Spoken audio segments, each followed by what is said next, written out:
Johnny Dollar. Earl Poorman, Johnny, down here in Sarasota. Earl, so how's the insurance business down in Florida these days, to say nothing of the fishing? Well, why don't you come down here and find out for yourself? But now listen. I'm listening.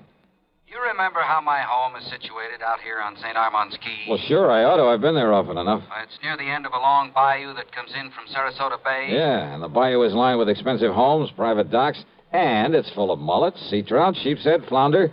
So what about it? Johnny, what would you think if I told you I'd sold a man $50,000 worth of straight life insurance? Well, I think you were just doing your normal... Huh? Did you call to talk fishing or business? Listen, will you? Okay. What would I think if you sold a man a $50,000 policy? And? And then, 3 days later, just this morning, as a matter of fact, found his body floating under my dock. Oh. Okay, Earl. I think I'd better grab the first plane I can. That's what I think. And not to go fishing.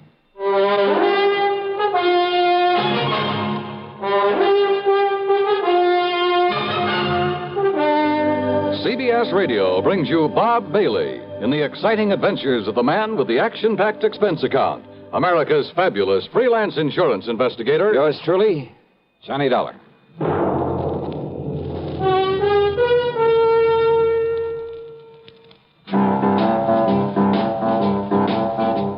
Talk about best-selling records. Here's a familiar tune about America's best-selling filter cigarette, Winston.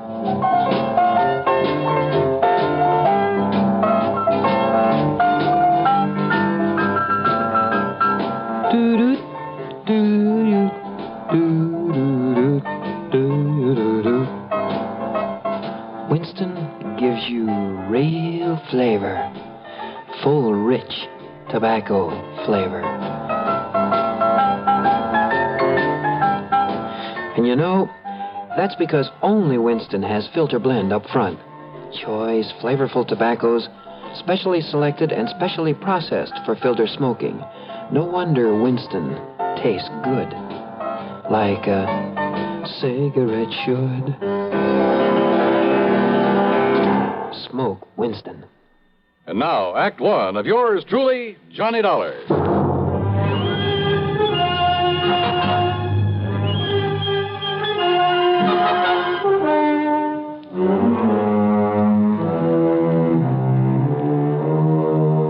Expense account submitted by Special Investigator Johnny Dollar to the Tri-State Life and Casualty Insurance Company, Sarasota office. Following is an account of expenses incurred during my investigation of the Bayou Body Matter.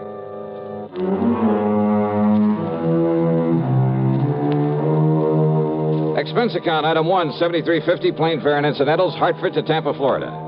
There I'd figured on getting a ferry plane to Sarasota, but instead Earl Poorman met me at the international airport with his car. Oh, Johnny, I'm glad you got down here so quickly. You realize I only phoned you about 5 hours ago? Yeah, Earl, I just finished my breakfast. Matter of fact, I called you before I even contacted the police. Then you probably aren't sure whether it was natural death or suicide or what, huh? We'll find out what the police have found out when we get to Sarasota. You ask me, though, I think the old man simply went out on his dock this morning, had a heart attack, keeled over, and by the time he floated down to my place, he was dead. Who was he? Well, his name, Johnny, is Ralph P. Carter. He lived in the fourth home up the bayou from mine. That new place that was just being built the last time I was down here? That's the one. He was a man of 64. Used to live in New York, where he had a business of some kind. But he had some heart trouble, so he quit and came down here to live and take it easy. Pretty well to do? Considering the house he put up, the way he and his wife lived, I'd say he was loaded. Matter of fact, I happen to know he was. Fancy car, private dock, Has nice a speedboat. wife, you say? Yes. Uh-huh. How old is she, Earl? About 50. You know what I was thinking, of course. What? Oh, if he'd been married to some much younger gal and having money and some insurance, but you know. Huh? You were thinking his wife had knocked him over to collect on this policy I sold him? Such things have happened, Earl. Well, it didn't this time for several reasons. One. He already owned a couple of other policies issued by some company up north, big ones, totaling over $200,000. 2, both he and his wife have so much in blue chip stock, so much in the bank that, well, that $200,000 won't mean a thing to her. Funny, then, that he should buy $50,000 more from you. 3rd, Carter's wife never knew about this policy I sold him. Oh? No. Nor is she named as beneficiary of it. Who is? Hold your hat, Johnny. This is right out of the pulp magazines. What do you mean? The beneficiary happens to be a former stripper. Stripper? You mean from burlesque? That's exactly what I mean. Her name is Mitzi Taylor. She lives up in New York. I see. You know the connection, Earl? Well, from what he told me when he bought the policy, well, I guess he'd known her pretty well in the old days, before he and his present wife got married. They were only married about 3 years ago, incidentally. Incidentally, huh?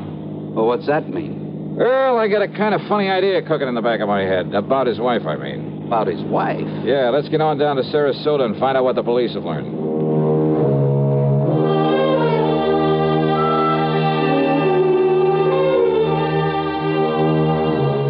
The police hadn't wasted any time. After recovering the body from the bayou, they'd immediately turned it over to the coroner, Dr. Phillips. Sergeant Edwards, who was in charge of the case, made us cool our heels until the coroner could finish his preliminary examinations. But why an autopsy, Sergeant? You mean you suspect foul play, something like that? He was alone. He was unattended when he died, Mr. Pullman. That means an autopsy is mandatory. Oh. Hey, tell me this, Sergeant. Do you yourself have any reason to be suspicious of how Mr. Carter may have died? You don't mind, sir. I'd rather wait until Dr. Phillips is through before we talk about it. Which means you did find something suspicious. I didn't say that, sir. Well, you might just as well have. Did you talk to Mrs. Carter? No, sir. What? It happens she isn't home. Then she doesn't know her husband is dead? Looks that way, doesn't it? Oh, come on. Now, wait a minute. Sergeant, that's a pretty evasive answer. Truth is, Mr. Dollar, it was meant to be. Oh, great, great. Then I can expect a lot of cooperation from this department. All we can possibly give you, sir. When we find out what we have to go on. Yeah. Earl, do you know if Carter had a regular physician? Yeah, Dr. Theo Foote, Johnny. We've checked with him, Mr. Dollar. And? Mr. Carter's heart condition was such that he was ready to go at any moment, and without warning. What if you're suspicious of something else? Have I given you any real reason to be suspicious? Now, look, Sergeant, let's not be... Dr. Phillips. Johnny Dollar. Hiya, Doc. I might have known you'd be called in on this, Johnny. You certainly got down here in a hurry. Mr. Pullman. Hello, Coroner. Did you find out anything, Doctor? You were right, Sergeant. I've got a lot more work to do, of course, before making out my report on this case, but there's no question about it. Mr. Carter died neither from a heart attack nor from drowning. Oh? What did kill him, Doc? He was struck so hard at the base of the skull that death must have been instantaneous. Murder, Johnny. And without question, the murder weapon was the wrought iron poker that you found there in his home. No reason for suspicion, Sergeant? Thanks, Doctor. I'll get out an APB on Mrs. Carter right away. I think you'd better. And, Mr. Dollar, I'm afraid you'll just have to wait around until we pick her up. You, want to bet on that?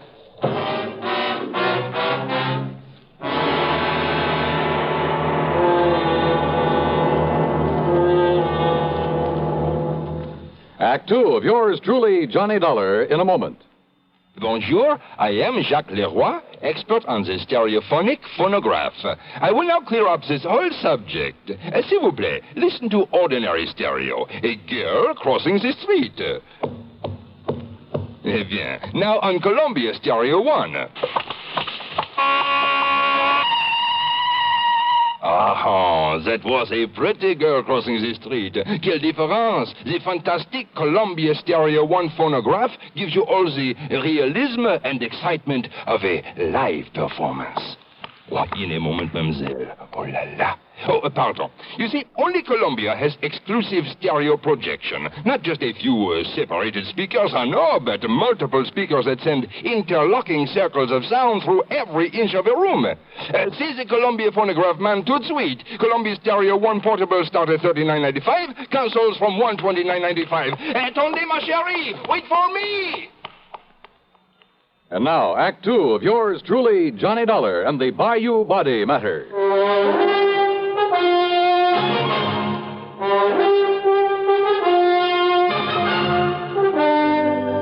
The machinery is in operation, Mr. Dollar, and as soon as we get any word as to the whereabouts of Mrs. Carter, we'll let you know. Yeah, thanks a lot. Earl, just how much did you know about Carter and his wife? Well, you know how it is, Johnny. There was some talk about their not getting along too well, but... I've thoroughly investigated, Mr. Dollar. They fought like cats and dogs. Well, now, I wouldn't go so far as to say that. At times, that is. At times. According to the people next door, they had quite an argument just last night. Oh? At one time, according to these people, she hollered at him, "I could kill you, Ralph. I could kill you." Yeah, well, that's not proof that she did. No? Then why would she say it? Haven't you ever told somebody you'd like to kill him? Well, saying I'd like to or saying I could or would are two different things. And look here, sir. If she didn't do it, then why would she hightail it out of town early this morning? All those neighbors reported that she did? Yes, sir. She drove away from their place at approximately the same time as the coroner says he was killed. Well, let's face it, Johnny. The sergeant must be right. She must have done it. No question about it, Mr. Dollar. But why? What could her motive have been? Who knows? Could have been most anything. Now that we know there was friction between them... And what about his money? She stands to be worth an awful lot with him out of the way.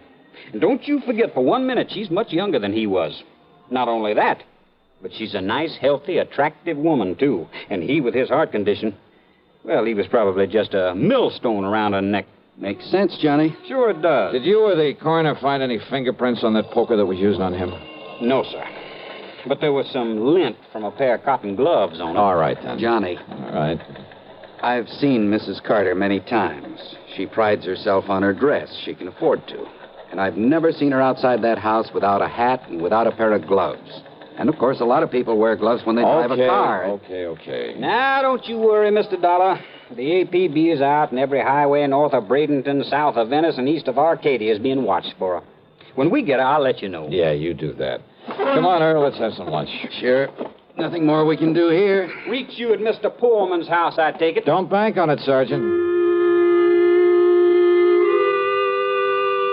So Earl drove me to his home on St. Armand's Key, and by then I was beginning to wish I'd made the trip to Florida solely for purposes of fishing the blue waters of the Gulf with him.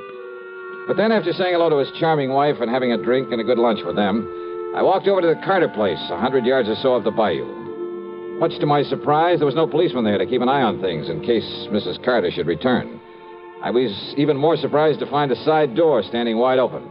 So, needless to say, I walked in and looked around. One of the first things that caught my eye in a den off the living room was a desk. It was locked, but I managed to pry it open without too much difficulty. And there, among other things, kind of half hidden away in a folder, I found some canceled checks, a whole series of them, written twice a year for a period of over 3 years. They were made out to Mitzi Taylor, the ex-Burley Queen. Pretty sizable checks, too, all for the same amount of money. No wonder he'd kept this desk locked. But during one period of time, well, 3 checks that should have been there were missing. It gave me an idea. Out in the living room was another desk, a tambour, obviously Mrs. Carter's. Hidden away in the bottom of one of the drawers of that desk were the 3 missing checks. Huh? I beg your pardon. Mrs. Carter? That's right. Who are you? Johnny Dollar, special investigator for one of your husband's insurance companies. Special investigator? Yeah, here. My credentials. I see. And has my husband sent for you? Your husband? Of course. Where is he? You mind telling me where you've been since early this morning, Mrs. Carter? I don't know why not. I was somewhat upset this morning, and, well, being a woman, I chose to do something a man probably wouldn't understand. I've been at a beauty parlor. Where? Just this side of Bradenton. All right, now, Mrs. And Carter. if this is some kind of inquisition, I had a shampoo, a set, and a manicure. Tell me just one thing. Did you leave this house before or after your husband died? I don't believe Ralph was even up at the time. Ralph, dead. His body was found in the bayou this morning. Or did you know that? Oh, I am shocked, Mr. Dollar. Terribly shocked. I am not sorry. Go on, Mrs. Carter. I married Ralph 3 years ago. It was my second marriage. My first husband, though very wealthy, was a... I don't know why I'm telling you this. Go on, please. I thought that Ralph, because he was older than I, would... Well, I thought that with my money, he'd be content to settle down to the quiet sort of home life I'd always... Don't you see, it was only for my money that he married me. The only woman he ever cared about, whom he continued to support with my money, was a horrible... See, you've been through my desk. Yes. I'd known about her for some time, Mr. Dollar. But yesterday, when I found those checks in his desk... Would you call them motive for murder, Mrs. Carter? I told him I would divorce him. I told him last night. I'm afraid it was quite a scene, but Good heavens. All right, now listen carefully. I want you to answer my questions carefully, regardless of how absurd you may think they are. Well, all right. You always wear gloves, don't you? What? Well, of course. This kind of gloves like you're wearing now? Only this kind. I have them made for me in France and sent to me on special order. Even when you're working in the garden, say? Of course. I save the old ones for that kind of thing.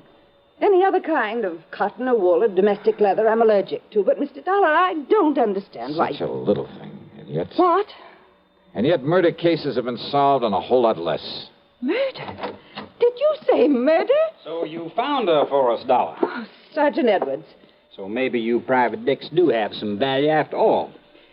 All right, Mrs. Carter. Yes, Sergeant. I'm arresting you on suspicion of murdering your husband. You what? Now, just a minute, May as young well man. go along with him, Mrs. Carter. But, Mr. Dollar, But I'm glad you threw that word suspicion in there, Sergeant. What's that? Yeah, it may save you from being sued for a lot of money. Huh? Yeah, for false arrest. Act 3 of yours truly, Johnny Dollar, in a moment. Welcome, recording star Mel Torme. It's terrible trying to sing with a bad cold. So I always take 4-way cold tablets to relieve cold miseries fast. Good idea. Tests of all the leading cold tablets proved 4-way fastest acting. 4-way starts in minutes to relieve muscular pains, headache, reduce fever, calm upset stomach, also overcomes irregularity. When you catch cold, try my way.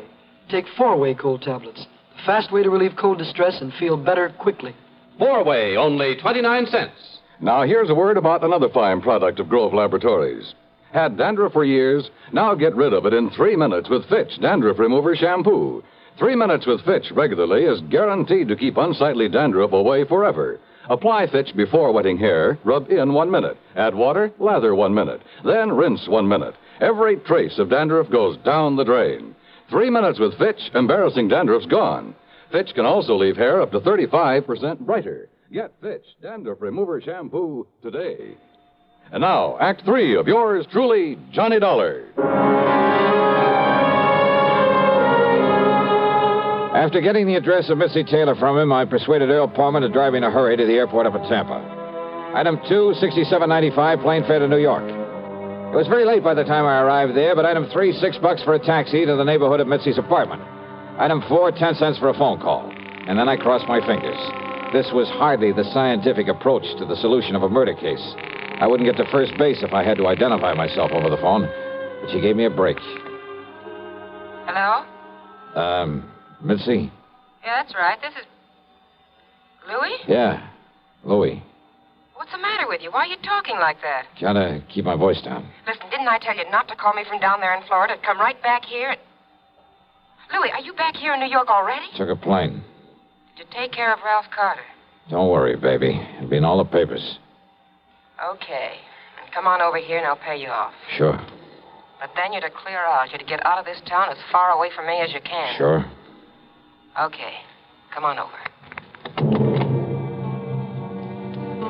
Yeah, a real break. Now it was up to me to take the fullest possible advantage of it. Item 5, another dime for another phone call, this time to Lieutenant Randy Singer at the 18th Precinct. No question about it, Johnny. Old man Carter must have known that sooner or later his wife would catch on to all the money he's been giving his dame. Right. And maybe he was getting tired of sending out those checks. Right. So to get off the hook and still provide for Mitzi, he named her as beneficiary to a $50,000 insurance policy. Sure, his wife would know about it after he died, but she wouldn't be able to do anything about it. Yeah, but little Mitzi just couldn't wait, huh? Now, look, I don't anticipate any trouble with her, Randy, but if you're going to be around for a while, well, after I've wrapped it all up, I'll call you to come over and make the arrest, huh? Seems to me you have got it all wrapped up. Sit tight, Randy, and I'll call you.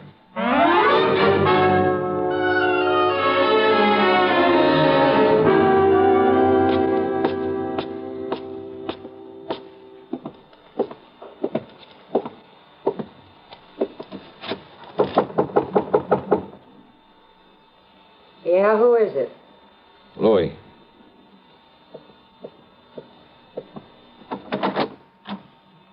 Louis, huh? Do you mind if I come in, Mitzi? Now, who are you? Johnny Dollar, special investigator. Yeah? For who?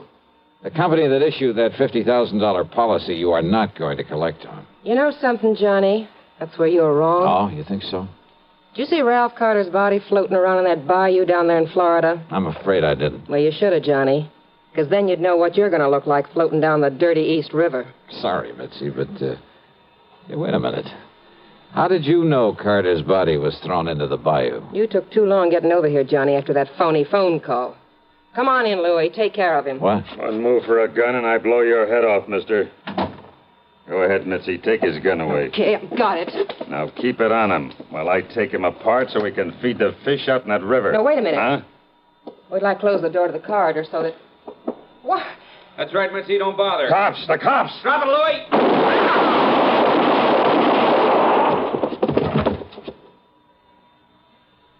Okay, boys. Take what's left of them out of here. Right, Lieutenant. Maybe you better put some cuffs on the dame. Right. Come on, baby. Hiya, Johnny. Fancy meeting you here. Very funny. And, hey, what happened? I thought you were going to call me back. Oh, stop hamming it up, will you, Randy? But, thanks. Think nothing of it.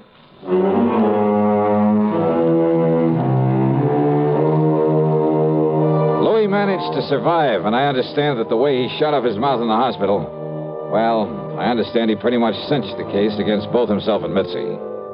So, expense account total, including a big midnight supper for Randy and myself and a train back to Hartford, $168.65. Yours truly, Johnny Dollar.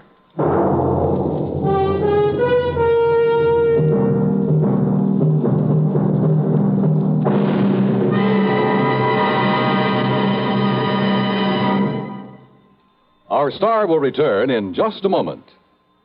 This is the cold season. What do medical authorities say about the common cold? Doctors tell us there is no known drug which will cure a cold.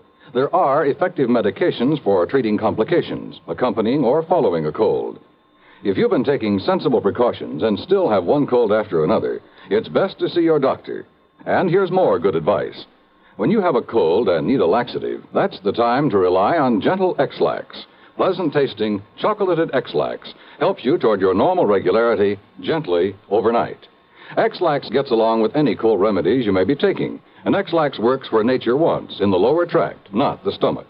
Taken at bedtime, X-Lax won't disturb sleep, gives you the closest thing to natural action the next morning. You're well on your way toward your normal regularity, without upset or discomfort. So when you have a cold and need a laxative, take X-Lax, the laxative you can use with complete confidence. X-Lax helps you toward your normal regularity gently overnight. X-Lax. Now, here's our star to tell you about next week's story. Well, next week I take another trip to Florida, and I still don't get a chance to go fishing. Instead, a lesson in how not to commit a murder. Join us, won't you? Yours truly, Johnny Dollar.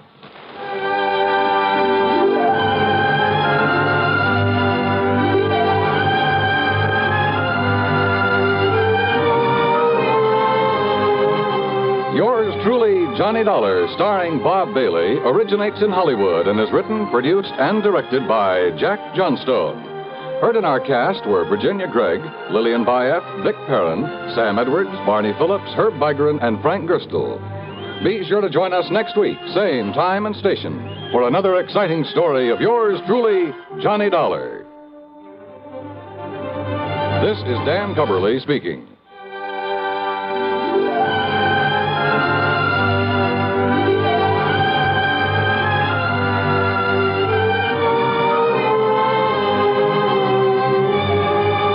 This is the CBS Radio Network. Gentlemen, your attention, please. Now, here's the problem. Your pilot is flying a 400,000-pound, 650-mile-per-hour B-52D Stratofortress. Now, with the weather, wind, and bomb load information provided on your test sheet, I want you to figure your estimated time of arrival at point X on the map, 2,109 miles away. Quite a knotty problem, isn't it?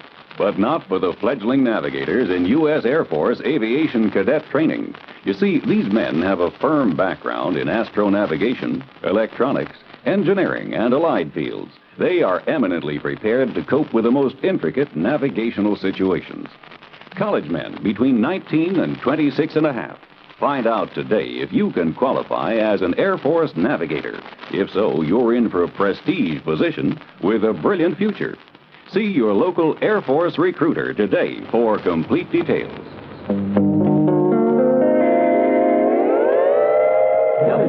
WRW, Radio 59. Pat McCracken, Johnny, Universal Adjustment Bureau. Well, hiya, Pat.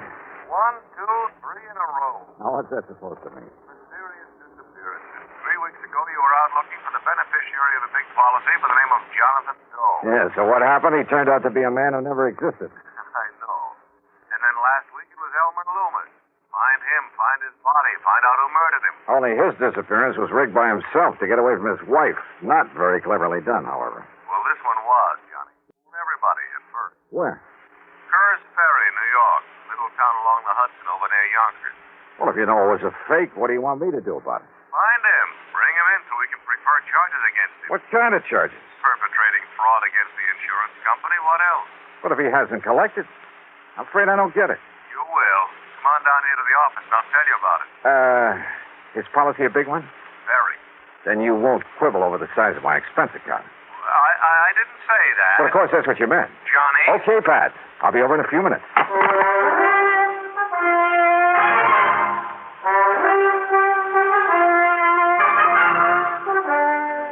And now, Act One of yours truly, Johnny Dollar.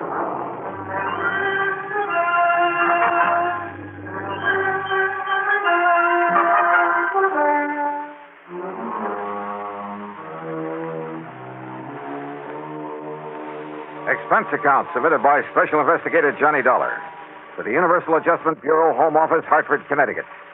Following is an account of expenses incurred during my investigation of the little man who was there matter.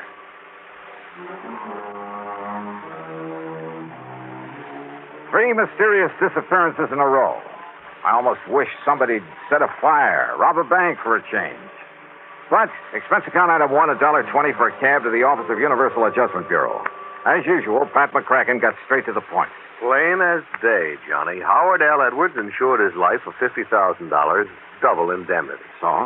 Beneficiary, his wife, Mary Louise. In other words, if he was accidentally killed, his wife would collect a cool $100,000. But he wasn't. He wasn't. You sure? Oh, the police down there in Kerr's Ferry thought otherwise at first. You know, when they discovered the way his car had toppled over into the Hudson River just above Sound. Is that the way he staged it? Uh-huh. But when they found out that Edwards and his wife were stony broke and had been for months, that if it wasn't for the finance company that had starved by now, well, that's what wised them up. But, Pat, if they haven't found him or his body... Him, Johnny, him. According to the police, his wife finally broke down and confessed that they had planned a disappearing act for quite some time. Oh, sure. They figured when his car was found, they'd think his body had washed down the Hudson through the Narrows into the ocean, and the company would pay off. Yeah, I see. Then once she got the money, well, pack up and leave and meet him wherever it was they'd planned to meet. Would the company have paid off without a body, without absolute proof of death? That might depend on the court, on how smart a lawyer she got hold of. But what if they did have to wait for 7 years for the statute of limitations to run out? Yeah, I see what you mean. Oh, this kind of fraud has been tried before, Johnny. And sometimes, I'm afraid, probably, it's been got away with. So, with $100,000 in... So, if I find him, I get that nice fat fee we were talking about. That's right. That's exactly... No! Look, and you take it easy with that freewheeling expense account, will you, for once? Why, Pat, I never did. Well, you find him for us, huh, Johnny? Just bring him in so we can throw the book at him. Okay. Give me his address, whom to contact in Kerr's Ferry, and I'll see what I can do. Expense account item 2, $4.85 for a tank full of gas. I decided to use my own car, not to save money for the company, but to save time for myself. My first contact down in Kerr's Ferry was Police Sergeant Ben Ringler, who'd been in charge of the case right from the beginning. Headquarters was the back room of a small brick building that served as City Hall. All right. You know how the highway skirts the edge of the river just about town? Well, it was rainy and wet that night. He missed the curb, skidded over the edge, and rolled down into the river. At least that's what he tried to make it look like. You mean he deliberately ran that car into the river? Sure he did.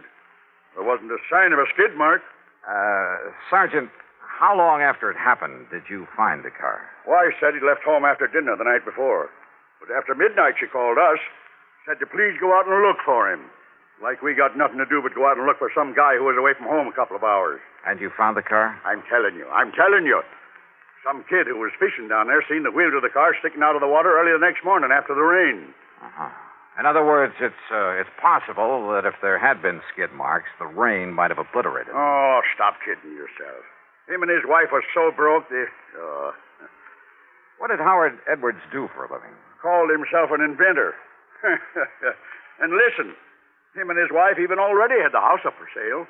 So? Well, don't you see? As soon as she collected the insurance money, she could leave town and nobody think nothing of it. Mrs. Edwards admit all this to you? Oh, are you kidding? Well? Of course not. But when she let slip about their planning a disappearance, well, Dollar, no matter how you look at it, 2 and 2 makes 4. So don't worry, she'll admit it before I'm through with her. I've cracked harder nuts than her in my time. Maybe I'd better see and talk to her. Sure, go ahead. Make her break down and tell you where he's gone. If you can. Now, just what do you mean by that? You young kids think you're pretty smart. But, mister, you just try to get anything out of her. Oh, I can try. Yeah? Good luck, Dollar. You're going to need it.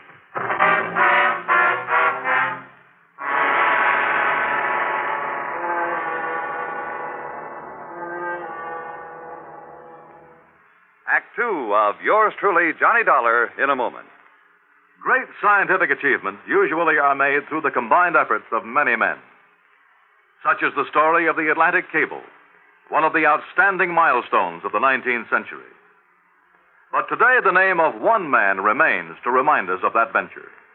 The organizer and director, Cyrus W. Field, a retired paper merchant who risked his fortune, sanity, and integrity in an awesome adventure that lasted 12 long years.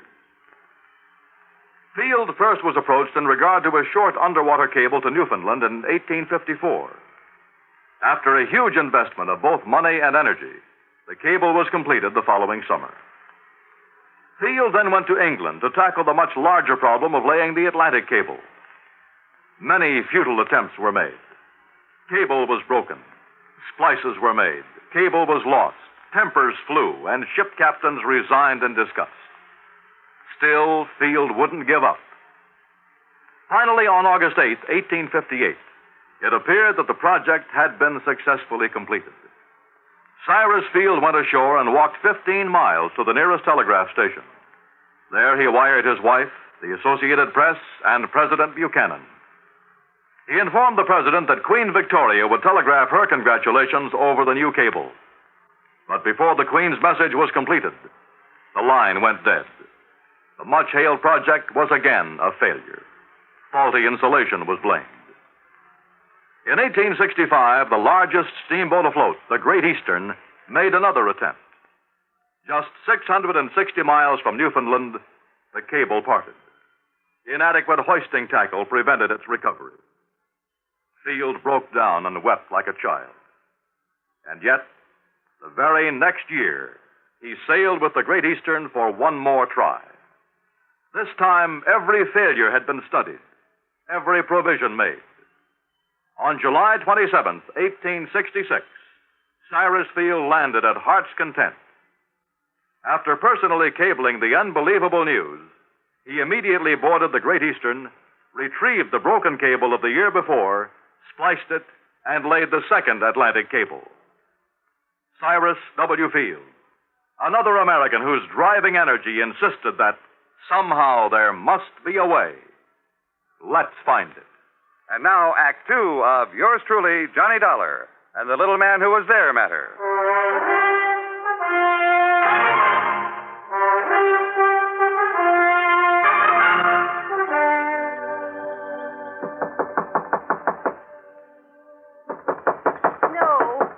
No, I won't open the door. Mrs. Edwards? Please go away.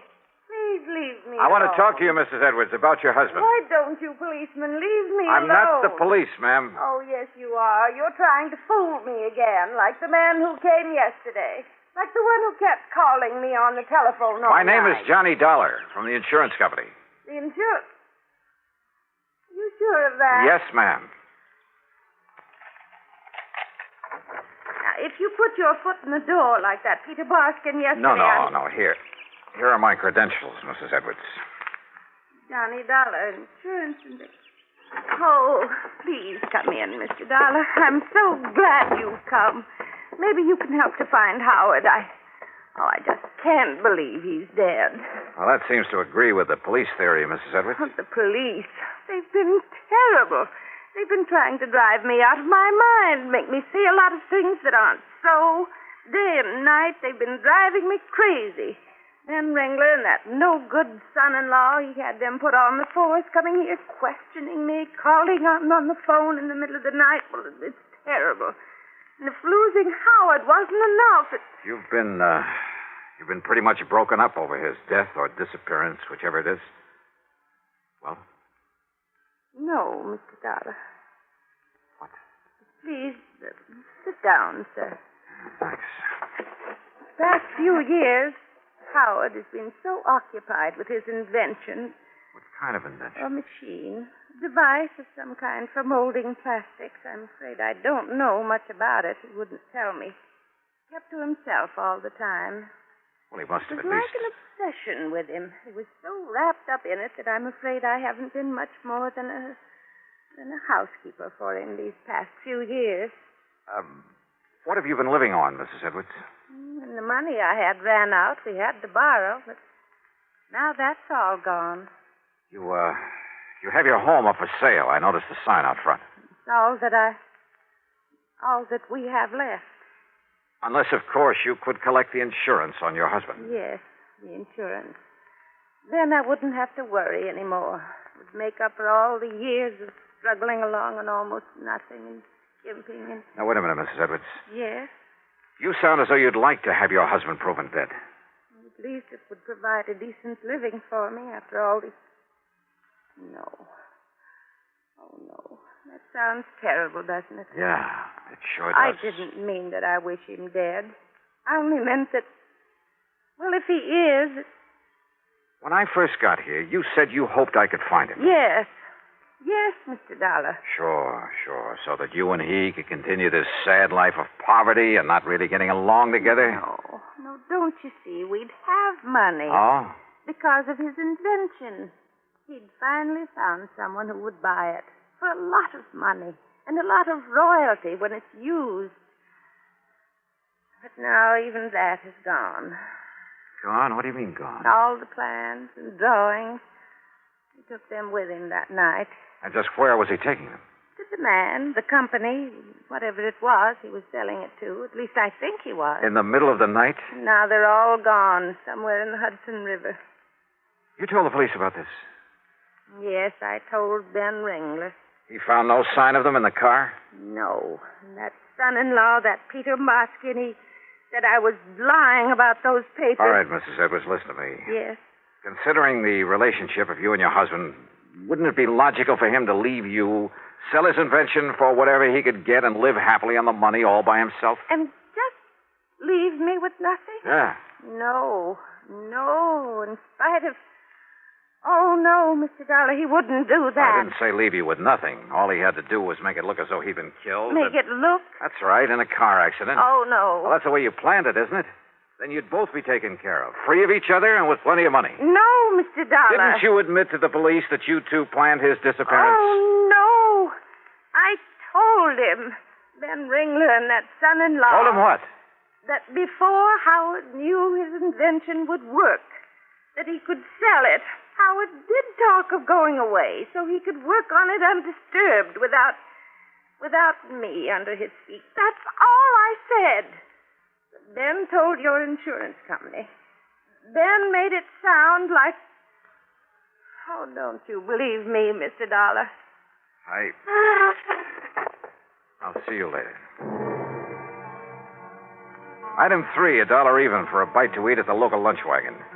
Then I went back to headquarters where I found not only Sergeant Ben Ringler, but his son-in-law, Patrolman Peter Baskin. I found him very busy playing checkers. Come on, Pete. Crown me. Yeah, Pop. There you are. And now you can give up, like Dollar is on this case of his. I'll set him up again. Didn't get a thing out of Miss Edwards, did you? Maybe I did. Just like I told you would. Huh? You mean you did get something out of $1?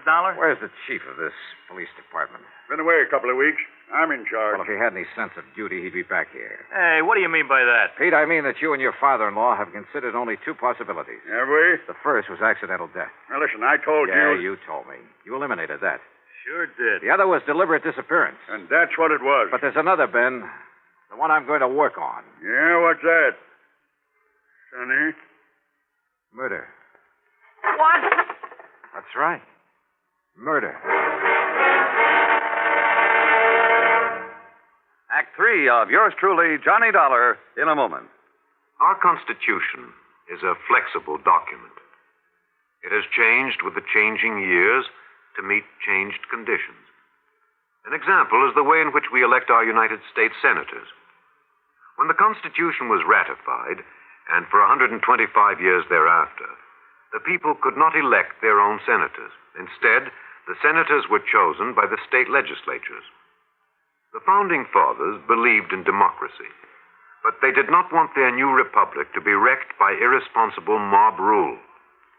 Democracy was a new form of government. Most of the voters had little knowledge and less experience in governing themselves. And so the Constitution provided that while the people could elect their representatives to Congress, they could not elect their senators directly. A century and a quarter of experience in self-government made such a safeguard against mob rule obsolete. And by 1912, the people were ready to demand the right to elect their senators by popular vote. They received this right in the 17th Amendment to our Constitution. This amendment illustrates how our Constitution lives and grows in our changing world, to the end that this country of yours and mine shall be our country under God. And now Act 3 of yours truly, Johnny Dollar. I learned from Sergeant Ringler and his smarty pants son-in-law that Mr. Edwards' car had been left untouched where they'd hauled it out of the river north of Kerr's Ferry. It was late in the afternoon, but item 4, there in police headquarters, 30 cents for a phone call to another headquarters, the 18th Precinct down in New York. This Lieutenant Singer. Hey, Johnny Dollar, Randy, I want you to do something for me. Johnny, long time no see. Yeah, listen, will you? Have you got somebody in the crew who can come up here to Kerr's Ferry and give me a hand? Somebody who knows something about fingerprints? Well, now, Johnny, it's about 20, 30 miles outside our jurisdiction. So what? Well, of course, some guy who's off duty, maybe a real top man like Marty Levitt. How soon can you get here? Well, what's it all about, How Johnny? soon? It's getting late. It's getting dark. Well, a little over an hour if he can catch a train, but what kind of case... Okay, Randy, thanks. Now, look, Dollar. You think we can't handle these things good enough ourselves? Yeah, Dollar. Yeah, that's exactly what I think. It was dark by the time Marty Levitt arrived, but he had a flashlight in his kit, and I brought along my own. So I drove him out to where the car sat up between the highway and the river. His examination was quick and efficient. And when he'd finished... No, I don't get it. What? What'd you say? Holy. That's a wonder a lot of cars and trucks don't miss that curve. But as to this one, Johnny, I don't get it. What do you mean, Marty? Johnny, I haven't uncovered a single fingerprint, except for some old ones on the gas cap, under the hood, that sort of thing. And except for Mr. Edwards' own prints on the steering wheel and gear shift lever. No. Huh?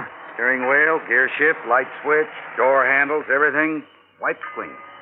Well, of course, this wreck was in the river a few hours. So I don't care if it was in there a week. They'd still be on it. There aren't even any prints from whoever hauled it out of the river. Marty? Sure, Johnny. Somebody carefully wiped them off. And people don't do that without a reason. So, where do you go from here? Yeah.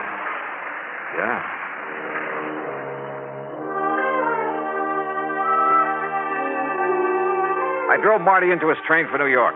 Then, purely on a hunch, drove over to the Edwards house. Every light in the place was on, and through the windows I could see Mrs. Edwards apparently aimlessly but frantically rushing from one room to another, then back again.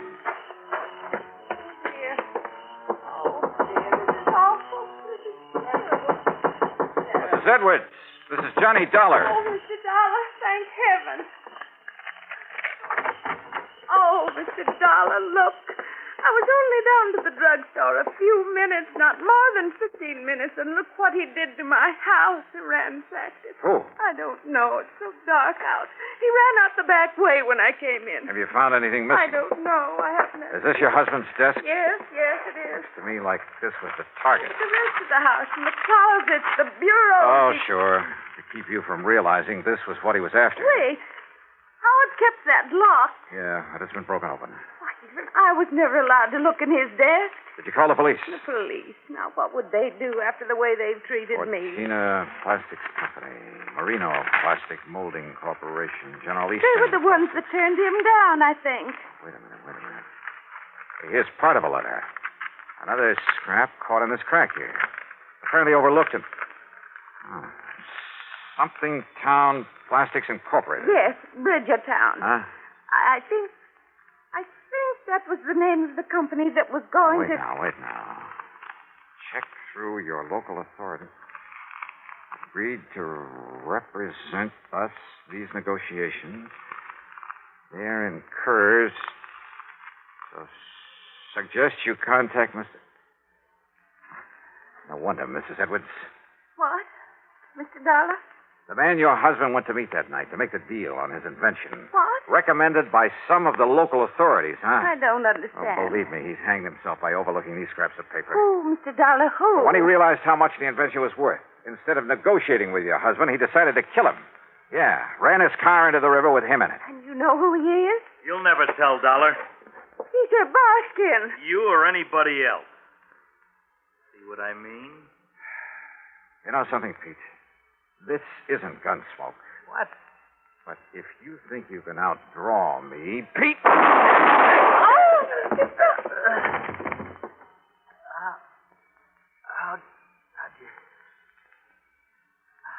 How'd you find out? Matter of fact, Pete, I didn't know it was you until you came in here waving this gun. Johnny Dollar, as acting chief of police for the town of Kerr's Ferry, I arrest you for the... Oh, put that thing down, Ben, or do you want some of the same? No, Dollar. Toss it over. On the floor. Okay. And I not only suspect that Kerr's Ferry is going to have a new police force, but who knows? You and Pete might even share the same electric chair. Sure, it's up to the courts. But when the state police came in and found the papers on the invention hidden away in Pete's house... Oh, that invention, by the way, now belongs to Mrs. Edwards, to say nothing of the insurance money, $50,000. So, Pat, I'll let you off the hook real easy. Expense account total, including some more gas for my car to get me back to Hartford, $12.34. Yours truly, Johnny Dollar.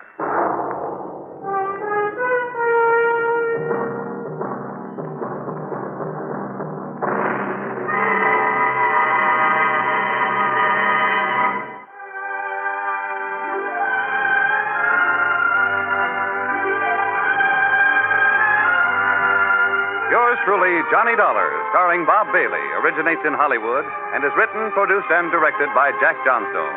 Heard in our cast were Virginia Gregg, Larry Dobkin, Ralph Moody, Gil Stratton, Herb Vigran, and Vic Parra. This is Jim Matthews speaking.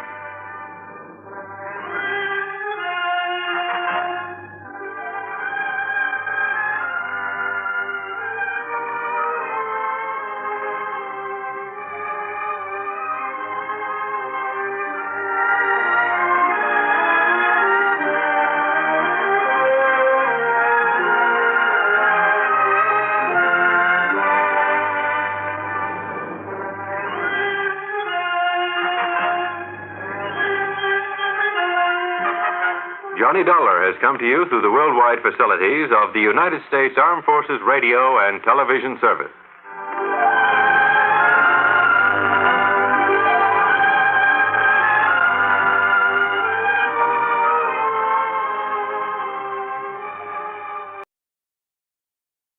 From Hollywood, it's time now for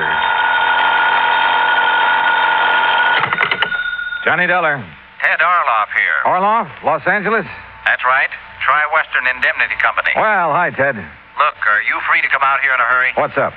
A wayward truck. A wayward? That's right, truck. Lost, strayed, or stolen? That's what I hope you can find out. It's a big one, insured for nearly $20,000. That is a big one. And aboard it when it disappeared was the driver. Insured? For $10,000. And a cargo of copper tubing worth $9,500. Also insured. Holy. Ted, I'll grab the next plane.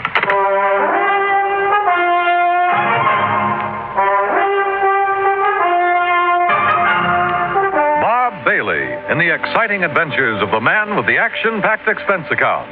America's fabulous freelance insurance investigator. Yours truly, Johnny Dollar.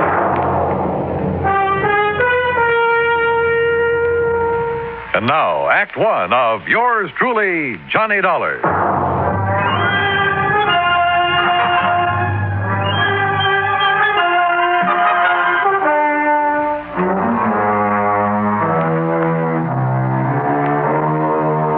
Expense account submitted by Special Investigator Johnny Dollar to the Tri-Western Indemnity Company, Los Angeles office. The following is an account of expenses incurred during my investigation of the Wayward Truck Matter.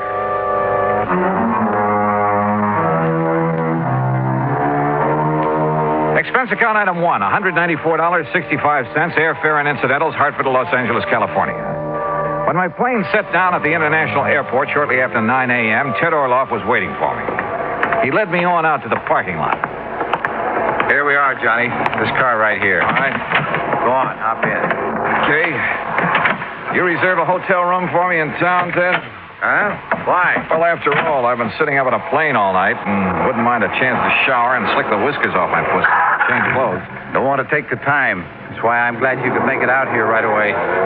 See, this thing only happened Wednesday night. Well, just what did happen, and who suffered the loss? And how about stopping somewhere so I can grab some breakfast, huh? Sure. Find a place along the way. Like I told you, Johnny, a truck loaded with $9,500 worth of copper tubing has disappeared. What kind of tubing? The kind they use a lot of in building airplanes, that sort of thing. Go on. It was shipped from Marlowe Copper Products over in East Los Angeles. That's where we're heading. Marlowe is a big jobber, distributor. Okay, so what happened? Well, late Wednesday night, a driver by the name of Jackie McAllen was scheduled to haul this order of tubing over to the Belden Aircraft Corporation over in Victorville. That's about 100 miles east of here, out in the desert. Yeah, I know. So? Well, the truckers usually drive that route at night, not only because of lighter traffic, but to avoid the heat during the daytime. Brother, you can say that again. Yeah. Well, anyhow, right after midnight Wednesday, 12:05 to be exact, Jackie signed out of the Marlowe warehouse with his load of copper tubing. Yesterday morning, Friday, Belden Aircraft was screaming for it, wanting to know why it hadn't been delivered as promised. Just disappeared? Just disappeared. Hijacked, obviously. And the driver? Any word of him? Nothing. Well, what kind of a market is there for stuff like that out here? Plenty of market for it. Not only because it's expensive, but it's hard to get, too. Especially for some of the new little companies that have sprung up around Palmdale and Lancaster, out that way. Yeah, didn't Lockheed just build a plant out there? Lockheed, Belden, a lot of the big ones. And they subcontract work to the little boys. That's why nearly $10,000 worth of copper tubing would be worth its weight in gold to those little plants. Well, then it's a wonder there isn't more of this kind of hijacking, if that's what it is. What do you know about the driver of that truck? Jackie McAllen is as honest as the day is long. Yeah, who says? His employer, and he should know. Jackie's been driving for Marlowe Copper Products for years. They trust that boy with a load of pure gold. Yeah. What's that mean? No.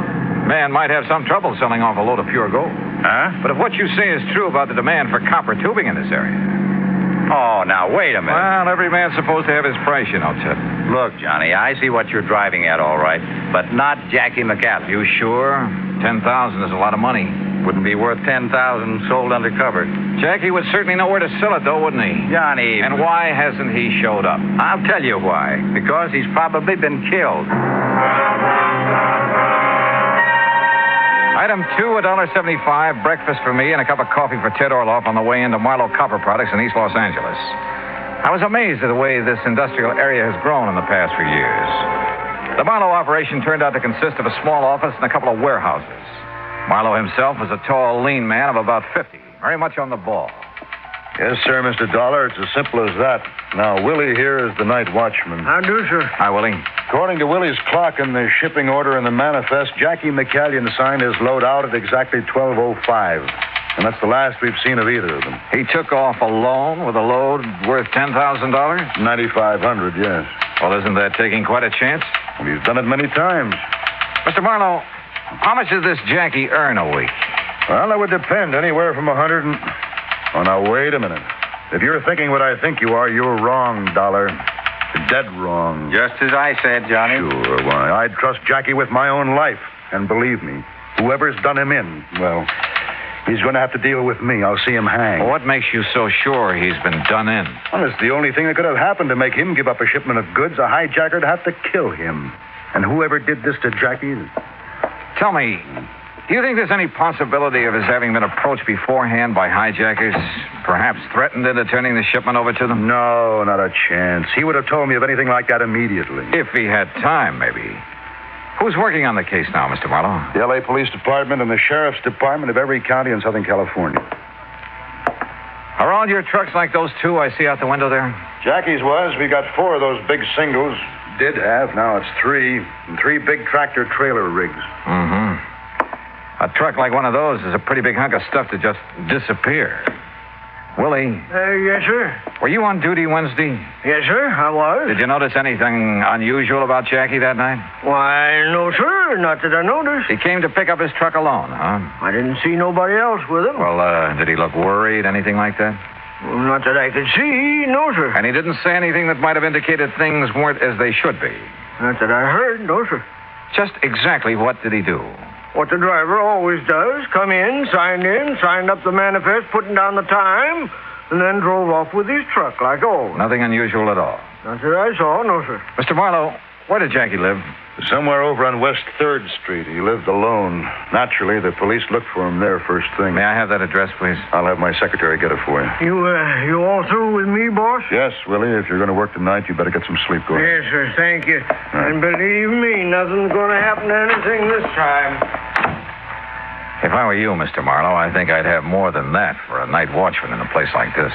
Just what were you thinking of, Mr. Dollar? Jackie's address, I mean. Look, if the police and sheriff's offices haven't been able to turn up anything, well, in spite of what you said, there's always the possibility of collusion in a case like this.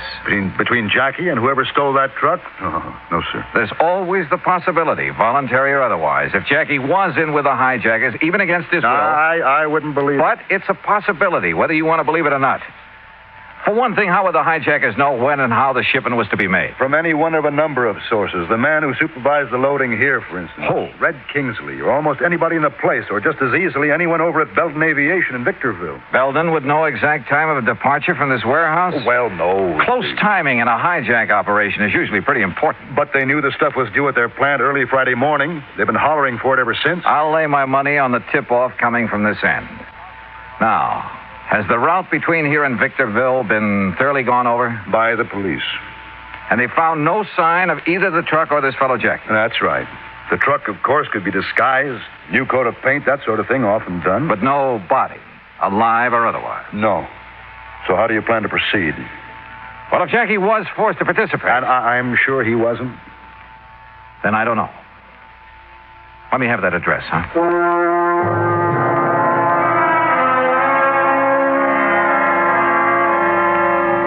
Frankly, I didn't have the least idea what I was looking for. But I couldn't just stand around, so I borrowed a company car with a name and a number plastered all over the side and drove to the West 3rd Street address, hoping I'd have no trouble persuading the manager to let me in. Manager? Not in that old ramshackle frame house. The front door was wide open, and the mailbox had the number 4 opposite Jackie's name. I went upstairs. As I reached the second floor, I could see that the door of number 4 was slightly ajar. And I could hear somebody moving about inside, opening closets and drawers. Quietly, I slipped close to the door. Inside, his back toward me, was a big, broad-shouldered brute, hastily emptying one of the bureau drawers. He was dressed in dirty work pants and wore a heavy, tattered blue sweater. Hey, what? Maybe you better let me ask the questions, huh? Oh, yeah? Now, look, buddy. What are you doing here? What are you putting into those handbags? None of your business. Now, you get out of here. Not until I find out what you're up to. I said get out. Didn't you hear me? Oh, take it easy, baby. Oh, yeah? You want to play that way, huh? That's right. Brother, that was a big mistake. Oh, you asked for it. Oh, no, you don't. All right.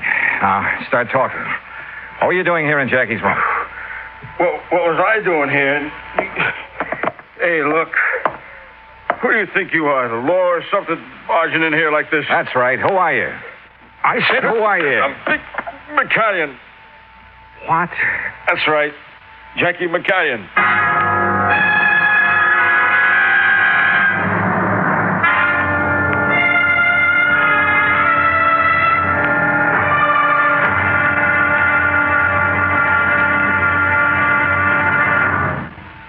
Act 2 of yours truly, Johnny Dollar, in a moment. Our flag now numbers 50 stars, and behind each star there stands yet another flag representing one of the 50 states. New Jersey's flag was created at the direction of George Washington. In 1779, General Washington directed that the New Jersey Continental regiments wear coats of dark blue with buff-colored facing. This was done as a tribute to the former ruler of these colonies, the Dutch, whose national colors were buff and blue. Later, he instructed that the field on the flag of New Jersey should be the same buff color, and the state coat of arms in blue be placed upon it. The state's motto, reflecting the aspirations of all who came to these shores, is also inscribed on the flag: liberty and prosperity. This flag was displayed proudly before the combined American and French armies at the surrender of Cornwallis's army at Yorktown. New Jersey's state flag, the flag of the third state to enter the Union, was adopted on March 26, 1896. Now, Act 2 of yours truly, Johnny Dollar, and the Wayward Truck Matter.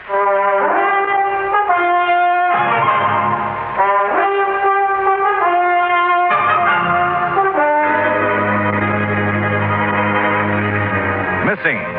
A $20,000 truck from the Marlowe Copper Products Company of East Los Angeles. Also missing. Its cargo of copper tubing insured for $9,500. Also missing, also insured, the driver, one Jackie McCallion. And when I found a big, ugly-looking character going through Jackie's furnished room, I jumped him. And who does it turn out to be? That's right, Jackie McCallion. Boy, I'll say this, buddy. You sure handy with your dukes for a skinny guy. Hey, who are you, anyway? Johnny Dollar, insurance investigator. And look, I'm sorry I must you up, Jackie. Insurance what? Well, I came here to find out what happened to you and that truckload of copper tubing that never got to build an aviation over in Victorville. What are you talking about? Of course it didn't. Of course not. Well, why? Because the shipment was called off, that's why. What? Well, sure. It was supposed to go out Wednesday night, right after midnight. And it did. At least it left the warehouse. Oh, that's where you're wrong. Because me and Betsy, we was going to take it. Betsy? Yeah, Betsy. You know, my truck. Only the order got canceled out. Who says so? The office. Who at the office? Well, how shall I know? All I know is I was here in my room getting ready to go over and pick up Betsy and the tubing. And the phone rung, and a girl from the office says the shipment is canceled out. What girl? Do you know? I don't know. Some girl says she was in the office is all. You know, one of the girls, like they always giving out the orders, you know. And she told me the boss says on account of there ain't no more trips for me this week, I can start my vacation right away instead of next week. But you don't know which girl in the office told you that. I told you, I don't know. I told Mr. Marlowe thanks, that's all. Why? Didn't she tell him? Where have you been since Wednesday night? Well, down in San Diego, staying at my sister's and doing some yellowtail fishing while I was there. You know, out around San Clemente Island. Boy, they pulling in the big ones. Yeah, I'm sure they are. There was one guy on our party boat that... Hey, wait a minute. What do you mean the shipment went out? Just that. On schedule. A little after midnight on Wednesday. But that girl told me... And it hasn't been heard of since. You mean it went out in my truck? In Betsy? Who took it? According to everything we know... You. Oh, no, sir. By midnight Wednesday, I was halfway to San Diego in my car. Look, you ask my sister down there. I got there before 1 a.m. Call her up and ask her. Go ahead, call her. You're sure of that? Oh, sure, I'm sure. And if some dirty guy took my Betsy out, I'll kill him. Don't nobody ride Betsy but me. Well, what were you doing when I came in here? Packing those bags in such a hurry. What for? My vacation. What's the matter? Don't you hear good? Hey, well, look, mister. If somebody took my truck out... Okay, Jackie, okay, calm down and come along with me. Where? We're going back to Marlowe Copper Products to talk with a couple of people. Maybe do a showdown. Jackie, with a name like that, I'd pictured a slim, wiry little fellow, not this big gorilla. And from what he'd said and what he told me on the way back to the Marlowe warehouse, I was convinced he was telling the truth about his whereabouts the night of the robbery. But then... who could possibly have been a close enough double for Jackie to fool the watchman? Or had the watchman been trying to fool me and the police? And why? Or could Marlowe himself have somehow contrived to But again, why? And if Marlowe was up to something, well, he'd have been smart enough to put or at least keep Jackie out of the way.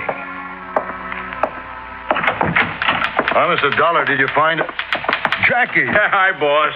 Hey, what's going on around Jackie, here? thank heaven, boy, you're all right. Oh, sure I'm all right. We thought you'd been killed or something. Oh, me killed?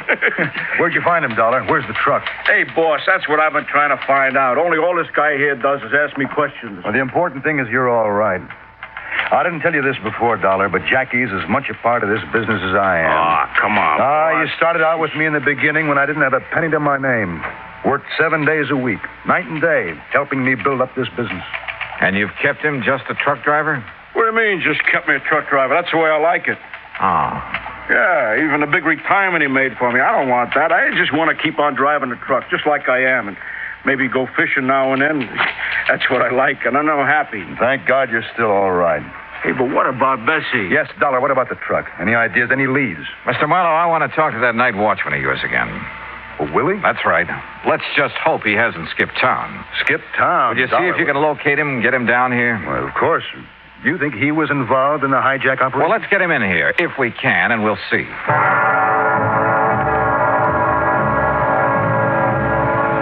Something had just come back to me. Something pretty damning insofar as Willie was concerned. It was the way he had answered my questions when I talked to him before. Was there anything unusual about Jackie when he came to pick up the truck? Well, not that he'd noticed, he said. Had Jackie picked up the truck alone? Well, he hadn't seen anybody with him. What had Jackie said? He hadn't heard anything. Not one really positive answer in the lot. Or to the other questions I'd asked him. Much to my surprise, Marlowe's phone call brought assurances from Willie that he'd come over to the plant right away.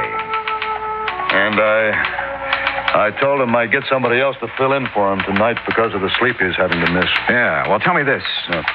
Do your watchmen carry a time clock? That's right. There are punch key boxes located in a dozen or so spots all over the warehouse and one in this office. They register on a paper dial on the time clock, Yeah, that's right. That way there's a record of what time he reaches every station on his nightly round. Would you get me that record for Wednesday night, please? Well, of course. And while you're at it, I'd like a copy of the shipping order and the manifest for that truckload of copper tubing. I'll have my secretary get them for you. By the time the secretary dug the punch clock record out of the files, old Willie arrived, looking somewhat the worse from lack of sleep, but apparently willing to cooperate in any way he could. I took him out to the watchman's booth, which was just inside the warehouse gate. Yes, sir, Mr. Dollar. This here's my own private office every night. And this is where you were when Jackie McCanyon came to pick up his truck Wednesday night, huh? Well, now, where else would I be? Well, now, that answer is just as definite as the ones you gave me before, Willie, and it won't do. Why? I asked you if Jackie said anything that night that might have made you suspicious. And I told you, not that I heard, no, sir. Well, did you talk with him at all? Well, no reason to. There were just the two of you here in the middle of the night. Yes, sir. And you didn't even say hi to each other? Well, no reason. Driver comes around to pick up a shipment. All he has to do is sign up the manifest the time he leaves. And... You knew what time he was to be here, didn't you? Sure. I mean, yes, sir. It was right on the shipping order. But you didn't see him. You didn't see him pick up the shipping order or sign the manifest or drive out of here with his truck. Knowing he was coming, you left the gate open for him. Or knowing somebody was coming. That's against the rules, mister, leaving the gate. You weren't here when that truck went up. I didn't say that. No. So far you haven't said anything. You've just given a lot of evasive answers to all my questions. All right. Now, if you were here, you were partner to the hijacking operation. No, sir. You'd have had to be. Because Jackie McCanyon didn't pick up his truck that night, as you'd have us believe. If you were here at the gate, that is. And that's something we'll find out right now. Here. Say, that's out of my time clock. That's right. And it's dated the night of May 22nd and 23rd. That's the night? Yes. Now, where's Station 1? Why, that's right there on the gate there. And that's the key I use to punch my time clock. Every single night, right on schedule. And I don't know what you're getting at, young fella. All right. Just listen to me and answer my questions. Station number 1 was punched at 11:41. If that's what it says, that's what it was. Now, where's number 2? Well? Look, I don't like the way... Where is number 2? It's the big double doors back in the warehouse on the right. But now you look 11:47. You must walk pretty slowly. Well, of course I do. I look around. I make sure that everything's all right. Okay. Now, where's number 5?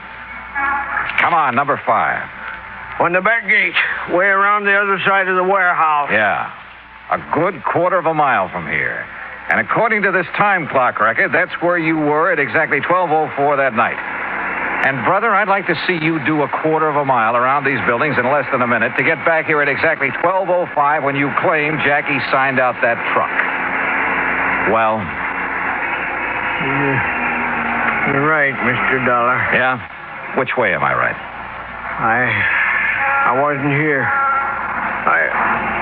I left the gate open for him, like I often done when I wouldn't be right there for a night shipment. Like you often did? Don't you see? Nothing like this ever happened before. And when I seen his name on the manifest, I know that You weren't here when the truck went out, so you don't know a thing. I mean, I thought Jackie took it because I left the catch on the main gate so it looked like it was locked. You ever done that before? Well, not for Jackie. He was always too close to the boss. He and the boss. Yeah, I know all about that. But I have for the other boys. Yeah. Jay, you've left this whole place wide open for anybody who wanted to come in and take anything he could lay his hands on. And this time it was a $20,000 truck with a $10,000 cargo. Willie, you're in trouble. Plenty. I questioned him further and got nothing more than a few tears and a plea for mercy, and then I turned him over to Marlowe. Willie was his problem now. But my own was still far from solved. I wasn't any closer to the missing truck and its cargo than I'd been when I arrived. Expense account item 3, $220, lunch for Jackie McCallion and myself at a lunchroom around the corner. We were on our second cup of coffee. Your boy, that was a good donut. Oh, sir, Mr. Dollar. And the more I think about it, the more I say that outside of them pretty girls in that boss's office, the only ones to be sure what time that shipment was to go out was Willie and Red Kingsley. Kingsley? That's his car I used. Yeah, that's the guy. He's in charge of all the shipping. Well, how much do you know about him? Well, I don't know. After all, he's kind of over me. I thought your only real boss was Mr. Marlowe. Well, he is. You just bet he is. And he's the best friend I ever had, too. But if I don't keep my place around the plant, keep subordinating to the guys that are foreman and stuff, what do you think would happen to the morale around the plant? Well, tell me about Red anyway. Dollar, Mr. Dollar. Mr. Marlowe? I just got a call from the sheriff's substation in Victorville. Yes? They've picked up some of that shipment of copper tubing. You see, we put a stamp on every piece. Then whoever hijacked it is already getting rid of it. Yes, but so far nobody's admitting where they got it. It's at Air Metals Company and Stress Products Incorporated, both near Victorville. You want to check on it? Use Kingsley's car again. Right. Hey, you want me to show you the route? Okay, Mr. Marlowe. Sure, Jackie, go to it.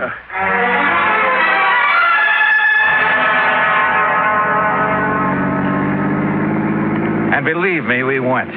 I don't know whether the police along the route have been alerted to let us by or not, but we earned more than one speeding ticket before we hit the cutoff around Victorville. The cutoff that would take us on past Edwards Air Force Base where the plants we were looking for were located.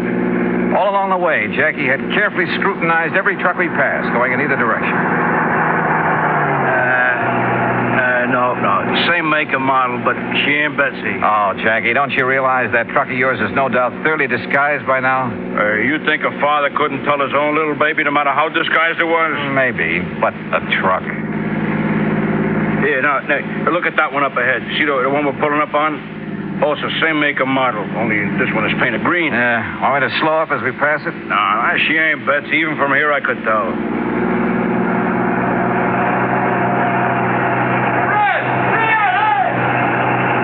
Say? Well, I didn't quite... Hey, wait a minute. That's Betsy. You sure? That paint job looks pretty old. That's Betsy, I know by her sound. You stop and block her off.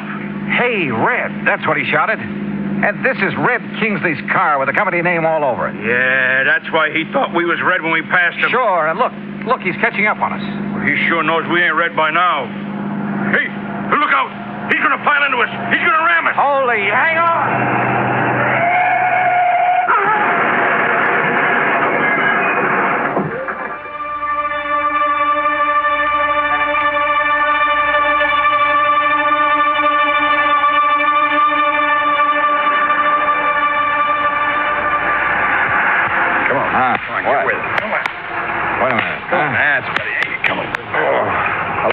Hate to keep slapping you on the puss this way, but come on. Oh, it's okay. It's okay. All right? I'm okay. Hey, your pal's up the road with that other truck. That's the sheriff's car. Up there where a couple of 1,000 miles of copper pipe spread all over the countryside. Oh, yeah. I edged him off the highway and he flipped over. Well, why did you do that? Why? Well, to hear those cops talk, you'd think I was a hero or something. The guys in the green truck rammed you off the road, didn't they? That's right. Well, when the cops seen that happen, they tried to force the truck off. Mister, that takes something like Clarabelle here. Clarabelle? Yeah. That's what I call this tractor-trailer rig of mine. It's not the first time I've given the police a hand.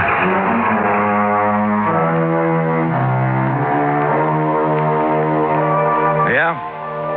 They've given a lot of people a hand, those boys who drive the big interstate trucks and trailers. They're a pretty fine bunch to have on the road. Well, I guess it's pretty obvious that Red Kingsley and Marlowe's shipping department was back at the hijacking operation. The two who were aboard the stolen truck turned state's evidence and sang plenty, and the courts will take care of them. Expense account total, including air transportation and incidentals back to Hartford, $50105. Yours truly, Johnny Dollar.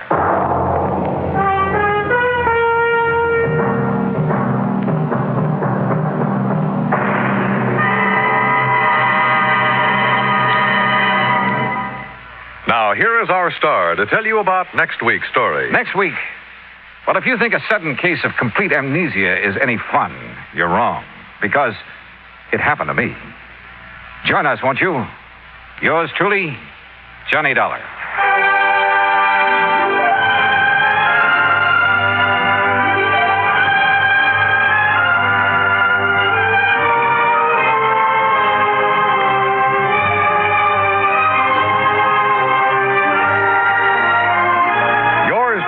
Johnny Dollar, starring Bob Bailey, originates in Hollywood. It is produced and directed by Jack Johnstone, who also wrote tonight's story. Heard in our cast were Forrest Lewis, John Daner, Junius Matthews, Stacey Harris, and Jack Crucian. Musical supervision is by Amerigo Marino. Be sure to join us next week, same time and station, for another exciting story of yours truly, Johnny Dollar. This is Dan Cumberly speaking.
From Hollywood, it's time now for...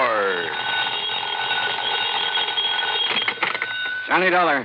Pat McCracken, Universal Adjustment Bureau, Johnny. Hi, Pratt. What's new? At the moment, Edward J. Rollins III. Oh, what about him? One of our companies has a hefty policy on his life, and he sent word he wanted to change his beneficiary, then he disappeared. And you want me to go looking for him? That's the general idea. Oh, look, Pratt, you could be wasting dough sending me. Chances are he'll pop up again by himself. Oh, yes, I know. Of course, it involves a little trip to the Caribbean, but if you're not interested... The Caribbean? I'll be right over.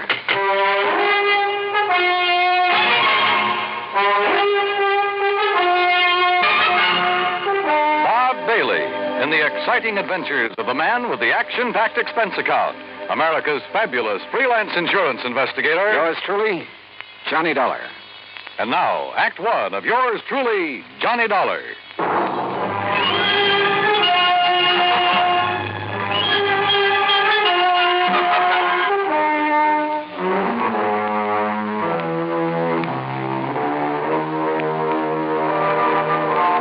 expense account submitted by Special Investigator Johnny Dollar to the Universal Adjustment Bureau, Hartford, Connecticut. Following is an account of expenses incurred during my investigation of the Time and Tide matter.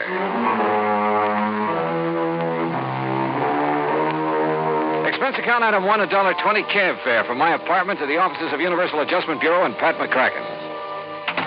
Now, the mention of the Caribbean did the trick. Sit down. Yeah, thanks. Now, what's the deal? Well, about 6 months ago, Johnny, Ed Rollins decided to marry a girl named Virginia Blake.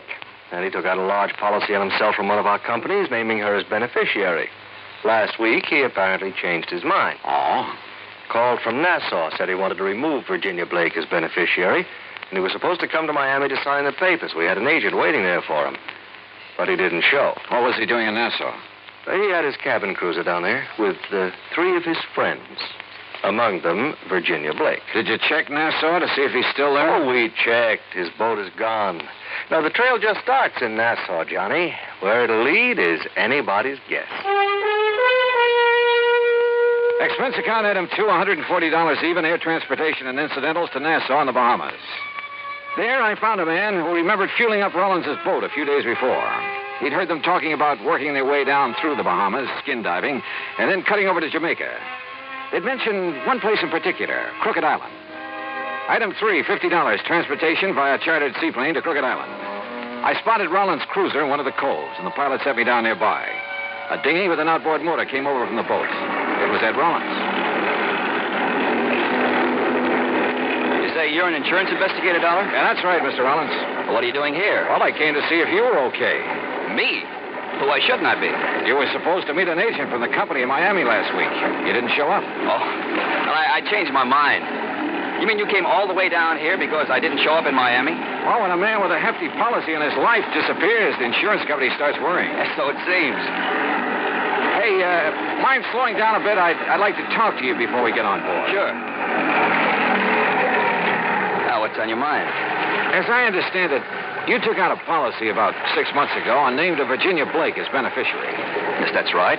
We're going to be married. Then a week ago, you apparently changed your mind. Well, I decided to think it over some more. That's why I brought the boat down here. What's the trouble? Oh, it's just... Well, I might as well tell you. I began to suspect Virginia's been two-timing me. Oh? With whom? That I don't know. Have you asked her about it? No, not yet. Why not? Because I'm afraid she might tell me the truth. Maybe I don't really want to hear it. Ah, I see. Look, Mr. Dollar, we're going to do a little more skin diving here in the cove this afternoon and then shove off for Jamaica around dark. Why not come along? You can catch a plane back to the States from there. Okay. Who all's on board your boat? Let's see. Virginia, you know about. The nurse Bill Winslow. Winslow? Yes, kind of a beachcomber at heart. I bring him along mainly to handle the boat. He's real good at it. Anybody else? Oh, Tony Atherton. A worthless sort of guy, but rather amusing company once in a while. Besides, he introduced me to Virginia, so I owe him something for that. I guess. Well, look, you mind introducing me as just an old friend of yours? Yes, that's just what I had in mind. Oh, say, there they are waiting for us on deck.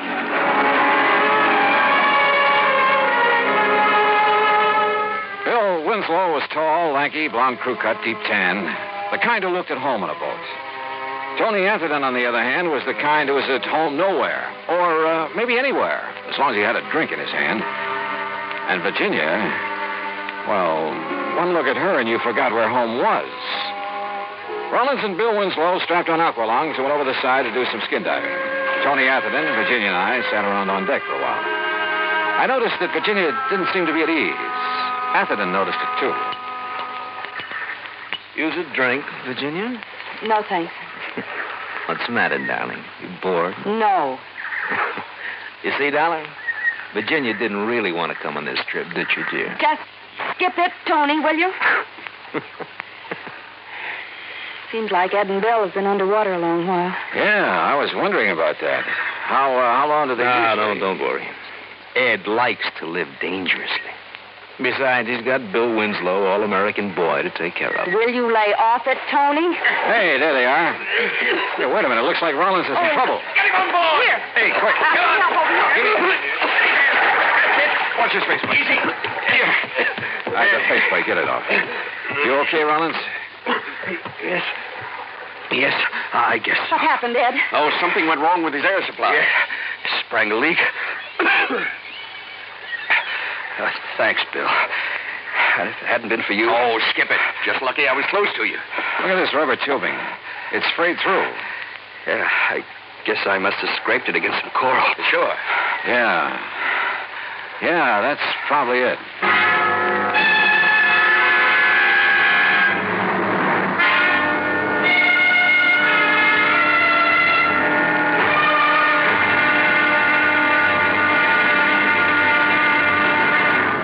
Act 2 of yours truly, Johnny Dollar, in a moment. And now for another episode in the life of Sergeant Donald Bellwether, my husband.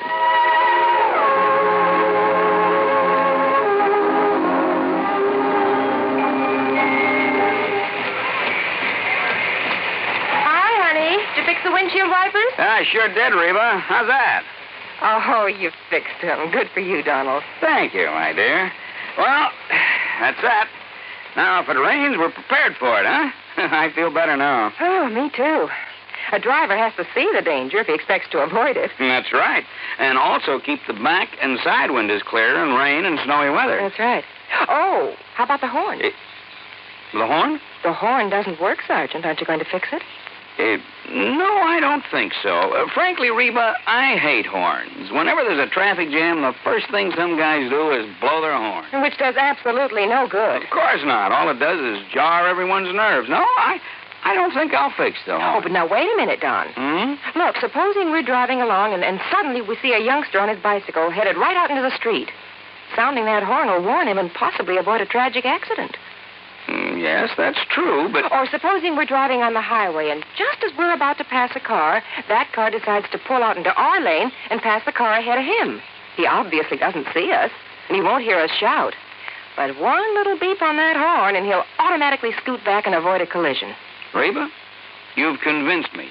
Even though it can be a nuisance, the automobile horn is a necessity. Then you'll repair it? Immediately. Oh, that's my Donald. That's my doll.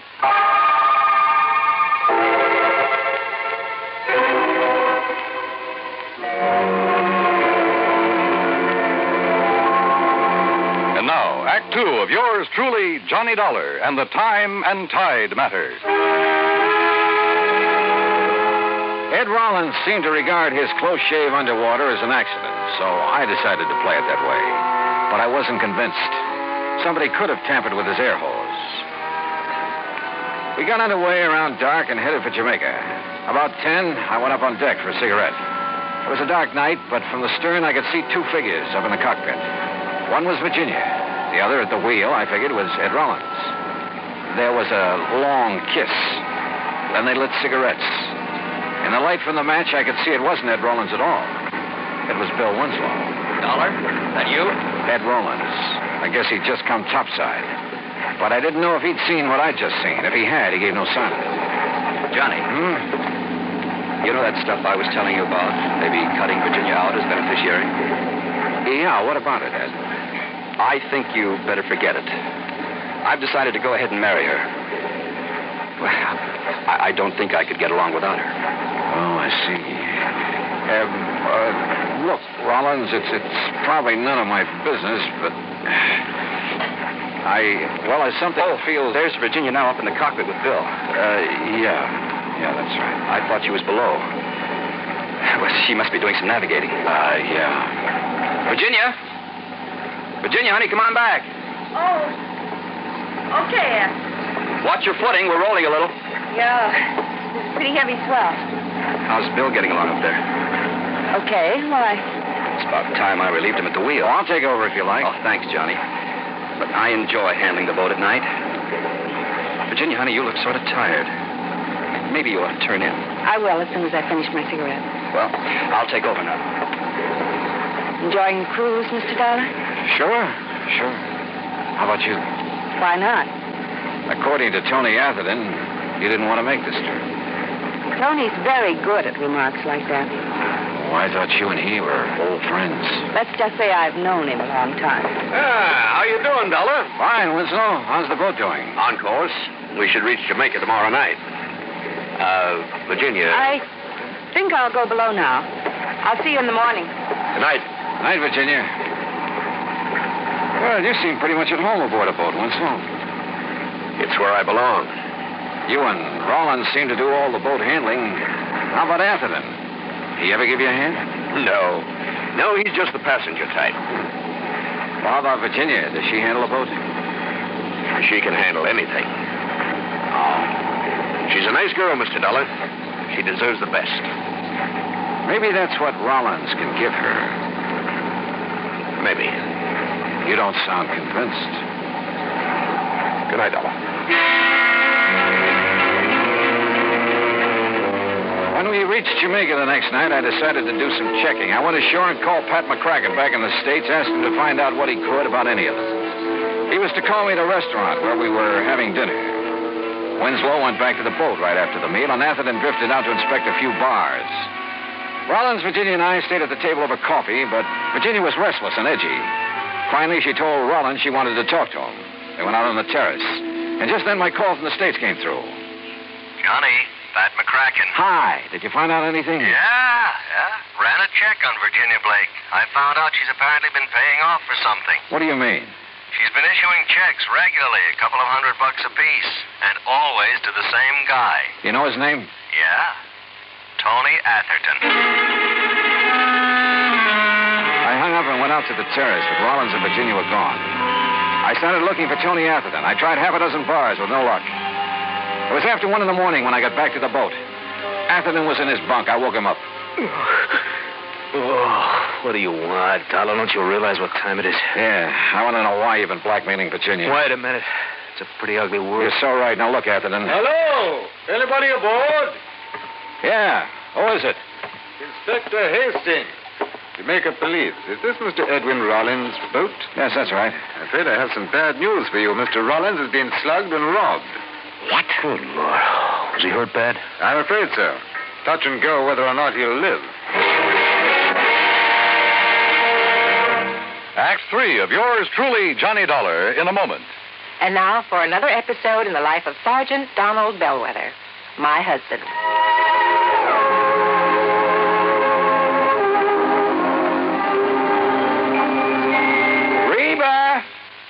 Reba! What is it, Donald? Confounded Reba, I can't find the fountain pen. I've looked all through this desk. Here it is, dear. Here it is. You must have used it as a marker when you were reading this book. Let's see, this great literary classic, Six-Gun Showdown at Powder River Gulch. All right, never mind about my reading habits. Just look at the coverage we're going to get with this new auto accident policy. Let's see. Collision. $50 deductible. Fire, theft, public liability, property damage, medical benefits. In other words, we have complete coverage. That's right. Of course, it's going to cost us money. I'm sending the company a check right now.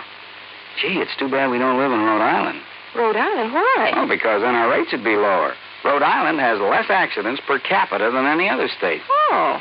Well, which state has the highest? Let me see. Here it is, Nevada. No, by golly, Nevada's second highest. Alaska has the most. Really? I didn't know that. Mm-hmm. You know, it's just too bad we can't eliminate traffic accidents completely. Not only would it save life and limb, but it'd be a lot less strain on the pocketbook. Yeah, that's for sure. These automobile accident policies get more expensive every year just because there's so many costly accidents. Well, I'm glad we've got some good insurance coverage, Donald, but just remember one thing. Oh, what's that, honey? Well, some auto accidents ruin a fender, and some ruin a family. Yeah, that's true. Very true. But as far as I'm concerned, I don't want any of your old insurance money. I want you here at home, safe and sound. You'll always drive carefully, won't you? Yes, I will, dear. Oh, that's my Donald. That's my doll.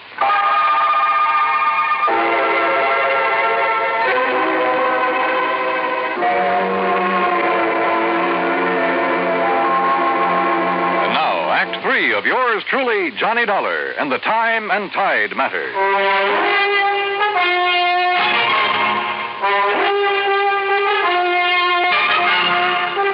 Inspector Hastings led me down the pier and around the corner of a warehouse about 100 yards from the boat. This is where one of my men discovered Rollins, Mr. Dollar. He'd been slugged, huh? With the length of pipe we found nearby. No fingerprints on it, Holmes. Rollins is in the hospital in a coma. Apparently he hasn't more than a 50-50 chance. You said something about robbery, Inspector. His wallet and valuables are gone. I'm afraid we've had quite a bit of that sort of thing around the waterfront lately. Robbery, huh? Maybe. Maybe not. I poked around the pier for a while, but didn't turn up a thing. It was about 7 in the morning when I finally got back to the boat in Atherton's stateroom. I told Virginia what happened, Dollar. She went to the hospital immediately. Okay, I can talk to her later, Atherton. I still want to know why you've been blackmailing her. Oh, look, you got proof, Dollar. Virginia's been issuing checks to you pretty regularly. Look, what's wrong with that? She and I are old friends. I've had bad luck with some of my investments. She's been kind enough to help me out. Now, look, Dollar, if you're trying to tie me in with what happened to Rollins, you're just wasting time. Am I? Of course you are. If you stop this nonsense, I can probably help you. Oh? Look, take a look out this porthole. Go on. What do you see, huh? A stretch of pier? A warehouse? Exactly. Well, what about it? Well, just as I was turning in last night, I heard footsteps on the pier. I looked out the porthole. Somebody was walking along it. As he turned the corner, I could see who he was by the warehouse light. It was Ed Rollins. Oh? A moment later, somebody stepped out of the shadows and followed him around the corner. Dollar, that was Bill Winslow. I tell you, I'm not the one who slugged Ed Rollins. But you admit taking a walk last night late. Well, sure. So what? All right, where'd you go? Oh, along the waterfront. I don't remember just where, and I don't remember what time it was. Along that pier out there, around that warehouse, maybe. Maybe. Look, I wasn't paying much attention where I was going, but I didn't see Rollins at all. What reason would I have to do a thing like that to him? I can maybe think of one. Like what? Like you in Virginia. Me? Oh, now, just a minute. That has nothing to do with it. I think it has, Winslow. Get this straight, Dollar. I didn't slug Rollins. I kept hammering away at him, but I couldn't get anywhere. Finally, I left him and went up on deck. Virginia had just come back from the hospital. He's still unconscious, Johnny. They say they don't know whether he'll make it. Virginia, what happened last night? When I got through with my phone call at the restaurant, you and Rollins had left. Yes. We walked around town a while talking. Then Ed said he had something to take care of, so he sent me back to the boat in a cab. I came back here and went to bed. I didn't know what had happened until Tony Atherton told me this morning. Mind telling me what you and Rollins were talking about last night? He told me about the doubts he'd been having about me. That he realized he still wanted to marry me. Oh? And I told him there were a couple of things he should know about me first. Like Bill Winslow, for instance? Not that it matters now, Johnny, but that was a goodbye kiss. Oh. A couple of months ago, I became very attracted to Bill, but it was no good. You give Bill a boat or a beach, and... Well, his thinking doesn't go much beyond that. And I began to realize that what I really wanted was Ed. What was his reaction when you told him about Winslow? Well, he's a pretty wonderful guy, Johnny. That's why if anything happens that he doesn't pull through, I don't know what I'd do. And what was the other thing you told him last night? That Tony Atherton had been blackmailing me. It figured. You see, I roomed with a girl once I thought was okay, but she wasn't. Some stolen things were found in our apartment. I thought they were hers. I couldn't prove I wasn't involved. You did time for it? Yes. I wish I'd told Ed right at the start. Well, at least you did tell him last night. Johnny, who could have done this to Ed? You don't think it could have been Bill Winslow? Oh, what I think doesn't matter, Virginia. It's what I can prove that counts. And right now, that's nothing. I walked off the boat and along the waterfront. There was a swirl in the channel. The tide was going out. It was almost low. I glanced over at Rollins' boat. It was resting lower against the pier now. Suddenly, a couple of ideas started pecking away at me. I went back aboard the boat and found a tide table. According to my watch and the table, it was low tide. Then I looked up the time of the previous roll. Yeah. I headed for Tony Atherton's stateroom. All right. So Virginia was buying a little silence from me about her past. So what? When Virginia told Rollins you'd been blackmailing her, he probably didn't like it much. He told her he had some business to take care of. It could have been with you. Now, look. So he went out looking for you around the town. He found you. Now, wait a minute. What'd he do? Threatened to have you prosecuted? Was that it? So you followed him down to the waterfront, sneaked up behind him and slugged him. No. You figured you'd killed him. But even if you hadn't, you were safe because he couldn't have seen who slugged him. Look, Dolly, you're talking nonsense. Told you I saw Bill Winslow following Rollins. I saw it right through this porthole. And that's where you hung yourself. Huh? Take a look out that porthole. What do you see? Why? Yeah. The pilings of the pier. It's low tide. Well, so what? And it was low tide at the time of the attack. You couldn't have seen over the top of the pier then. You were lying. Oh, now look, I tell you, I won't try it. Get away from me!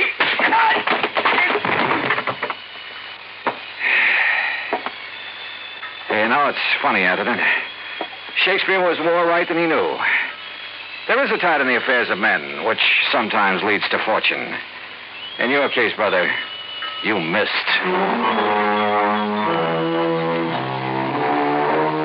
Expense account total, including transportation and incidentals home, $403.50. Remarks? Tony Atherton's in jail where he belongs. Bill Winslow is somewhere on a boat where he belongs. Ed Rollins pulled through. He and Virginia will get married next month. Yours truly, Johnny Dollar.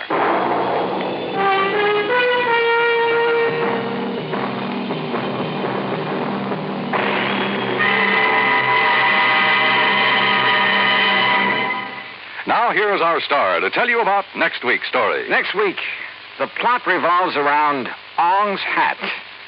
And if you want to know what that means, well, join us, won't you? Yours truly, Johnny Dollar.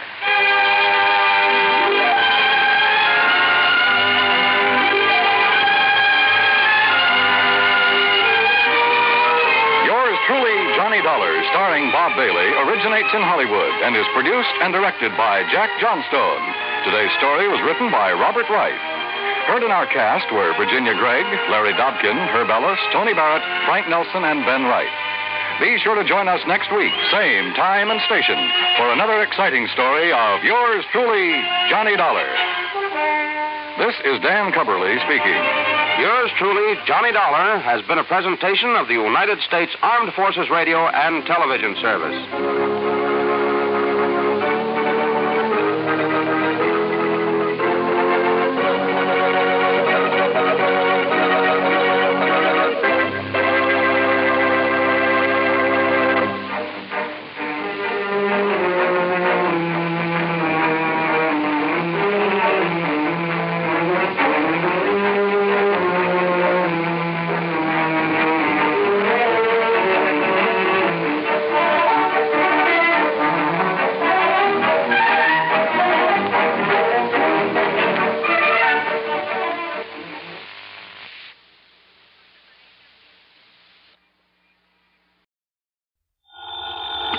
Johnny Dollar. This is Bert Larkin, International Casualty in Life. Oh, hiya, Bert. How are you? I'm afraid I have a bit of a problem, Dollar. Yeah? Yes, involving some $300,000. Wow. Will have to be distributed very shortly. Oh, well, easy, Bert. Just send me a check. Forget the whole thing. You're testing, of course. Oh, well, now, how could you say a thing like that? Well, what about this 300 G's? You expecting a policyholder to kick the bucket? Exactly. Oh, though I wouldn't put it so crudely. Oh, well, maybe expecting him to be knocked off, huh? Oh, no. His name is Mr. William Makepeace Everly. Yeah? He lives out in the old Piney Woods section. Oh, yeah, that's a pretty well-to-do part of town. Exactly. And Mr. Everly is quite wealthy. Well, he'd have to have something to carry that big a policy. Exactly. I've just learned from his doctor, Dr. Thatcher, that he has only a very short time to live. Well, just what am I supposed to do about it? I don't know. You don't know? All I know is that Mr. Everly wants you out to see him immediately. And beyond that, Hey, Bert, there's something funny about this. I'm inclined to agree with you, Dollar. But will you do it right away? Sure, why not? But I wonder.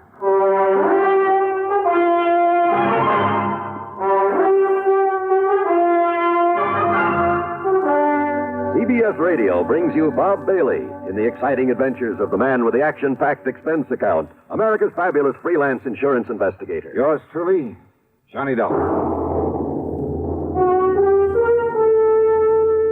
Get the really light refreshment. This is where I talk, Kay. Get the really light refreshment. That's Pepsi-Cola, of course. I just wanted to say be sociable, Charlie. Of course, Kay. Be sociable. Have a Pepsi on the road or at home. It always refreshes without filling. Charlie. Pick up extra cartons now. Pepsi is so delicious it goes fast. That's why you should keep plenty of Pepsi on hand. Oops. Maybe I'd better sing. Be sure to say keep Pepsi handy. Yes, Charlie, but the song says it sociably. Be sociable, look smart, keep up to date with Pepsi.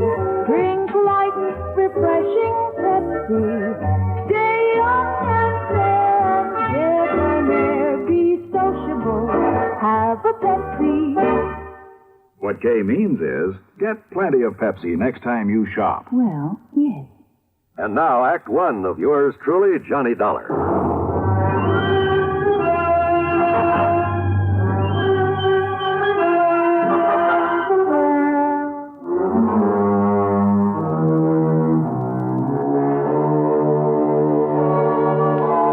Expense account submitted by Special Investigator Johnny Dollar to the International Casualty and Life Insurance Company, Hartford, Connecticut. Following is an account of expenses incurred during my investigation of the Harried Heiress Matter. Expense account item 1, $4.85 for a tank full of gas, and I drove to the Everly address at the edge of Piney Woods. That was a beautiful old place in a setting of tall oaks and sycamore trees that spread protectively over and around the rather large frame house, with its slate roof, its cupolas and dormers and broad porches. Even before going in, I knew the inside was filled with heavy, overstuffed furniture and velvet draperies, gilded mirrors, that it had a kind of musty smell, perhaps a trace of camphor, and the parlor closed off except for very special occasions. It was that kind of place. In answer to my knock, I was met at the door by a man who looked anything but on his last legs. Mr. Dollar? Yeah, that's right. Good. Come in, please. Thanks. But are you Mr. I'm Dr. Thatcher. I'm the one who called your insurance company. Oh, I see. At Mr. Everly's request. Or I should say at his insistence. Come along, please. He's in his bedroom upstairs. Yeah, sure. I'm afraid he has only a few days to live, Mr. Dollar. Early yesterday, I notified his stepson, Alfred Harker, but I haven't been able to locate his niece, Nancy Everly. And that is what has him upset. That's why he wants to see you. Oh? They're his only living relatives, by the way. Well, just what does he want me to do? Well, suppose I let him tell you. Oh, and although he realizes he hasn't long to live, he has no idea how short his time really is. All right. Please bear that in mind when you talk to him. Yes, sure. And above all, try not to excite him. Now, in here, please. Oh, okay, thanks. Mr. Everly, I have brought Mr. Johnny Dollar. Oh, isn't that nice?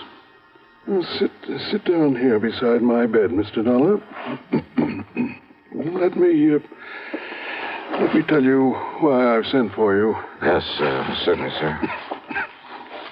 Well, young Thatcher here doesn't really know what he's talking about, but he seems to think I have only a few months to live. A few months? Of course, I don't believe him. Mr. Dollar, I'll probably end up outliving both of you youngsters. That's the spirit. Well, I hope you do, sir. But he's given me something to think about. My estate. What about it, sir? I've willed everything to my niece, Nancy.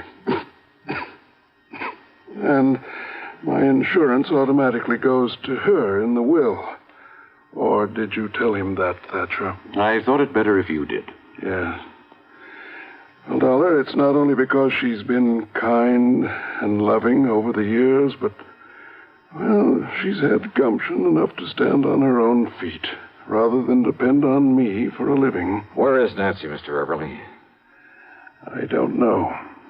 Well, But I want you to find her, Mr. Dollar, and bring her here so that I can see her before I... Well, now, I still don't believe this young sawbones, but I... Yes, I think I understand, sir. And she is your only heir, your only living relative? I told you, Don. My only heir. And I want to be sure. I want you to be sure it stays that way. Well, I'll do everything I can. I want nothing to go to my stepson, Alfred Harker. I see. Idle, worthless, sponging off me all these years, even forging my name to checks to get my money now and then. That kind, huh? Yes. And if he finds out I'm leaving everything to her, there isn't anything he wouldn't do to... Please, take it easy, Mr. Everly. I'm all right. Well, of course, Nancy realizes this about Alfred, doesn't she? No. And that's why you must find her. Bring her to me. I'll certainly try, sir. Yes, you must. Please, Mr. Everly, and how if you... anything happens to me, you must protect her from him. You must. You... Dollar, hand me that hypo there on the tray. Yeah, sure, Doc.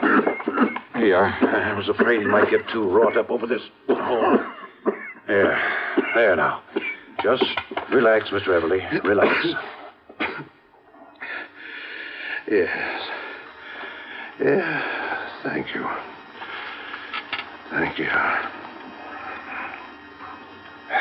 Well, now he'll sleep for a while. I was afraid he might get too excited. Yeah. And it sure looks like I got my work cut out for me. I'm afraid so. At least this Alfred Harker doesn't know that his stepfather's money, his insurance... I'm afraid he does, though. What's that? I didn't realize... Realize what? But when I called him and told him Mr. Everly was dying... You told him Nancy is the only heir? Yes, and I shouldn't have. Have you any idea at all where I might start looking for Nancy? No, Dollar, I'm afraid not. But if you don't know and the old man doesn't know, how do I... Oh, great.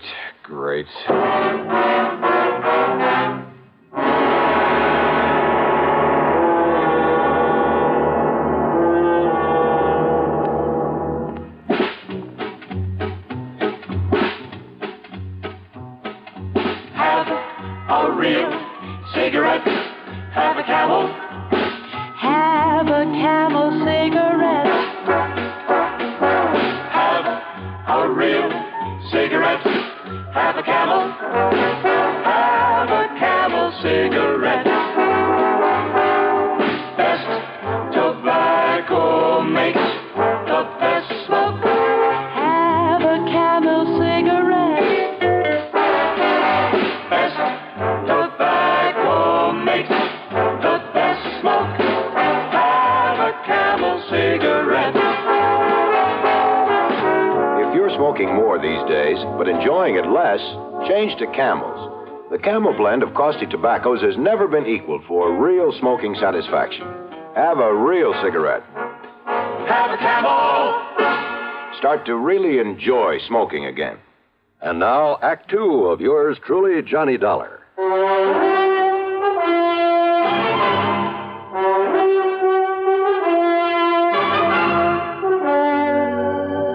Now, look here, Doctor. If nobody knows where Nancy Everly is or how to find out where she Dollar. is... Yeah? Mr. Everly's stepson, Alfred Harker, always kept close tabs on Nancy's whereabouts. Oh, he would. Well, what do you mean? Sure, so that if anything happened to the old man, he could start sponging off of her. Now, look, it's Yes? important. Well, Mr. Everly said she doesn't know what a rotten character Al is. That's true. Because of his sweetness and light attitude, Mr. Everly never told her. Well, if he had, he wouldn't have to be so worried about what Alfred might try to do to her to get the estate. Very true. Unless I can get to Nancy first, she'll be a sitting duck for him. If only I hadn't told Alfred he's not included in the Well, inheritance. you didn't, that's that. Yet, if Mr. Everly's will specifies that Nancy's to be the sole heir... Oh, you never heard of a will being broken? Well, yes. Okay, where can I find Alfred? Well, he lives in a rooming house on the other side of town. Yeah, I'll write the address down for you. Yeah, do that. And remember, Dollar, he's not only bad, but clever. So be careful. Here, remember that. Sure.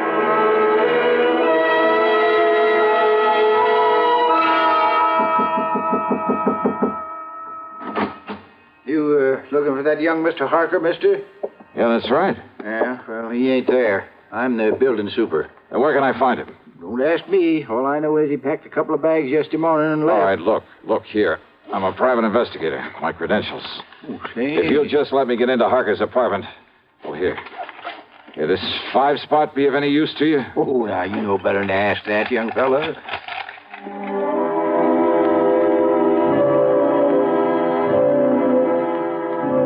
It was pretty obvious Al Harker had left in a hurry. The clothes he hadn't packed were strewn all over the place. But luck was with me. On a desk, I found an airline timetable. One of the flights to Los Angeles had a check mark beside it. More important, I found the address of Nancy Everly, an address in Philadelphia, PA. I drove to the airport and spent item 2, 12:55, on a plane to Philadelphia. Then item 3, 6 1/4 for a cab to Nancy's address. It was a neat little apartment in the section they call Upper Darby. But instead of finding Nancy there... Why, no, Johnny Dollar. I'm Marianne Hooper. Oh, yeah. Now, Miss Hooper... But I know Nancy Everly from the office where we work together. Well, where can I find her, Miss Hooper? When she moved out of town, I agreed to take over the lease on this nice apartment.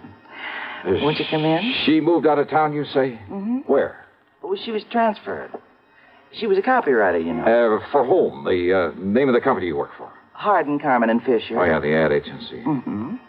And they sent Nancy out to their Los Angeles office just a few weeks ago. Then Alfred must have found that out. Why don't you come in just a minute, Johnny? It's awful chilly out here. Hey, listen, do you have her address in L.A.? Well, no, but maybe at the office. All right, okay, thanks. Thanks Johnny, very much. Has she done something wrong? No, she hasn't. What?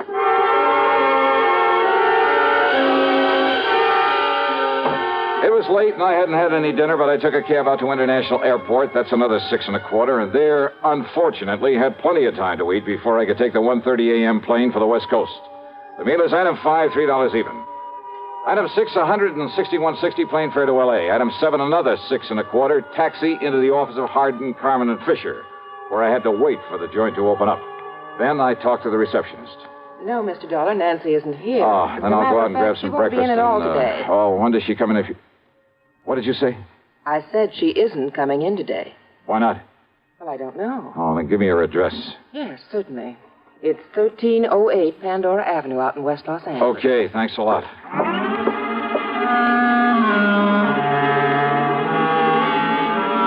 So Nancy was in L.A. Al Harker had come to L.A. And Al knew he'd get none of Mr. Everly's estate unless... Unless what? Oh, I hadn't the least idea. But I knew that he was clever, which meant there was no time to waste in getting hold of Nancy. Item 8, $3.50 for a cab to 1308 Pandora, and there from the landlord. Oh, believe me, this was the one I hadn't anticipated. Oh, she lives here, all right, but she isn't here now. Well, she do you have left any on idea? a little trip a few hours ago. Trip, did you say? That's right. She and a real nice-looking young man. Do you know his name, who he is? No, I can't say that I do, but a real charming, nice. Well, look, do you know where they went? Man. Oh, I sure do. Well, where? She said they were going over to Las Vegas. Vegas? And you know something? I think they're going over there to get married. Ouch. Munch, munch, munch a bunch of Fritos, corn chips. It's not polite to smack your lips, but you can't help it with Fritos, corn chips. Munch, munch, munch a bunch of Fritos, corn chips. That's right, Fritos corn chips. So crisp and light, there's contentment in every munch. Serve them at outdoor parties, as a snack or with dips. Fritos corn chips are so good with cold drinks, everyone will want to munch a bunch. Fritos have a flavor no other kind of chip can match. Munch, munch, munch a bunch of Fritos, corn chips. Fritos are golden chips of corn just made to munch. Keep Fritos corn chips on hand for the perfect warm weather between meal treat. Tuck a bag in every lunch, picnic or otherwise. Serve them with sandwiches, salads, all summer meals. Fritos corn chips are full of good, crisp, refreshing flavor. Fritos, Fritos corn chips. Munch, munch, munch a bunch of Fritos, corn chips. Now, back to yours truly, Johnny Dollar and the Harried Heiress Matter.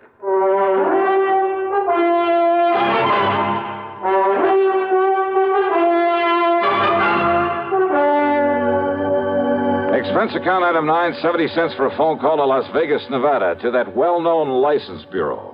Johnny Dollar, the special investigator? Yeah, that's right. Listen. Well, sir, this is a real privilege talking to you this way. Hey, listen, there's a young couple on their way over there to get married. Happens all the time, Johnny. Oh, yeah, sure. Especially here. Yeah, now listen. Their names are Nancy Everly and Alfred Harker. You want me to arrange something special for them to help them on their way? No. Somehow you've got to keep them from getting married. Well, now, unless you've got some legal reason, Johnny, some kind of court order or something. By the time I went through that, they could be married and gone. Yes, I guess that's So, true. look, you got to stall them. Somehow you got to keep that pair waiting. Well, now, Johnny, I'd certainly like to do you the favor. And do it. But unless I got some legal cause. You see, it works like Well, look, this. just you stall them off until I get there. I'll make it worth your while. Now, Johnny, that sounds like bribery. All right, call it anything you like. Just hold them up until I can get over there to Vegas. But on what excuse, Johnny? Anything you can think of, but do it. I'm on my way.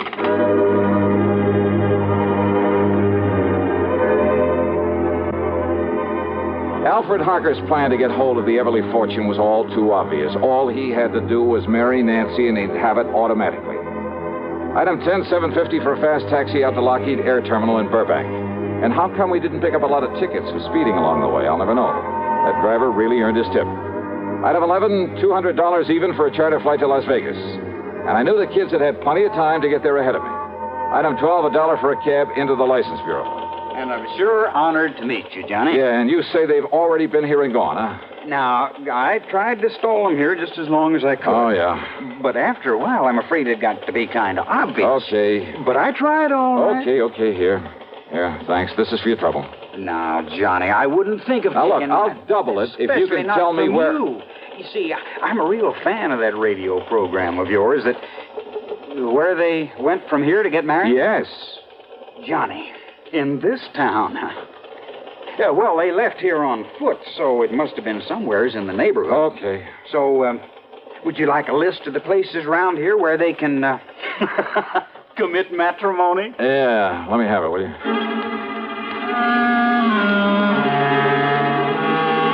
Item 13 is the 10 spot I accidentally left on the counter for him. Then I started checking every place in the area, every person who could seal the bonds of matrimony. Churches, marriage chapels, justices of the peace, even ordinary-looking private homes that were on the list. Hey, you know something? A lot of weddings take place in Vegas. I almost got thrown out of a couple I barged in on, and then finally... Why these two excuse me, folks. In holy matrimony. Speak now or forever hold your peace. Excuse me, please. Just wait, young man. I'll take care of your wedding in just a minute. Yeah, well, look... Let us finish the ceremony, please. Yes, of course. Now, do you, Alfred Harker, take this woman... No, he doesn't. I beg your pardon, young man. Yes, what is this? Who's this man, Alfred? Well, I'm sure I don't know. All right, now listen to me, Nancy, and listen to me very Who are carefully. you? The only reason Al Harker is rushing you into this marriage is to get his hands on your money. What? My money? That's right. Now, look But here. you're wrong, because I have no money. That is, not enough. Well, maybe not now, Nancy, but you will have within the next few days when your uncle dies. Uncle Bill is dying? Ask Alfred here. He knows it. What in the world makes you think a thing like that? Because Dr. Thatcher told you he is, and told me that he told you.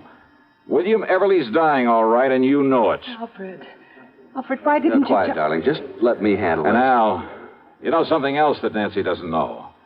That Mr. Everly isn't leaving you 1 cent. That everything goes to her. So the quickest, surest way to get your hands on that estate is to marry her. Now, look here. Alfred, this isn't true, is it? I can explain everything, Nancy. Oh, I'm sure you could, Al. But you won't need to. You just listen to me, Now, Mr. Nancy. If what you say is true, why did Uncle Bill write to Alfred and beg him to marry me? That it's the one thing he's always hoped for. Who told you that? I saw the letter myself. Alfred showed it to me. Oh, do you have that letter, Nancy? Alfred? Well, no, I threw it away. Yeah, you would. So not to have any evidence lying around. Evidence? A forgery. Like the checks your darling Alfred forged over the years. Alfred, no, that isn't true, is it, Alfred? It's true, all right. No. Neither this man or anybody else is going to stop this wedding. Come here, Nancy. Young man, Now, look, pulling that gun is about the most foolish thing you could possibly do, Alfred. Is it? Alfred, listen. No, Nancy. Now, let go of me. Please, Alfred, listen to me. Hey, just hang on to him, Nancy. I'll kill you. Sure.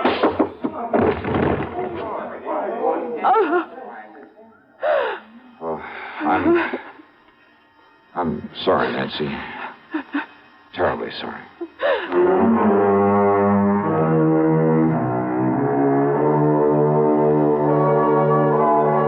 Well, pulling his gun was a big mistake. Yeah, the people there in Vegas, the police, just don't go for that sort of thing. As for any charges the company may care to make against him, well, that's up to the legal department. The main thing is to keep him away from her permanently. Incidentally, I managed to get her home to see her uncle before he died. Expense account total, including the trip back to Hartford, and for Nancy, too, of course, $76,425. Yours truly, Johnny Dollar.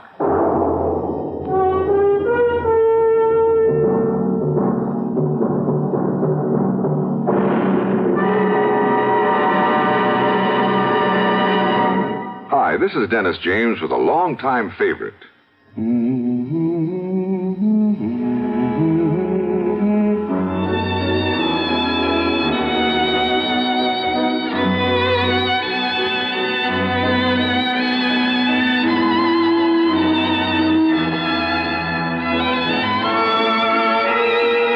Yes, the longtime favorites are usually the best, aren't they?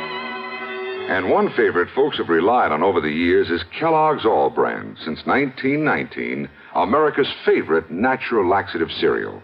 Kellogg's All Brand is the safe, gentle way to overcome irregularity caused by lack of bulk in your diet.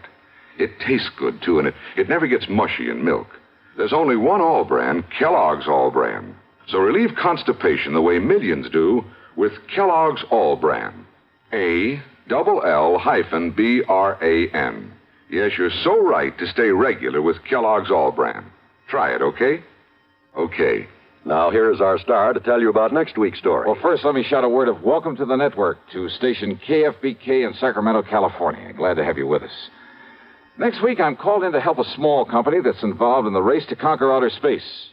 And I'm sure you know there are plenty of people in this world who go to any lengths to put a crimp in this project. But in this case, the man behind all the trouble turns out to be a real surprise. The case I'll tell you about is called the Flask of Death Matter. And believe me, there's lots of excitement and suspense. So join us, won't you? Yours truly, Johnny Dollar.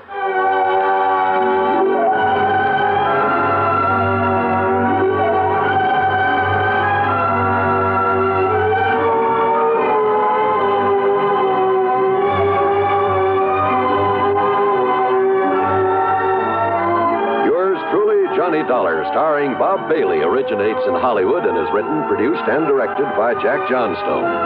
Heard in our cast were Virginia Gregg, Gene Tatum, Lillian Baeff, Marvin Miller, Russell Thorson, Bart Robinson, Forrest Lewis, Sam Edwards, and Harry Bartell. Be sure to join us next week, same time and station, for another exciting story of yours truly, Johnny Dollar. This is John Wall speaking. Suspense follows on the CBS Radio Network. You know, Dooley, I've been reading up on hypnosis. Come here and let me try it on you. I'm an officer of the law and don't approve of making a man divulge his secrets. However, I'll stand by in case there's criminology involved. I just want to clear up some of his problems, Officer Suds. I haven't got any problems. I'm the soul of contentment. Maybe that's your trouble. You're too contented. Lie down, Dooley. You're going to sleep. I feel so good. He's under my influence. Now, little tyke, get up. Go straight to the beer of your choice. Astounding. He's heading for Utica Club. 'Cause Utica Club will still take the trouble to age beer the natural way. Utica Club, you see.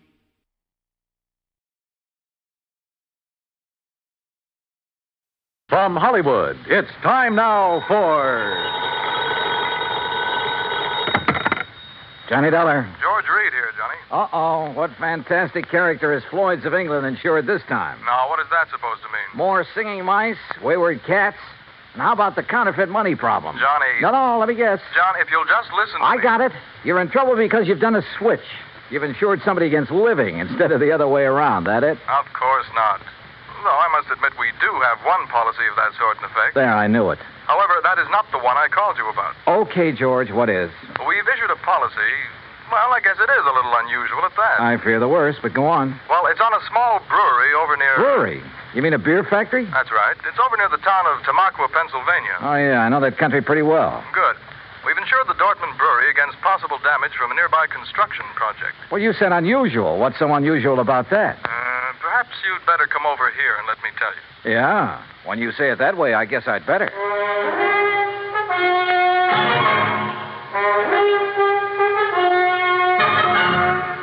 Bob Bailey in the exciting adventures of the man with the action-packed expense account. America's fabulous freelance insurance investigator. Yours truly, Johnny Dollar. And now, Act One of yours truly, Johnny Dollar.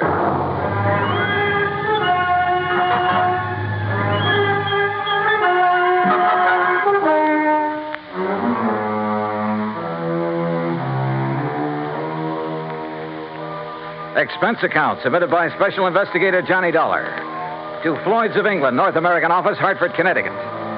Following is an account of expenses incurred during my investigation of the J.P.D. matter.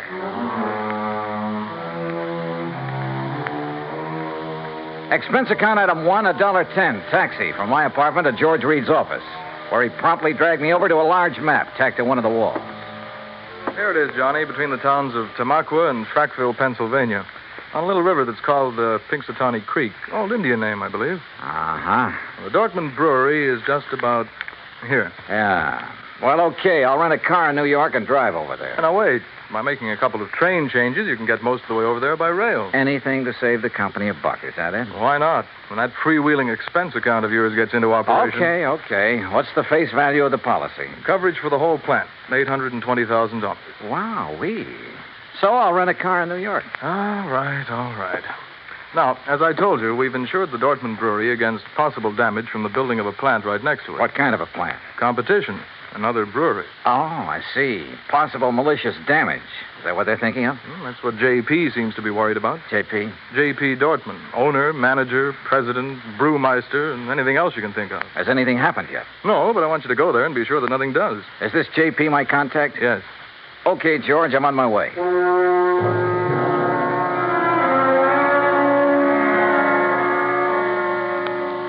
Expense account item 2, $935, fare and incidentals, Hartford to New York. Item 3, $50, deposit on a drive-your-own car. Item 4, 50 cents toll through the Holland Tunnel. I cut straight across the top of Jersey, crossed the Delaware at Phillipsburg, and finally pulled into the little town of Tamaqua shortly after 6 p.m. Items 5, 6, and 7, $12.20. For dinner, a place to rest my weary head, and breakfast the next morning.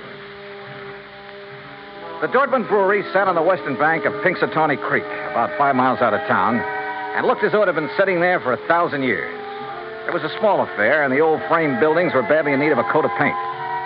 Just north of it rose a towering cliff, and on top of that cliff stood an array of cranes and machines and bulldozers that are used on modern large-scale construction jobs. I parked my car at the entrance to the office building and was greeted at the door by a large, raw-boned woman of about 50 with straggly yellow hair and wearing a faded blue cotton dress that looked as though it hadn't been ironed in years. Something I can do for you? Oh, why, I'm looking for Mr. J.P. Dortmund. Mister. That's a laugh. Is it? Why? Because I'm J.P. What? That's right. Anything wrong with it? Well, Hey, wait a minute. You another of those lawyers from that job up on the cliff come to fancy talk me about not having to worry in the world about what they're doing to me up there? No, and how I better mind my own business. What do you mean, no? My name is Dollar, Johnny Dollar. I'm here on behalf of Floyd's of England. The insurance company? Well, now, that's different. You come on into my private office, Johnny. Her private office was furnished with a battered walnut desk, some ancient filing cabinets, and a couple of straight wooden chairs. Nothing else. Hardly the kind of an office you'd expect for the president of a company worth $820,000. There's nothing fancy about it, Johnny, because there's nothing fancy about any part of my brewery. But that isn't what counts. We've been here ever since my great-great-grandfather built it up. And all we've cared about is making the finest beer in the country. Gretchen? And we do make it, too. Gretchen, can't you hear me out? Yes, J.P.? Gretchen, I want you to bring Mr. Dollar a pitcher full in my glass. Yes, ma'am. Well, look, I'm afraid I'm not much of a beer you man. You will be when you've tasted this. It's the creek that does it, you know, Pinxatawney Creek. Finest water for beer in the whole United States. That's what makes good beer, you know. Yes, so I've heard. That's why that dirty Clarkson Kemper bunch are building up on the cliff to get at that water. I understand they'll be your competitors. Ha! All their fancy modern equipment and methods can't produce the brew the way I can. The long, slow, easy way. With all the good old-fashioned apparatus. The old country method. Yes, I see. Why, Johnny, we make our own barley malt. And we grind it by hand. And we come up with a wort that's second to none in the world. The old-type Sparger, too. And the hopjack. And the finest strain of yeast there is. Yes, I'm sure that 3 full months we age before we rack a drop. Sure, we take more time and more trouble, but we come up with a better brew. Better than any modern plant can ever make. Well, then what's your problem? They're getting ready to blast up on that cliff. Blast? A whole big chunk of it away. And when they do, that whole thing will come crashing down here. Thousands of tons of rock. Well, surely there's some state authority or something to prevent that. Oh, they've bamboozled the authorities. And your insurance company, too. They'll say it was an accident, a miscalculation. And when that rock comes crashing down here, it'll wreck this whole plant of mine. Well, you do have insurance, remember? It'll wreck all my fine old equipment that can never again be replaced because there are no such things anymore. Well, when's all this blasting supposed to take place? Who knows? Tonight, tomorrow, next week. Who knows? That soon? Yeah. So, Johnny, if there's anything you can do, you'd better do it now. What's insurance money if I have to lose this for it?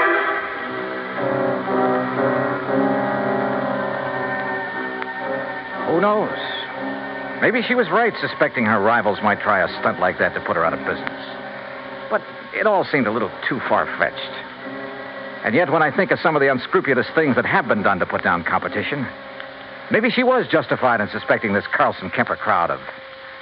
Yeah, maybe she was.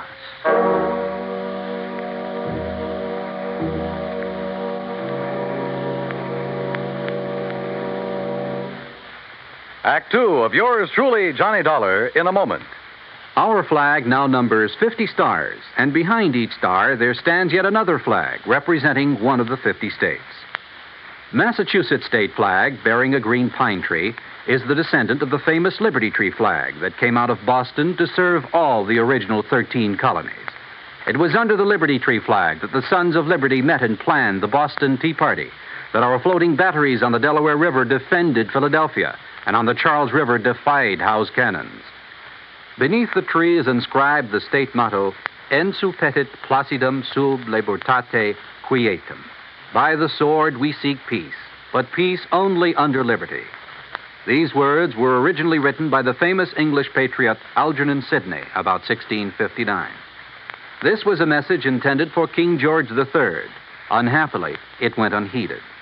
Massachusetts state flag, the flag of the sixth state to enter the Union, was adopted on March 18, 1904. And now, Act 2 of yours truly, Johnny Dollar, and the J.P.D. Matter. If J.P. Dorfman was right, if there was the least possibility she was right in her suspicion that Carlson Kemper would blast thousands of tons of rock down on a little plant in order to put her out of business, well, there was only one thing to do. I got back into my car and drove by a roundabout way up to the top of the cliff overlooking the Dorfman Brewery. There in the middle of the vast array of heavy construction equipment, giant cranes, trucks, huge cement mixers, and so on, I found the main construction shack. And by a stroke of luck, one of the partners in the proposed new brewery, Mr. James Carlson.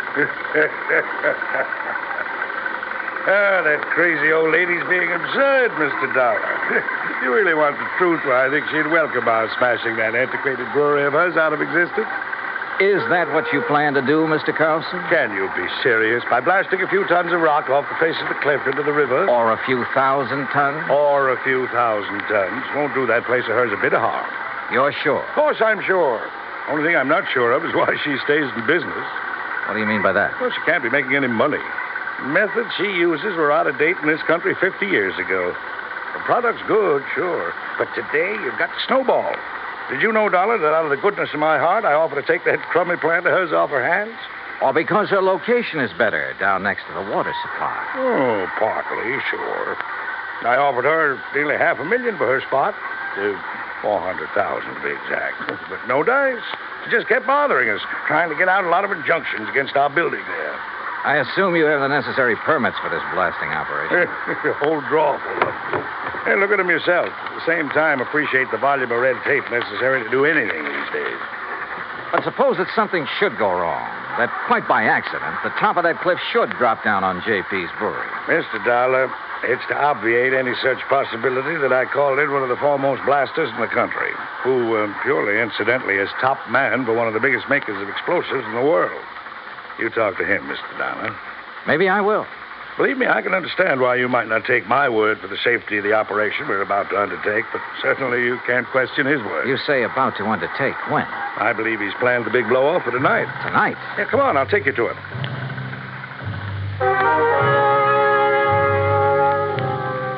We found this expert, Mr. Sidney Crutchfield, in a small, tidy shack set out near the edge of the cliff, working over a series of complicated diagrams with a busy slide rule in his hand. And I must confess, he turned out to be one of the most interesting men I've ever met. Tall, slim, and gray-haired, he had a quiet, easy, yet confident manner that completely belied his hazardous occupation. This was the man who had done the dynamiting for some of the biggest jobs in this country, had moved mountains and rivers in the construction of huge dams, had blasted the way for some of our vast highway networks. As you can see by the dates on these sheets, I finished planning this blast over 2 weeks ago. But I find that constant checking and rechecking never does any harm. Mr. Carlson tells me you plan to set off this blast tonight. Yes. Actually, I shall push the plunger at exactly 2 o'clock tomorrow morning. If Mr. Carlson is ready. Don't you worry about it, Mr. Crutchfield. We're moving the equipment and the shacks away right now. Excellent. And at the time of the blast, no one is to be here but me. That's what your contract says. And that's the way it must be. For safety, Mr. Crutchfield? Well, call it a fetish of mine. Uh-huh. And there'll be no damage to the brewery plant down below? I'll stake my reputation on it. Come, Mr. Dollar. If you like, I'll show you how I've made the sets for this blast. We spent the rest of the day inspecting every tunnel, shaft, and drill hole into which the explosives have been packed and fused. And the artistry of this man was evident from the word go. By 6 p.m., all the machines and shacks and equipment had been moved back from the edge of the cliff that was to be blown off. The place was deserted, except for Mr. Crutchfield and me. And now, you must get into your car and leave, Mr. Dollar. But if there's no danger... Please. I prefer it this way. Surely you're not still concerned about the blast? To be honest about it, no. Not one bit. And I wasn't, at the moment. Yeah, this amazing man simply couldn't do anything wrong. I would have staked my life on it. But by the time I'd driven the long, curving road to the Dortmund Brewery below, had found the place not only deserted, but completely shut down, a funny little hunch began to grow in the back of my head. Even the office building was dark as far as I could see. With the help of a business card, I slipped the lock on the front door. And then I saw the thin streak of light under the door of J.P.'s private office. I thought I heard something in there. The office was a shambles. Account books and papers scattered all over the place. A couple of cartons. The drawers of the crusty old files were open and, for the most part, empty. Somebody had been hastily packing and removing all the important papers. But why? I'm sorry, Johnny. Oh, what? Sorry. Oh! And you seemed like such a nice boy.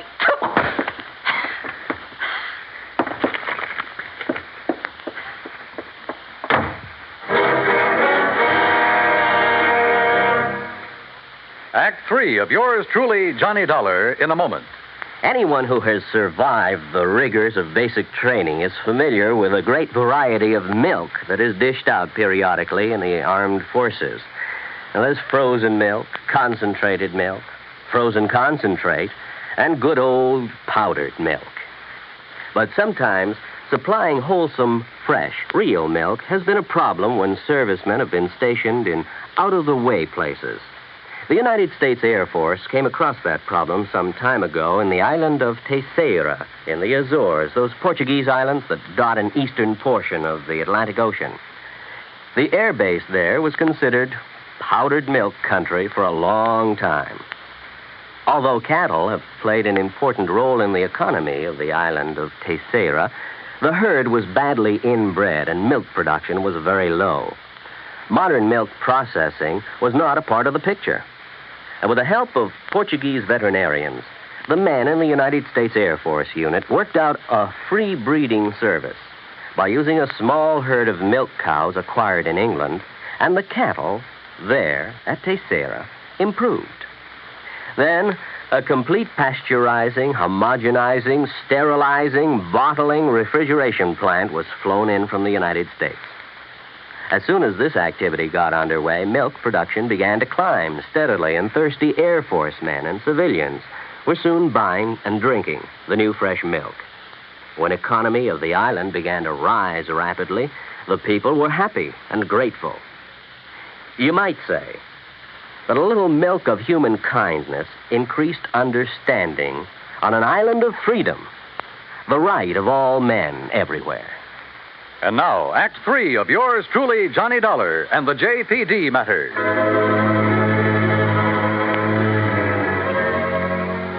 When I came to in the office of the Dortmund Brewery, my head felt as though it had been split wide open. The sash weight that had been used on it lay beside me. But why had J.P. struck me down from behind the door where she'd been waiting for me? And why, before that, had she been hastily packing a lot of business papers, bills, and so on to take away? A couple of them still lay under me where I'd fallen. It was several minutes before I found strength enough to roll over and try to push myself to my feet. As I did so, I saw two things. One was a bill she'd overlooked in her haste to get away. A bill from Frankline Powder Company addressed to her personally. A bill for 21 cases of dynamite and some other explosives. The other was my watch. I'd been out for hours, too many hours. For according to my watch, it was 1:52 a.m., exactly 8 minutes before the tremendous dynamite blast on the cliff above was to be set off. And suddenly I knew where, somehow, by her plan, those thousands of tons of rock would land, and not harmlessly in the river below. And I knew why J.P. had left me here, so I'd be crushed by them.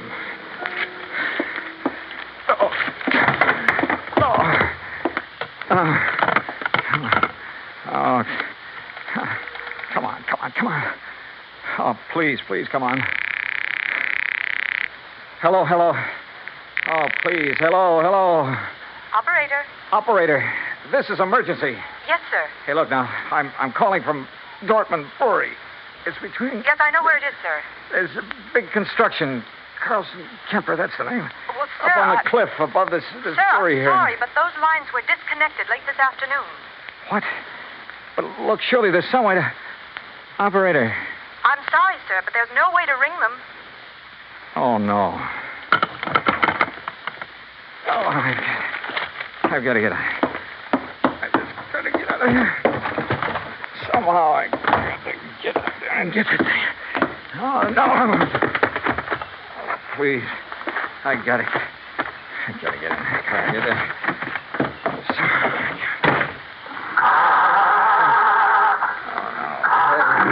I can't.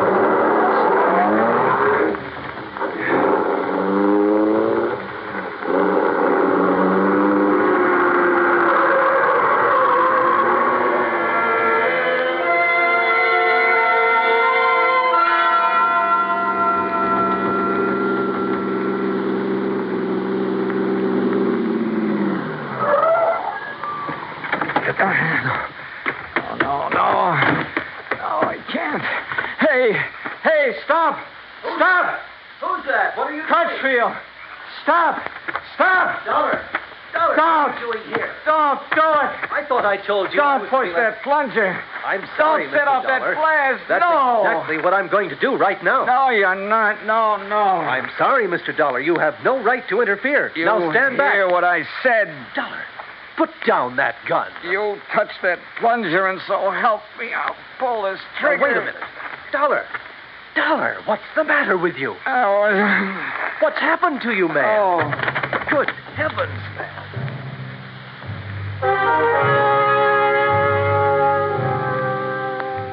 I guess it was just luck that I was still hanging on to that bill for the dynamite that I'd found. I guess it was luck that made Crutchfield grab it when he tried to keep me from falling.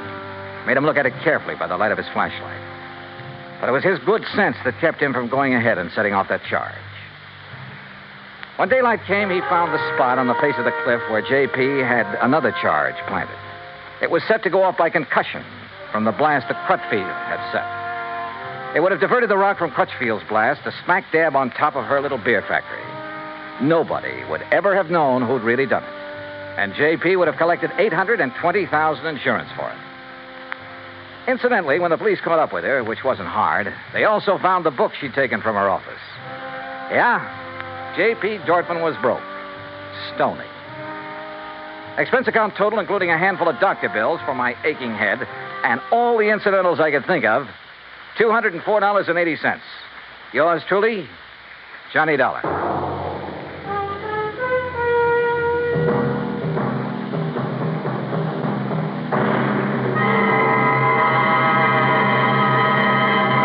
Our star will return in just a moment. Our flag now numbers 50 stars, and behind each star there stands yet another flag representing one of the 50 states. The origin of Hawaii's state flag has been the subject of much debate. It is now believed that it was the work of foreign advisors to King Kamehameha. Legend also has it that it was designed at the request of King Kamehameha by George Beckley, an English sea captain. The flag consists of 8 horizontal and alternating stripes of white, red, and blue, representing the 8 major islands in the chain. Also represented is the British Union Jack, a reminder of Captain Vancouver, who on his voyage around the world in 1794 gave King Kamehameha a British flag and the promise of British protection.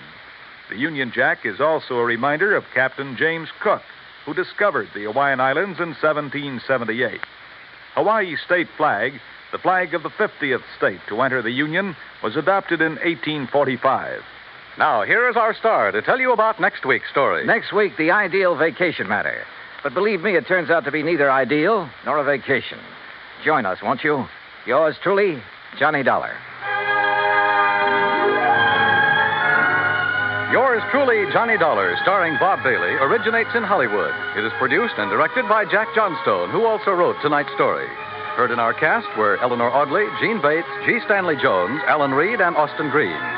Be sure to join us next week, same time and station, for another exciting story of yours truly, Johnny Dollar. This is Dan Cumberly speaking.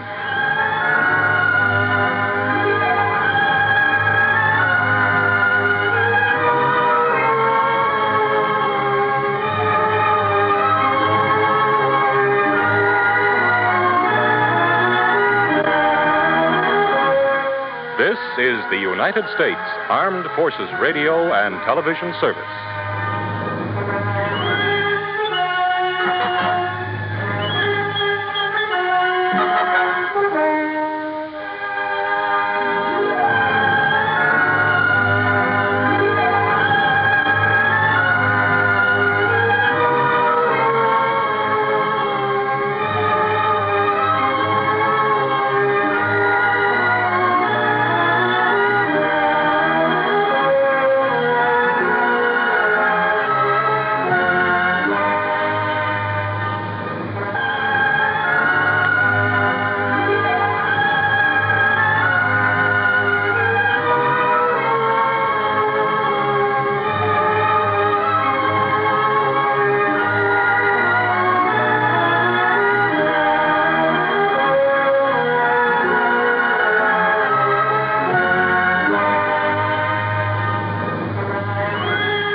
Johnny Dollar.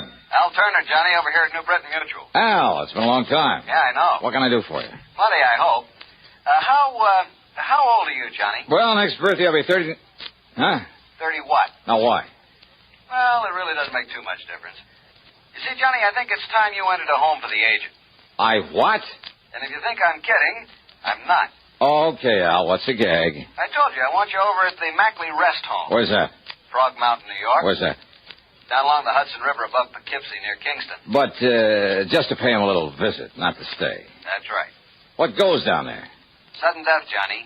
Deaths. Oh? 4 of them in a row, 3 of them insured by us. Well, after all, if they're old folks... That's the beneficiary of all that insurance. Yeah? The sole beneficiary of all the insurance on them just happens to be the Mackley Rest Home. Oh. Yeah. Okay, Al, I'll, kind of drop in on him.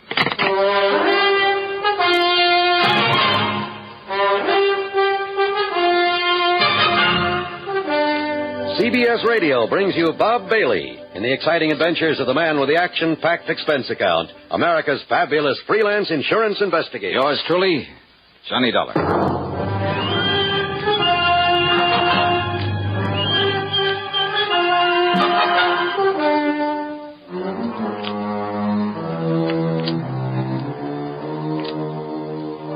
Expense account submitted by Special Investigator Johnny Dollar to the New Britain Mutual Insurance Company, Home Office, Hartford, Connecticut. Following is an account of expenses incurred during my investigation of the Paradise Lost matter. I decided my own car would be handy to have along. As usual, the gauge said nearly empty. So, expense account item 1 is $5.20 for a tankful of gas. I drove west on 44, then cut across to Rhinebeck, then Rhine Cliff, where I took the ferry over the Hudson to the town of Kingston, New York. On Route 28, I passed through Stony Hollow, and a few miles further on, I found a sign indicating Frog Mountain. It was on a side road to the left. At one side of it overlooked the famous Ashokan Reservoir. And some pretty big fish have come out of that water. Thinking about it, I almost drove on past what was obviously a rest home for the agent, in among the trees. There was a large, very old frame house set on the side of the mountain, and sitting about on the front lawn, reading, chatting, playing cards, or just enjoying the afternoon sun were the happy-looking customers. As I stopped the car, a pleasant-looking middle-aged man walked over to me, smiled, and said... How do you do, young man? How do you do? Oh, how do you do? My name is Johnny Dollar. A pleasure to meet you, Mr. Dollar. I'm Justin Perry? You have some elderly relative, perhaps, very dear to you, for whom you'd like to provide a quiet, comfortable retirement home. Well, no. Oh. Justin Perry. I'm the owner of Paradise. Paradise? A really appropriate name for our lovely place, don't you agree? Well, Just yeah. look at the happy faces of our guests and you can... But then you say you don't wish to send someone to us. Well, now, wait. This isn't the Mackley Rest Home? Oh, no, Mr. Dollar. This is Paradise. The Mackley place is further up the road. Oh, I see. Well, thanks very much. Dollar, did you say? Yes, that's right. Edward! Yes, Dad? Would you like to show Mr. Dollar the way to the Mackley place? Sure, Dad. Anything you say. Then go ahead. Well, if it's just up the road. About a mile or so. Oh, then I'm sure I'll be able to find it all right. Whatever you say, Mr. Dollar. Sure. Thanks a lot.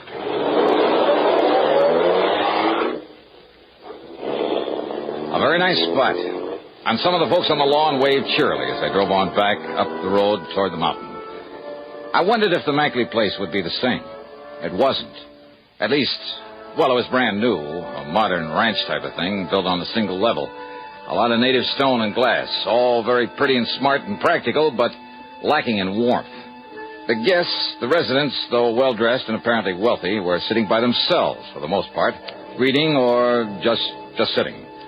No one seemed to notice me as I parked my car, then walked in through the door at one side marked office. Yes. Something I can do for you? Mr. Mackley? Yes, that's right. Peter Mackley. And, who are you? My name is Johnny Dollar. Oh, yes, the insurance investigator. How are you? Hiya. Al Turner at the insurance company said you'd be coming along. Won't you sit down? Oh, he did? Yes. Just to be honest about it, I don't see why, though. You don't, huh? Well, now, what do you mean by that, Mr. Dollar? Well, it's quite a layout you have here, Mr. Mackley. Must have set you back a lot of money. Well, that's no secret. But I suppose it's all bought and paid for. No, far from it, Mr. Dollar. It'll be some years before we get our heads above water. Even with the help of 2 or 3 nice, fat insurance legacies? Now, look here, Dollar. Well? If you're referring to the fact that some people happen to die and just happen to leave some insurance to us... Just happen to, huh? Now, what's that mean? Just exactly what you think it does, Mackley. Are you trying to imply that I or anybody else... If the shoe fits where it... Now, if you're saying that you suspect we might have murdered those old people... Did I say that? Well, that's what you meant, isn't it? You've no right coming here accusing me of something like that. Now, look, And what's more, you're not the police, and you have no authority around here. So just go on, get out of here. Sorry, but I'm not leaving this place until I find out something more about how those people died. Dollar, you're going to be sorry for this. Is that a threat? You take it any way you like. Well, it may sound a bit corny, Mackley. Now just get out of here. Just remember that anything you say now might be used against you. Why, you arrogant fool! And now, Act 2 of yours truly, Johnny Dollar, and the Paradise Lost Matter.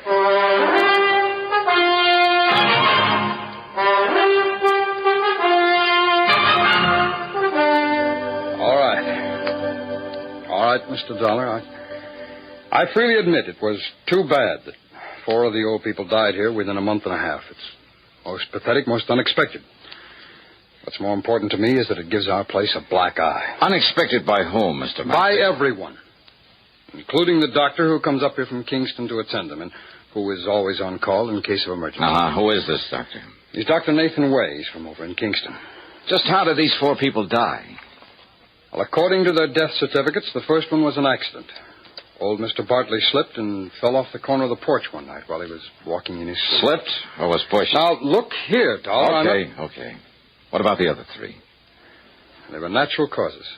That is, their hearts gave out. According to the death certificates. That's right. But what really happened? Poison, perhaps? Something like that?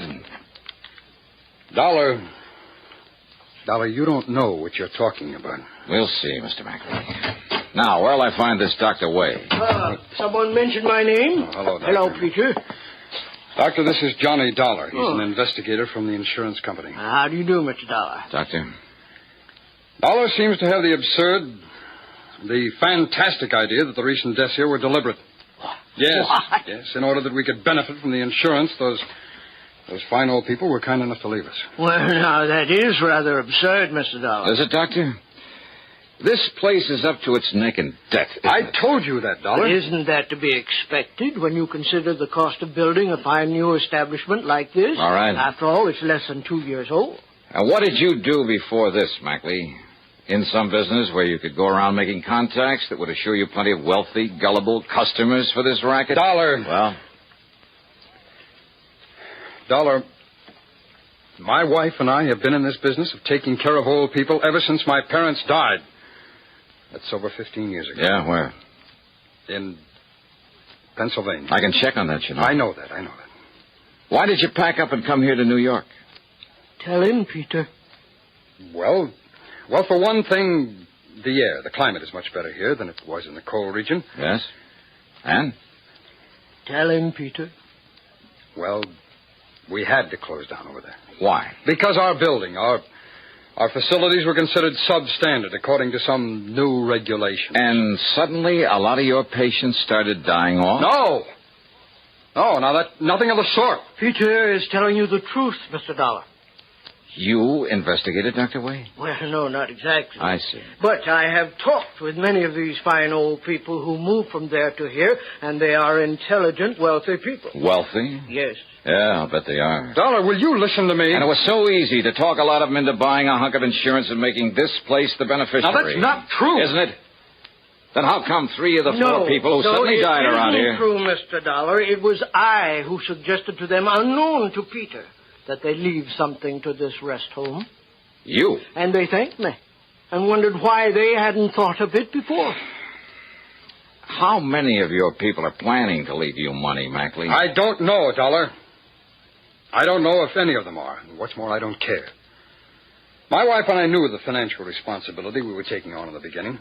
And unless we lose our reputation, our clientele, through more of these unfortunate deaths... Oh, sure, they're bad for business, aren't they? Yes, they are. Exactly, Mr. Dollar. But as long as the insurance money keeps rolling Dollar, in... will you stop it? No. Now, Dr. Way. Mr. Dollar, I'm afraid these accusations... Tell me this, Doctor. You issued the death certificates, huh? I did. For all of them. You made autopsies on them all, huh? Why, good heavens, no. Why not? The accident in case of Mr. Bartley was all too obviously an accident. Was it? As for the others, well, after all, they were well along in years. Oh, so you gave them a quick once-over, scribbled down natural causes and let it go at that. And that's why I want those bodies exhumed and autopsies performed. Mr. Dollar. First, though, I'm checking up on you. Well, by all means, do. I want you to. Oh, I will. Meantime, if you like, I'll drive back to Kingston and arrange for the bodies to be made available. Yeah, you do that.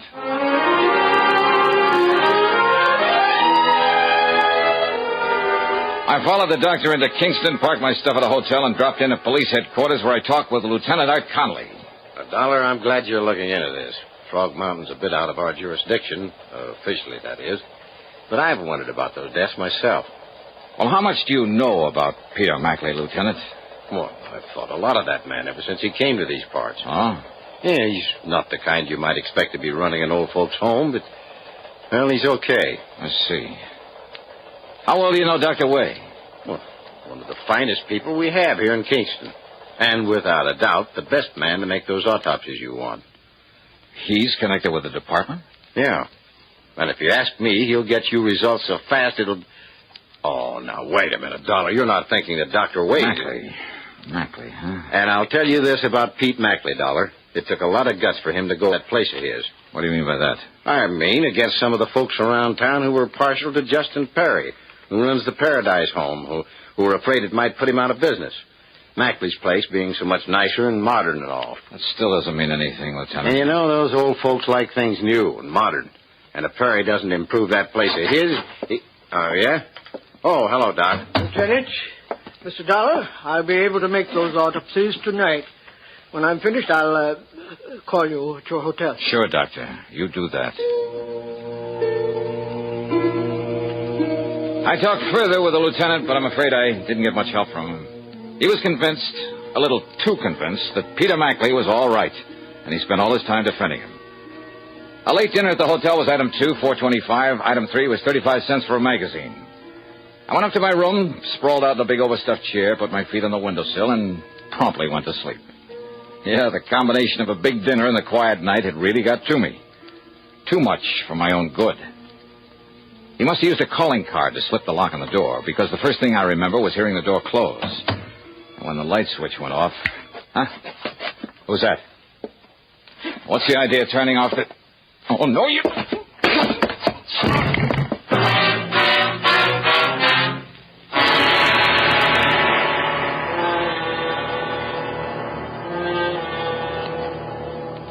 And now, Act 3 of yours truly, Johnny Dollar.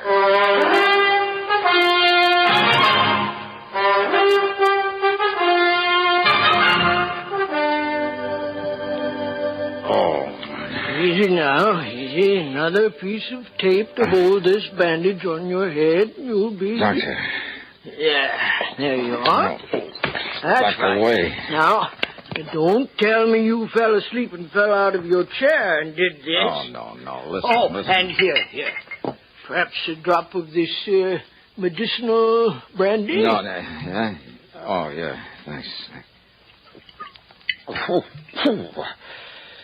Hey, look, it's morning. Yes, and I've done the autopsies. Oh? I knocked on your door and didn't get any answer. Doc, listen. But it wasn't locked, so I came on in and, what happened? Oh, somebody sneaked in and slugged me. Who? Are you kidding? But come on, what about the autopsies? Yes. Well, no question about it. Mr. Bartley's death was an accident. But the others? Poison. A poison that made it look like heart failure. Okay, then. Hello. Your order, please? Lieutenant Art Conley at police headquarters. I'll call you right back, sir. Emergency, operator. This isn't... Okay. And now, Mr. Dollar. So, Doctor, somebody at Mackley's rest home gave them poison. So that's it. But the only medicines those people get are the ones that I myself prescribe. And I have never prescribed even the most minute dose of sodium Lieutenant Johnny Dollar. I'm glad you called, Dollar. Doc told me the result of his autopsy is on his way over to see you. Then you know. But I still refuse to believe that Peter Mackley... No? Then why did he come here and try to put me out of the picture? What? I don't know what scared him off before he could finish the job, but I'm thankful something did. When? Last night I was asleep. Oh, well, then you're wrong. It wasn't Peter Mackley. No? Knowing that sometimes you have to suspect even your best friend on a case like this, I had Mackley here at headquarters all night. So, Dollar... Doctor. My prescriptions? Yes. I've been thinking about that. They're always made up at Pearson's drugstore by Mrs. Pearson herself. Then she is going to have some visitors. What? Come along, Doc.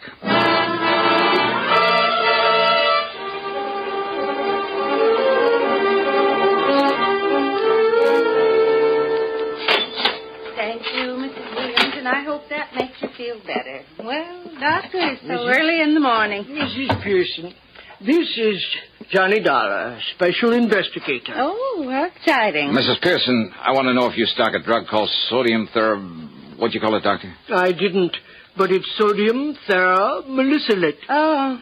But I doubt very much. Yes, I do. You do? Old Dr. Morley, the veterinarian, used it now and then to take care of hopeless animal cases. And you have it here now? Yes. In one of these back shelves, I have a single bottle that I... Hey, wait a minute. Yes? On that motorcycle out there with a sidecar. You pulled away from the back of this place. Yes. He helps in the store and makes all the deliveries for me. And he must have seen us in here. Must have seen me. What? He makes all the deliveries, including prescriptions for the Mackley rest home? That's right. Doc. He's taking some of Dr. Wade's prescriptions up there now. Good. No, listen. Now, let me find that bottle of... Doctor, listen. That may be the answer. That he's the delivery boy for Mrs. Pearson? Yes. Well, I'm afraid I Dr. don't... Way? Look here. No, Doc, we've got to go after that kid. Here's the bottle, Doctor. But I don't understand. Doctor, will you listen to me? So many of them are missing. Unless we can... What was that, Mrs. Pearson? Well, a lot of these sodium theramolysilate tablets are missing. Then that's the answer, Doc. He's the answer. Come on.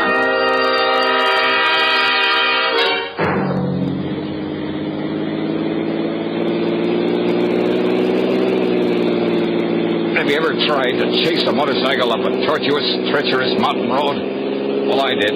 We did. And the sidecar was the only thing that kept him from running away from us.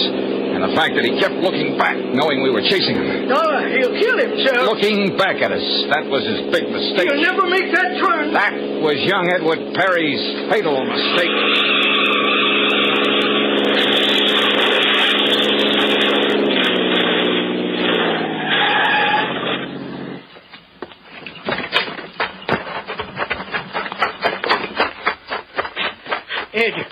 Edward. He's still alive, Doc. Here, I'll see what I can do for him. Now, Ed. Now, let's see. Now, take it easy here. No use, Doc. Well, we can try now. We can try. But why, Eddie? Saw you there in the store. Saw $1 there. All right, just take it easy. Knew you'd got wise that I was putting that poison in Doc's prescription. Give him something to knock him out, Doctor. I'm afraid there's no use. I'm afraid... But it was Dad who... Justin Perry. Dad made me. Said if enough people at Mackley's died off, they'd... Now, easy, lad, easy. They'd leave Mackley's, come to Dad's place. Eddie, why? To the paradise. We'd put Mackley out of business. Barry's arm, Dollar. Right, Doc. Put Mackley out of...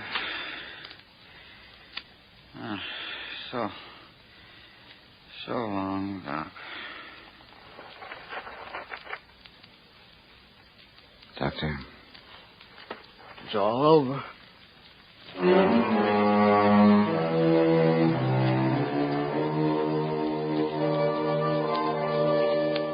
Oh, I don't know. I don't know what the courts will do. Ask me, Justin Perry murdered his son as much as though he'd done it with his own two... I don't know. Expense account total, call it $50. Yours truly, Johnny Dollar.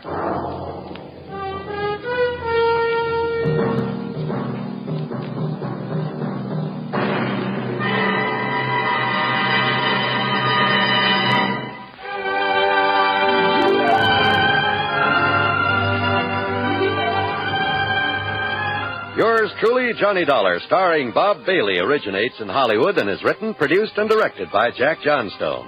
Heard in our cast were Virginia Gregg, Harry Bartell, Edgar Barrier, Sam Edwards, Stacey Harris, Junius Matthews, and Forrest Lewis. Be sure to join us next week, same time and station, for another exciting story of yours truly, Johnny Dollar. This is John Wall speaking. Johnny Dollar has come to you through the worldwide facilities of the United States Armed Forces Radio and Television Service.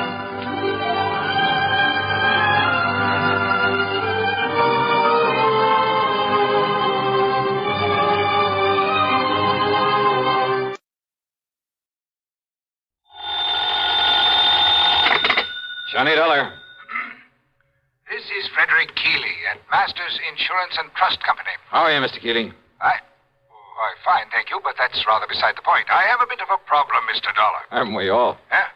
Beg your pardon? Nothing, sir. Just go on, please. Well, Mr. Dollar, one of our claimants, that is to say the beneficiary of a small insurance policy, apparently never received the check for $3,000 we sent him. I'm afraid I don't get it, Mr. Keeley. Why call on me? What do you mean, sir? Well, all you have to do is call the bank, stop payment on that check, and issue another. I'm afraid not, sir. Why not? I said apparently never received it. I use that word advisedly. Well? Because it so happens the check we sent him has been cashed. Oh? Yes, properly endorsed and apparently cashed by the claimant, the beneficiary himself. Apparently. Yes, and again, I use the word advisedly. Well, then it kind of means one of two things. Either this beneficiary is trying to collect the money twice, yes, or somebody else got to that check first. In which case, we have a little matter of forgery on our hands. Which, of course, should exact the fullest possible penalty of the law. Will you look into it for us? Sure, Mr. Keeley, why not?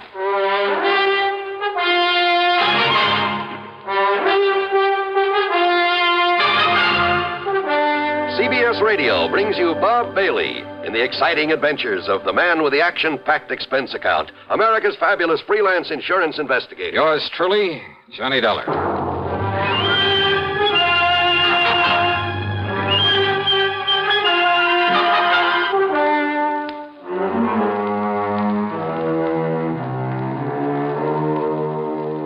Expense account submitted by Special Investigator Johnny Dollar to the Masters Insurance and Trust Company, Home Office, Hartford, Connecticut.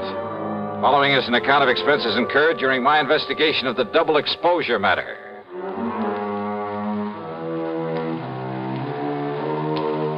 Expense account item 1, $1.20 for a cab to Keeley's office on the 10th floor of the Star Record Building.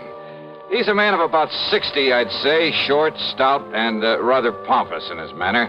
Or maybe self-important is more like it. No, I'm sure you realize as well as I do that a $3,000 claim is relatively small, relatively unimportant. I use that word advisedly. Well, that means I can't expect much of a commission. What's that? Nothing, sir. Go ahead, please. Yes. The fact remains that if the claimant, the beneficiary, thinks he can get away with collecting twice on the policy...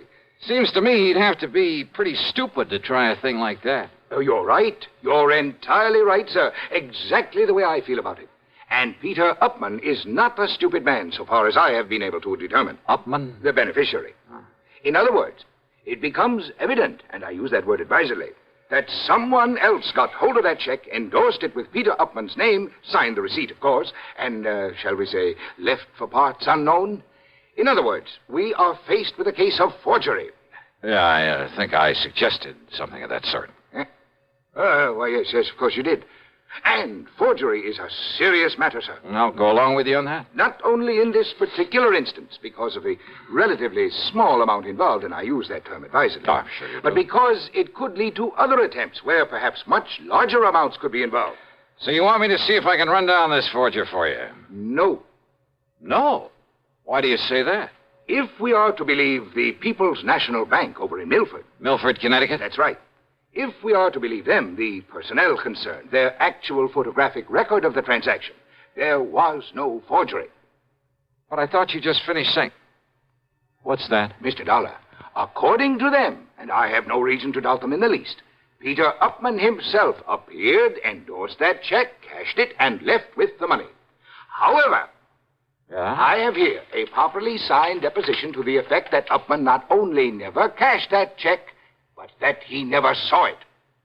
Oh, no, this doesn't make sense. We have no reason whatsoever to question the validity of this deposition. You're sure of that? I am certain of it. But you can't be. That is why I have called upon you. Somehow, Mr. Dollar, you must bring the criminal, whoever he is, to justice. Will you do it, sir? Well... Yeah, sure. Why not? And I use that term advisedly.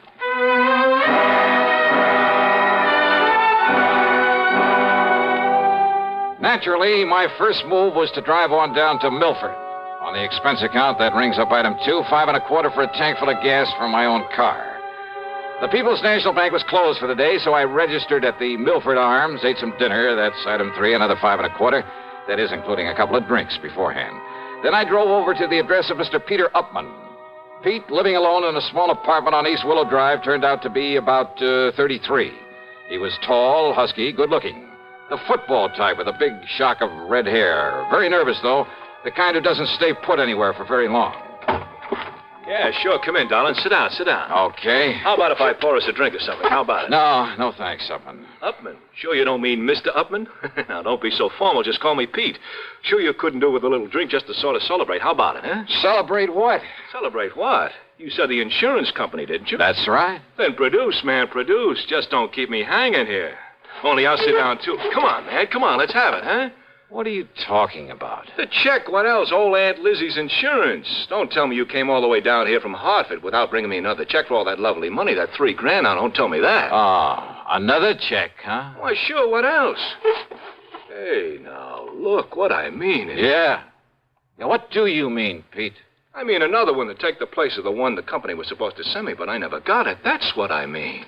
They said they sent it to me, but, man, I never saw it. Oh, they sent it all right, and they got a receipt for it. That's what they say, man. That's what they've been saying to me ever since I put in that claim for it.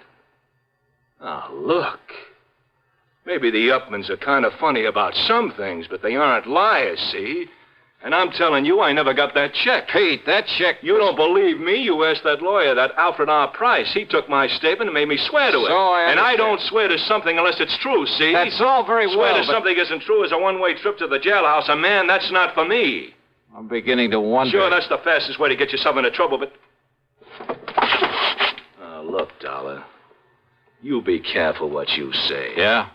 I'm a nervous man, Dollar, and sometimes I got a pretty quick temper, and if somebody's trying to pull a fast one on me, well, don't try it. I don't care who you are, just don't try it, Dollar. Maybe it wouldn't be very healthy for you. See what I mean? Is that supposed to be a warning, Pete? Warning? No. No, man, I don't fool around. That's a threat. Pepsi-Cola refreshes without filling. Why? Because it's truly light. Charlie, you're forgetting something. Wait, Kay, there's more. Yes, ice-cold Pepsi is the delicious refreshment that goes great at a picnic or a party. But, Charlie... And Pepsi goes fast. People like it, so keep plenty handy. There. Oh, you did fine, except for one thing. Well, I mentioned lightness and how Pepsi refreshes and how fast it goes. You left out Pepsi sociability. You know the Be Sociable song. But, Kay, I can't sing. I can. Listen. Be sociable, look smart, keep up to date with Pepsi. Drink light, refreshing Pepsi. Stay young and fair and debonair. Be sociable, have a Pepsi. Well, at least I can say this. Pick up an extra carton of Pepsi today. Please do. And now, Act Two of yours truly, Johnny Dollar. Trying to reason with Peter Upman didn't work. He was much too anxious to use his fists. And from the looks of him, he might have done very well with them. He maintained he'd never received the insurance check, that he wanted the money, wanted it fast, and that's all there was to it. That I had my choice of getting it for him or else. He made it plain that if I didn't like his attitude, he'd be perfectly willing to pound some sense into my head.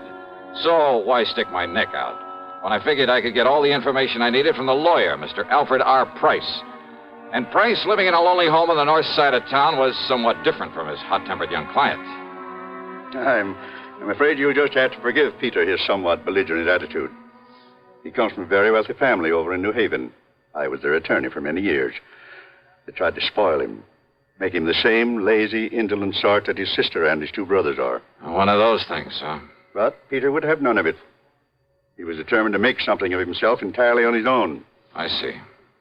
As a result of his stubbornness, his defiance, and his father's unreasonable attitude, well, his father blandly told him he was cutting him off without a penny.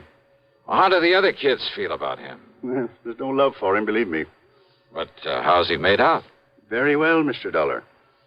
He owns a little electronic shop. More important, he's the only member of the family who has any real knowledge of the value of money, simply because he's the only one who's gone to work for it. Which explains, I suppose, why he's so anxious to get his hands on the $3,000 insurance that his aunt left. Oh, he can use it, too. That is, if he hasn't already got it and is simply trying to bluff his way into another $3,000. No, don't you believe it, Mr. Dollar. Peter could no more think of such a thing. Well, you seem pretty sure of that. Well, I've known him since the day he was born, and have liked him in spite of his hot temper. And I'm absolutely certain he would never attempt anything out of line. Well, you're pretty convincing, Mr. Price. Well, after all, I'm a lawyer, Mr. Dollar. But the fact remains the company sent him a check. It was properly endorsed. The money was paid out. But not to him. Well, how can you be sure? Because he says it wasn't. And that's good enough for me. But in that case... Have you talked to the people at the bank, to the teller who made the payment? No, I haven't. Have you seen the photograph of the actual transaction as it took place? See, you're the second one to mention such a photograph. Very ingenious device there at that bank. I suggest the first thing in the morning you go down there, see it, talk with the president, Mr. Oliver, and then see what you think. So first thing in the morning, I was at the bank talking with Mr. Barton Winfield Oliver, the president. Yes, a very ingenious device, Mr. Dollar, when it works properly. Oh, what do you mean by that, Mr. Oliver? It's called a photo register. One of the very first models to be installed in a place of business.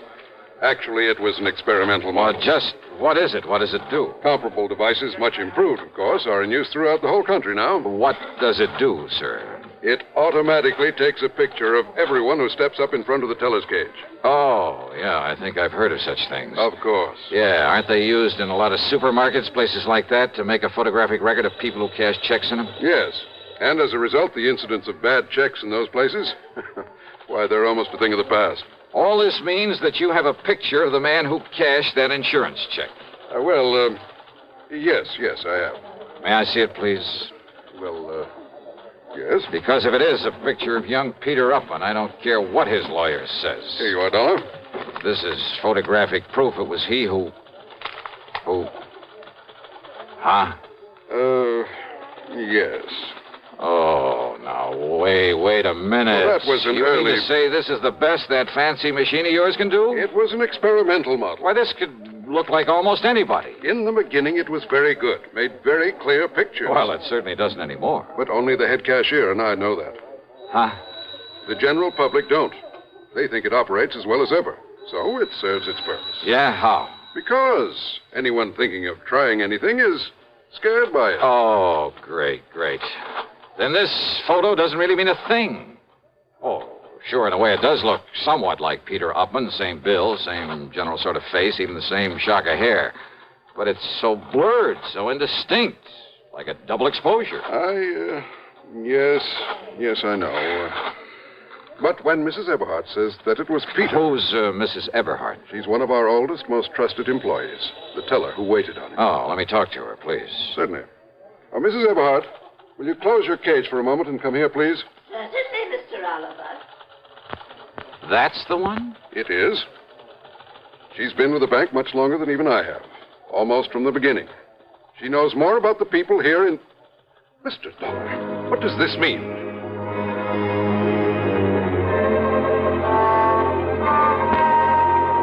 I casually pulled my gun out of its holster, and I held it casually in front of my chest, waiting for Mrs. Eberhardt to come over. Because I'd had a real good look at her when she turned to answer Mr. Oliver. And suddenly I began to see things a lot more clearly.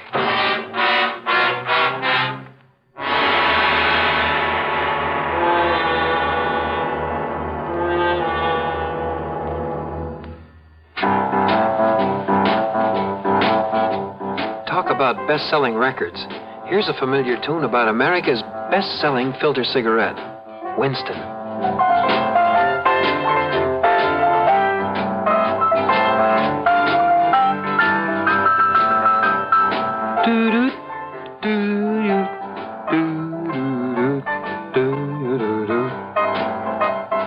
Winston gives you real flavor, full, rich tobacco flavor.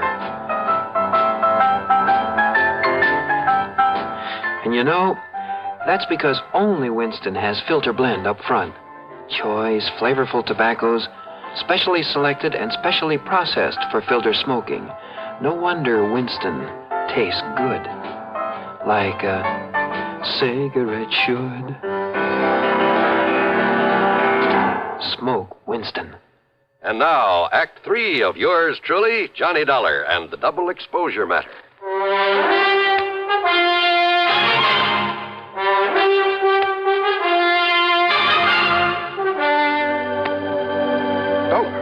That revolver. Just take it easy, Mr. Oliver, and don't mention it to her when she comes over here. But good heavens, man. Wait now.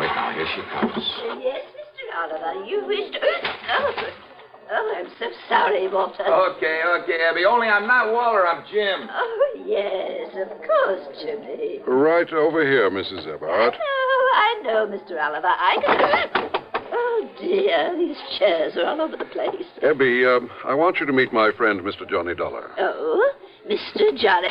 Oh, I am so sorry. I didn't mean to bump into you, Mr. Dollar. That's all right. But how do you do? Oh, and I see you smoke a pipe, too, just like Mr. Oliver does. Yeah, you'd better take a real close look at this, Mrs. Eberhardt. What? The way you look real close at all the money you handle there at the counter, at the deposit slips and so forth. A real close look, huh?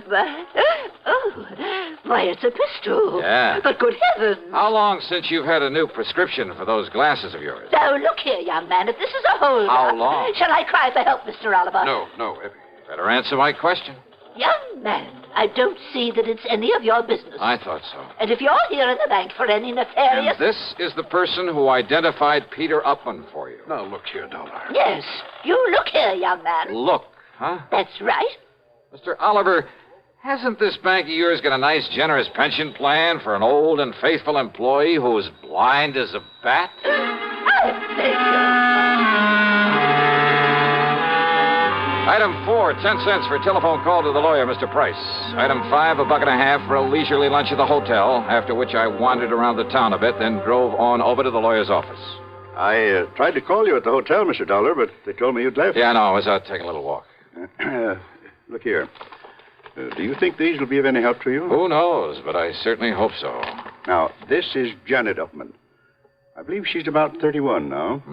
Oh, quite a dish. Yes, she's quite a dish. I bet that mink set her back a lot of money. Now, this is Edward, Peter's older brother. Not very bright. Kind of bald, isn't he? But there is a family resemblance. And this is Peter. Oh, no, that's Paul. A couple of years younger than Peter. They dislike Peter, didn't you? Yes, I did. Because he had the guts to go out on his own, huh? Partially, perhaps. Because he didn't take a hunk of the family fortune? Well, that wouldn't make sense. Now, wait. You mean didn't I tell you of the hidden bequest? The what? Peter never knew about it, but the others always have. Known about what? Well, because of the way Peter had renounced his family, his father wanted to punish him. By cutting him off without a cent. So he said. But in a late codicil to his will... Oh, Peter will get some money, huh? Over $1 million, Mr. Dollar, in a few months, when he's 35. I see. Provided he keeps out of any serious trouble. The money the others were left. Millions, Mr. Dollar. I'll bet they've been going through it like a tornado. Yes, I'm afraid so. All right, then, Mr. Price, if I can bluff my way with this picture from the bank, and if you're any kind of an actor, well, let's get busy.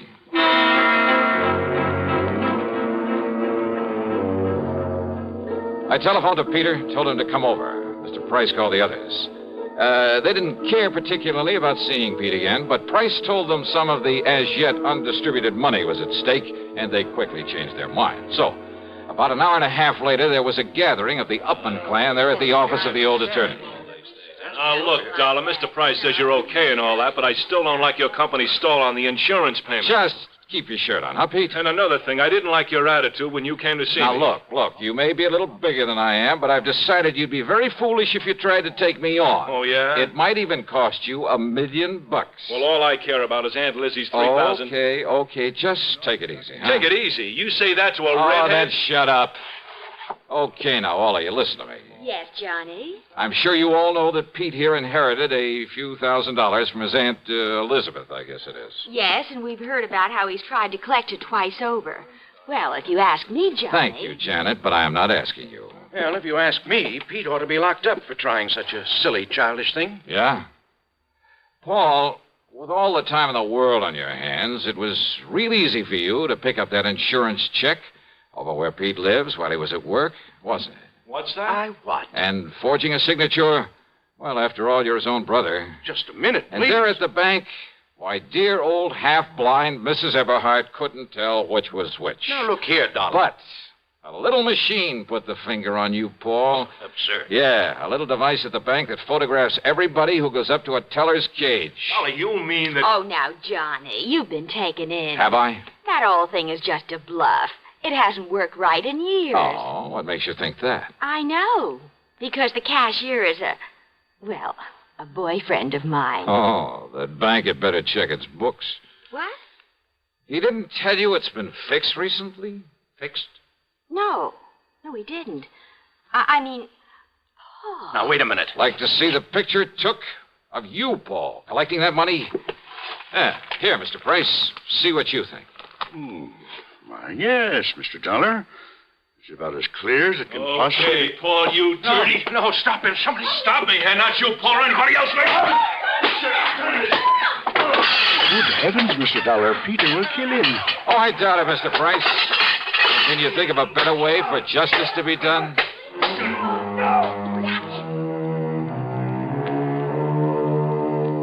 Yeah, Peter paid Paul on this one. But I mean, royally. And I must confess it did my heart good to watch him. And Pete, bless his fighting Irish heart. Yep, he'll be a millionaire one of these days. He's earned it. Expense account total, including hotel and food, $17.20. Yours truly, Johnny Dollar.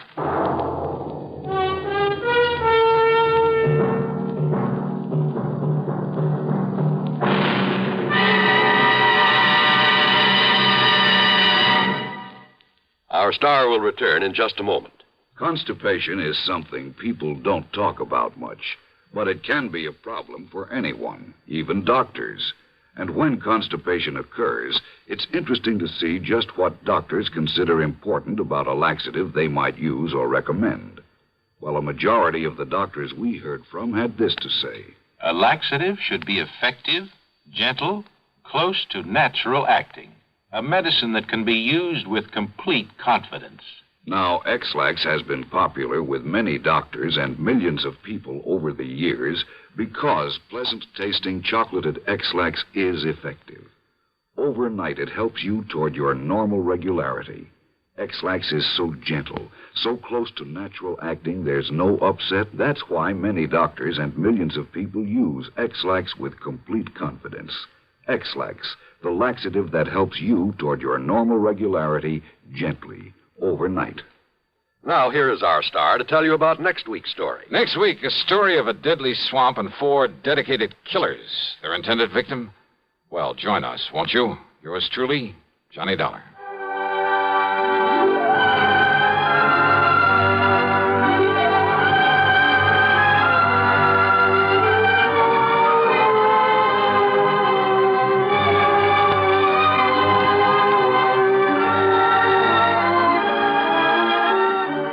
Yours truly, Johnny Dollar, starring Bob Bailey, originates in Hollywood and is written, produced, and directed by Jack Johnstone.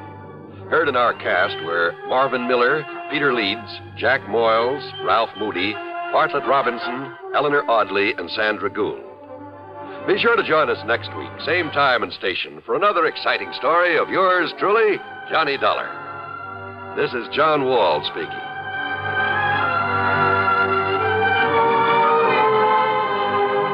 Silent death stalks a ship's corridor as suspense follows on the CBS Radio Network. One more pitch may do it. Judy Wood has been pitching a great game all afternoon. She's just about the best softball pitcher in the Women's League. Okay, she's ready. Strike 3!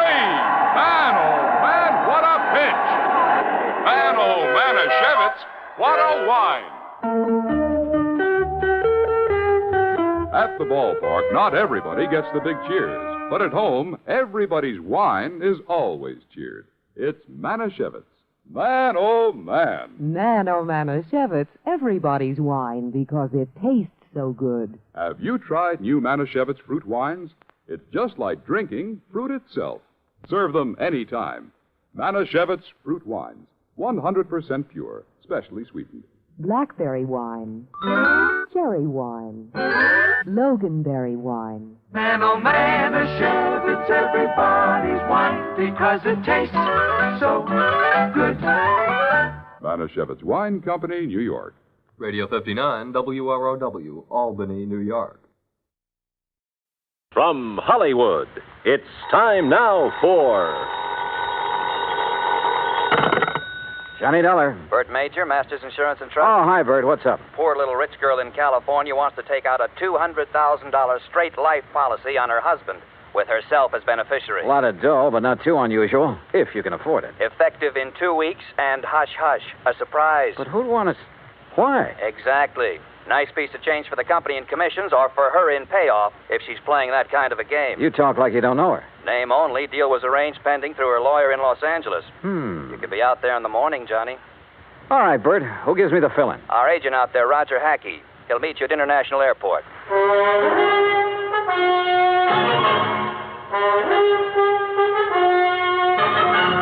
Bob Bailey in the exciting adventures of the man with the action-packed expense account, America's fabulous freelance insurance investigator. Yours truly, Johnny Dollar.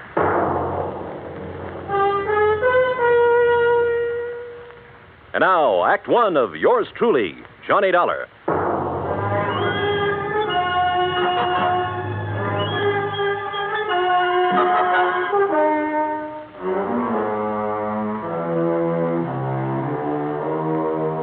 Expense account submitted by Special Investigator Johnny Dollar to the Home Office, Masters Insurance and Trust Company, Hartford, Connecticut. Following is an account of expenses incurred during my investigation of the poor little rich girl matter.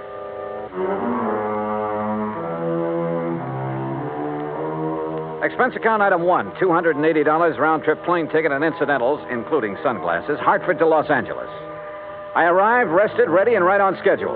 Also on schedule was Roger Hackey, Masters Los Angeles agent, who turned out to be a repressed comedian become insurance salesman. Yep, I said to myself, that's Johnny Dollar, I said. You are Johnny Dollar, aren't you? In person. You Roger Hackey? In person? You got the old feel, haven't you? Simpatico, we call it out here.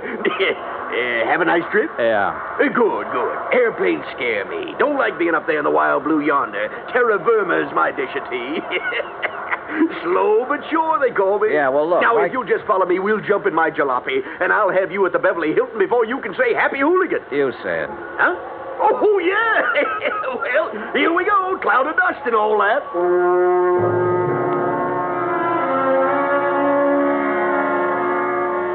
The ride from the air terminal to the hotel was hot, silent on my part, and unproductive so far as the case was concerned. Roger Hackey kept up a running commentary on everything from bad actors to the Zodiac. It wasn't until I was settled in my room with drink in hand and shoeless feet propped up that I could get him to switch to the $200,000 surprise. Her name is Cynthia Durbin. Now, how much do you know about her? Nothing. Bert Major said you'd give me the background. Now, she's a strange one. You know what a chameleon is? Well, sure, a lizard that changes color, so what? So, that's the kind of a gal Cynthia Durbin is.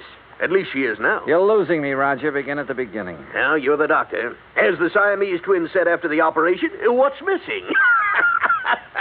Yeah. Yeah. How did you meet Cynthia Durbin? Well, she came into the office yesterday. No call, no appointment. There she was. Oh, what's she like? Trim. Real trim. And expensive. Just casually announced she wanted to buy $200,000 worth of insurance, huh? Well, not exactly. She started asking about various policies, endowment, straight life, etc., and how and when they paid off. And she kept giving me the big eye and cross-leg routine. She tell you anything about herself? Oh, didn't have to. I already knew. She's practically a fixture in the society section of the Sunday papers. Garden parties, opening nights, and all that. Yeah, but only lately. Her husband? Peter Durbin. He's been a public figure ever since they got married about 3 years ago. But she hasn't. No, just the last couple of months or so. How old is she? Oh, around 25. Blonde, blooming, and gorgeous, figuratively speaking. I take it she has the money, huh? Yeah, right. He was a well-torsoed movie bit player with a champagne appetite. I see. Now, what about this surprise angle? Well, she came right to the point. Said her husband had just had a complete physical. Asked if his doctor's report would be acceptable. If so, okay. But you didn't sign her up. Why? She didn't give me the chance. What do you mean? All of a sudden, she reached in her purse and pulled out a piece of paper with a name and address on it, announced this was her attorney. See him, she said, smiled big, and walked out. Did you go and see the attorney? Right away. A guy by the name of Crane Collins. Has big plush offices downtown, old senior partner type. What did he have to say? Oh, nothing except routine questions about filling out the forms, expediting the procedure, importance of secrecy for the surprise. Well, why didn't you ask a few questions? Couldn't. What do you mean, couldn't? She was there. Doing what? Sitting back in a corner, all huddled up like a mouse waiting to be pounced on. Didn't say a word, while Collins and I filled out the papers. Yeah, she signed them as if they were a death warrant. Went back to the corner and stared at the wall. Now I see what you meant by that comedian remark. Yeah, she's too much for me. Yeah. A leopard can change its spots, too. Expense account item 2, $3.25 taxi fare to the offices of Crane Collins. So far, all I knew was that the wealthy young woman wanted a pot full of insurance on her husband. If it hadn't been for the surprise request, it would have been routine. Now it wasn't. And the people involved, one of them at least, were not routine. I was ushered into an oak panel office high above the streets of Los Angeles. Good afternoon, Mr. Dollar. Mr. Collins? Your card identifies you as an insurance investigator, Mr. Dollar. I don't believe I understand. Cynthia Durbin is your client? Why, yes. You represented this client yesterday in the signing of an application for a $200,000 straight life insurance policy on her husband. Yes? I represent the company. Everything is in order, is it not? Insurance is a lot of things, Mr. Collins. A surprise to the insured is one of the things it isn't. My client is adamant in this respect. Call it a quirk, if you will. You expect the company to issue a $200,000 policy on a quirk? Well, how long have you known Mrs. Durbin? Since she was born. Then you know her father? Knew him. I am his executor. Uh-huh. Mother? Also deceased. Both parents died when Cynthia was 17. I was her guardian and have been her legal advisor since she came of age. Was she well provided for? Very. What kind of a man is her husband? Young, about 30. Tall, good-looking. No, Mr. Collins, not statistics. Your impressions. He plays an excellent game of golf. Gets along well with people when he wants to. But you don't like him, do you? In this profession, Mr. Dollar, I neither like nor dislike people. I represent them, and that representation is based on fact. Well, in my profession, we go by feel as well as fact. Well, tell me candidly, Mr. Collins, do you think there's anything strange about this request for insurance on her husband? As I said, I deal in facts, not feelings. As a client, she sought professional assistance. Ergo, I supplied it. Where do the Durbins live? I'd rather Oh, not. now look, I can get it from any society editor in town. My secretary will give you the information. All right, thank you. By the way, don't tell Mrs. Durbin or anyone else that we've had this discussion. If you do, there will be no insurance issued. Interference with investigative procedure. Fact, Mr. Collins. I understand. Expense account item 3, $2.60, phone call. Then taxi to Roger Hackey's office.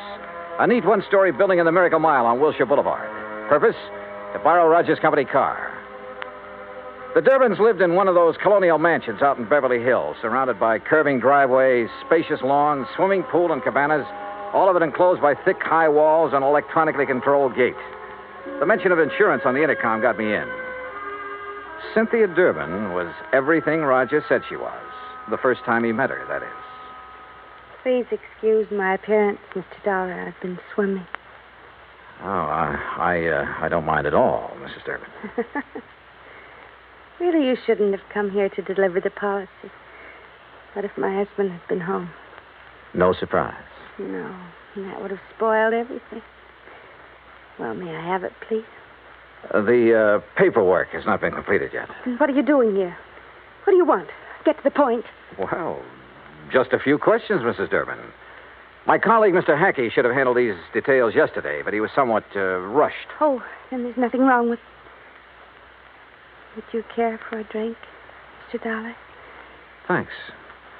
The bar's out by the pool. Shall we?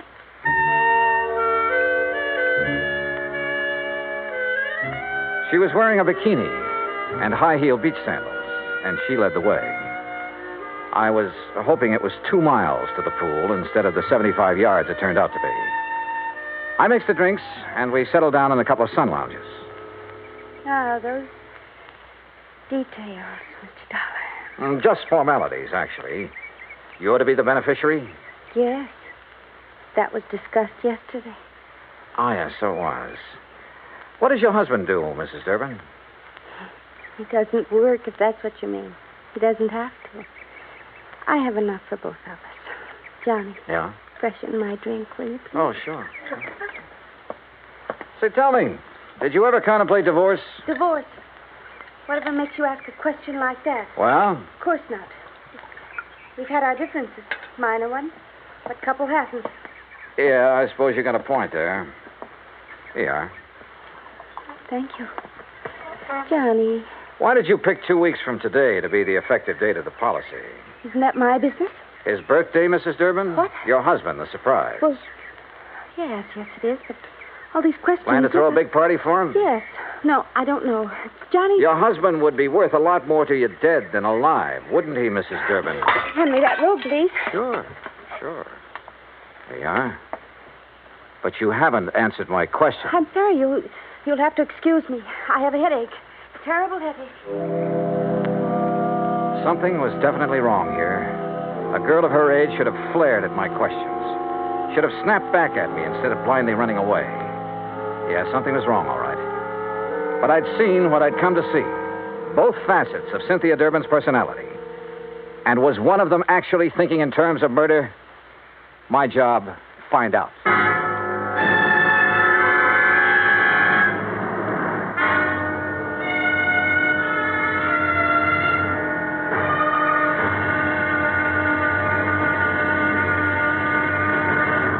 Act 2 of yours truly, Johnny Dollar, in a moment. An interesting parallel hit me the other day. When a baby takes its first 3 steps, everybody is happy and gives a cheer for its progress. The same thing happens when a country takes important steps toward lasting world peace and freedom. That great American patriot, Benjamin Franklin, outlined 3 important steps in the drive toward a lasting world peace and freedom of mankind. The last and most important of these steps was, and is, to get the people of the world to talk to each other and to help each other.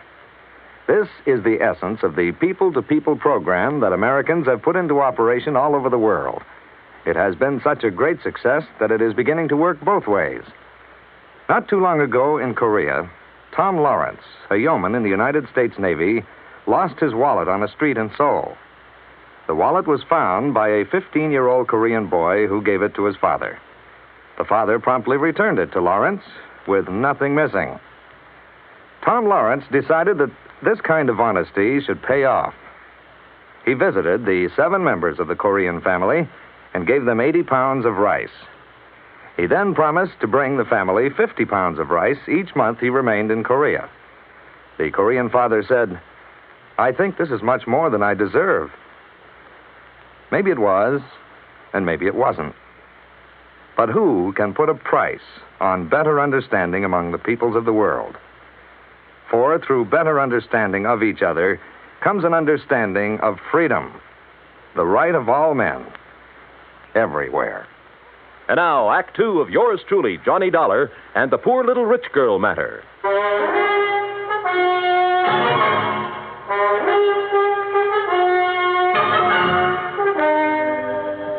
I sat beside one of the plushest swimming pools in Beverly Hills, alone. I finished my drink slowly. Cynthia Durbin was a strange one, all right, but her actions seemed compulsory rather than natural. If she really was thinking about murder for $200,000 in one chunk, she was pretty crude about it. If she was trying to impress her husband for some unknown reason, she'd selected a mighty offbeat way to do it. If she was going off her rocker, well... The extension phone hung on a post beside the bar. I don't ordinarily listen in on other people's conversations, but this one...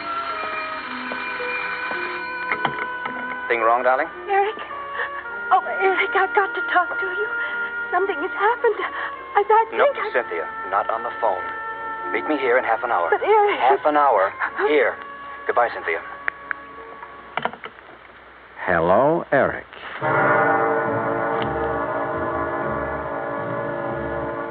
As I strolled to my car, nobody asked me to come back again sometime. Not that I expected it. I parked a block down the street, adjusted the rearview mirror, and got comfortable. A cigarette later, she came zooming out in a CAD convertible and headed my way. I've tailed a few cars in my time, but this kid was either scared silly or she'd learned her evasive tactics from Bull Halsey. I lost her in the first 10 blocks. So I drove Roger Hackey's car back to his office and prepared for the horse laugh I had coming. It came. She lost you, huh? Oh, that's a dandy, a real dandy. Hey, tell me, do you always laugh when you're about to lose the commission on a $200,000 policy? Yeah? Oh. Well, what are you going to do now, Johnny? Who is Eric? Well, he's not a brother, that's for sure. Oh. I don't know. You know, for 2 cents, I'd turn in a negative report and go on back to Hartford. Oh, wait now. You can't do that. This is a big deal. For you. For me, it's a pain in the neck. But you can't turn in a negative report just because she's got an extracurricular boyfriend. You don't even know who he is. And what about her husband? Yeah, what about him? Here. I got the dope right here. Today's paper, and it's a good picture of him. Read what it says. Peter Durbin, one of Los Angeles' better amateur golfers, plays out of Silver Oak Country Club, where the state open is being held this week. He's expected to finish in the top... Roger, what time is it? 4:30. Thanks. Huh? Hey, where you going? I'm going to try my hand at being a reporter. What? What are you talking about? Roger, I'm going to interview Mr. Peter Durbin for the Interstate Publicity Press Association. Huh? Expense account item 4, $2.40, cab fare to the Silver Oak Country Club, which nestled in a big ravine north of Sunset Boulevard, some 15 minutes from Roger's office. The last players were coming in for the afternoon round when I got there, and Peter Durbin was among them. I waited until after the radio and TV boys had got through, and then caught him in a corner of the locker room. Yes? Who are you? Johnny Dollar, Interstate Publicity Press. I'd like to ask you a few questions, please. Well, I've already given my interviews. Well, sure, I know, but this is feature stuff. Best part of the day. There's the gallery body or stuff like that. Oh, all right, but make it quick. Yes, sir. Is your wife here? No, she never watches me play. Oh? Where is she now? Well, at home. Where else? But now, see here, don't you think... You're playing a great game, Mr. Durbin. You figure you're going to win this tournament, huh? Yes, I think so. McMahon has turned into 69, of course, but I'm still 3 strokes up on him. I play a much steadier game than he does. Oh, yeah, sure. This is your home club, isn't it? Oh, yes. It's one of the best in the country. Yeah, mighty fine course. You must be pretty well heeled. Well, That's none of your readers' concern. Oh, I'm sorry. Say, you have a birthday coming up soon, haven't you? How did you know? Oh, well, you're a prominent personality, Mr. Durbin. We keep a file on this sort of thing, on important people like you. Oh, I see. Oh, sure. I suppose you're going to have a big affair. No, as a matter of fact, the annual Western Road races fall on my birthday each year. As a reporter, you should recall that I won both last year and the year before. Oh, yeah, sure. Well, happy birthday, Mr. Durbin, and good luck. Well, is that all you want? That's all I need to know. Thanks. Act 3 of yours truly, Johnny Dollar, in a moment. No folklore could be all boastful and dynamic. Some of it is about the man at the bottom of the pile. Like the one they tell of the traveler who just had to get across a river. He argued with the boatman, but that boatman wasn't about to move. Nope. Not with the spring thaw making it a mighty ugly river. The traveler was insistent. Finally, the boatman agreed. But it was going to cost a whole quarter to get across. But I ain't got but 15 cents. You gotta take me for that. Your regular fare's only 10 cents. The boatman stood firm. I ain't going that so. Anybody that ain't got but 15 cents, it just don't make no difference which side of the river he's on anyhow. Folklore belongs to every nation's legendary past. And I guess we Americans have our share of some good ones. Like the one about... but we'll have to save that one for the next time we travel your way. See you then. And now, Act 3 of yours truly, Johnny Dollar, and the Poor Little Rich Girl Matter. Expense account item 5, $6 even. Taxi fare to the office of Attorney Crane Collins, with whom I could now agree on one point. I didn't like Peter Durbin either. It was 6:15 after hours when I entered the office of Collins, Douglas, Walsh, Hanley, and James. The senior partner was still there. His door was slightly ajar, and I heard voices, which stopped abruptly when I entered. Oh, Mr. Dollar. Rather late in the day, isn't it? I don't keep office hours, Mr. Collins. I'm very busy. Then I'll wait. Very well, as you wish. I wished, so I waited. But not for long. Because about 3 minutes later, Collins came out, carefully closed the door of his office behind him, and strode easily toward me, oozing his most charming professional smile. Now, Mr. Dollar, what can I do for you? Why didn't you tell me the first time I was here that Peter Durbin, in addition to being a first-class golfer, was also a racing enthusiast? Why, it just didn't occur to me. Do you know any insurance company in the world that would issue a $200,000 policy on a man who risks his life in a racing car? Then your company will not issue the policy? What do you think? Now tell me something. Who is Eric? Eric? That's right. Well? The name is not familiar to me. Now look, Mr. Collins, I have a feeling that even you will admit that withholding information in connection with a possible murder is punishable by law. Fact. I am fully aware of that. But I fail to see what that... What are you doing? You didn't invite me into your office. I just wondered why is all. Have you no ethics, man? Cynthia Durbin was in there a few minutes ago, wasn't she? Mr. Dollar. Wasn't she? If it is the intention of your company not to issue the insurance to my client, I will so inform her, and that will end the matter so far as you are concerned. Now, please be good enough to leave. You really don't know or care what's going on, do you? You're so wrapped up in the letter of the law that preventing a possible murder doesn't even occur to you. Another one of your feelings? Well, I don't have the remotest idea what you're talking about. Good night, Mr. Dollar. Good night, Mr. Collins. Expense account item 6, $9.50, cocktails and dinner. I should have written my report negative and hightailed it back to Hartford.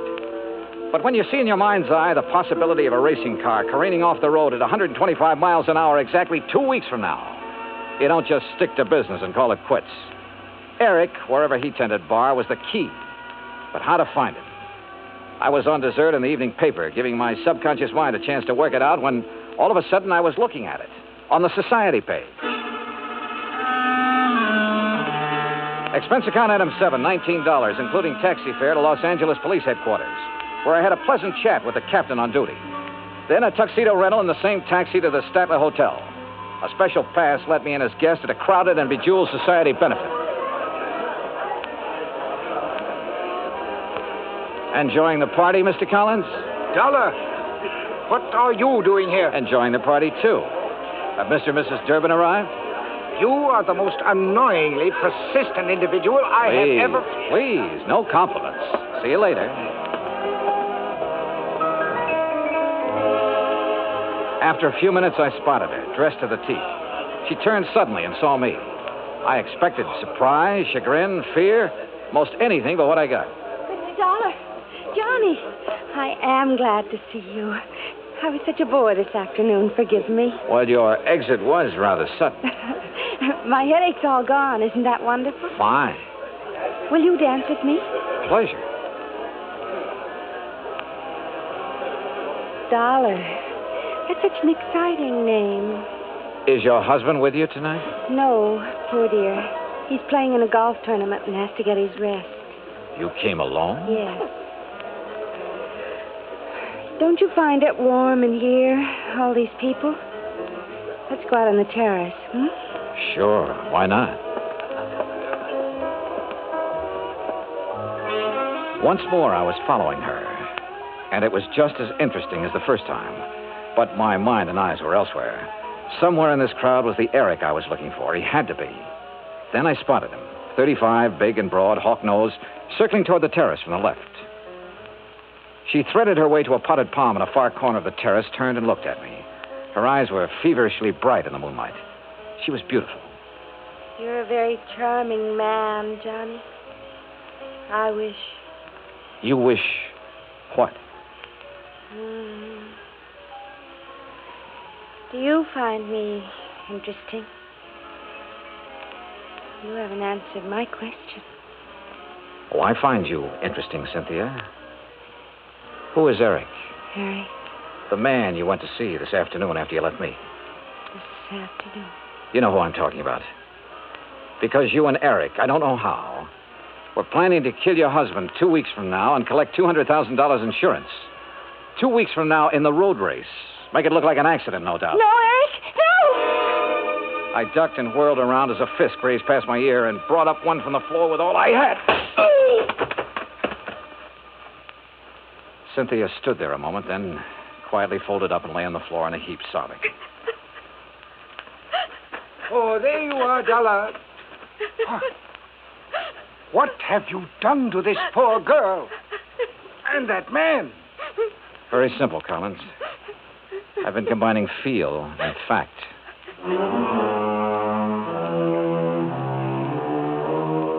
The house dick and I got them out of there. Hawk-nosed to police headquarters, Cynthia to a hospital. Eric turned out to be a quack psychiatrist who preyed on unstable rich women and who was wanted in both New York and Florida. He had a perfect setup in Cynthia Durbin until he went for murder and the big money. Mrs. Durbin, Well, the doctors tell me she ought to be normal mentally in a couple of years with proper psychiatric treatment. Expense account total, $317.75. Yours truly, Johnny Dollar.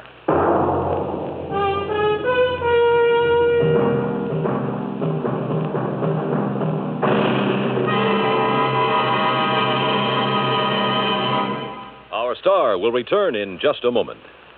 Our flag now numbers 50 stars, and behind each star there stands yet another flag, representing one of the 50 states. North Carolina's state flag bears the initial of her name on either side of a white star. Above, on a yellow scroll, is the date May 20th, 1775. Below, on a similar scroll, is the date April 12th, 1776. The 1775 date stands for an early Declaration of Independence, known as the Mecklenburg Declaration of Independence. April 12, 1776, was the date of the first Constitutional Convention held in Halifax. The Halifax Resolve was a document that placed the Old North State in the front rank, both in point of time and spirit, among those colonies which demanded unconditional freedom and absolute independence from any foreign power. North Carolina's state flag, the flag of the 12th state to enter the Union, was adopted on March 9th, 1885. Now, here's our star to tell you about next week's story. Next week, a beautiful yacht, a beautiful, charming girl, and a man who wished he'd never heard of either of them. Join us, won't you? Yours truly, Johnny Dollar.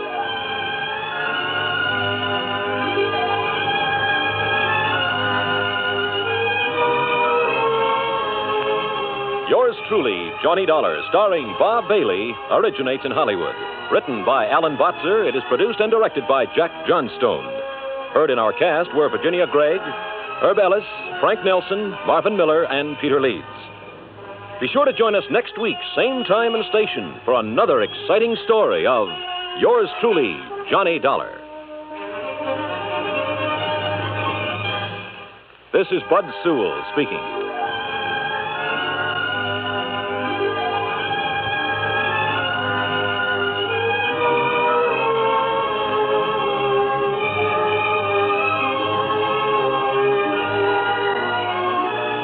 This is the United States Armed Forces Radio and Television Service.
From Hollywood, it's time now for...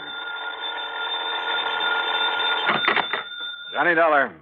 Johnny, this is Vincent Price. I'm calling from Hollywood. Oh, sure. My name's Shirley Temple. Now, who is it and what... Really, Vincent Price? Do I sound like Mickey Rooney? Well, no. But now, tell me, Mr. Price. Now, look, the name is Vincent. Okay, Vincent. What can I do for you? Johnny, I have a little problem in connection with one of my paintings insured for $100,000. $100,000? You call that a little problem? This painting has suddenly disappeared. Oh, I see. What's the insurance company? Four-State Mutual. Oh, well, they have a small branch office right there in Los Angeles. Yeah, I know, but Bert Parker, the man who sold me the policy and should take care of this matter, well, every time I've called him, he's been out. And I learned just this morning that nobody knows where he is. Okay, Vincent, I'll grab the first plane.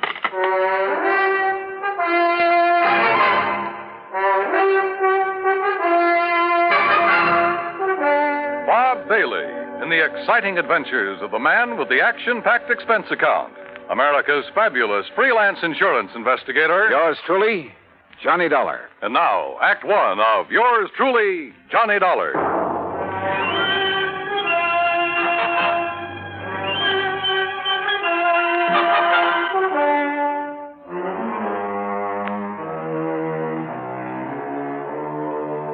Expense account submitted by Special Investigator Johnny Dollar to the Four-State Mutual Insurance Company Home Office, Hartford, Connecticut.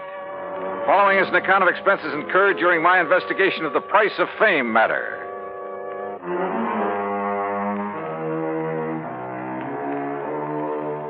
Expense account item 1, $178.50, plane fare and incidentals, Hartford to Los Angeles. By the time the big silver Constellation made its landing at the international airport, it finally dawned on me that I hadn't arranged with Vincent Price about where and how and what time I'd meet him. But as I picked up my luggage, I discovered a hungry-looking crowd of autograph hounds milling about the tall, gracious man I was looking for. Oh, sure. I'm glad to. Look, but just one at a time, will you please? I can't very well. All right, there you are. Now I have to meet a friend. Gee, just one more, please. Huh, Mr. Price? All right, if you insist. Here. Best wishes from T. Willie Rocking Horse. Huh? How are you, Johnny? Oh, great, but I didn't expect... Johnny who? You mean to say you folks don't recognize Johnny Dollar? Oh, no, wait a minute. Attaboy, Johnny. Give 'em all. I'll wait for you in my car. It's right over here at the curb. Yeah, but look, will you? Hey. Right here, Mr. No, you don't. I'm nobody. Please. By the time I got away from that mob, I felt as though I'd been run through a ringer. But we finally took off in Vincent's car and drove to his beautiful home up in one of the canyons west of Beverly Hills. Nestled among the trees with spacious lawns and well-kept gardens, it's furnished in the most excellent taste. I'm no expert, but to say that I was impressed by the extraordinary works of art in that home would be the understatement of the week. Engravings, prints, fine sculptures, but most of all, paintings. And even to my unpracticed eye, all of them were, well, magnificent. Here's a little thing I picked up in London, Johnny. It's called The Old Man in Red by Goya. Wow. Yeah, I thought original oils by him were found only in the big museum. Well, I've been pretty lucky in getting hold of some of these. Yeah, you've known what you were doing, too. You like this one? It's called Fright. It was painted by Kenneth McManus. Uh-huh. Beautiful. Beautiful. Like all the rest of them. Thanks. How about this one, here at the end? Night Wind by, I'm sorry, Vincent, I can't make out that name. You don't have this one lighted like the rest. No, that's to maintain its somber mood, Johnny. Oh. And that's what made it possible for the substitution of this copy to go undetected. That's a copy? Yeah, and that's my problem. The $100,000 Night Wind by Jean-Baptiste has been stolen. This was left in its place. Oh, I see. It's not a bad copy, probably worth a couple of $100, but it's hardly a genuine Baptiste. Well, when did you discover this substitution, Vincent? When I returned from a lecture tour early last week. Oh, that's right. You've been traveling all over the country lecturing on art, Well, let's you? call it talking about art, huh? Tell me, have you notified the police about this? Well, I suppose I should have. Well, I felt that was Bert Parker's job. And you haven't been able to reach him over at Four State Mutual? As I told you on the phone, he hasn't been in his office for some time. Vincent, have you any theories about who might have done this? Yes, I'm afraid I have. Why do you say it that way? Very few people knew I'd gotten hold of this Baptiste, only some close friends and a couple of art experts. So? And the place was not broken into during the time I was away. Of that I'm sure. Well, go on. Well, the family and servants kept very close track of anyone who entered the house while I was gone. You have a list? Yes, I do have a list. Here. Good. Alfred R. Hawkinson. That's an electrician who came to do some wiring. He wouldn't know a Rembrandt from a Mickey Mouse. Ann M. Schumann. A music teacher. Loves music, hates paintings. What about delivery boys, people like that? Oh, they never get beyond the back door. Go on, read on. That next one is Ben, the gardener. You can forget about him. And Bert L. Huh? Yeah, Bert Parker. He was here twice. What for? Well, ostensibly to check on some of the paintings he'd insured. The first time, on the 11th, Mrs. Price was with him while he poked around. On the 15th, she had to leave to keep an appointment. And just when he left the house, nobody seems to know. Oh, brother. Are you thinking the same thing I am? Now, look, Johnny, I haven't known Bert very long, and, well, he seemed like such a harmless little old fuddy-duddy. As for his knowledge of art... Yeah, I wondered about that. Well, he was perfectly satisfied to take my evaluation on the 2 or 3 things he'd insured. So, well, Johnny, I may be all wrong. Vincent, a thing like this may only happen once in 1,000 years. In any event, the company will certainly make good your loss. Well, with a work of art, it isn't really the money that counts. And, Johnny, listen. Look, I may have jumped to a completely unjustified conclusion about Bert Parker. Oh, yeah? Sure. Well, let's go down to his office and see. We'll return to Johnny Dollar and the Price of Fame Matter. That's Vincent Price in just a moment. And now, Act 2 of yours truly, Johnny Dollar and the Price of Fame Matter. A priceless original oil painting, stolen from the home of Vincent Price, famous radio and picture star. One of the few people who'd had the opportunity was the man who'd sold him the insurance on it, Bert Parker. Together, we went to Parker's office at 4 State Mutual in downtown Los Angeles. It was on the 16th that Mr. Parker phoned in to say he wasn't feeling very good and wouldn't be in for a day or 2. Hey, it was on the 15th that he was at your house, Vincent. Yes, that's over 2 weeks ago. And you haven't heard from him since, Miss Pritt? No, Mr. Dollar. We've tried calling his apartment, but since there hasn't been anything really pressing here at the office... What's the address of his apartment, please? Well, it's out in Westwood, 1308 Pandora Avenue. Look, Vincent, I'm going out there. I'll call you if I find... You're going to need transportation, aren't you, Johnny? By the highest price chauffeur in the country? Sure, why not? Oh, before you go, Mr. Price, I wonder if I could have your autograph. Well, why didn't you get Johnny Dollars, Miss Pritt? He loves to give them. Oh, yes. Oh, no. No, you don't, Vincent. Let's go. It took a little persuading, but the landlord at Bert's apartment finally let us into his 4-room suite. It was empty, except for a few old clothes, and it was obvious that he'd packed and left in a hurry. I rummaged around in the closets, tables, bureau, for a clue as to where he might have gone, and came up with nothing. You give up, Johnny? Yeah, Vincent, I'm afraid so. I poked around that desk some more after you'd finished with it and found this wedged in behind a drawer. Oh? Travel folder. Paris. Yeah, it looks real fresh, too. Minor Travel Agency, Beverly Hills. Well, what do you think? Pretty much of a long shot, Vincent. But they do pay off sometimes, don't they?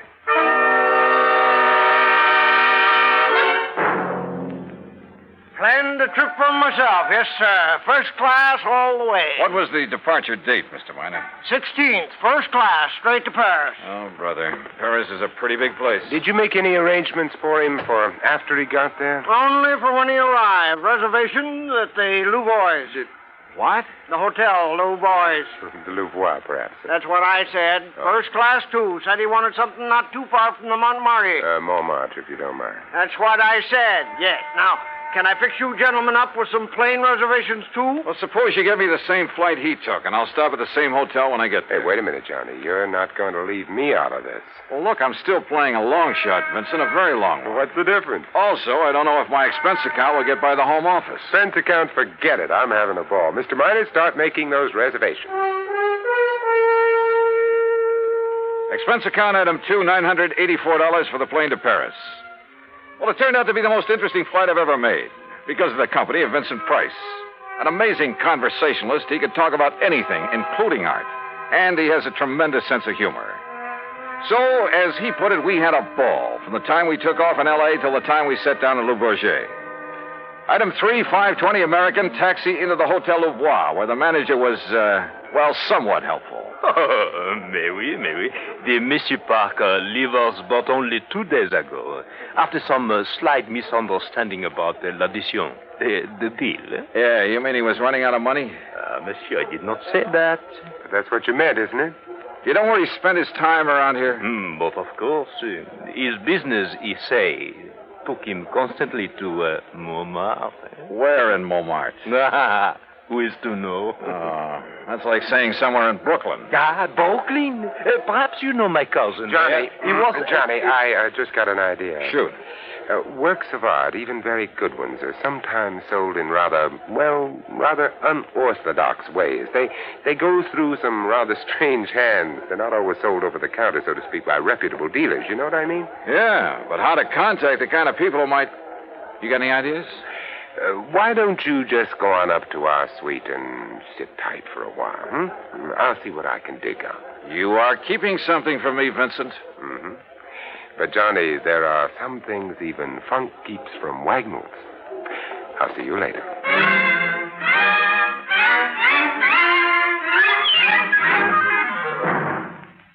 Act 3 of yours truly, Johnny Dollar, in a moment.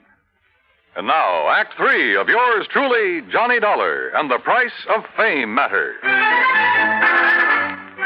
All of gay, romantic Paris just outside the door, and time on my hands. So what did I do?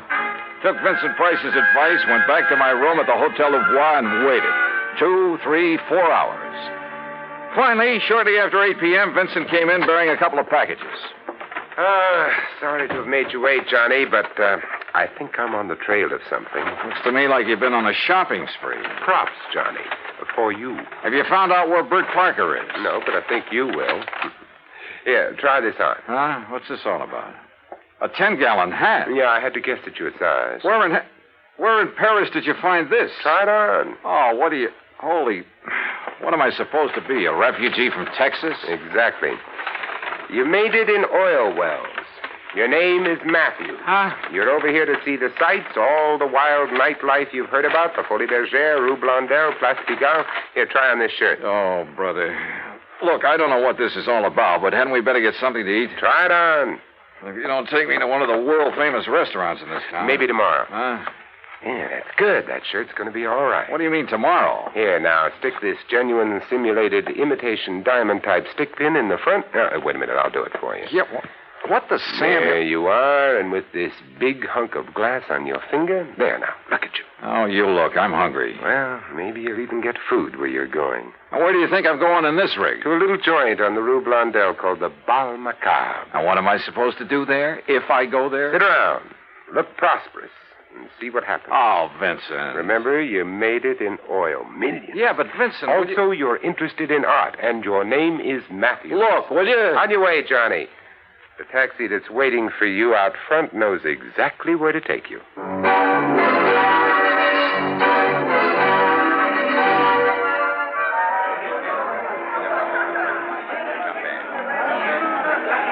Bal Macabre was really a joint. It was dirty, and the people packed like sardines in it were dirty, too. Characters who made a business of being characters. And everybody screamed at everybody else. Except, that is, for the wormy little man who sidled up to the postage stamp-sized table on which my glass and a bottle of wine were balanced. Pardon. You are Mr. Matthews, are you not? That's right. From Texas? No? Oh, yes, sir, partner. The great and glorious state of Texas. Sit down and pour yourself a glass of this here red ale. Who are you? They call me La Chagrin. What's that mean? Well, they're what you call the gray cat. Hey, that's cuter than the name of my old friend Coyote Bill. Well, do you enjoy the Paris nightlife?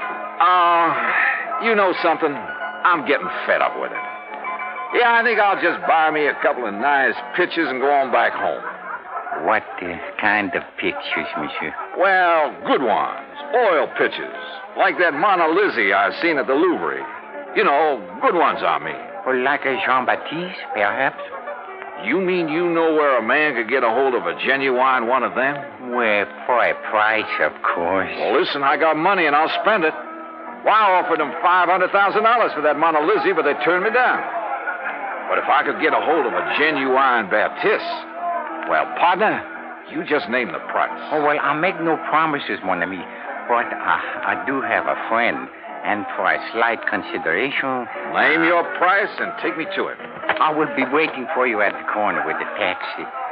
That is what you call okay? Okay. I shall be waiting. I'll be there, partner. You bet I will. And I'd certainly like to know how Vincent set this up.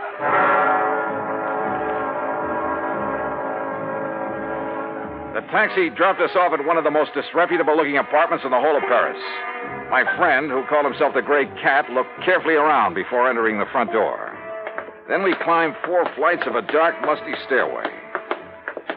No, remember, my friend, you are not to pay the price he asks at first. If you like, I will make the arrangements for you. Now, that would be right friendly of you, partner. But how will you come out on this? Well, all I ask, monsieur, is 10% of what you pay. And maybe a little extra from him for bringing me up here? Oh, monsieur. Oh, now, don't give me that, partner. I've been around. I'm wise to how you fellas operate. But if I can get a hold of a real, genuine Baptiste... You will see.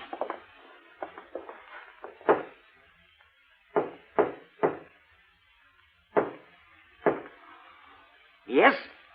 Who is it? I have brought a friend, Monsieur Matthews from Texas. Yes? Yes, he would like to buy The Night Wind by Baptiste. That is, if it's genuine. Genuine? Of course it's genuine. There, on the table. Can't you see for yourself that it's the Oh, no. Well, Bert Parker. Johnny Dollar. That's right. Insurance investigator. Investigate you? Oh, I've just remembered somebody is waiting for me. That's right, I am. Mr. Price. Oh, no. Well, pardon, Monsieur Price, but I must go. Without your fee for taking care of Mr. Dollar? Listen, both of you, please. I'll give you back the painting. I'll do anything you ask. Oh, drop dead. Oh, dear. Dear. Well, Vincent, there it is. Yep. And it looks like the company has saved a cool $100,000. I have a confession to make about that, Johnny. Yeah, like how you happen to know the way to the painting through that squirmy little fellow who brought me here. Oh, well, that's how I got hold of the Baptiste in the first place. It's a lovely thing, isn't it? Yeah, it certainly is. And, Johnny, it is worth $100,000. Oh, I'm sure. But the truth of the matter is I paid only $300 for it. You paid? Oh, no. It's a fact. Well, you've got it back, thanks to your own efforts. Thanks to your being the front man. If I'd tried to get it back myself, these people would have run like scared rats. Oh, sure. Just tell me one thing, will you? Why aren't you an insurance investigator? Well, you know, it's every man to his own. Well, after all, why aren't you an actor? Let's get out of here.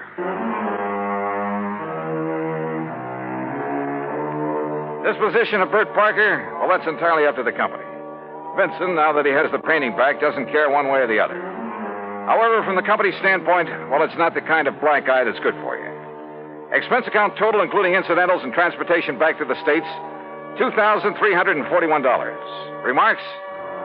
Well, to Vincent Price, my eternal thanks. Not only for the help on this case, but most of all because it's given me a chance to really know him. Yours truly, Johnny Dollar.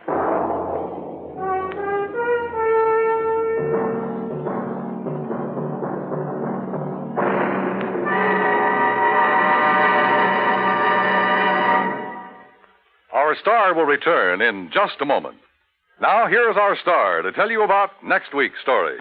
Next week, the heart of sunny southern Jersey, and a case that took a very sudden, very strange twist. Join us, won't you?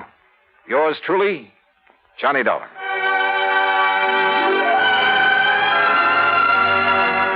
Yours truly, Johnny Dollar, starring Bob Bailey, originates in Hollywood and is produced and directed by Jack Johnstone, who also wrote today's story.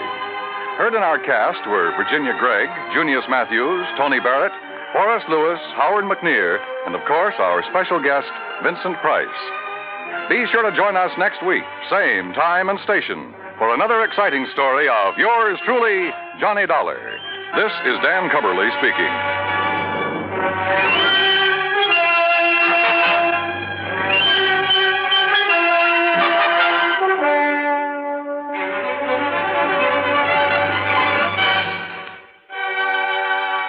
This is the United States Armed Forces Radio and Television Service.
Hollywood. It's time now for...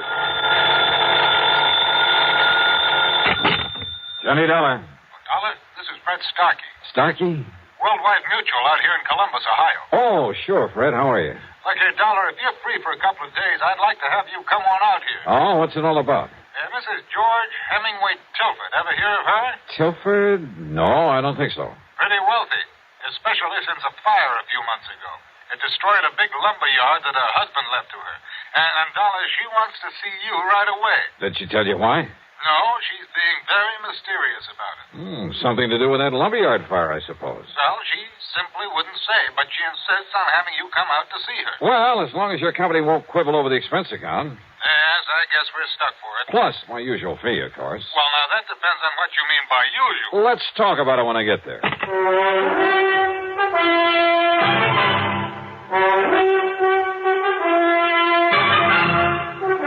CBS Radio brings you Bob Bailey in the exciting adventures of the man with the action-packed expense account. America's fabulous freelance insurance investigator. Yours truly, Johnny Dollar.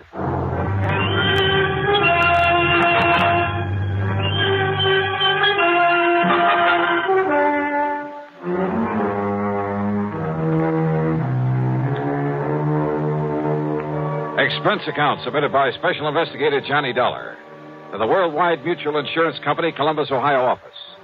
Following is an account of expenses incurred during my investigation of the loss by a hair matter. Expense account item 1, $41.75, plane fare from Hartford to New York to Columbus, Ohio. It was after 2 a.m. when the big Silver Bird dropped me off at Port Columbus Airport. Item 2, $2.50 for a taxi into the Deschler Hilton. There was no time to rouse Fred Starkey out of bed, so item 3, $14.20 for a nightcap, a comfortable room there in the hotel, and the kind of brunch late the next morning. So late, as a matter of fact, that I had to wait for Starkey to come back from his lunch before I could see him at the office of Worldwide Mutual. See him and ask him questions.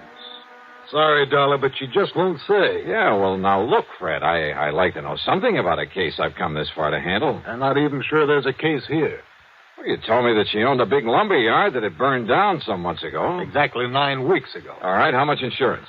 Dollar, it was a total loss. It cost the company $330,000. Wow, wait. Fortunately, it was underinsured. Underinsured? Well, these days, the ground alone out there is worth that much. Out where? It's near Minerva Park. Arson by any chance? No. No sign of it whatsoever. She, possibly need the money? Hardly. Her husband left her over $250,000 in securities when he died a couple of years ago. No. Nothing suspicious at all, huh? Except that suspicious mind of yours. Now, listen, Johnny, I didn't say her wanting to see you has anything to do with that fire. That was your idea. Maybe she just wants a look at you. A great admirer of yours, I understand. Oh, sure. Well, do you always expect to find arson, fraud, or murder, some sort of crime whenever somebody calls on you? No, not always. Well, that's the way it usually turns out. But don't you see, if this had something to do with her insurance, she would have said as much. But if it hasn't, why did she ask for me? Well, I told you. You told me what? Oh, I don't know. I don't know why she wants to see you, but I'm willing to bet that it has nothing to do with that fire. $500? $500. Fred, how do I get there? Item 4, a $50 deposit on a rental car, and I drove north on Cleveland Avenue, that's Route 3, to the pleasant little town of Minerva Park. The Tilford home, while not a mansion, was a large stone and stucco affair with plenty of trees and well-kept lawns. All in all, a real nice place in good condition. Yes? Oh! The surprise was the widow Tilford, in her middle 60s, I guess, but with a sparkle in her eye that made you feel she ought to be 25 years younger. She was dressed in well-tailored sport clothes. Her hair was gray, but cut in a short bob. And her subtle use of makeup made her look like a million. Johnny Dollar. Mrs. Tilford? That's right. And, Johnny, I'm such a fan of yours and that radio program that I hear every Sunday on WBNS that, well, I'll break down and confess that about a year ago I wrote and asked for your picture. Oh? And you wrote me the nicest letter when you sent it. Oh, of course. Grace Tilford. That's right. And when you started off the letter with Dear Grace, why, it made me feel almost young again. I know something. I think you are pretty young, Mrs. Tilford. Oh, one look at you, Johnny, and I wish I was. But with this old heart of mine hitting on only about one cylinder... Come in. Yeah, sure. And now listen. We're going to bypass the living room and sneak into the library. Sneak in? Yes. So that we can talk alone for a little while. You see, your 3 suspects are there in the living room. You see? Just, what do you mean by suspects? Right in here, Johnny, and they won't disturb us. Okay. Now, sit down and be comfortable. Thanks. Now, Johnny, I suppose you're curious about why I sent for you. Yeah, well, according to Fred Starkey, it's all a big mystery. Oh, mystery's right. Was right. But, Johnny, I've solved it. Oh? Yes. The mystery of why my lumberyard burned down a few weeks ago. You mean it was set? That's exactly what I mean. I had no proof in the beginning, no reason to think it was set, but I have now. By whom, Mrs. Tilford? Oh, I wish you'd call me Grace, Johnny, just to flatter me a bit. Okay, sure. But who set the fire? All right. You said 3 suspects out there in the living room. That's right. Would you like to go in and meet them? And then pick out the one it is?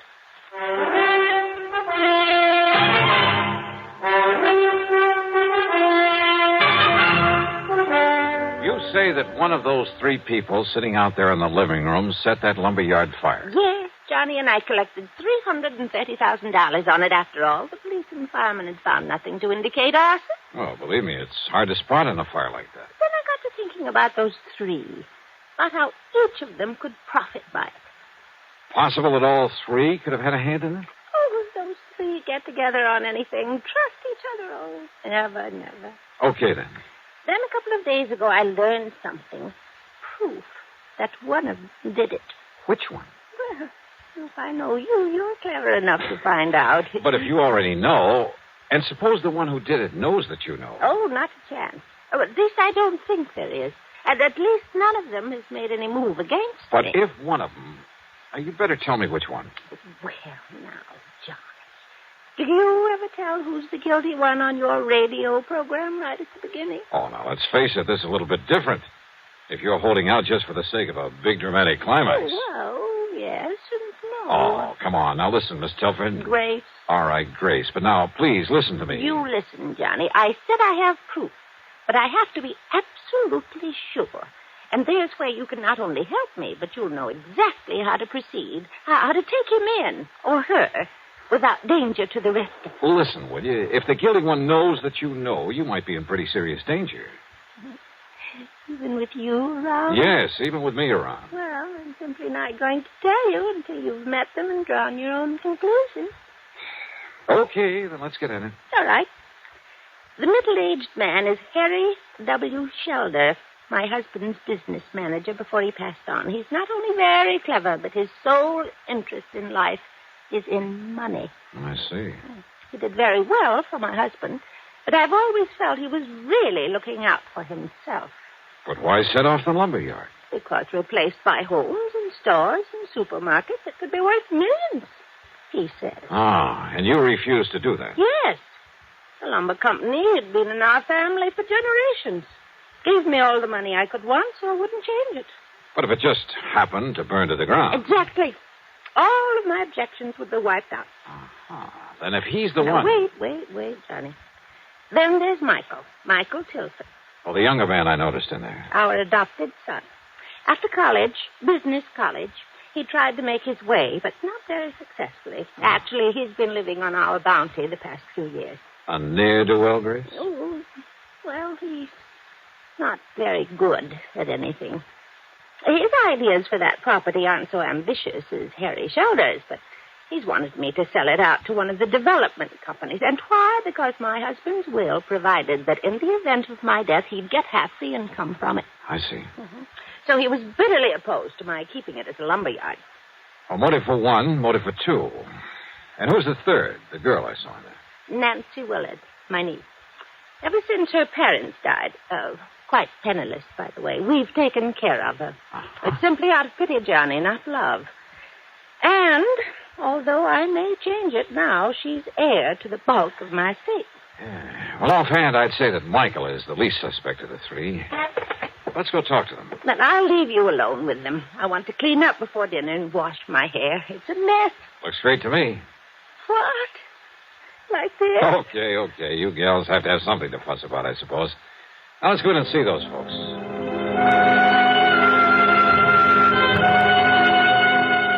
Under the circumstances, there was nothing I could do but play along with her little game, her dramatic little mystery matter. But not for too long. On the excuse she had to go up and wash her hair, she left me with them there in the living room.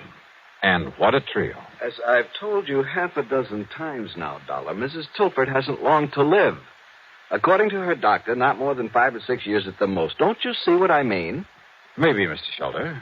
Go on. As long as she's alive and lets me handle things, she can make millions with that property. And you?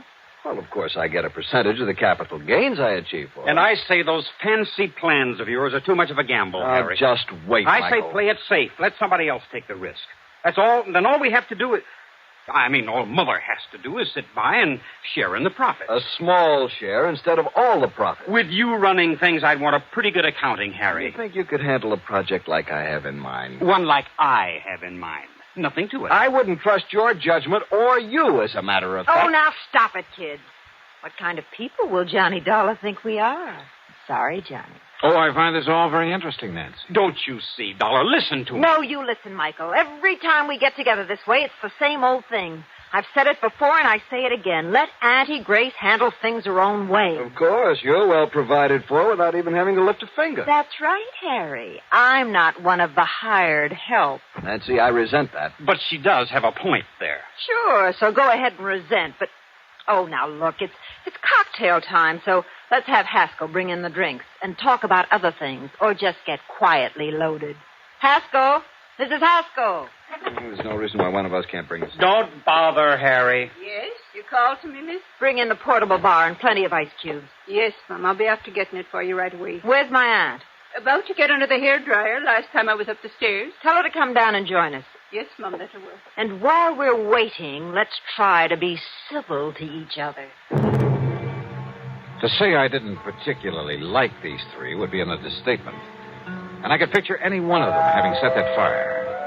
For the next few minutes, they simply sat and glared at each other until we heard Mrs. Haskell come running clumsily down the stairs. Miss Nancy, Mr. Shelder, Mr. Michael. Haskell, I thought you were going to bring...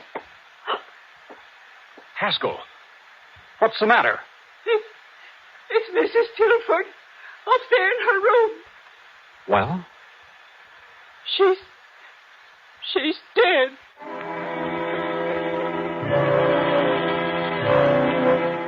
Mrs. Tilford, there in her bedroom, had died alone. Apparently, she'd been sitting under a hairdryer, then simply fallen to the floor, the big professional-looking machine falling beside her. Fortunately, the heating coils had apparently broken before they could set fire to anything. A big hunk of suspicion started building up at the back of my head. But then Dr. Taylor came and pronounced it death from a heart attack. And yet I must confess, I certainly didn't... Well, she took such good care of herself. I was certain she'd live on for several years. Well, I'll go downstairs and make up my report and arrange to have the body taken care of. Well, we won't have to argue about the handling of her affairs anymore. Unless, of course, the court lets me act as executor of her estate. In which case, I warn you... Harry, how can you be so callous about it? Oh, the poor dear darling. Oh, shut up, Haskell. But Michael's right, Harry. Oh, sure. I suppose you two are heartbroken about her dying like this. Alone. She died all alone up here. Quit. While we were downstairs trying to pick her apart like a bunch of vultures, in spite of the way she treated all of us. What do you mean by that, Mike? We got so much better than we deserved, that's what I mean. All three of us. Harry, never bothering to see her, to come here and be nice to her. Just parked in his office in town, juggling figures to get as much out of her as he could. Michael, I resent... I don't care if you do. Heaven only knows how much you've cheated her since Father died. Only your foster father, remember? And Nancy, sitting around here, sponging off her, sweet-talking her, waiting for her to die. Look who's talking. With all the things she's done for you, Michael, you haven't even had the decency to come and visit her now and then. Yes, I know. When was the last time you were here? A month ago, 6 weeks ago, the last time that Harry was here. Is that true, Mike? Yes, Mr. Dollar, I'm afraid But it you is. didn't hesitate to accept the money she kept sending you. At least I... I tried to make my own way. Oh, sure. Big, ambitious little Michael. Well, what have you done for us? At least I've stayed here these past few weeks and gone through the motions of being nice to her, kept her company, helped her with her clothes, fixed her hair for her, and, well... Is that true, Mrs. Haskell? Yes, sir. Fixed her hair for her. Big deal. Miss Nancy even bought her that big hair-drying machine. Oh. And the poor dear loved it so, she was washing her hair 3 and 4 times a week. Now, what's that got to do with what Wait a we're minute. discussing? That's right. If it hadn't been for this crazy Wait, machine, she would have been downstairs where we might have... Oh, wait. Well, don't take it out on the hairdryer, I Michael. said wait a minute. My brain was fairly spinning. A news item in the New York papers less than a month ago. A freak accident, 1 in a million at a beauty parlor. A professional hairdryer machine, exactly like the one lying here on the floor. There'd been pictures of it, sketches, to show exactly what had happened. A tiny wire had come loose, had shocked the customer so badly that she'd lost consciousness. There'd been a big noise over it. And now here was Mrs. Tilford, a little frail old lady with a heart condition. Yeah. What is it, Mr. Dollar? Yes, Johnny. What's that funny look supposed to mean? Plenty. Mrs. Haskell, did you ever help Mrs. Tilford with this machine? Oh, jeez, I'd never even touched that contraption of the devil, sir. Dollar, this old biddy wouldn't even let Mrs. Tilford install an electric stove. But I failed to... Listen, when was this thing purchased? Why, about 3 weeks ago. I still have the bill for it in my office. Another of Nancy's little tricks, gave it to Mrs. Tilford as a gift, but charged it to her account.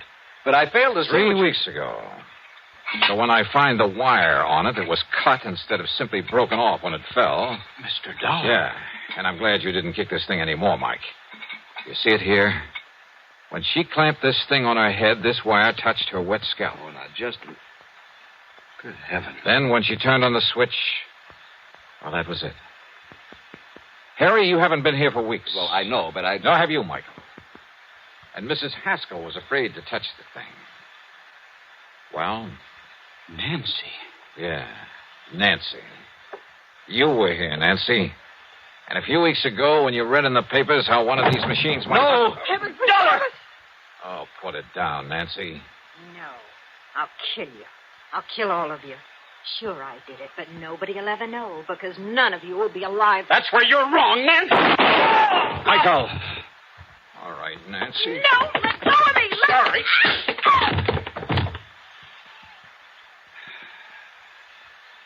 Learned a little lesson in clean living from this, Harry? Yes. Yes, Dollar. I'll call the police.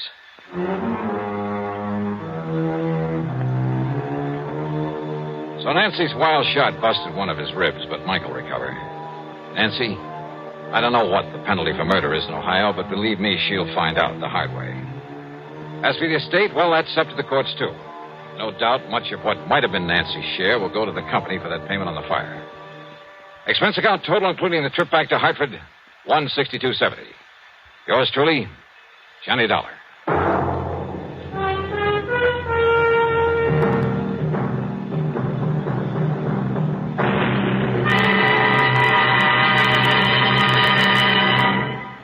Our star to tell you about next week's story. Next week, a night in Paris that brings me fun, romance, and a quick brush with that old character known as Death. Join us, won't you? Yours truly, Johnny Dollar.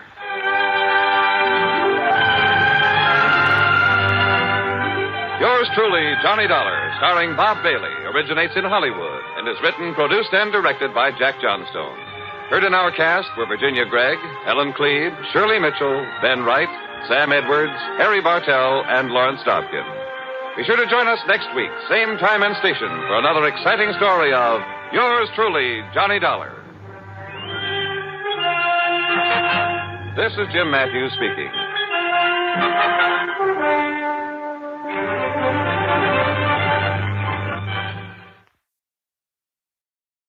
From Hollywood, it's time now for...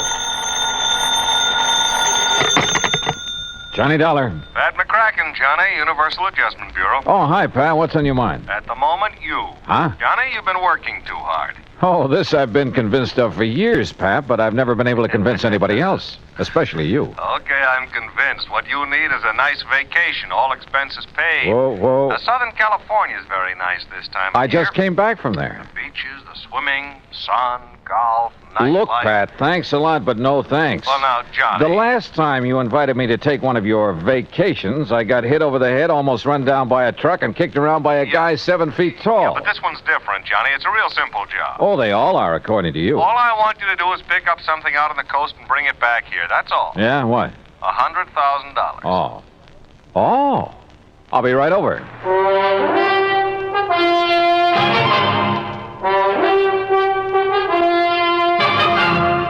Bob Bailey in the exciting adventures of the man with the action-packed expense account, America's fabulous freelance insurance investigator. Yours truly, Johnny Dollar.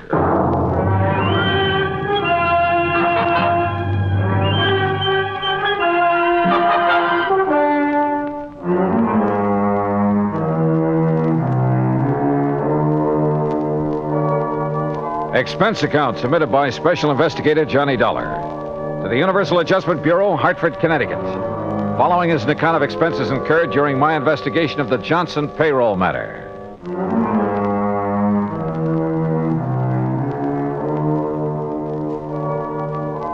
Expense account item 1, $1.25 cab fare from my apartment to the office of Universal Adjustment Bureau in Pat McCracken. Well, $100,000 made you prick up your ears, Johnny. Sit down. Okay, Pat. What's the deal? You hear about the Johnson payroll robbery last week down in New York? I read about it, but there weren't too many details. They got $100,000, and the payroll was insured by one of the companies we represent. How many in on the robbery, do you know? Oh, we're not sure. There were several. One of them was fatally wounded. Was he able to talk before he died? Yeah, just enough to tell us the plan was to split up after the robbery, meet in another city to divvy up the loot. Uh-huh. And you think it's out in California now? We also think one of the crooks may be trying to double-cross the others. Hiding out from them, maybe? That's the general idea. We got a call from Los Angeles this morning. Fellow wouldn't give his name, but he claimed he could give us a lead on the one who has the dough. For a price, of course. Oh. So you're to meet him in L.A. and find out what he knows, if anything. What do you figure his angle is, Pat? Oh, maybe several, Johnny, but I don't care. What I do care about is getting the money back. All right. How do I contact this man in Los Angeles? You don't. He'll contact you. At your hotel, the Nestor. The Nestor. Okay, Pat, I'm on my way. Oh, just one thing, Johnny. Yeah? Maybe it's occurred to you, maybe it hasn't. There will be others looking for that money, too. The other guys involved in the robbery? Yeah. Of course, if you can get there first. I'll try. Oh, and don't bother telling me to be sure to get back here in one piece. That I'll really try to do.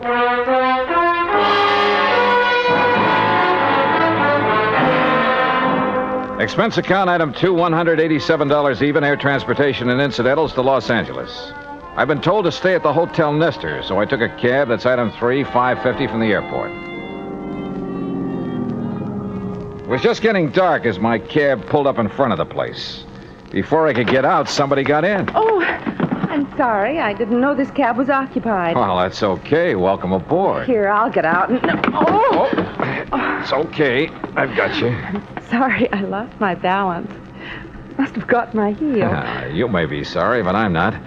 I can't think of a better way to arrive in a strange city than with a beautiful girl in your arms. If you'll let go of me. Oh, yeah, well, if you insist. Thanks. I'm sorry. Oh, wait a minute. You can have this cab as soon as I get my stuff out. Oh, that's all right. I'm in a hurry. I'll get another one. Goodbye. Oh, wait a second. I mean, after all... Oh, well.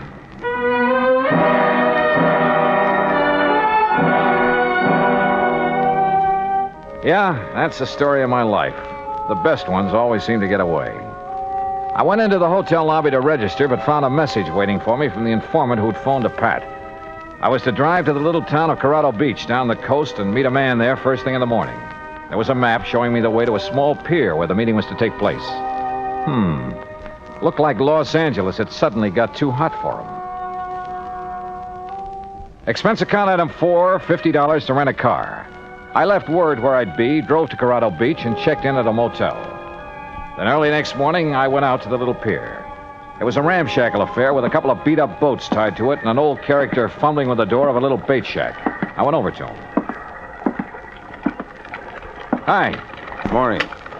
Having trouble? Yeah, some kid's been monkeying with this lock.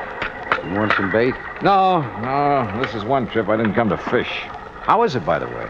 Fishing? Yeah. Fine. Oh, just my luck. No, I'm supposed to meet somebody here. Oh, must be that fellow out there. He was already there when I got here. Oh, where? Do you see that boat, bottom side up on the pier near the end? You mean the man sitting beside it? Yeah. Got himself a fishing rod, looks like. Could be he wants some bait. I'll walk out with you and see if you don't mind. Oh, not at all.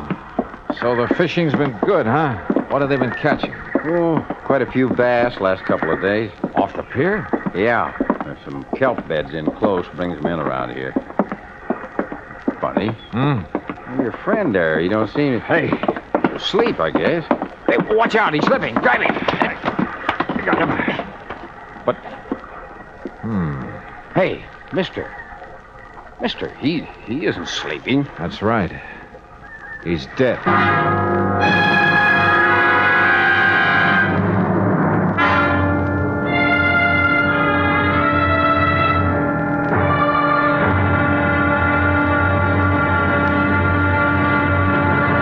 Act 2 of yours truly, Johnny Dollar, in a moment. Our flag now numbers 50 stars, and behind each star there stands yet another flag representing one of the 50 states. Georgia's state flag displays the state seal on a strip of blue. The seal symbolizes the fact that constitutional government rests equally on the three major branches of government: legislative, executive, and judicial, and that all three must be guarded equally if a sound government is to be maintained. The greater portion of Georgia's flag is crimson. On it is superimposed the blue cross of St. Andrew, bearing 13 white stars for the original 13 colonies.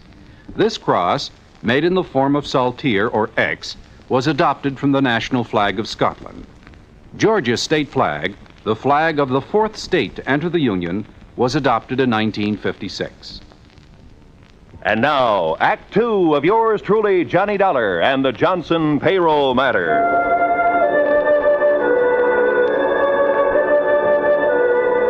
I'd flown 3,000 miles to meet a man, only to find him dead at the end of a rickety little pier at Corrado Beach, a knife between his ribs.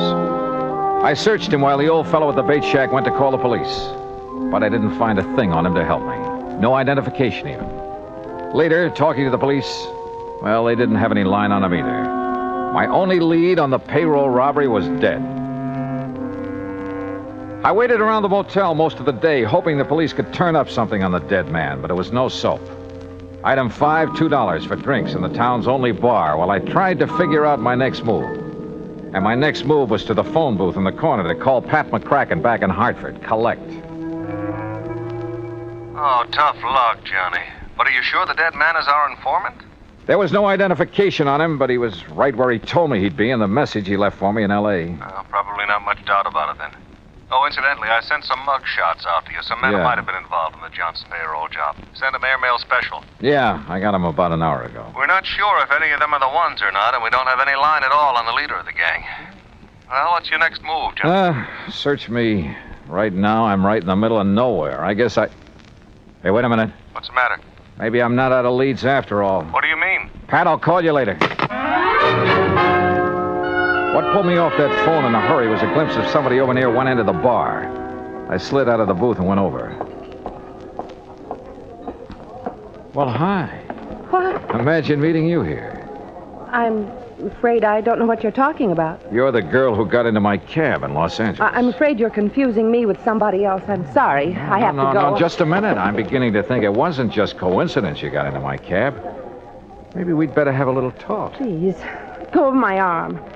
You've made a mistake, and there's nothing to talk about. Is he annoying you, lady? Now, look, bartender, I'm just trying to find... Yes, he is annoying me. Take your hands off her, buddy. Now, look, Joe. I mean it, and my name ain't Joe. I got you outweighed by about 40 pounds, buddy. You don't understand. Just let go of her, and we'll talk it over. Okay. Thank you. Now, just what is it I don't understand, buddy? Skip it. Buddy. So she got away from me. I grabbed my top coat off a hook and stepped outside the bar. It was damp and foggy out there. I put on the coat and started looking around for her, but it was too late. She was just plain gone. Then, walking along with my hands in my coat pockets, I realized there was something in one. A key to a motel room, but not mine. Funny. Then I remembered I'd had the coat beside me in the taxi when the girl climbed in back in Los Angeles. Yeah, she could have slipped it in the coat pocket then. But why? Now, that's what I wanted to find out. I looked up the motel. It was about a mile down the highway from mine, room 7. Yeah, the key fit all right. Then as I opened the door, I realized I had company right behind me. Freeze, Dollar. Huh? Who are you? Never mind. Inside. Move. Okay. Get that blind down. Okay. Oh, wait a minute. Your face looks familiar. Yeah, those mug shots McCracken sent me. You must be Slattery. Right boy. One of the guys they suspect of pulling the Johnson Payroll job. Too bright for your own good, Dollar. You must be the one who killed the man out on the pier. The man who was going to tell me where the payroll door is. That's a nice stall, Dollar, but it won't work. What do you mean, Slattery? Blake killed him, and you know it. Yeah? Who is Blake? You want to play it coy, huh, Dollar? Okay, we'll do it your way. Blake's got the payroll door, and you're working with him. Just how do you figure that? Blake's girlfriend climbed in your taxi in Los Angeles. I figure she slipped you the key to this room. Hey, look, you got a few things all twisted. Shut up and stand still. This gun has a habit of going off sometimes. No kidding. So where's the dough? Take it or leave it, Slattery, I don't know. Well, it better be in this room. Yeah? And if it isn't? You guess. I don't think I need more than one. If it isn't here, I'm not leaving. That the idea? Oh, you leave, all right. It's just that you won't be walking out of here. Act 3 of yours truly, Johnny Dollar, in a moment. Over 150 years ago, the Swiss poet Henri Amiel wrote, "Heroism is the brilliant triumph of the soul over fear. Heroism is the dazzling and glorious concentration of courage."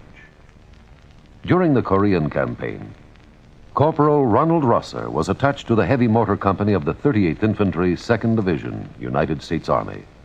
Rosser, a veteran of World War II, rejoined the Army and shipped to Korea when he heard that his brother had fallen in the winter assault of the Chinese Communists. One day, Rosser's company moved into enemy territory. At the time, the corporal was a forward observer and carried a radio.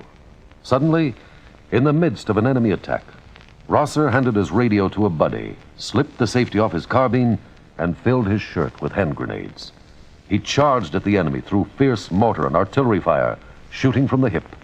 Straddling a bunker, he riddled its occupants. Still advancing, he accounted for 2 more of the enemy, shooting one through the head and clubbing another to death.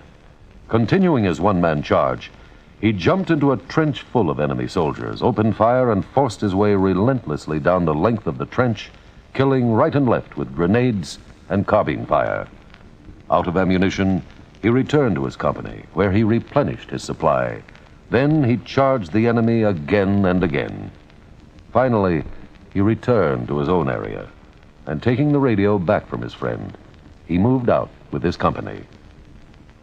Corporal Ronald Rosser was awarded the Medal of Honor for his action.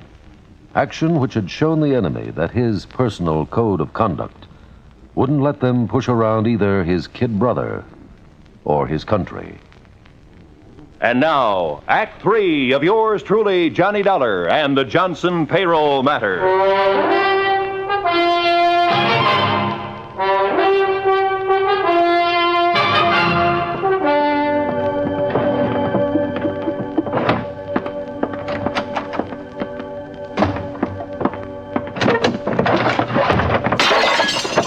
Now, look, Slattery, you've torn this motel room completely apart. Obviously, that payroll money isn't here. That's right, Dollar. So now you're going to tell me where it is. Oh, brother, you take a lot of convincing. I told you I don't know.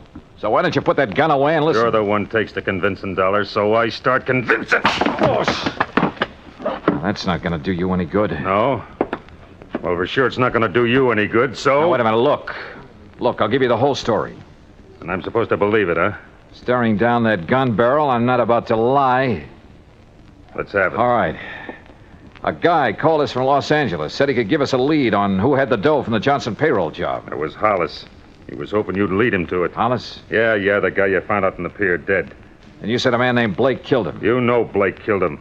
You know Blake engineered the holdup and then ran out on Hollis and me. Do I? Sure, because you're in with him. I seen his girl get in your cab in Los Angeles. Okay, so she got in my cab, but I didn't know her. I'd never seen her before. She slipped you the key to this motel room, didn't she? Yeah, now I think I know why. She was trying to sidetrack us. Lead us to think the dough was here so it would take the pressure off Blake and her. That part of your story I don't buy, Dollar. I think you know where that dough is, and I want it. Now, look. Talk! If you think I'm going to take any more of this. This gun says that's exactly what you're going to do until you decide to talk. I roll with this next one, then let my eyes droop and my knees sag. He reached out to steady me, and I gave him a left boot in the stomach that flattened him. By the time he got to his feet, I was out the door. I dove behind some bushes down the road, and I waited. He pounded right on past me, gun in hand. I waited until he was out of sight, then doubled back to my car. Apparently, Slattery didn't know Blake's girl was around here somewhere. One thing was sure. I had to find her, but fast.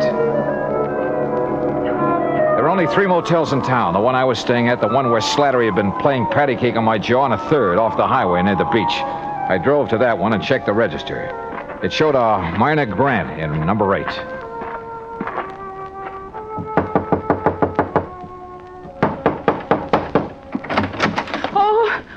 Hello, Myrna. No, please, get out. Oh, no, sorry. But we're going to have that talk right now. I tell you, you've made a mistake about me. Oh, come on. Drop the act, Myrna. I know you're Blake's girlfriend, that you slipped that motel key in my coat pocket in L.A. to get me off the trail of the Johnson Payroll money. The what? I also know that Blake masterminded the robbery and double-crossed his buddy, held out on him. Oh, I guess I knew it must be something like that. What are you talking about? Mr. Dollar, I haven't known Fred Blake very long. A month, maybe. I didn't know what he did for a living, and I didn't ask him. 2 days ago, he said he was in trouble and needed my help. He wanted me to slip that key into your coat pocket in the taxi in Los Angeles. To take Slattery off his trail. Then he told me to meet him here at the beach. When I saw you in the bar a while ago, I got panicky. I didn't know what to do. But that's all I know about it. Mr. Dollar, I didn't know Blake was a criminal. Honestly, I didn't. Yeah? Now, will you help me find him? Yes. I will, Mr. Dollar. If I can. The trouble is, right now, I don't know where he is any more than you do.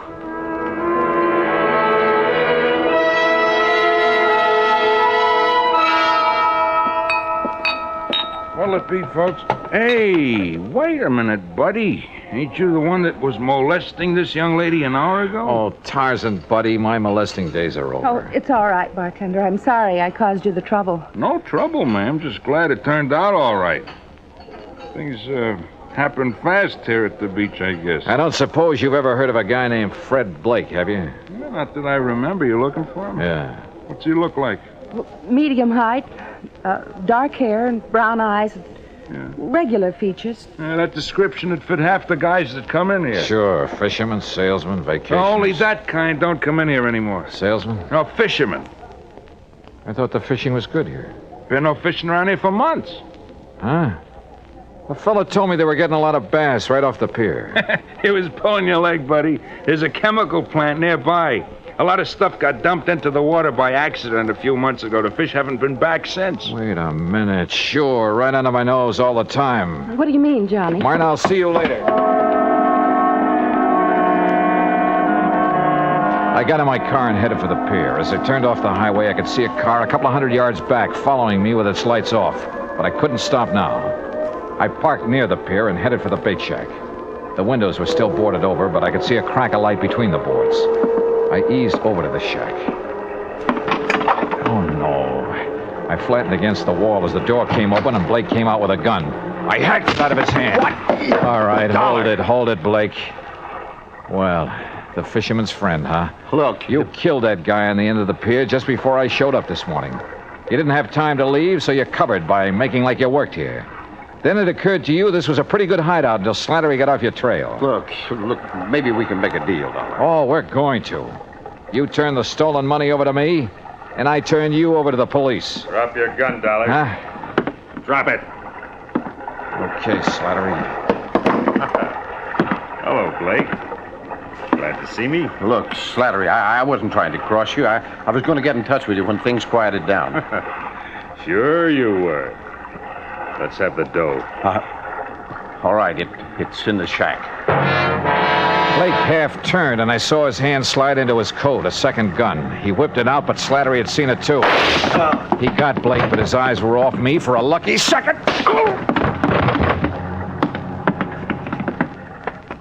I checked Blake.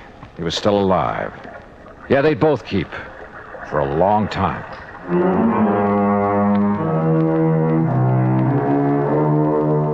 Item 6, $174 even, air transportation and incidentals back home. Expense account total, $526.50. Remarks? The payroll money is back where it belongs, and Slattery and Blake are back where they belong, with Blake facing a murder rap to boot. Funny, I probably wouldn't have nailed him if he hadn't told me that phony story about the fish biting near the pier. Teaches me a lesson, Pat. I'm not going to tell any more fish stories. They can kill you. Yours truly, Johnny Dollar.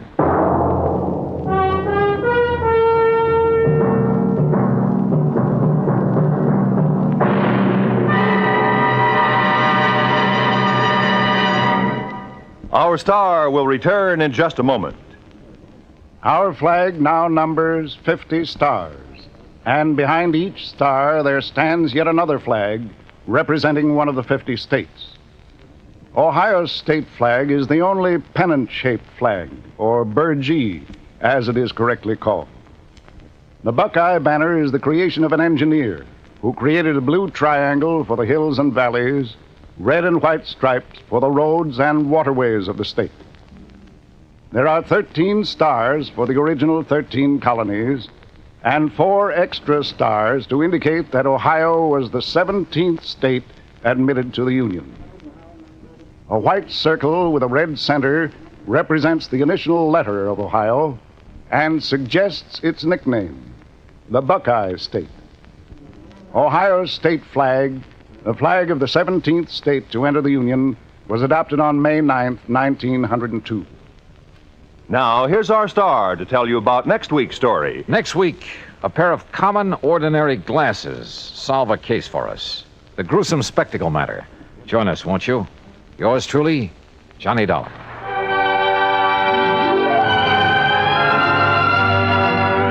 Yours truly, Johnny Dollar, starring Bob Bailey, originates in Hollywood and is produced and directed by Jack Johnstone. Today's story was written by Robert Stanley. Heard in our cast were Virginia Gregg, Lawrence Dobkin, Forrest Lewis, Shepard Menken, and Frank Gerstle. Be sure to join us next week, same time and station, for another exciting story of yours truly, Johnny Dollar. This is Roy Rowan speaking.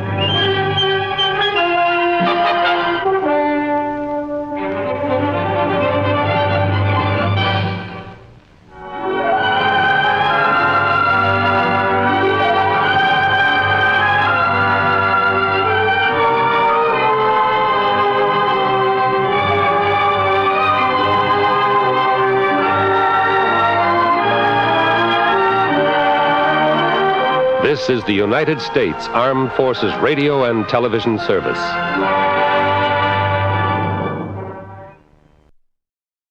From Hollywood, it's time now for Johnny Dollar. This is Harry Branson at Philadelphia Mutual Life and Casualty Company. Oh, hello, Harry. What's with you? John, I have a case I'd like you to handle for us. It's somewhat unusual. Have you ever handed me one that wasn't completely screwy? I said unusual. And I said screwy. So now that we understand each other, what's it all about? Well, absolutely nothing yet. But I'm very apprehensive about one of our clients. Oh, Harry, you're the biggest worrywart I ever knew. What was that? I said, who is this client? Oh, Dr. Walter Merrill. Merrill? The scientist? That's right. Nobel Prize winner? The man who worked out the molecular orbital contraction something or other? Yes, that's the one. As I say, John, I'm worried. Well, who wouldn't be about him? I'll be right down to see you.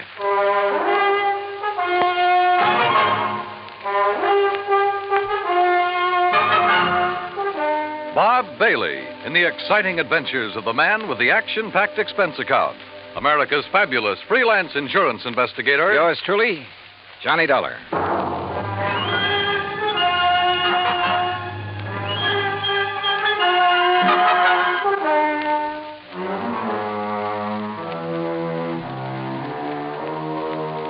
Expense account submitted by Special Investigator Johnny Dollar to the Philadelphia Mutual Life and Casualty Insurance Company in Philadelphia. Where else?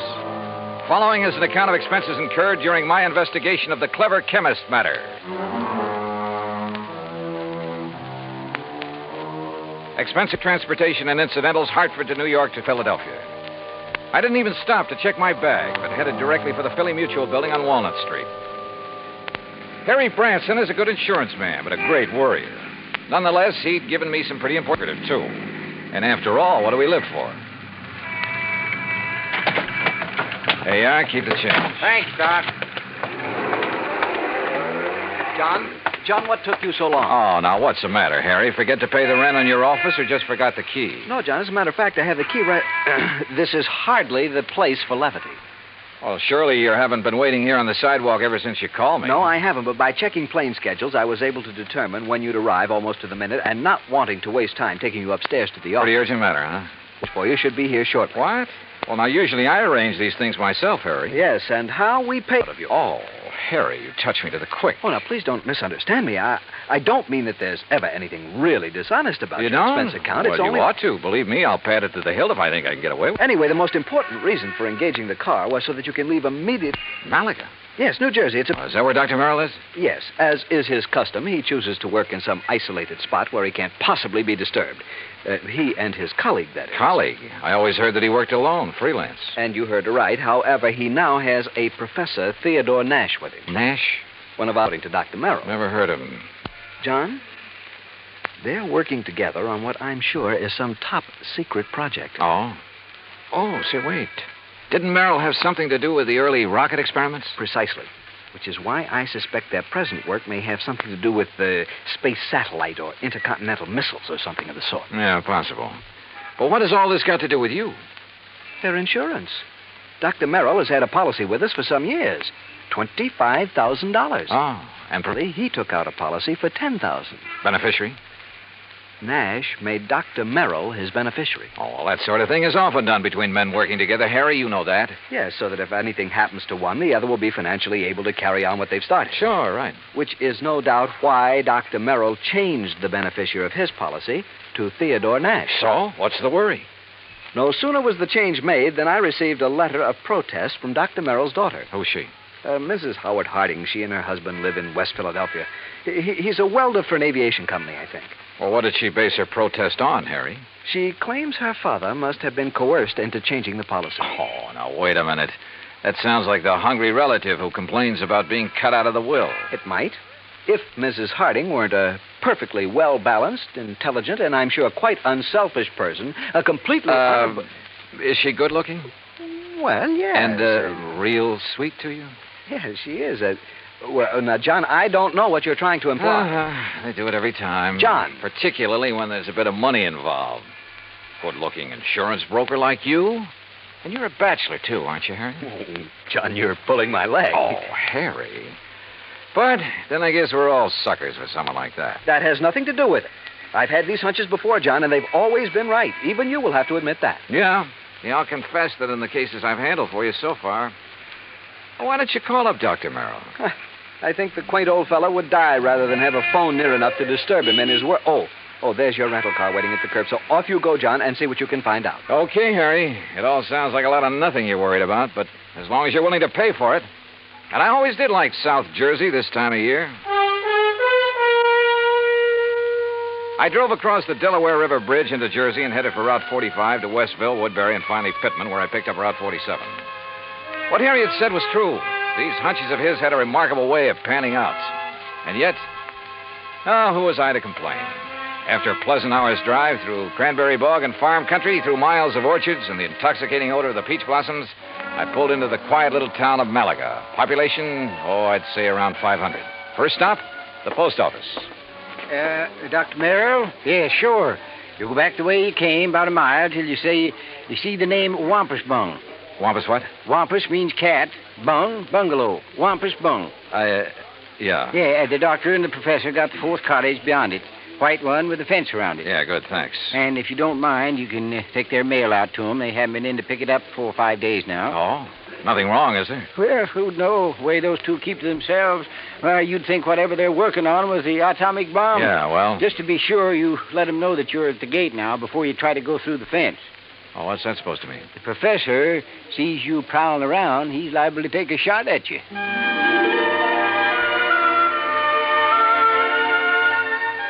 As I drove back and toward the edge of Little Malaga Lake, the idea of getting shot at by anyone living in this peaceful, quiet place seemed ridiculous.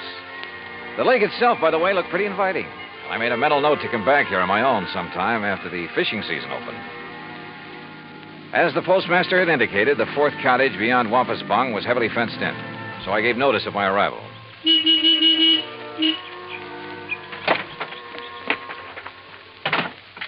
I'd barely left the car when the door of the little cottage opened. Yes? Who is it? Dr. Merrill? Oh, yes. My name is Dollar, sir. Johnny Dollar, insurance investigator. Harry Branson? Yes, sir, that's right. Harry Branson sent me down here to see you. Oh, come in. I'm most glad to see you. Please, come into the house. All right, thank you. Is, Professor Nash here? In the laboratory. But please, As come he spoke, into the sliding door on the garage at the side of the house opened. A rather swarthy man stepped out, quickly closed the door, and threw a heavy bolt on it. Then looked over toward us suspiciously. Yes, because it's better that you and I talk in private, alone. Doctor, who is that? Oh, yes, Professor. If we have a visitor, why do you not bring him here where we can both speak to him? Oh, yes, of course. This is Mr. Johnny Dollar, Professor Theodore Nash. Mr. Dollar? How do, Professor? I'm from your insurance company. Just making a little routine checkup. Oh, fine. I'm very glad to see you. As a matter of fact, I wish to talk with you. How do you do? Now, come into the laboratory. Professor, do you think it wise? Oh, of course, Doctor. Since he is not a man of science, I'm sure there is no harm in his seeing it. And you have an experiment going, remember? But I wish to Mr. speak Dollar, to him alone. within these four walls, the genius of Dr. Merrill and my own poor efforts are creating things that will startle the world. Outside, the small building looked like an ordinary two-car garage, someone in need of paint and repair. But inside, it was immaculate and loaded with scientific equipment of all shapes and sorts and sizes. There were racks of test tubes, bottles of chemicals, beakers, a centrifuge, machines and apparatus I'd never seen before, that I imagine much of the world never dreamed of. And all of it as neat as a pin, not so much as a stirring rod out of place. Look, Doctor. The polymerization step is almost complete. Eh? Now, you must continue the molecular balance check immediately. Oh, yes. And you must both leave me.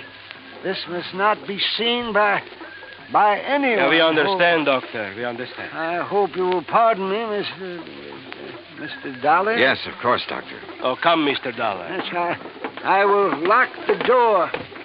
Yes. He does require privacy, doesn't he? Yes. Oh, hey, you're not going to bolt that door, are you? Oh, of course not. Force of habit, I guess. Oh, it is he who keeps things locked so tightly when he is working, unnecessarily so. But then genius is permitted his idiosyncrasies, huh? Harry Branson seems to think you two may be working on something to do with guided missiles. Very perceptive man. But that is something we must not speak about. Now, why have you come here, Mr. Dollar?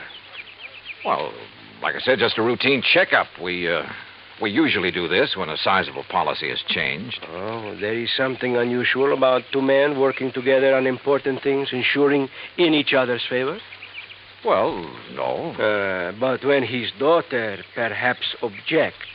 You know Dr. Merrill's daughter? Oh, I know about her, and about her unfortunate marriage to that day laborer.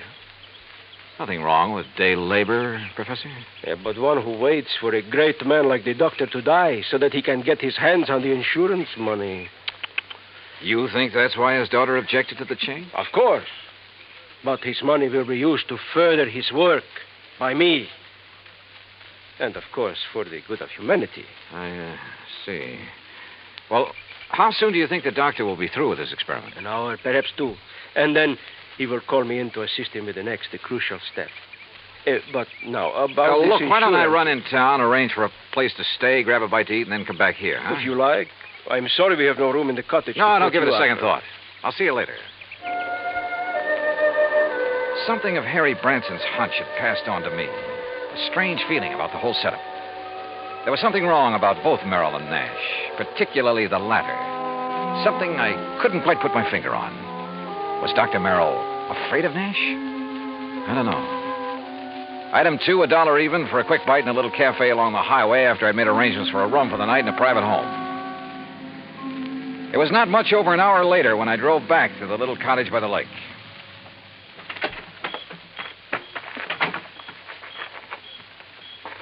And then I heard it.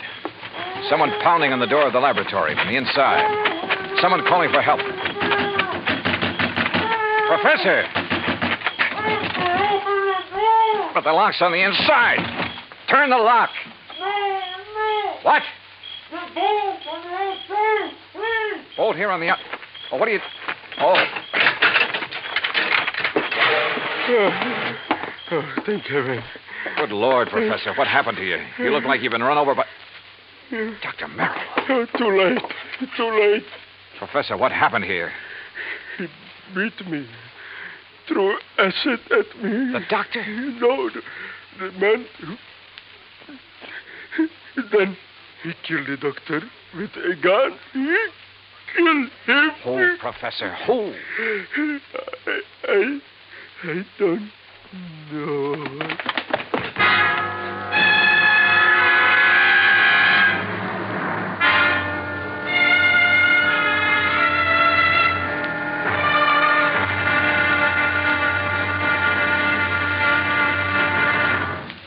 Act 2 of yours truly, Johnny Dollar, in just a moment. Democracy. To the many who have lived under tyranny, democracy comes as a guiding light, shining on a brighter future. That is because democracy stands for the establishment of government conceived from deep thought and free choice, rather than being based on accident and force. It is also normal that the free choice of a democratic government happens because people who choose their own government are directed by true interests in the welfare of mankind. Democracy has been proven to be mankind's greatest legacy of freedom.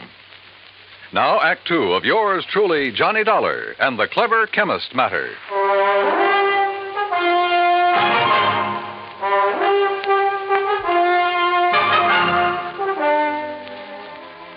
Expense account item 3, $10 for the services of one Dr. Frederick Foote, the only resident medico in the little town of Malaga, New Jersey.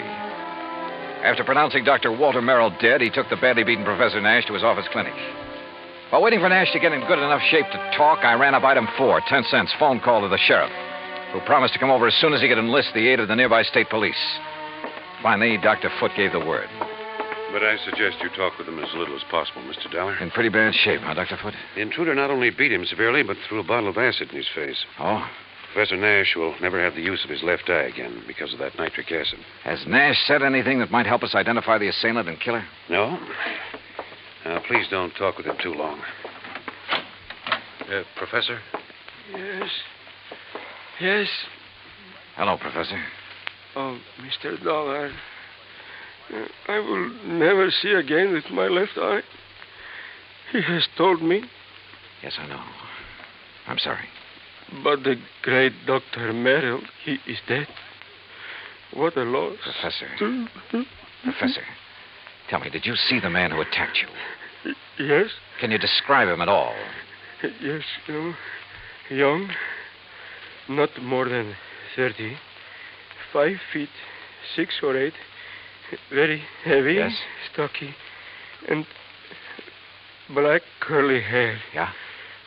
Hands like a working man, laborer. Have you ever seen this man before? No, I... Oh, here. Some water. Thank you. Do you know why he came in and attacked you and Dr. Merrill? No. Was he after something there in the laboratory? No, only to kill Dr. Merrill. I tried to defend him. I'm sorry, Mr. Dollar, but I think that's enough. Yes, okay, Dr. Foote. I think I've heard enough. I managed to get back to the cottage by the lake before the police arrived and came up with one very damning piece of evidence. In one of the bedrooms, I found a picture of a wedding couple. It was inscribed, "Love to the dearest father in the world." And next to the bride stood a man who answered perfectly the description Professor Nash had just given me. The husband of Dr. Merrill's daughter, Howard Harding. And then I thought of what Nash had said about Harding. His antagonism, his conviction that Harding was the one who resented the change in the insurance policy. But there was something else, too. That had happened when I talked with Nash in the doctor's office that... By the time I got back to the laboratory, the sheriff and state police arrived. The sheriff, I'm afraid, mussed up any prints that might have been left on the bottle of acid. However, in the weeds outside, a state trooper found the pistol, a .38 caliber Luger that had killed Dr. Merrill. Fingerprints had apparently been wiped off, but the gun was carefully... Fingerprints. Before taking off on a mad dash back to Philadelphia, I stopped at Dr. Foote's and picked up one water tumbler. Item 5, $3.70 for a tank full of gas. Item 6, 50 cents. Parking in Philadelphia as close as possible to Harry Branson's office. John, what have you found out about Dr. Merrill? Harry, he's dead. Well, oh, dear. Now listen, write down the address of Mr. and Mrs. Howard Harding for me.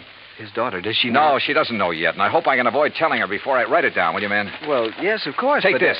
Don't unwrap it, but see that it gets to Ray Kemper at the Federal Bureau fast. I'll check with him about it later, thanks. But now, John... Harry, this is one time this expense account of mine is going to save you a lot of money. I think. I don't know how many red lights I skipped on the drive out to West Philadelphia, but I felt like a hound dog in a hot scent. The home of Mr. and Mrs. Howard Harding turned out to be in a nice, quiet residential area. I was met at the door by the girl in the wedding picture. A tall, very nice-looking blonde in her late 20s. Oh, yes? Mrs. Harding? I'm Terry Harding. Well, I'm Johnny Dollar from your father's insurance company. Oh, good. Come in. Perhaps you can help me make him do something about that policy of his. Well, that isn't exactly... Someone has poisoned Daddy's mind, Mr. Dollar. Oh? What do you mean? It isn't that I need the money if Daddy dies, which heaven forbid. No. It doesn't exactly look as though you do. No, of course we don't. Howard's been doing so wonderfully at Colonial Aviation. Yes, apparently. And I'd had a notion he was just a laborer or something. Oh, dear, no. That's what Daddy called him because he wasn't too fond of Howard. And that is the way Howard started before we were married, but now he's one of the officers of the company. Where is he, Mrs. Harding? Well, as a matter of fact, I thought you were Howard when you drove up just now. He's been fishing. Fishing? On some little lake over in Jersey. He goes every Saturday all by himself. Malaga Lake? No, Malaga's where Daddy was. Mm-hmm. He and that. That what, Mrs. Harding? Well, I don't know. It's Howard, I guess. What do you mean? Howard has never liked or trusted him, even though they've never actually met. When Daddy changed his insurance to name that professor, there is something wrong about that man, Mr. Dollar. What, Mrs. Harding? I don't know. Daddy always worked alone until he came along. Daddy's such an alert, bright-eyed little busybody in spite of his age. That your father... Like a cute little wound-up spring, hopping about like a... Mrs. Harding. Yes? Mrs. Harding, when I saw your father... You've seen Daddy. Well, then you know what I mean. He was tired. Almost in a daze. He spoke with difficulty. Oh, no. You're mistaken. He chatters away like a jaybird. What is it, Mr. Dollar? Well, he must have been doped. He looked as though... Hi, honey. Well, I'm just as lousy a fisherman as usual. Not a single... Oh, excuse me. Mr. Harding, just tell me one thing. Well, that depends. Who are you? Mr. Dollar's from the insurance company, darling. Not Johnny Dollar. Yeah, that's right. Well, I've certainly heard of you. Tell me... No, you tell me, Harding. Where have you been? Why, fishing. Where? Over in Jersey. Where in Jersey? Little private lake. Where? Over near Mount Holly. One place I know of where nobody else ever goes, where I can get rid of the cobwebs at my job. Hey, wait a minute, Dollar. What is this? Harding, you've been identified as the man who murdered Dr. Walter Merrill. What? I'm sorry, Mrs. Harding. I'm sorry, but it's true. No. What are you talking about, Dollar? You didn't know about it? Of course not. How could I? Where did it happen? How? At his place in Malaga. Oh. Professor Nash. I'll kill that man. You'll take it easy. You seem to forget that so far you're the only suspect in the case. You're out of your mind. If it was anybody, it was that Nash. Never have trusted that man. And the insurance policy. If anybody killed Dr. Merrill, it was that professor. Now listen to me. Nash was with Dr. Merrill when he was killed there in his laboratory. Of course he was. But Nash was attacked also, beaten, acid thrown at him. He lost the sight of one eye because of it. And I tell you... You're sure? Yes, of course I'm sure. It was I who found them. Nash beating against the inside of the door of that laboratory crying for help. A door that was bolted on the outside. But, Dollar, You're sure of that? I'm sure. Well, I still think... Oh, Terry, I'm sorry, honey. Here, let me... Howard, it's so terrible. Better answer that phone, Howard. Yeah. Hello? Yes? Oh, yes. It's for you, Mr. Dollar. Oh, thanks. Terry, come on. You've got to pull yourself together. Johnny Dollar. Right. John, this is Harry Branson. I just received a call from Mr. Kemper at the Federal Bureau. Yes. He says he must see you immediately. Call him back, Harry. Tell him I'll be there in 15 minutes. Harding, just to keep things straight, I wouldn't leave this house if I were you. Well, now, wait a minute, Just Dollar. sit tight. I think you're in the clear. More red lights got passed up on my way into the Philadelphia offices of the Bureau. So Ray Kemper felt that whatever he'd found was important. If so, it would back up one of my suspicions. But in view of the circumstances, that bolted door in the laboratory, for instance, how could it? Important is putting it mildly, Johnny. The prints you found on the water glass, Ray. 3 sets. 1, yours. Yeah, well, naturally. 2, Dr. Frederick Foote, who is currently practicing medicine. I know, in the town of Malaga, New Jersey. That's where the glass came from. Oh, but the 3rd set of prints. Yes. I had to go into the international file for them. And Johnny... Nash? Theodore Nash? Nash. Nashevsky. What? Theodore Nashevsky. Chemist from one of our not-so-friendly countries. Huh? Expert on explosives. At one time, he was thought to have attempted to enter this country. That was in 1940. Ray, have you got any pictures on him? Plenty. From the time he was a kid. Here. Tell me how you picked up these prints. The beard in this picture. That looks like him, all right. Yeah, this too. With a shaved head. Almost as though he tried to keep changing his appearance. Johnny... Oh, wait a sec. This picture of him as a youngster. This eye patch on his left eye. Our dossier is pretty complete. He was quite an athlete until he injured that eye. But it doesn't show in these other pictures, and he hasn't a glass eye. No, his eye always looked perfectly natural. But now, Johnny, if you have information... Ray, this has done it for me. Thanks. Hey, now, just a I'll minute. see you. Hey, Johnny! This is Kemper. Give me a man to tail Johnny Dollar. All the way back to Malaga, New Jersey, I hoped my rental car would hold together. It did, in spite of the fact I pushed it all the way. International intrigue is a bit out of my line, but this time, so help me, I was beginning to feel like an FBI man.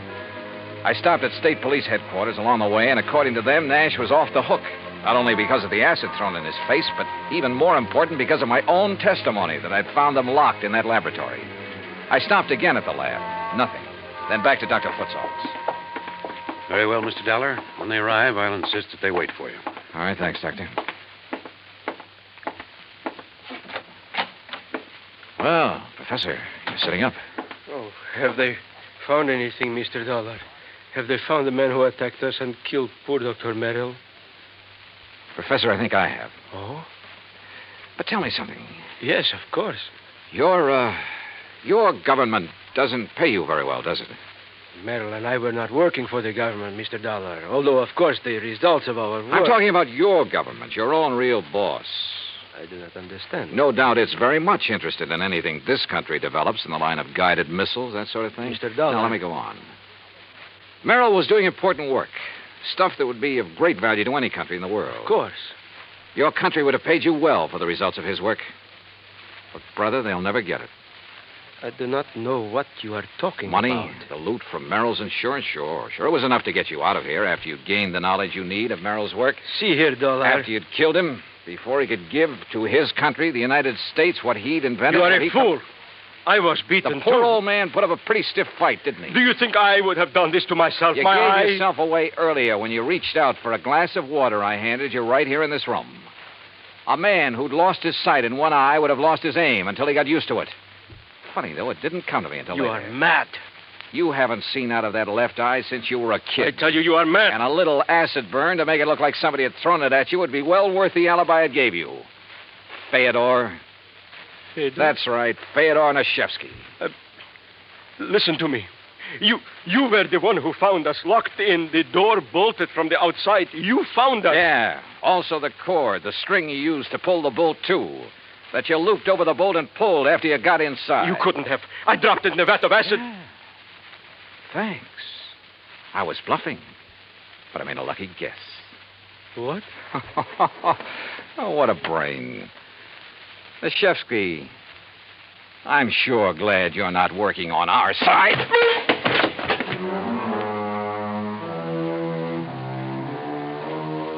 The capsule he fished out of his pocket never got to his mouth. And I'm afraid he won't see very well out of his other eye for a while. My knuckles still hurt. And it was lucky for him that the police arrived. I'm afraid I don't like guys like him.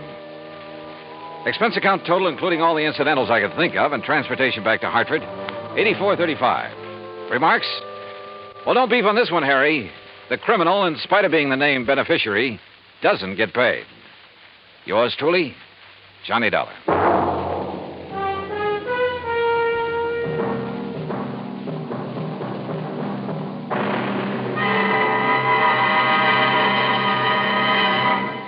Now, here is our star to tell you about next week's story. Next week, a real close look at a little-known but very dramatic side of Hollywood.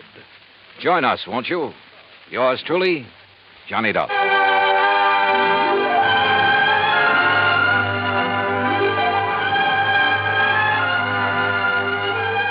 Yours truly, Johnny Dollar, starring Bob Bailey, originates in Hollywood. It is produced and directed by Jack Johnstone, who also wrote tonight's story. Heard in our cast were Virginia Gregg, Harry Bartell, Howard McNear, Forrest Lewis, Jack Crucian, Russell Thorson, Frank Gersel, and Bob Bruce. Musical supervision is by Amerigo Marino. Be sure to join us next week, same time and station, for another exciting story of yours truly, Johnny Dollar.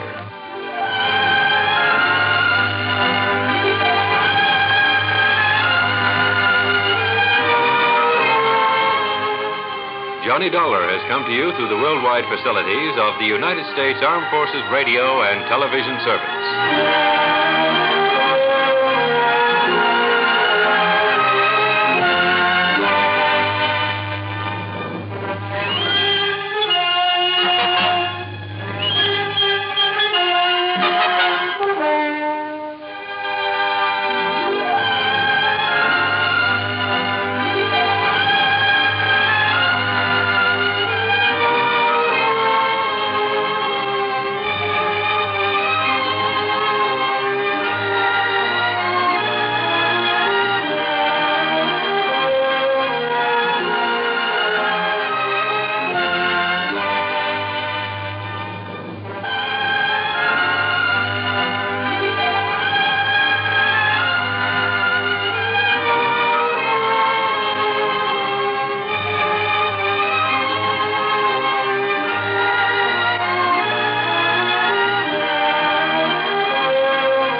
Johnny Dollar. Earl Poorman, Johnny, down here in Sarasota. Earl, you're a dog. What? A couple of weeks ago, when you dragged me down there to Florida, I thought you were going to take me out in the Gulf for some of those kingfish. Well, now, Johnny, Instead, we ended up fishing a body out of the bayou. What, you don't think I planned that? Oh, no, I was only kidding. But if you're calling me about going down there for some fishing this time, well, are you? Well, maybe we can get out in the Gulf while you're down here. While I'm down there for what? To find out what's happened to a policyholder of ours. Uh-oh. Another one of those mysterious disappearance things? No. I want you to find out, if you can, whether it was suicide or murder. Oh. I'll grab the first plane I can.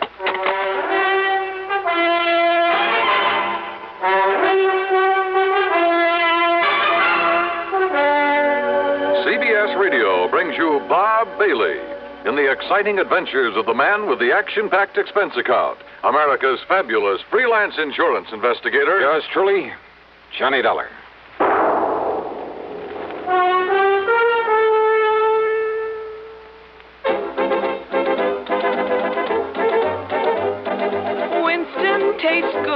like a cigarette should.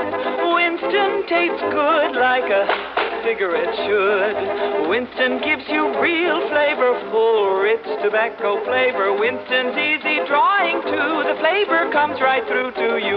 Winston tastes good like a cigarette should. A modern filter? Sure, Winston has it. But that's only the beginning of a Winston. Up front, up where it really counts, Winston packs exclusive filter blend. Light, flavorful tobaccos, specially selected and specially processed for filter smoking. Filter blend. That's why it's fun to smoke Winston, America's best-selling filter cigarette. Winston tastes good like a cigarette should. And now, Act One of yours truly, Johnny Dollar.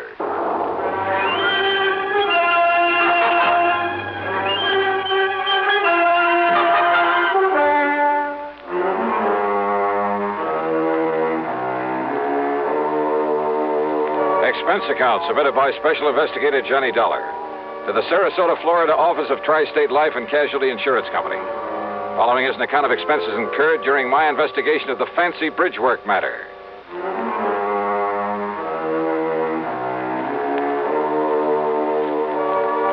Expense account item 1, $79 even, plane fare and incidentals, Hartford to the International Airport at Tampa. Then a ferry plane to Sarasota, where I was met by Earl Porman, as usual, in a brand new air-conditioned car.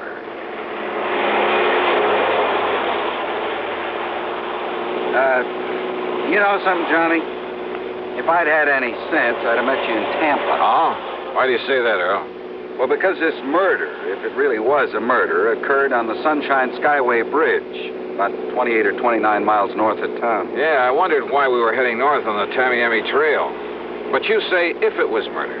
Well, if it was suicide, Johnny, if you can prove it, well, it'll take the company off the hook for some $40,000. Uh-huh. Who was the victim, the insured? A worthless tin-horn gambler by the name of Alfie Garber. Tin-horn, huh? What? Well, he must have had something to pay the premium on $40,000 worth of insurance. He paid exactly one of those premiums, Johnny. Well, what happened? You remember the dog racing track south of town? Yeah, my pocketbook still carries a couple of scars from it. Well, Alfie's been losing his shirt out there night after night. He's not only borrowed everything he can get his hands on, moved into a third-rate motel, but well, he sold most of his wife's jewelry. Uh-huh. They've been practically living on handouts. Police think maybe he's responsible for a couple of robberies around town, but they haven't been able to prove anything. Really? In other words, Alfie's been in pretty bad shape, mentally as well as financially. His wife told a doctor she was afraid he might commit suicide. So you got the picture? Yeah, I got it. Go on, Earl. Well, last night, he and another punk by the name of Luke Thrasher got into a big fight there at the track. Luke is a pretty bad actor, by the way. And how do you mean that, Earl? Oh, there have been a couple of unexplained murders of people who tried to cross him up back in the past. By unexplained, you mean they couldn't pin them on him? Exactly. Oh, here now, we're on the Sunshine Skyway Bridge. Yeah, well, what'd they fight about? Seems Alfie had welched on a bet, a big one. And Luke told him if he didn't get out of town, he'd kill him. So? 3 or 4 o'clock this morning, Alfie's wife was at police headquarters asking him to please find her missing husband. He hadn't come home from the track. No message from him, nothing. Is she the beneficiary of this policy? Yeah, she is. And Johnny, she's just about as worthless a character as her husband. Uh-huh. Todd Swam down at the Chamber of Commerce has been trying to figure some legitimate way to get them both out of Sarasota. Well, is there any reason to think Alfie didn't take the hint and just leave town? He was pretty scared of Luke Thrasher, made no bones about it. And you ask me, he had reason to be. So when she reported him missing, the police hauled Luke off to the clink. Figured he'd carried out his threat, huh? Until this morning, just before I called you. Oh, what happened? Now here we are, coming to the center span of this bridge. Yeah, I see. Yeah. Well, look, what made the police change their mind? Highest span of any bridge in the state, Johnny. So I've heard. But, look, you didn't answer my question. Bridge is 15 miles long and over 100 feet high up there. Yeah, I see that. Several suicides off this thing, Well, Johnny. what has that got to do with Alfie Garber? You see the police car parked just ahead? Wow. Reason they're looking things over is because that car in front of theirs is Alfie Garber's, right where he left it.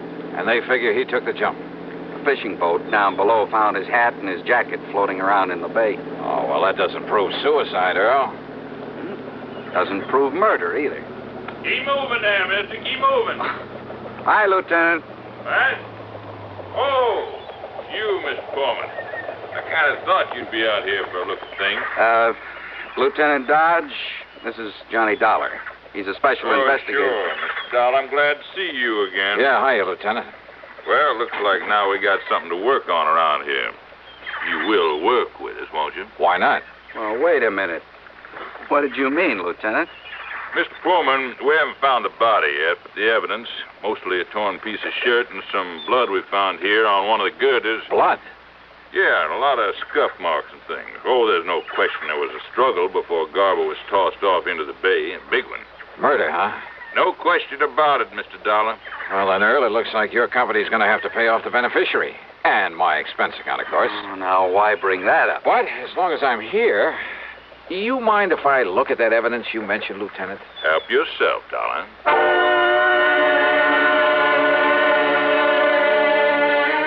So I did. The marks of a struggle, the patches of blood on the girder, even the hat and the coat that had been recovered from the body. And I was inclined to agree with Lieutenant Dodge. That is until... Huh? What is it? Wait a minute. Let me see this jacket again. It's just an ordinary old tweed jacket, Dollar, and it's his all right. I checked it out with his wife. Yeah? Is she all broken up about him? Oh, not particularly. Luke Thrasher died, she might have been. I see. No bullet holes or tears in this thing. Well, so he must have taken it off before the struggle. But, what about this? What? Oh, why, that's just a feather from one of those seagulls that are flying around here all the time. Is it? Well, isn't it? Or is it a clue that Alfie Garber wasn't murdered after all? Huh? Yeah. Give a thought to that, Lieutenant. Now, just a minute, Dollar. How can this little feather prove that Alfie Garber wasn't murdered? Why, I didn't say a thing about proof, Lieutenant. Okay, you said clue. From a seagull, huh? What else?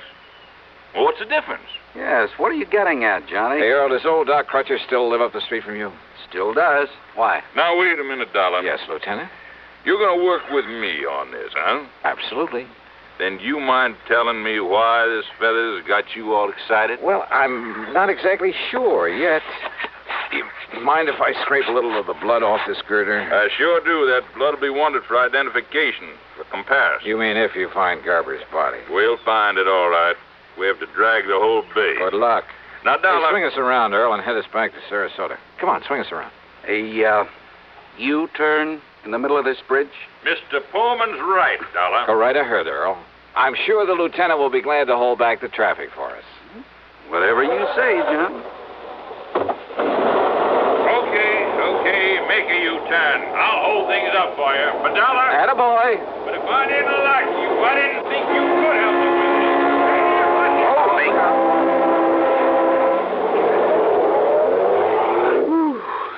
I thought he was going to hold up traffic for us. Yeah. Well, if he isn't any better at solving murders, he is going to need help on this case. Huh? Well, I thought you didn't think it was murder. Of course, it's only a hunch, Earl. Because of that silly little feather you found? But if that came from a seagull, I'll eat my shirt. Look, will you please tell me what you're up to? After Dr. Crutcher looks over this sample of blood the lieutenant so kindly provided. Drive on, Earl.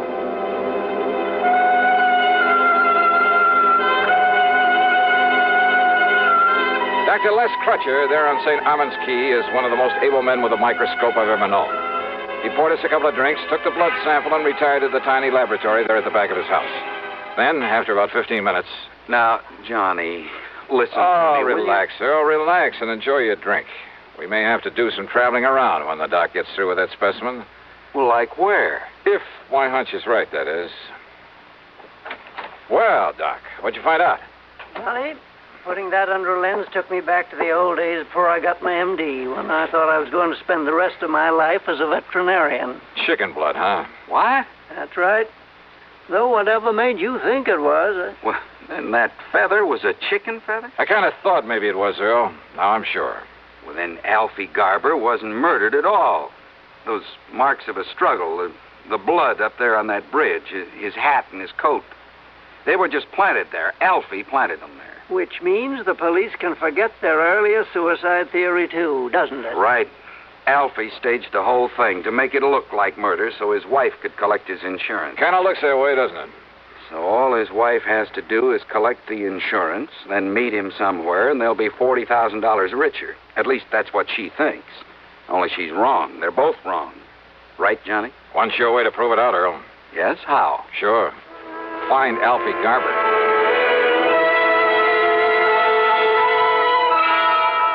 Sure. Easy, Lieutenant. Just find Alfie Garber. So we're right back where we started from. Yep. Only trouble is that by now he could be 1,000 miles away. Well, at least it takes that insurance company of yours off the hook. Yeah, I guess so. Kind of lets Luke Thrasher off the hook, too. Means his alibi really was airtight. His alibi? Yeah, Luke had witnesses to prove he was here in town at the time Alfie's car was left up on that bridge. Oh, I see. So I'd better arrange for Luke's release, I guess. Only hope he doesn't make trouble over being locked up. Well, now, those kinds seldom do, Lieutenant. They're usually smart enough to try to keep peace with you boys. He is a smart one, all right. Maybe if I butter him up a bit. Hey, look. I borrowed one of Earl Portman's cars.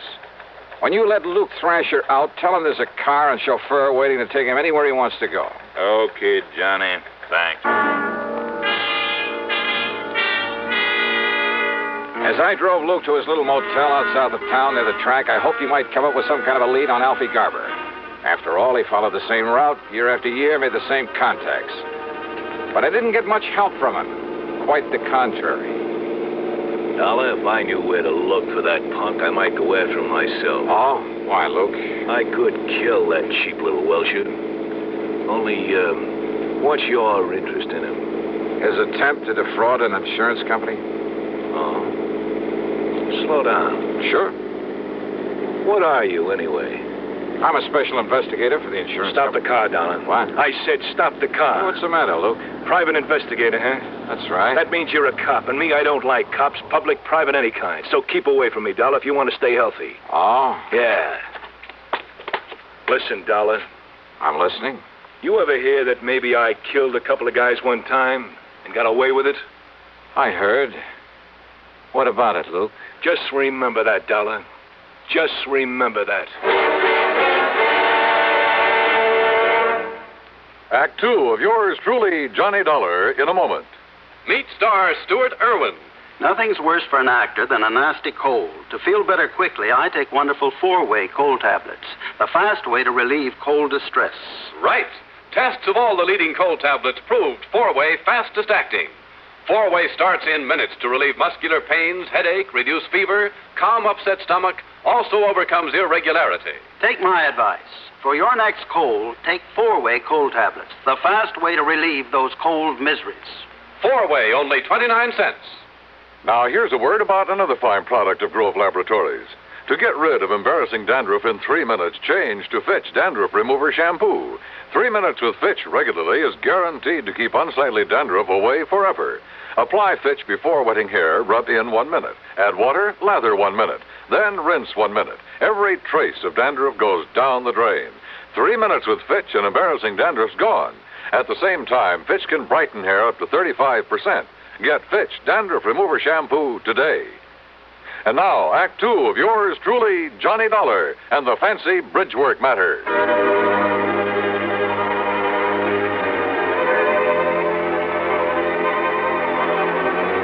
Hunches. Sometimes my salvation, sometimes the bane of my existence.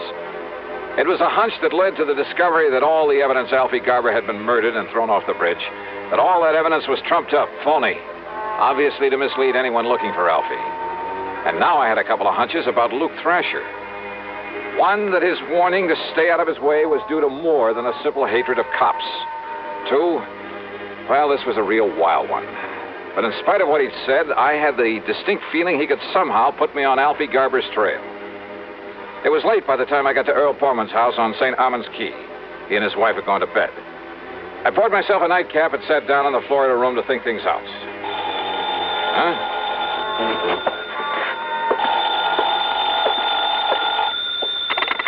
Hello? Earl, is Johnny Dollar there with you? Who's that? Oh, Johnny? Yeah. Well, this is Doc Crutcher.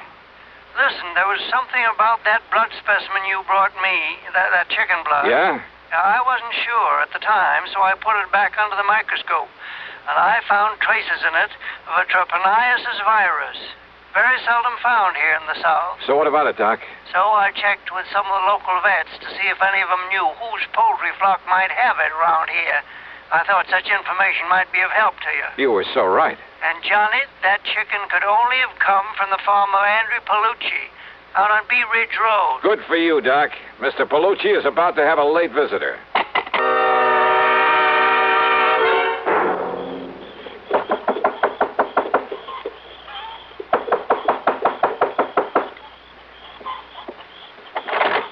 Yeah. What do you want? Don't you know what time it is? Yeah, and I'm sorry to get you out of bed. Oh, sure. Look, my name is Johnny Dollar. I want to know if a man named Alfie Garber bought a chicken from you yesterday. Huh? You were waking me up in the middle of the night and tell me, did he? No, he didn't. No, it was his wife. She bought the chicken. Oh, his wife? That's right. Her and that man, What man? Luke, that's all right, Luke. So what's your business you come around this way? Just don't worry about that. Don't worry, huh? You get me out of bed, you wake my chicken? Hey, look, I said I'm sorry. Oh, sure, wiser guy. Now, wait a minute. What do you I ought to report you to the cops. You come around this way. Well, why don't you do just that? Good night, Mr. Palucci. You think I wouldn't? You wiser guy?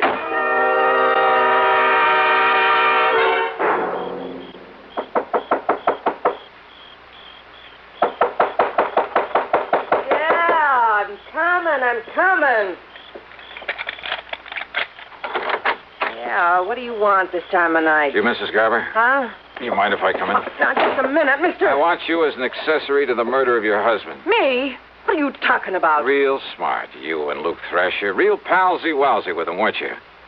How long had you and Luke been planning this? What do you mean, mister? You crazy? Who are you? Racetrack bums, all three of you. Oh, now, wait a minute. Alfie was losing his shirt, but Luke was doing all right. He was loaded. So what to do about Alfie, who was giving you nothing but grief? Get rid of him. You're crazy. I asked you, who are you? You made it known that Alfie was in bad shape, that he talked about committing suicide. And that's probably what gave you the idea for the Sunshine Skyway Bridge. There have been several suicides from it. That's what the cops said, isn't it? Alfie took the jump. Wrong. Because making it look like suicide would keep you from collecting his insurance. Now, listen, so it had to be a clear case of murder. That's why you spilled the chicken blood around when you left his car up there. You, Mrs. Garber, yeah, you. After making sure that Luke Thrasher had an alibi, could prove he was in town at the time you left the car on the bridge. You're making a crazy guess, that's all. Oh, pretty good guess, isn't it? Because what it means is that Alfie was killed sometime before you left that so-called evidence up there. Evidence that would make it impossible to pin the murder on Luke. You think you can prove that? Why not? Or would you rather have me prove that you killed your husband? Me? Well... No, listen. They've told me Luke is mighty clever, maybe even clever enough to have made you commit the murder. No, I didn't. I swear it. You can't say you didn't have plenty of opportunity. Mister, listen to me. Yeah? Well, go on. Tell me. How did you kill him? Where did you put his body? No, I didn't do it. Then if you don't want to burn for it, you got to prove that. Can you? Well... Yeah, because Luke killed him. Luke did it. Can you prove that? Now, where's the body? I'm sure it wasn't dumped off the bridge, because if they'd find the body, they might be able to find the bullet holes or some other mark that would lead them to Luke Thrasher. So where'd he hide the body? Come on, baby, you better talk. What? Alfie Garber's body is right where yours is going to be, Dollar. Take his gun away from him, Lena. Oh, yeah, sure, Luke. I got it. You know so much it's got to be curtains for you, Dollar. Yeah, in tight in the middle of your back so it don't make any noise. Go on, Luke, kill him. Yeah, right. Hey, Luke, drop the gun. You better drop it, Luke, or so help me, I'll pull this trigger. You two sisters, go ahead. All right, you want to pick him up, Johnny? Indeed I do, Lieutenant. Okay, now you two up against the wall. Hands up high and against the wall. That's the stuff, Johnny. And just what brought you around here? A complaint by one of our citizens. Seems that one Andy Palucci owns a poultry farm. Well, he was a little bit annoyed by the way you got him out of bed a while ago just to find out that these two bought a chicken from him yesterday. So he called us up to report you. just like you suggested to him. Bless Andy Palucci. Now, if you'll just help me climb in this window, I'll take care of these two for you.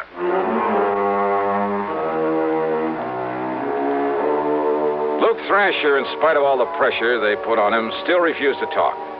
So it was Lena Garber who finally broke down and told the police where they could dig up Alfie's body. And yeah, the bullets in him came from the gun that Luke had held on me. So it's up to the courts. Expense account total, including the trip back to Hartford? Well, call it $200. And you know something? I finally managed to get in some of that real great fishing in the Gulf with Earl Porman. Really great. Yours truly, Johnny Dollar.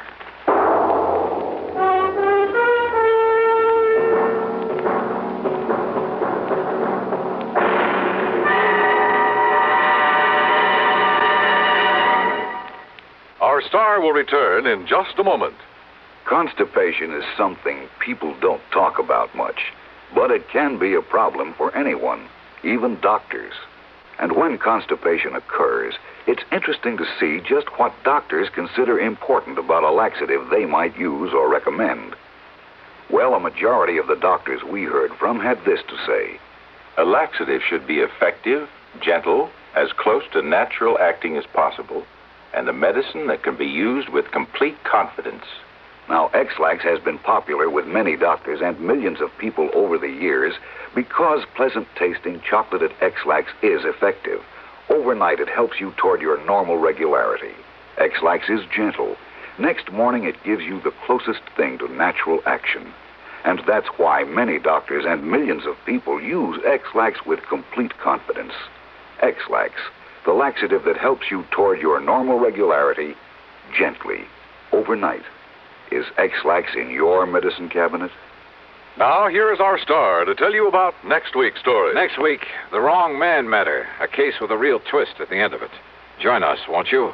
Yours truly, Johnny Dollar.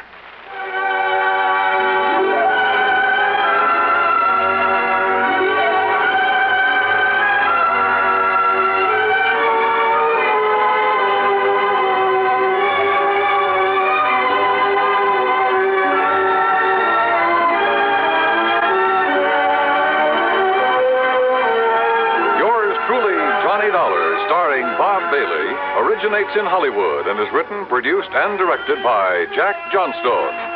Heard in our cast were Virginia Gregg, Vic Perrin, Barney Phillips, Edgar Staley, Peter Leeds, and Frank Gerstle. Be sure to join us next week, same time and station, for another exciting story of yours truly, Johnny Dollar.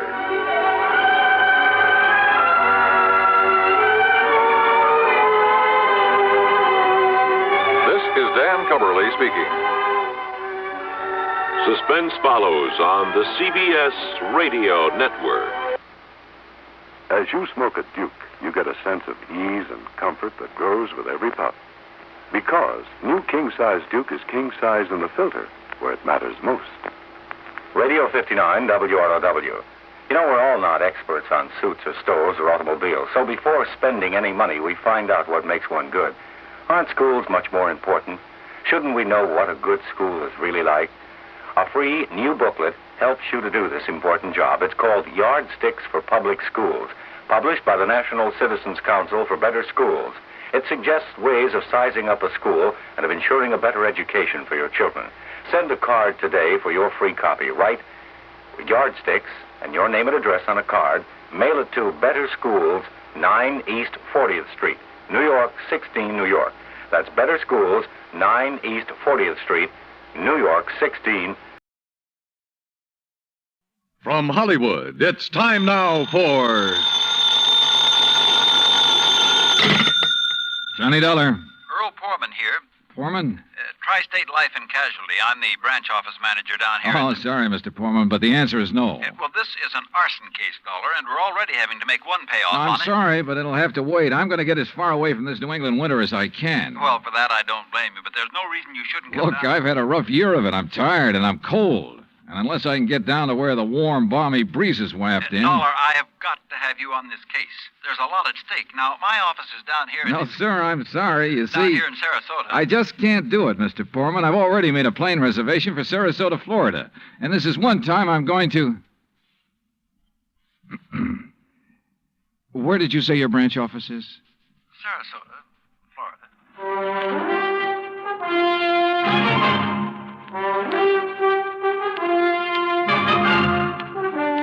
Bob Bailey in the exciting adventures of the man with the action-packed expense account. America's fabulous freelance insurance investigator. Yours truly, Johnny Dollar.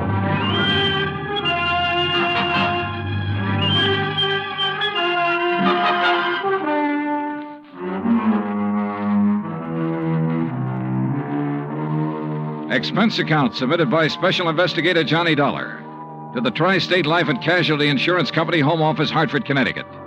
Following is an account of expenses incurred during my investigation of the Burning Carr Matter. Expense account item 1, which I'd thought I was going to have to absorb myself. $129, transportation and incidentals to Sarasota, Florida. It was nearly 5 p.m. when I got there, so instead of checking into a hotel, I taxied, that's item 2, $1 even, I taxied to Earl Poorman's office in the Conroy building. He turned out to be a tall, lanky, easygoing fellow with clear blue eyes and a ready smile. Sit in an office and talk business this time of day? You're in Florida now, Johnny. Well, I thought from your call this was a pretty urgent matter, Mr. Poorman. It is. Arson, you said. Yeah, probably, but here's no reason we can't go out to my little shack on the quay and be comfortable while we talk about it. Besides, Michael wants you for dinner. Mike? My wife, Gertrude. Oh. Come on, my jalopy's right out at the curb. Come on, Johnny. Poor man was a misnomer for this man because his jalopy turned out to be a spanking new Cadillac, complete with air conditioning and all the fixings. And the shack, anything but. It was on St. Armand's Key across Sarasota Bay from the mainland, a beautiful 2-story concrete and stucco job. The big yard backed on a quiet bayou, and there, tied up at a private dock, was a 24-foot lap strake speedboat, ideal for fishing the Gulf of Mexico. After all, as long as you're down here on expense account. Yeah, but it's charged to your company, remember? Oh. Hey, there she is at the door. Huh? The big, fat, overbearing broad I'm married to. This was another switch. For Earl's wife standing in the doorway was the cutest little trick I'd seen in a long time. Petite, pretty, and blonde, and with eyes that you noticed right away because they were almost green. Eyes that suddenly narrowed as she looked at me. And I wondered why. Johnny? Dollar, did you say? That's right. Insurance investigator down here to look into those fires. Oh. Any objections? No. No, of course not. Just set your bags here in the hall, Johnny. All right, thanks. And wouldn't you like a drink after your long trip? Yeah, and you can get me one, too. Scotch, Johnny? Martin's VVO. Oh, great. Well, soda, please. Sit down, sit down. Thanks. I take it Mike isn't too interested in the insurance business, huh? You know, she used to be a singer, dancer. Oh, well, this is a little different. But now, tell me all. Well, actually, I guess we ought to wait until Arnold Carr gets back. Carr? Carr Brothers, Lumber Enterprises. Arnold runs the business, and his brother Edward... Well, Ed just shares the profits. Real black sheep of the family, from what I've been able to learn. Oh? Anyway, they have yards all over the state. There's one here in Sarasota, one up the coast a ways at Fort Pierce, and still another at Arcadia. That's about 40 miles inland, just east of here. And there was one up in Orlando. Was? Completely destroyed by fire a couple of weeks ago. And a $120,000 claim has been filed. Wow. That's where Arnold Carr is then, in Orlando, trying to clear things up. Here's your drink. Oh, thanks. Here, Earl. Yeah. Well, to the gods and goddesses and us. But shouldn't I be up in Orlando then? Arnold's on his way back here now. He lives here. He just went up there to arrange for clearing off and selling the property. You mean he's planning to just pocket the money? If Tri-State pays off, I mean. Looks like it. But I take it you suspect arson. Yes, Earl suspects arson, Johnny, and so does Arnold Carr. At least he says he does, but they have no reason. No? How about the other fires? Or attempted fires? Oh, where? At Arcadia, for one, but they got it out in time. At least that's the way Arnold Carr reported it. The way he tells it... Let me tell it, Mike. Oh. There was another at the yard here in Sarasota. Arnold himself discovered it one night when he was just driving around. But nothing to indicate it was attempted arson. No, well, and the authorities up in Orlando found no indication of it there. Mike, you know as well as I do that a lumberyard fire will obliterate signs of arson better than any other kind of fire in the world. Yeah, but she has a point, though, Earl. Unless there's some evidence of arson. Of course. Yeah, why send for me? Well, mostly because... Actually, because Arnold Carr suspects him. But he's given you no real reason. None at all. I think he has a real reason, but he just won't tell us. Wait till you see him. He's going to call when he gets in. We'll run over to his place on Longboat Key. What about his brother? Edward, did you say? I've never met him. He's always stayed in Orlando. I was wondering if he might tell things that Arnold is holding back. Edward Carr wouldn't know anything. You can never be too sure. Look, why can't you agree with me for a... that must be Arnie now. Excuse me. Hello? This is Arnold Carr. Oh, hi, Arnie. Johnny Dollar arrived, so we'll be... Well, here, I'll let you talk to him. Here, Johnny. No. Okay. No, Earl, listen. What? I told you before it was arson. It was arson again tonight. Tonight? What's that? Arcadia just went up in flames. The whole yard. Good Lord. Did you hear that, Johnny? Yeah, I heard it. Well, can you prove it was arson tonight in Arcadia and before in Orlando? I have proof. Well, Arnie, we'll be over just as fast as... What? No. Wait for me there at your home. Well, but look now. You mustn't come here. And I mustn't stay here because I... Now, listen, man. You... Arnie? Well, I guess he's ready to tell us now. A suspicion began to grow in my mind. A suspicion that Mike apparently shared with me. That Arnold Carr himself might be responsible for the fires. After all, he was the only one who had seemed to know about the 2 unsuccessful attempts. He himself had planted the idea of arson. He'd lost no time in filing claim for the Orlando burnout. But Earl said I was wrong. Arnold was too honest a man. Earl had also said we were only 15 minutes from Carr's home. So when half an hour passed, we called him back. Got a busy signal. After the 4th try, the 3 of us took off in Earl's cab. As we pulled into Carr's driveway, we could see him through the picture window, sitting at his desk, telephone in hand, apparently engrossed in a call. Then, as we walked up to the door, I noticed something else. Arnold Carr looked enough like me to be my brother. Maybe that explained Mike's reaction when she first saw me. Hey, Arnie. Can't you see? He's on the phone in there. Well, the least he can do is hear his own doorbell. Earl, wait. Good Lord. What's the matter? Through the window. Oh, no. Earl? Stand back. Earl, for heaven's sake, what is it? Couldn't you see from out there? No, what's wrong? Well, Johnny? Right through the forehead, Earl. Looks like a .38. Before I could stop him, Earl took the phone out of the dead man's hand and called headquarters. Mike turned pale and slumped into a chair. And I gave the place a quick rundown, checked doors, windows, etc. A few minutes later, an officious young sergeant named Larkin arrived and took over. 38 caliber straight through the middle of the forehead. Were all 3 of you here when it happened? Mr. Foreman, Mrs. Foreman, and who are you? The answer to your first question, Sergeant, no, none of us was here. And this is Johnny Dollar, insurance investigator. Hiya. You insurance guys work pretty fast. You related to Mr. Carr? No, why? Look a little like him. Who busted in the front door? The killer? I did. When we drove up, we saw Mr. Carr sitting there at his desk. We rang the doorbell and knocked, but... And when he didn't move, you took things in your own hands and busted in, huh? That's right. You haven't moved anything, have you? No. Except I took the phone out of his hand to call you. Dollar, if you're any kind of investigator, you should have known better than let him touch anything. Now, let's see. The shot must have come from somewhere near this window by the fire. Ah, sure, here we are. Bullet hole right through the pane. Bullet was fired from outside. You're sure, Sergeant? Sure, I'm sure. Look for yourself. You call yourself an investigator? Hey, Cummings, Woolway, check the area around that window beside the chimney out there for footprints. Maybe an empty cartridge case. Now, you folks get out of here so I can call Doc Hanley over and get on with my investigation.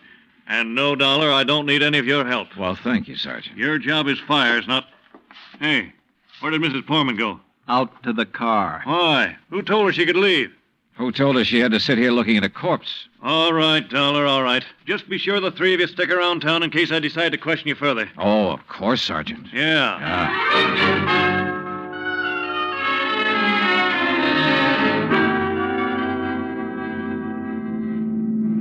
Not not shot by somebody standing outside? What do you mean, Johnny? Oh, I spotted that bullet hole in the window, too. So? I also noticed there were no particles of glass on the inside sill. But there were some on the outside. Yeah. The shot that made that hole was fired from inside that room to make it look as though it had come from outside.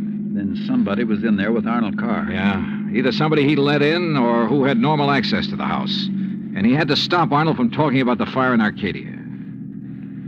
Hey, how much do you know about his brother, Edward? Well, nothing really, outside of what Arnold told me. Was either of them married? Family of any sort? Arnie wasn't, but Arnold's death means Edward will own the business then. Well, yes. And he lives up in Orlando, scene of the first big fire. Yes, good heavens, Johnny, you don't think his own brother... Where can I rent a car? Take Mike's Chevy. It's in the carport at the house. But what are you going to do? Drive up to Orlando by way of Arcadia.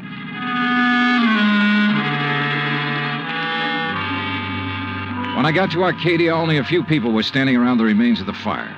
One hose company was still working on it, and a couple of police were poking about in the embers. Walking toward it, I almost stumbled over a little old man sitting alone in the darkness beside a palm tree, hunched over, his head in his hands, sobbing. He didn't even look up when I stopped beside him. It's like losing part of my own life, it is. You lost someone in the fire, sir? No, son. Only part of my life. I helped build up that yard. Me and Mr. Arnie. Arnold Carr. All along, he's been worried about it. And last week, when him and me smelled smoke and come over here and put out the barrel of trash that was smoldering, he knew. Knew what? That somebody was trying to burn him out? That's why he stopped by tonight on his way home. That's why we drove over here, him and me. And I brought my gun just in case. Yeah. Well, we got here too late. It was already blazing. And when he seen the automobile pulling away... What auto? Yes, Frank, he said to me. I knowed he was the one trying to burn me out, he said. Who, old-timer? Who do you mean? He didn't say. Then he called the fire department. That car that pulled away, what was it? Just a auto, big white Buick. But he tied it in with whoever set the fire. All he said was, I knowed he was the one. Do you know who it was he meant? Well, he told me even if I did know, I should never tell. Even the police. Well, who do you think it was? Break my word to Mr. Arnie? Never, son. All right, look, old man, I'm sorry to have to tell you this. Mr. Arnie's dead. What? But he can't be. He was... You. Huh? Maybe you thought in the darkness I would know you.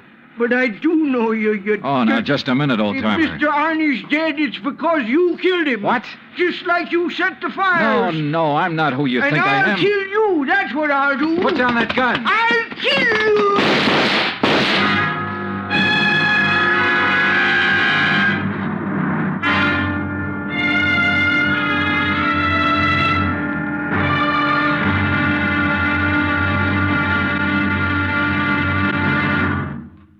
Act 2 of yours truly, Johnny Dollar, in just a moment. Back in the old days, the very old days, that is, a girl named Cassandra had a corner on the oracle market. But nowadays, you can do some foretelling yourself. On Jukebox Jury, for example, you can help decide which of Tin Pan Alley's new recordings are destined for the hit brackets and which ones are likely to spiral all the way down to oblivion. Remember, Jukebox Jury is yours to hear on most of these same stations every Sunday. Now, Act 2 of yours truly, Johnny Dollar, and the Burning Carr Matter.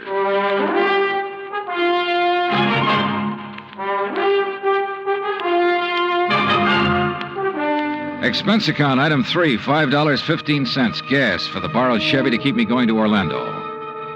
Either the old man's eyesight was bad or he was just a lousy shot. Either way, it was okay by me. I hated to slap him down, but there was no point hanging around Arcadia trying to explain things to the local authorities.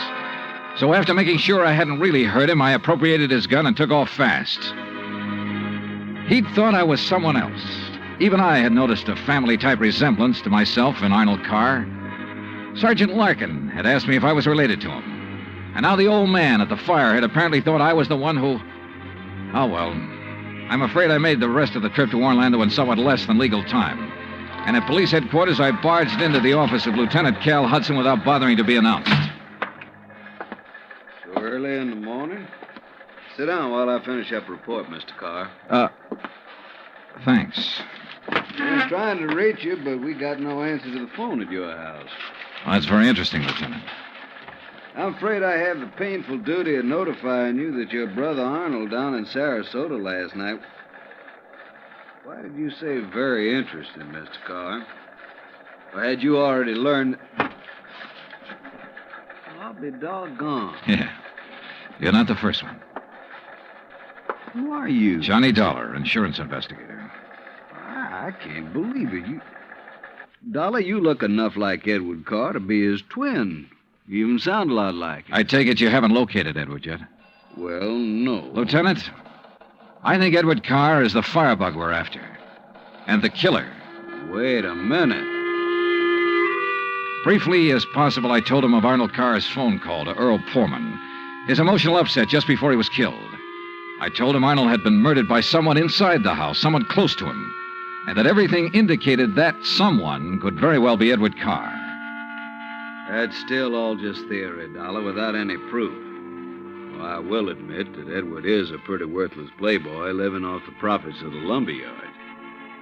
In any event, the lieutenant promised to put out an APB on Edward Carr. That was at breakfast for the two of us, item 4, $3.25. Before I left him, he gave me Ed Carr's address, 1726 Allen Place. As I expected, there was no answer to the doorbell at 1726, so I tried visiting up the street. It quickly became clear that Ed Carr wasn't very popular in this otherwise quiet, well-ordered neighborhood. Those big, noisy parties at all hours of the night, cars parked up and down the street, blocking respectable people's driveways. Yes, ma'am. You know, well... once in a while you expect a person to have callers and such.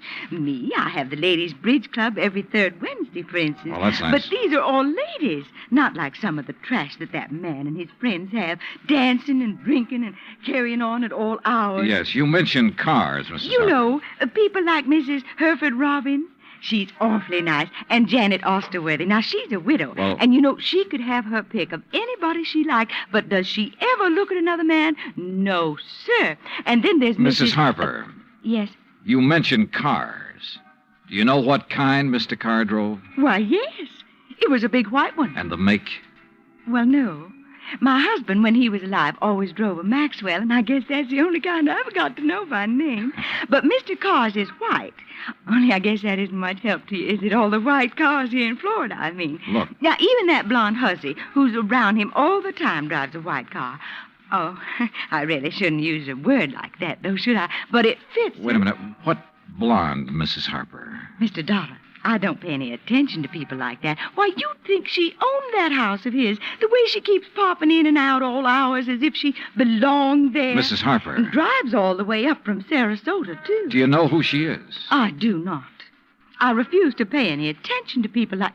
And the way she dresses, too, like a newly rich chorus girl with all her fancy clothes and furs and things. How do you know she comes from Sarasota? By the license on her car, of course. Every city has its own number. You know that very well. And hers is 12WW something. And you don't know her name? Of course not. Flaunting all those expensive furs as though she bought and paid for them herself. And if there's anything I hate to see, it's a little shrimp loaded down with furs. Now, a tall person I like see. me... And well, her thanks. eyes... Oh, if there's anyone I don't trust, it's a person with green eyes. Why, Thank you, Mrs. Harper. Her description of Carr's girlfriend stopped me in my tracks. That description could fit Mike Poorman to the letter. Petite, blonde, green eyes, and she came from Sarasota. And then I remembered Mike's reaction when she first saw me. Her dismissal of Edward as a possible suspect. There was obvious friction between Earl and Mike, too. I figured it was just normal in a couple who'd been married for a while. But now... Item 5, $1.30 phone call from the nearest booth I could find to Earl Poorman at his office in Sarasota. No, she isn't, Johnny. Why? Well, do you know where Mike is? When I woke up this morning, I could hear her talking to her girlfriend, Betty, on the phone downstairs. Betty? Betty lives here in Sarasota. They used to be on the stage together, sister act, you know. Yeah, well, well, then when I went down for breakfast, she was gone. Took my car, too. I had to come here to the office in a taxi. Yeah, well, okay, Earl. Thanks a lot. Hey, now, wait a minute. How are you doing? You found out anything I ought to know about this arson and murder business? No, Earl. Nothing that you need to worry about.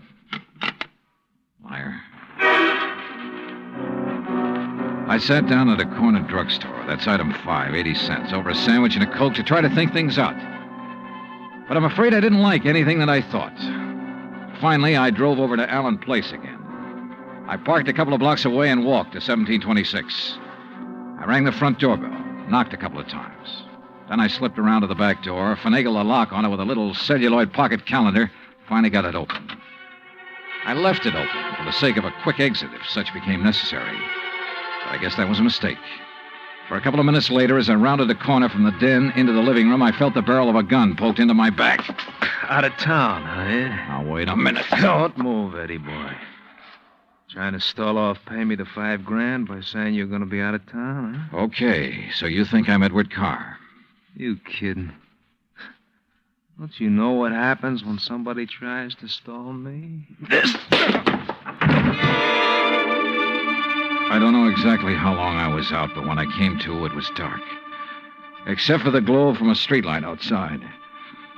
And what roused me was the sound of footsteps, feminine steps, cautiously entering the back door. Then, briefly, silhouetted against a window, I saw a trim, petite figure that was all too familiar coming toward me. And she saw me, too. Oh, darling, you're hurt. What happened? What do you think? Who did this? Who struck you? You don't know? Yes, of course, it was Tony. Because you didn't pay him soon enough for the Arcadia job. Here, Eddie, let me help you. No, just let me rest for a minute. I thought that was Tony I passed on the road in from Sarasota. Why'd you come over from Sarasota? To see you. I knew you'd be here. Oh, why? Why, so the police could surprise you with the news of your poor dear brother's death. But why did you come to the house? Because I hoped you'd come here, I guess. Eddie, you should have waited until I could raise the money to pay off Tony. You mean for killing Arnold, too? Of course. No. Are you trying to say you didn't kill Arnold? But I saw you from outside in the Buick. You'd swear to that, wouldn't you? I don't know what you... Eddie, you sound like you don't trust me. We're in this thing together. Yeah, you sure of that? What are you talking about? Whose idea was it to knock off Arnold? But you had to. When he saw you at Arcadia, he knew that you were having the yards burned up. That's the way you figured it from the beginning, wasn't it? Now, look, baby. First burn up the lumber yards and collect the insurance on them. Then convince me that you and I should have it all by putting Arnold out of the way. But you had to kill Arnold. I don't understand you, Eddie. Yeah. And I wish I didn't understand you, Mike. Mike? Come on. Let's turn on a light. No. No, if somebody sees us. Eddie, you... Who are you? Are you kidding, Mike? Wait a minute. Who are you? You're that insurance investigator, Johnny Dollar, that Mike told me. Let me out of here. Oh, no, you don't. You're staying right here. Mike Poorman's sister, aren't you? Well? Oh, sister. So we once did a sister act before she married that Poorman guy. Now, let me go. Not by a long shot. You may as well, Dollar. What? Eddie. Don't move, Dollar. Get his gun, Betty. Get it. Yeah, sure. Here, Ed. Good. Ed Carr, huh? That's right. And you know we do look alike, you and me. Yeah, sure. Enough for Betty here to have told me all I need to know. Don't believe him, Eddie. He's lying. I heard, No, baby. Eddie, I thought he was you. Don't you see? Sure. Why'd you come up here anyway? Because Mike told me that Dollar was coming up here. You been shooting off your mouth to her, too? She knew about us. She thought you might have something to do with the fire. She was my friend. She was trying to get me out of this whole mess, and I wish I'd listened to her. Well, it's too late now, baby. Eddie, what are you going to do? Now I gotta get rid of both of them. No! And figure some way to shut up Tony's mouth. Ed, please! You know you'd never get away with it, Carr? Oh, no, I'll call him. That's what I'll do. Yeah, Betty, and he'll come here to get his money. Then I'll call the police, see? Tell him to come right away. Tell him I found out about you having Tony start the fire. What? That's right, that you had him burn up the yard so there'd be even more money for you to bleed from me, like all the dough you got from me already. You're crazy, Ed. I'll tell the police to meet me here. And when they come in, it'll just be in time to see me kill Tony in self-defense. After getting here too late to save you, I'll tell them. You're out of your mind. They'll check that gun of yours so fast. And that'll prove it. Because the only shot out of my gun will be the one that gets Tony. This gun of yours is the one that's going to knock you two off. And they'll think it's Tony's. Oh, Eddie, please, you're drunk. Are you crazy? Crazy? To save my own life? To keep you and Tony and Dollar from putting a noose around my neck? If you think that harebrained scheme of yours will ever work, you're off your rocker. It's got to work, because it's my only chance, so it's going to work now.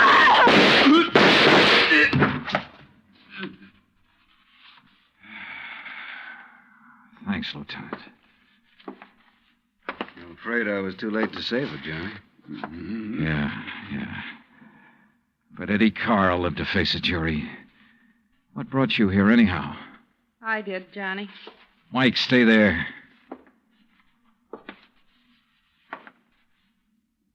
Stay right here, Mike. I know. I don't want to see it. She was my friend. Where's Earl? I came alone. When I talked to Betty this morning, I knew your suspicions about Ed were right because, you see, I knew Betty and Ed were going together. Earl didn't know. Yeah. Maybe you better call him.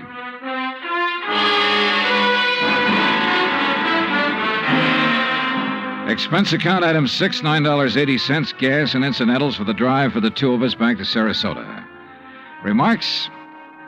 Betty, of course, has already paid for her part in the deal, and I guess it's pretty obvious what'll happen to Ed Carr and Tony Ricardo.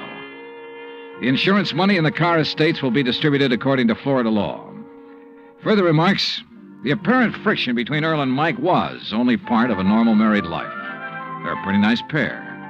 Oh, and I thoroughly enjoyed 3 days of fishing in the Gulf, thanks to Earl. Expense account total, including all the incidentals I could think of, $385.26. Yours truly, Johnny Dollar.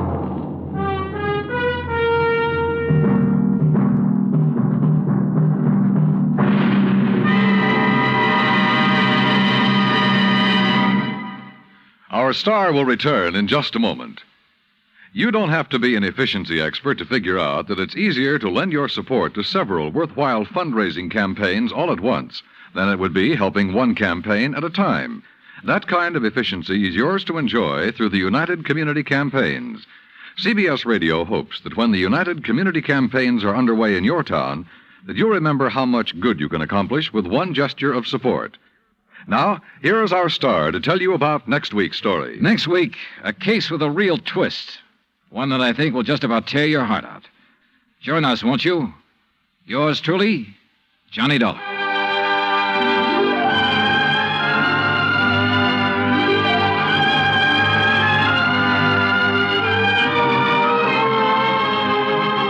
Yours truly, Johnny Dollar, starring Bob Bailey, originates in Hollywood. It is produced and directed by Jack Johnstone, who also wrote tonight's story. Heard in our cast were Virginia Gregg, Parley Barron, Victor Perrin, Bob Bruce, Harry Bartell, Vivi Janis, Tony Barrett, and Junius Matthews. Musical supervision is by Amerigo Marino. Be sure to join us next week, same time and station, for another exciting story of yours truly, Johnny Dollar. Dan Cubberly speaking.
From Hollywood, it's time now for... Johnny Dollar. Hiya there, Johnny. This is your old pal, Lefty. Lefty? Well, sure. You remember. Lefty Stemper. Huh? You know, down here in Virtue. Virtue? V-I-R-G-U. Virtue. South Carolina. Oh, sure. Yeah. You remember. Me and the boys, we occupied this Caraway plantation down here on the P.D. River. Well, sure, of course. Listen, are you having trouble again with old man Caraway? Oh, no, sir. Not a bit. And you know how we stopped them, me and the boys, from making trouble for us? How, Lefty? We bought them out, that's how. Yeah, we give them 100 G's for the place, cash money. Now we own a whole entire plantation. Well, good for you. But now what's your problem? Well, Johnny, we fixed this place up real nice since you've seen it. You know, we spent a lot of dough on it. So? So we want to buy a lot of new insurance on it. Oh, well, then hop on over to Georgetown and see your old friend Joe Picatello about it. Old friend, huh? After all, he's your insurance agent. Yeah, is he? Well, sure, of course he is. Didn't he sell you all the other insurance you... Lefty, has something happened to Joe? Yeah, only I don't know what it is. What do you mean? Well, that's just it. I don't know. I talked to him on the phone, asked him to come out here. He says okay. But he don't come. You think somebody's knocked him off? Then I call him again. He says okay again. He'll be right over. But he still don't come. Well, have you gone over to Georgetown to see him, to see what's the matter? 5, 6, maybe even half a dozen times. But every time he ain't there. Lefty, I don't get it. That's what I'm trying to tell you. There's something wrong about it, Johnny. And if I was you, I'd come down here and find out. You know something? I think you're right.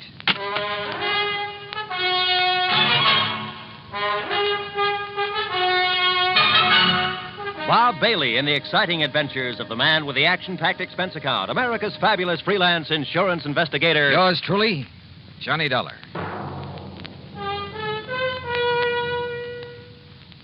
And now, Act One of yours truly, Johnny Dollar.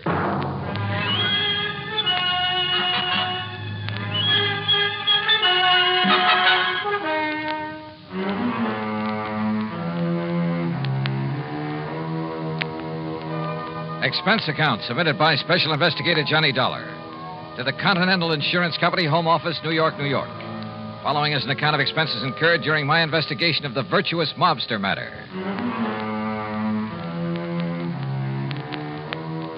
Expense account item 1, $7.85, train to New York City and taxi to the office of Continental Insurance Company. Fortunately, my contact there, Ben Orloff, was in. Come in, Mr. Dollar, come in. Thanks. How are you? Sit down. Thanks. Now, Mr. Orloff... Wait a minute. Don't tell me you never received that check for your services down in South Carolina. Oh, yes, I got that. Why, I had that mailed out to you nearly 2 months ago. Yes, I said I got it. Oh, good. Incidentally, I thoroughly enjoyed your report on that case, the Village of Virtue Matter, you called it? Yes, So why a group of ex-gangsters should decide to settle in a town called Virtue, I'll never understand. Well, Were they really behaving themselves, as your report indicated, or had they been using that old plantation for a sort of hideout? Their records have been clean down there for over 20 years now. Is that so? Well... maybe the answer to organized crime is to give all those fellows a nice, quiet plantation to live on. Yes. Though I must say that when our agent down there, Joseph Picatello... It's about Joe that I've come to talk I to. must say that I was a bit concerned when I found Joe had sold policies to characters like Lefty Stemper and Bully Magoon and Flippy Lackovich. Mr. Orloff. Why, those were the very sort of men that Thomas E. Dewey chased out of New York when he was D.A. some years ago. Mr. Orloff. That was before Dewey became governor, you know. So naturally, what were you going to say about Joe Picatello? Have you heard from Joe recently? No, I don't think I have, now that you mention it. Because I just talked over the phone. Wait. You must understand one thing, Mr. Dollar. Oh, what's that? Our office down there in Georgetown is probably the smallest one we have in the whole country. Joe really doesn't handle much business for us, you know. Yes, I understand. I understood that when I talked to him in April. If it weren't for those mobsters over in Virtue... Ex-mobsters, Mr. Orloff. Well, if it wasn't for them and some of the townspeople to whom we've issued policies, I'd... Mr. Dollar... Has something happened to Joe Picatello? That's what I want to find out. Because now that I think about it... Excuse me. Miss Bailey? Yes, Mr. Orloff. Did you ever get a reply on the Harmon policy from Mr. Picatello in our Georgetown office? No, sir. I've written Mr. Picatello several times now. Thank you. Dollar, we wrote Joe about that Harmon matter over 4 weeks ago. Well, didn't it occur to you to phone him and find out why he hasn't answered you? But it involves such a small policy that... yes. Perhaps I'd better try to call him. Miss Bailey? Wait. Yes? Nothing. What? I said nothing. Well, Mr. Dollar? Well, Mr. Orloff, if something has happened to Joe Picatello... Well, look, instead of spreading the alarm, how about if I quietly run on down there? But have you reason to believe something wrong has happened to him? Only from what his clients down there at the plantation have told me over the phone. You think perhaps some of his old gangland enemies have got to him? After 20 years? I don't know. But if you'll okay my expense account, I'll go down there and see. Well, now, Mr. Dollar... And if you won't, I'll go down there anyway. But there's the danger, too. This might be a very dangerous... Let me hear from you as soon as you can, Mr. Dollar.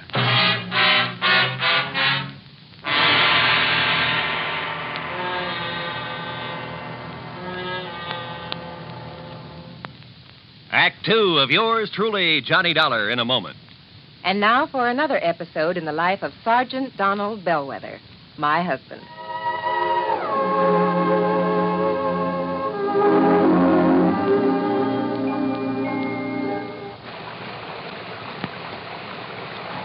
Oh, Donald, it's sure pouring, isn't it?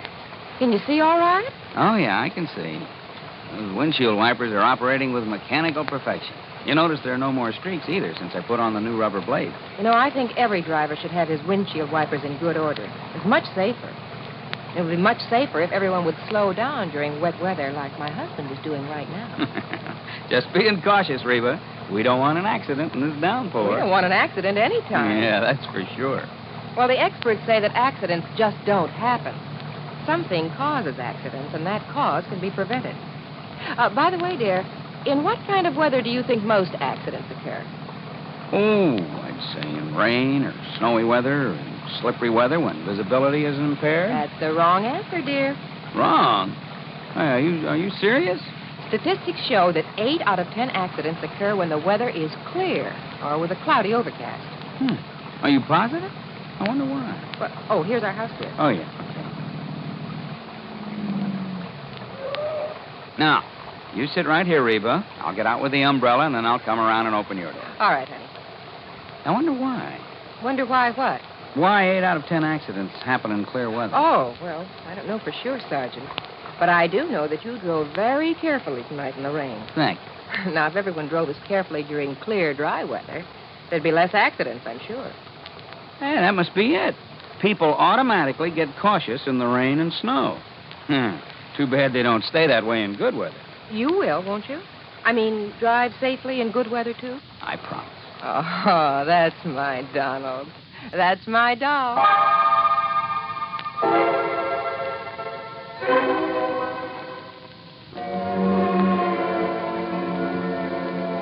And now, Act 2 of yours truly, Johnny Dollar, and the Virtuous Mobster Matter. Expense account item 2, $28 even, transportation and incidentals, New York City to Georgetown, South Carolina. It was late when I pulled into the prosperous little southern community, and it was dark, pitch dark. Item 3, $50 deposit on a rental car. Item 4, 70 cents for a sandwich and a Coke at an all-night diner. Then I drove over to Joe Picatello's on a side street near the park.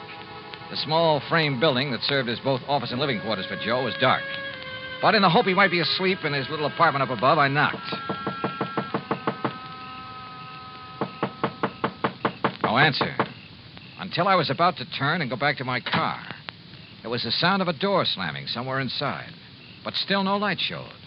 I knocked again. Then, faintly, I heard footsteps approaching. But why hadn't Joe turned on a light in there? Yeah? What do you want? Joe! Yeah? Joe, open up. It's Johnny Dollar. Johnny who? Johnny Dollar, insurance investigator, you know.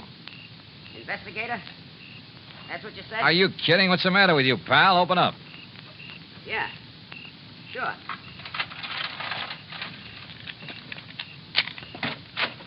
Hiya, Joe. What's the idea of no lights in here? You forget to pay your bill or something? Maybe. What do you want? What? Investigator, you said, Willie. Did you hear that? Willie? Yeah, I heard. Hey, what is this? Don't move. Huh? Oh, no, you don't. Oh.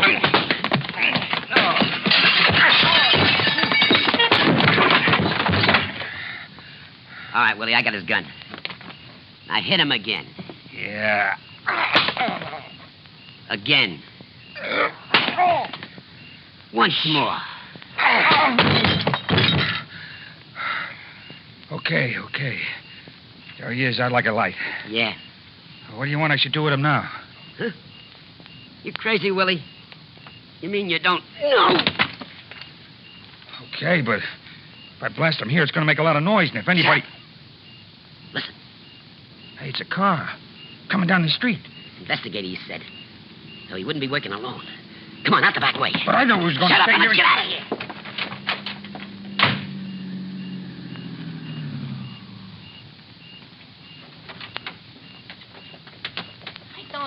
I don't see no lights on, Lefty. Well, maybe Joe's went to bed, if he's there. He didn't answer the phone when you called him. Listen, Flippy, Johnny Dollar told me I should come down here and look for Joe myself. So come on, we'll see. Oh, Whatever you say, Lefty. Only I thought that Johnny was coming down here himself to... Huh? Hey, look, this door's open. Yeah, you look what I stepped on. Joe, what happened there? That ain't Joe. It's Johnny Dollar. Johnny Dollar. Hey, you're right, Flippy. Somebody must... Listen, get away. Oh, Johnny. Johnny, it's me. It's me, Lefty. Lefty? And me, Flippy. Johnny, okay? You all right? Yeah, Oh, holy... Who done this to you, Johnny? Yeah, we'll murderize him. Hey, Flippy, turn on some lights. Yeah, sure. What happened in here? You know who done this to you, Johnny? Yeah. Yeah? It was... Oh. Hey, come here, Flippy. Help me lay him up on the sofa. Sure, Lefty. Easy. Yeah, take it easy. Yeah.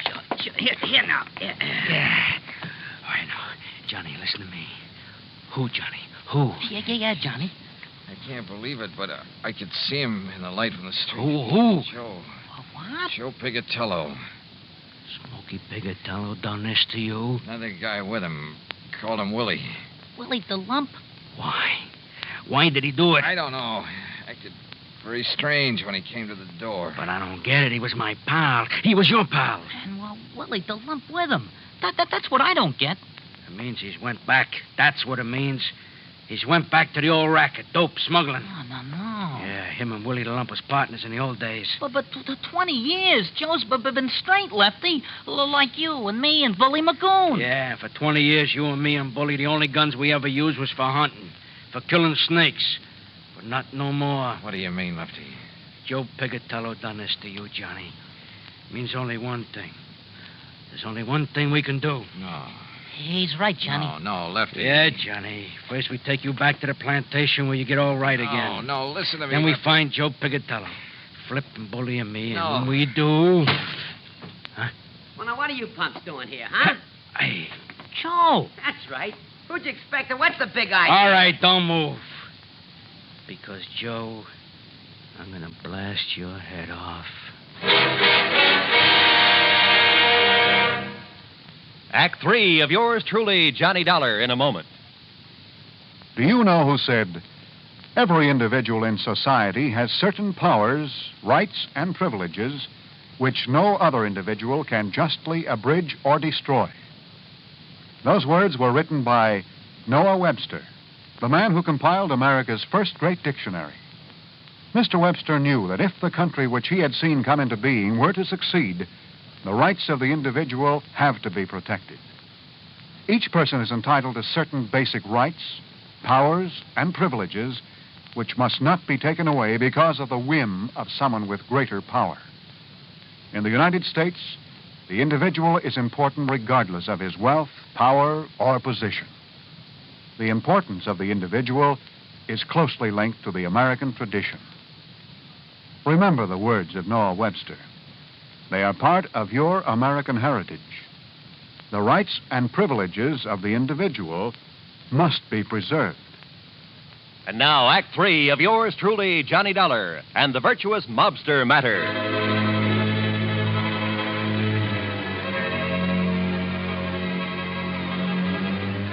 To say the atmosphere was tense there in Joe Pigatello's office in Georgetown, South Carolina, would be the understatement of the week.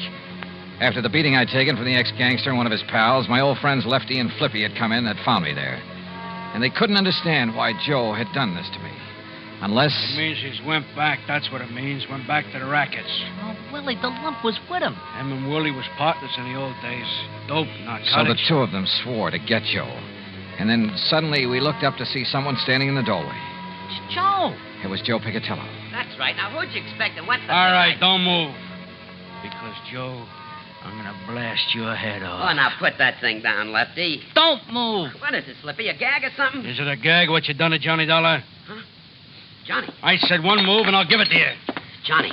Turn around, Joe, or I'll shoot you in the back, you dirty... What did they do to you, Johnny? Listen, Joe. Lefty. Flippy, I'll kill you for this. What are you talking about, you dirty rat? Wait, Lefty.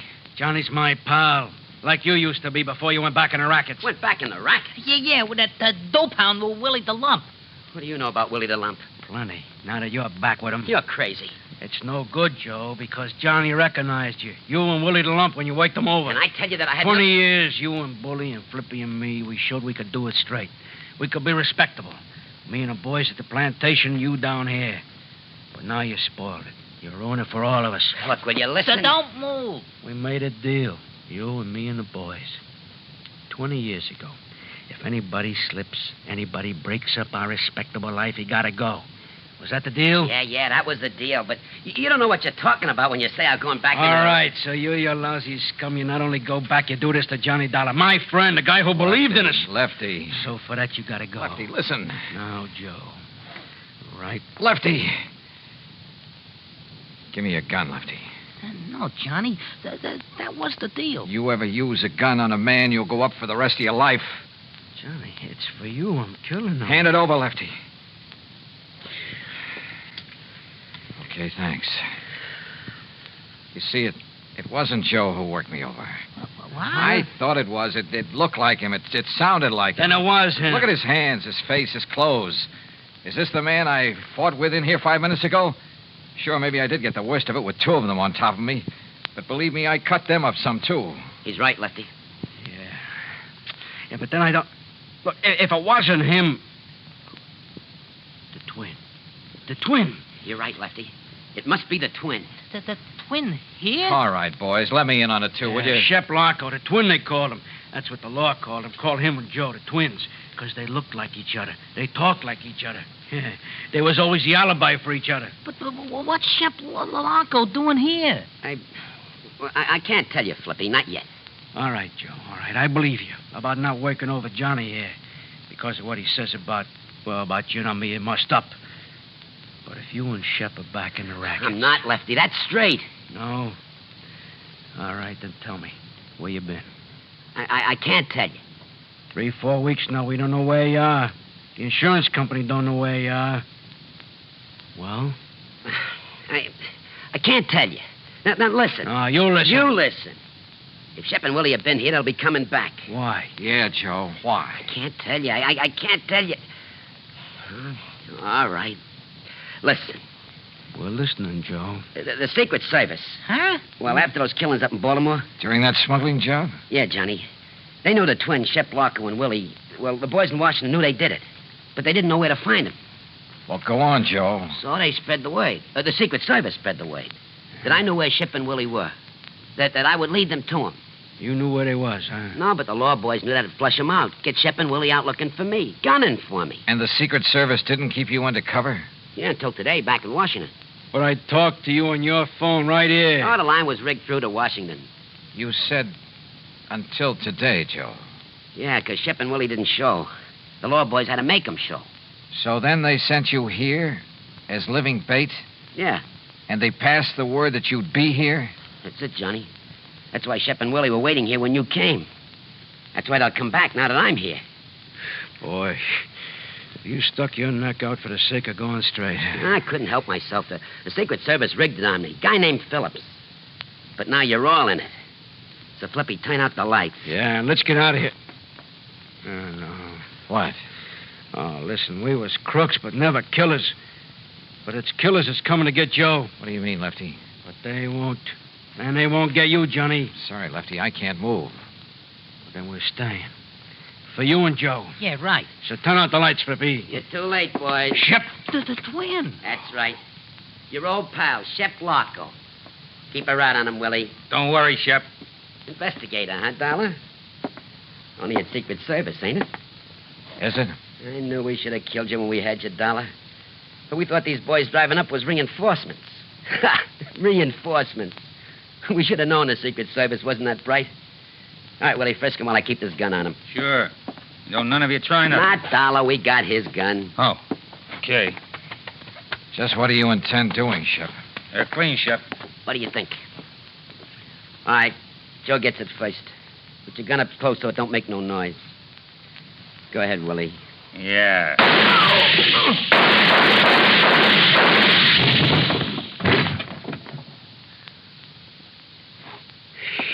Whew. Oh, you got them both. And I thought you couldn't move. Yeah, boy. Thanks, Johnny. Thanks. Thank Lefty for giving me his gun when I asked for it, Joe. Oh. Hey, look. Any of you guys know a good doctor?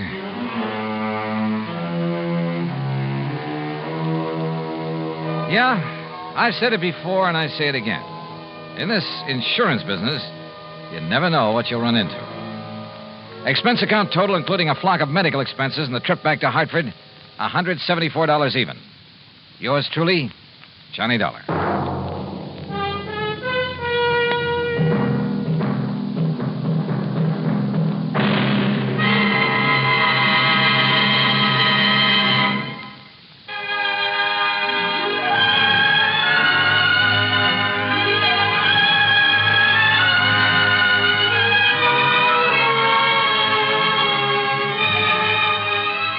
Yours truly, Johnny Dollar, starring Bob Bailey, originates in Hollywood and is produced and directed by Jack Johnstone, who also wrote today's story.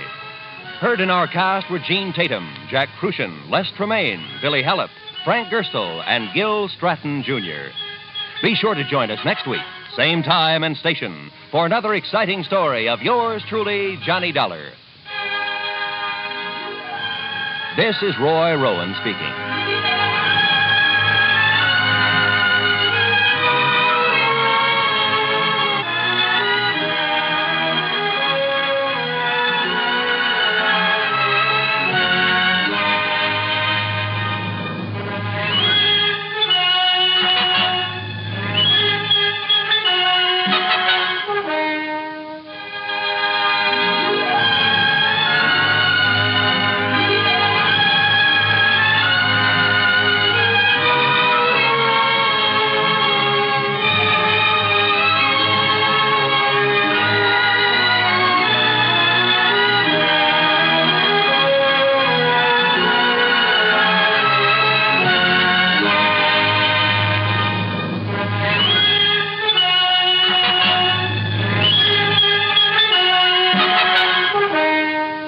Yours truly, Johnny Dollar, has been a presentation of the United States Armed Forces Radio and Television Service.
From Hollywood, it's time now for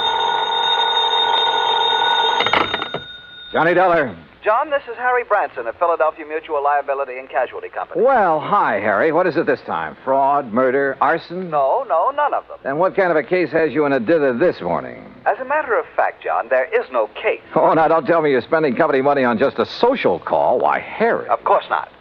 John, I wish you to take a motor trip with one of our very important clients. Well, now, that depends. Perhaps you've heard of her, Betty Charlene Winters. No, but she sounds interesting. She is. She's one of the most charming people. Very wealthy, too. John, you'll love her. Oh, tell me more. I want you to accompany her to her summer place on Lake Wawayanda in northern New Jersey. Sounds better all the time. On expense account, of course, plus a fee of $1,000 for the week or any fraction thereof. How can I lose? Harry, I'll grab the first train.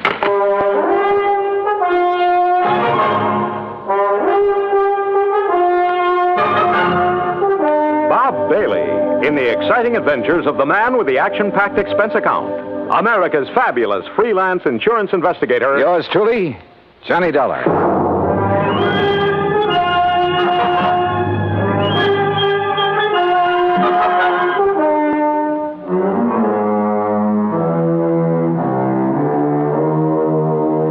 Expense account submitted by Special Investigator Johnny Dollar to the Philadelphia Mutual Liability and Casualty Company, Philadelphia, Pennsylvania. Following is an account of expenses incurred during my investigation of the Wayward Widow Matter. Expense account item 12150, fare and incidentals, Hartford to Philadelphia. At his office on Walnut Street, Harry Branson looked as though he'd been just sitting there waiting for me ever since his phone call. I'll get straight to the point, John. Well, good. You don't mind if I sit down first, though, do you? Oh, no, of course not. As I told you on the telephone, Mrs. Winters is one of our Mrs.? You didn't tell me that. Her husband died just a short time ago. Oh. And you, the old friend of the family, have been consoling the lovely widow, eh? John. Yeah, when you pick 'em, you really pick 'em, Harry. Hey, do you remember that little brunette you went for in the last case I handled with you? John, that has nothing whatsoever to do with the matter at hand. Yeah, okay, maybe not. Oh, but you sly dog. I'm betting right now you wish you could make this trip to the lake instead of me. Of course I do. The beautiful forests and mountains up there at this time of the year. Oh, sure. Just for the scenery. All right, now tell me all. Well, the Winters were very wealthy. Betty Charlene Winters still is. Thanks, among other things, to the $500,000 she received on her late husband's double indemnity policy. $500,000? You make this sound more attractive every minute. John, you don't suppose the gorgeous babe helped him have an accident in order to collect that? John, you are being absurd. Am I? Tell me this. Was he older than she? Yes, he was. Aha. And 2 and 2 make 4. And you are making no sense at all. Hey, you have got a case on her, haven't you? Will you please stop this nonsense and listen to me? Now, as I started to say, their lovely home is out between Ardmore and Bryn Mawr. All right, go on. Their home, which Mr. Winters inherited from his father and his grandfather before him, is a veritable art gallery. I see. But she is going to dispose of most of it to the better-known museums and galleries. She plans to sell the family mansion, too, just as soon as the estate is settled. Doesn't go for the old stuff, huh? You're quite right. Her taste is more for the modern. That's the way I like 'em. I beg your pardon? Nothing. Go on, Harry. Yes. Some of the things, however, she is taking up to the summer home on Lake Wawayanda. Oh, well, now, wait a minute, Harry. Am I taking Betty Charlene up there? Mrs. Winters, John, please. Okay, I'll stay out of your territory for the time being. But am I being hired to take her up to the lake or just some of this junk you've been talking about? Both. Ah. You see, there's one thing in particular, some statue or other that she wants help with. Statue, huh? So you and she and the statue will make the trip. Now, that's the kind of chaperone I like. When do we start?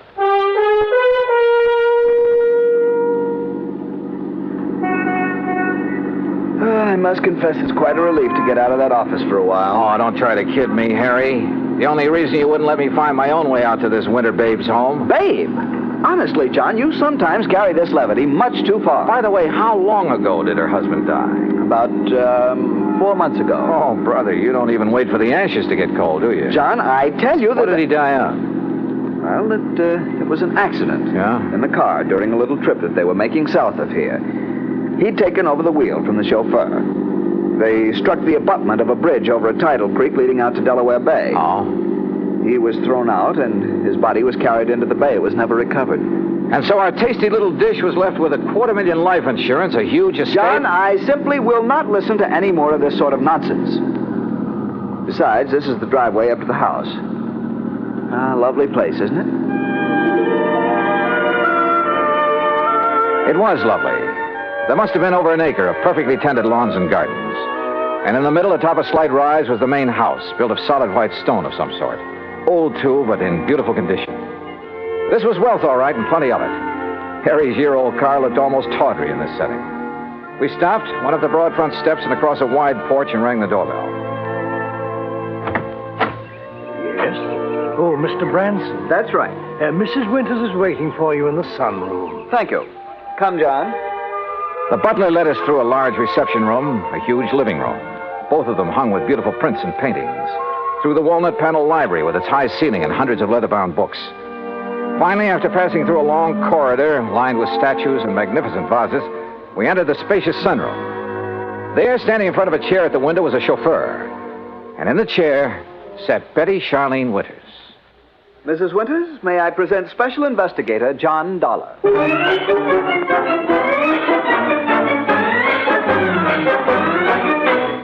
Well, she was a cute little thing, that I will say.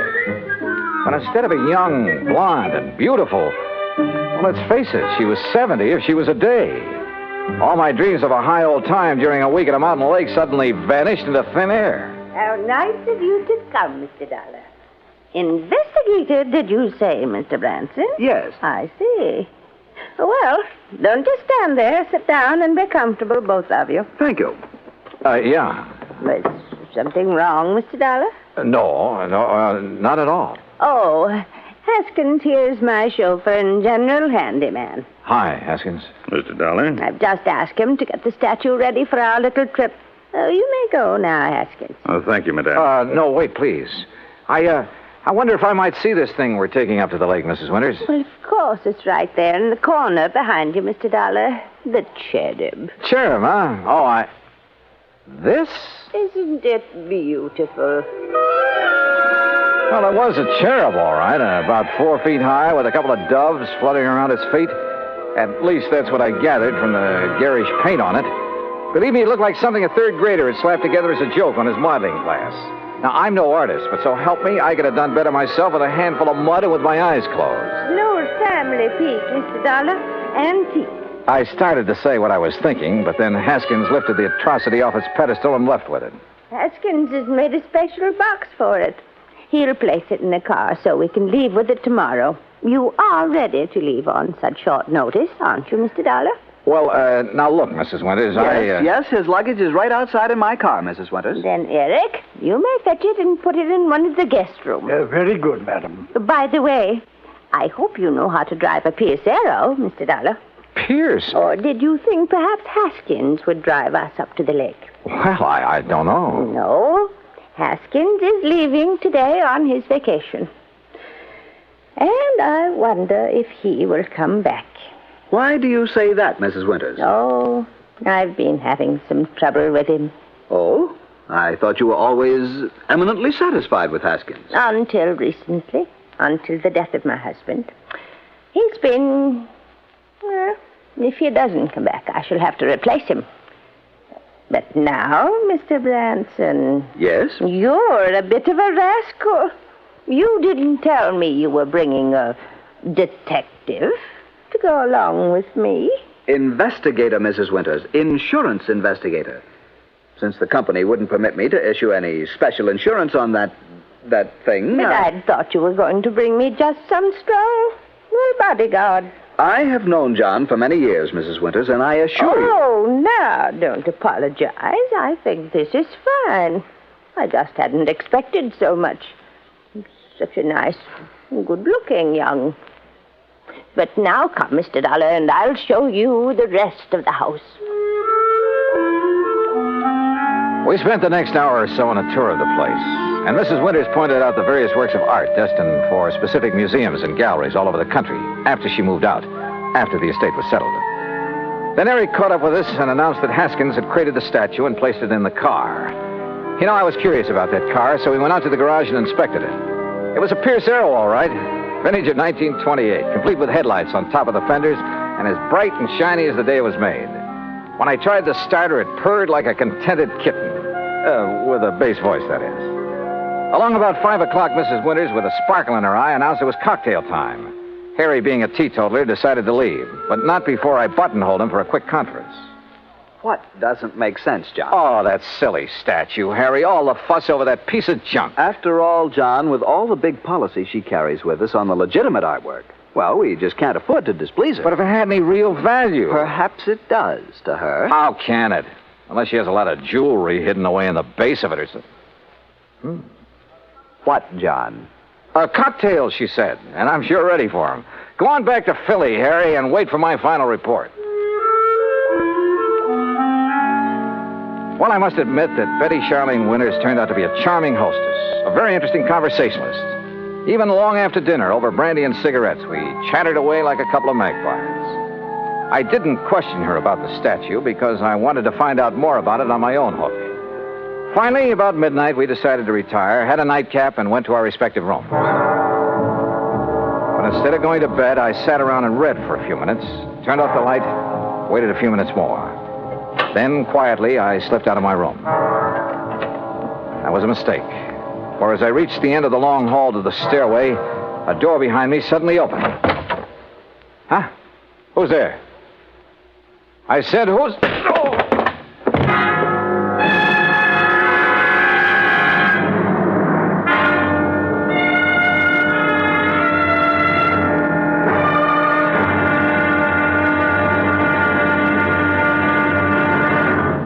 Act two of yours truly, Johnny Dollar, in a moment.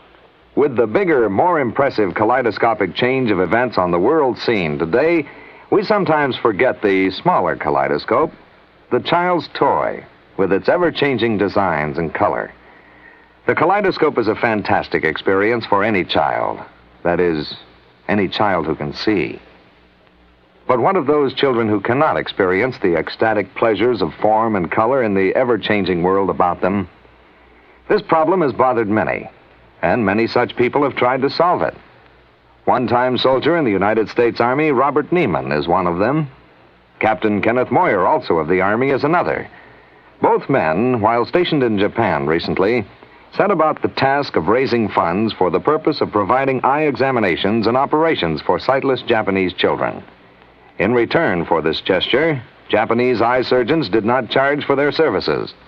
For those children who could not be cured, Braille typewriters were purchased and donated for training purposes in the hope of giving a few more people useful lives. Both Neiman and Moyer worked independently of each other. Neither knew of the other's interest in such a gratifying project. Both have continued the work with enthusiasm. The results of their efforts, when a blind child sees again, or perhaps for the first time, that is their reward. For a child, as for an adult, new sight leads to understanding. And understanding is a building block of freedom, the right of all men, everywhere. And now, Act two of yours truly, Johnny Dollar, and the Wayward Widow Matter.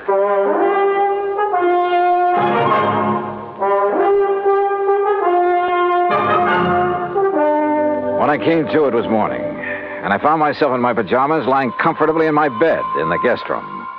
But there was nothing comfortable about the lump on the back of my head. Whoever had slugged me out there in the hall had meant business. I got up painfully, went down the hall, and made a quick check of the room from which the attacker had surprised me. It was just another guest room. I showered, dressed, and went downstairs, where I found Mrs. Winters at the breakfast table. She was very much distressed over what had happened and suggested we go out and look in the trunk of the car immediately.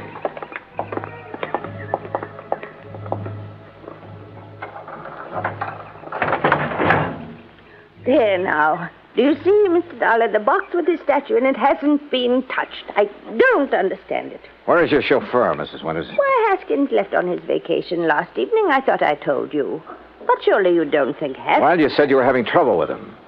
Maybe we'd better open that box to make sure that... But it hasn't been touched. And I'm the only one who has to keep that little lock on it. Yeah, I see. But now it's pretty logical to assume that whoever slugged me last night was interested in... Hey, Mrs. Winters, how long has Eric, your butler, been with you? Why, Eric, the dear boy, has been with me for nearly 30 years.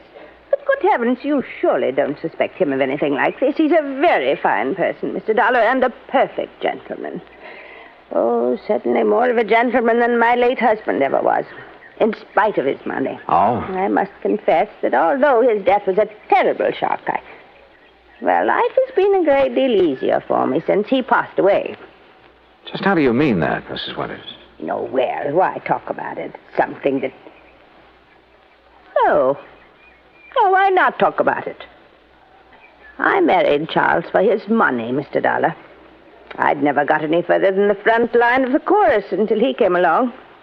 Would you believe that I was a chorus girl? Well, as a matter... And the wealth and the luxury that he could give me was very attractive, was very satisfying for a long, long time.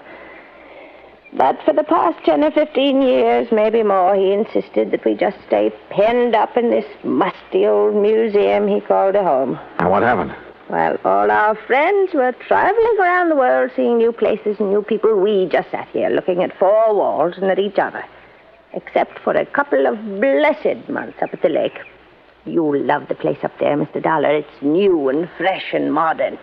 I had it built over his protests. Young people came to see us, and it was such a relief from a... Well, I'm sorry. This must be so boring for you to hear. Not at all. Now, look. Why don't we call the police in about this thing that has happened to you? Come, we'll go right back into the house and Wait a we'll minute. No, let's not. A bunch of policemen prowling around would scare him off, whoever he is. But suppose you're attacked again. Well, at least I'm ready for it now. I just don't like your taking this chance. Of course, we could leave. Go up to the lake. Run away from him? Well, yes. Oh. Of course, it might prove whether he's interested in the statue. If he follows us, I mean. Oh, dear. Why don't you let me call the police? Only if you think they ought to be around here to protect the house while we're gone. No, that isn't necessary. We have a very efficient burglar alarm system. Well, it doesn't look as though it was working very well last night, does it? Unless it was someone in the house who attacked me.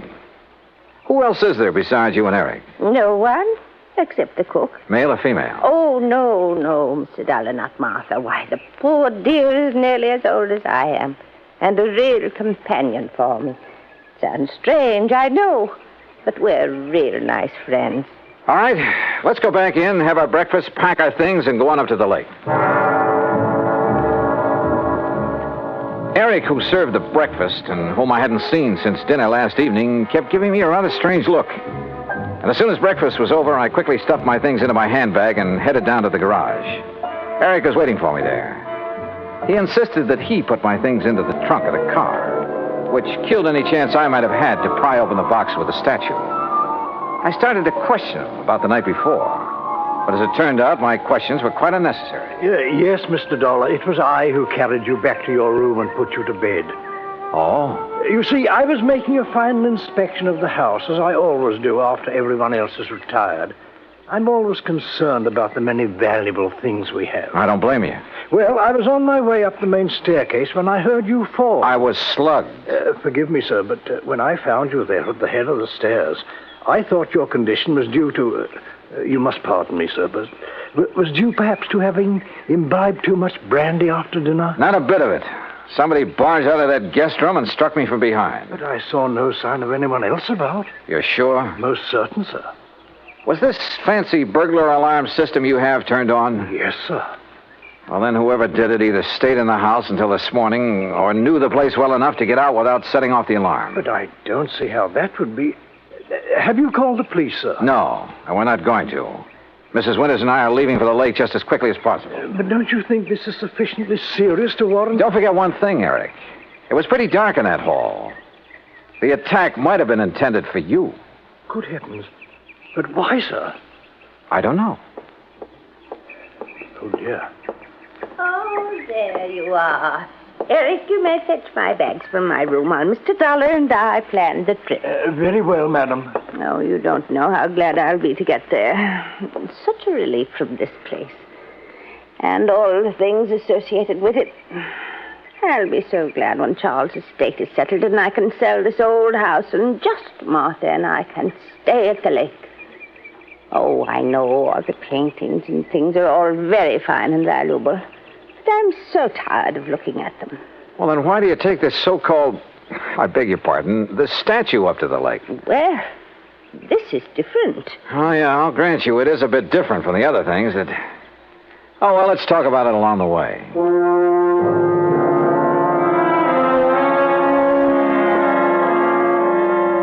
But we didn't. Simply because I didn't bring up the subject again. Why not? Because a couple of pretty wild ideas had begun to peck away at the back of my brain. Ideas just crazy enough to have some basis in fact. The 1928 Pierce Arrow ran like a dream in spite of its advanced age.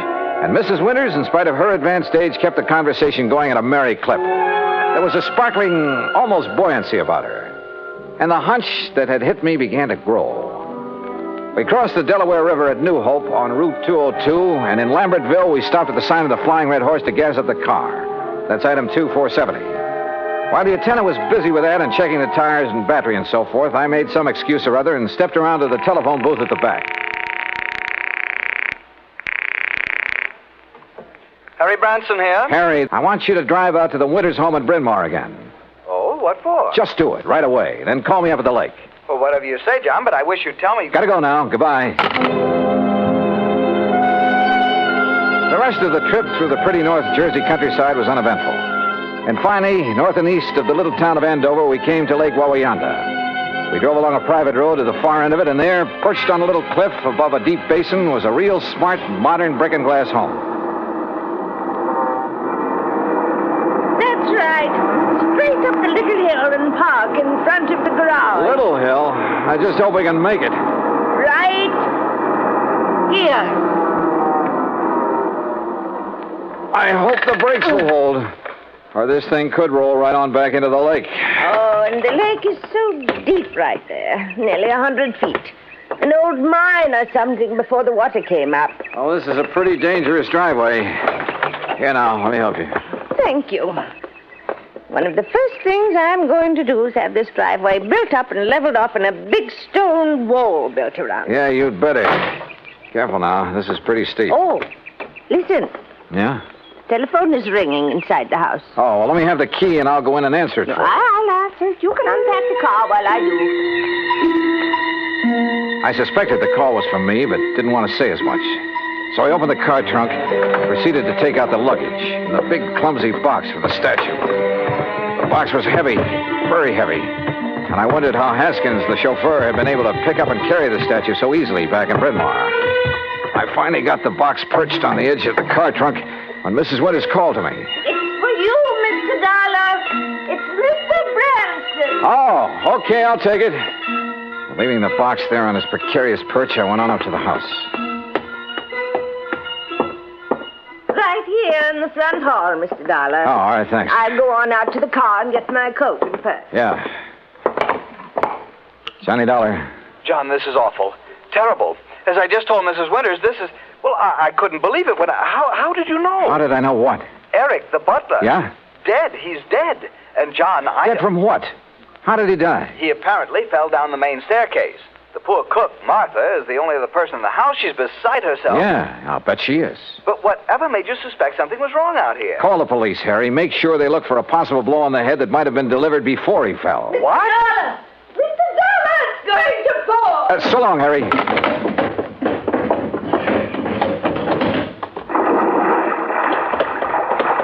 Oh, dear. Oh, Mr. Dollar, oh, dear. Fell off the back of the car, huh? Yes, the big box. I must have bumped it when I reached into the trunk for my weekend case. Bounced right down into the lake, huh? Yes, my beautiful little statue is at the bottom of the lake. Oh, well, don't worry, Mrs. Winters. We'll get it back. I'll have a diver come up here. No. It's all right. We'll leave it there. Huh? No, you were right. It'd only be another memory of the musty old house in Bryn Mawr. It really has no place here where everything is so fresh and new and clean. We'll get it back. But it really had no actual value. You were right, Mr. Dollar. It's better to just... Yes, we'll leave it there. Sorry, Mrs. Winters, but that's where you're wrong. Why, Mr. Dollar... We'll get it back, all right. And whatever's in it. Oh, dear. I suppose I might have known. Expense account item 3, $290 even for the diver who came over from New York and retrieved the box from the deep hole in the lake. 2 boxes, as a matter of fact.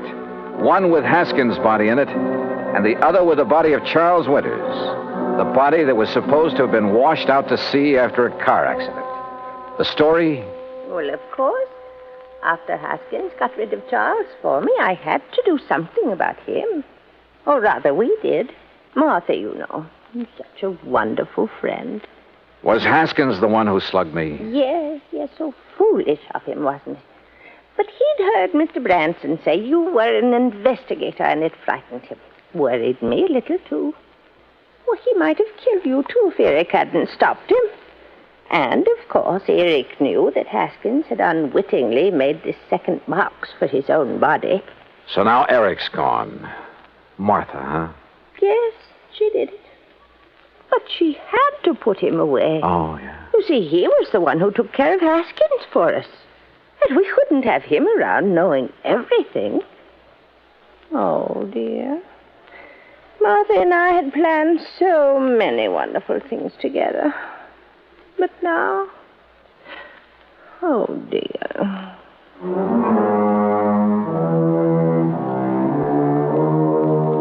Expense account total, including incidentals and transportation back to Hartford, $365.50. Remarks?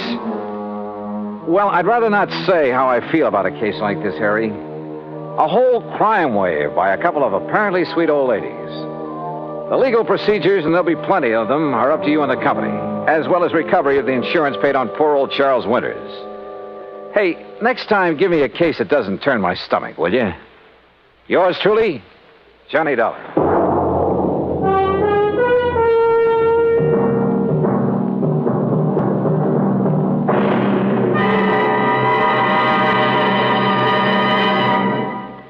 Now, here's our star to tell you about next week's story. Next week, a taste of the Old West and a taste of lead from a .38 Colt. Join us, won't you? Yours truly, Johnny Dollar.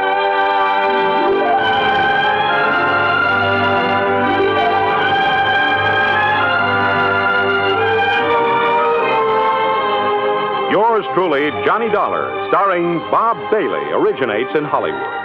It is produced and directed by Jack Johnstone, who also wrote tonight's story. Heard in our cast were Virginia Gregg, Harry Bartell, Eric Snowden, and Frank Gerstle. Be sure to join us next week, same time and station, for another exciting story of Yours truly, Johnny Dollar.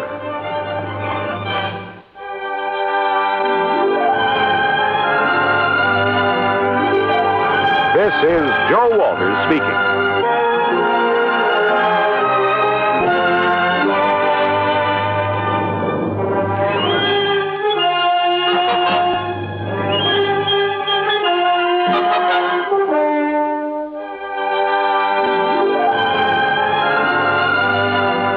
This is the United States Armed Forces Radio and Television Service.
From Hollywood, it's time now for... Johnny Dollar. Earl Poorman, Johnny. In Sarasota? That's right. Florida? Where else? Well, hi, Earl. How are things in the land of infernal sunshine? What do you mean, infernal? Well, it's got pretty hot down there these days, isn't it? Makes good fishing weather, Johnny. Yeah, but without a case to work on, what possible excuse would I have? Maybe I have one for you. Oh? Yeah. And maybe it's murder. Earl, I'll be down on the next plane.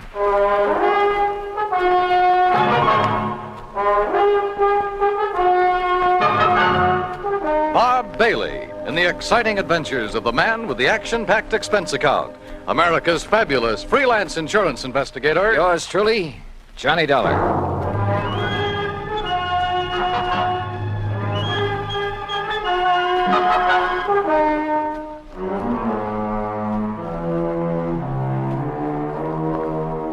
Expense account submitted by Special Investigator Johnny Dollar to Tri-State Life and Casualty Company Branch Office, Sarasota, Florida. Following is an account of expenses incurred during my investigation of the Parley Barron Matter.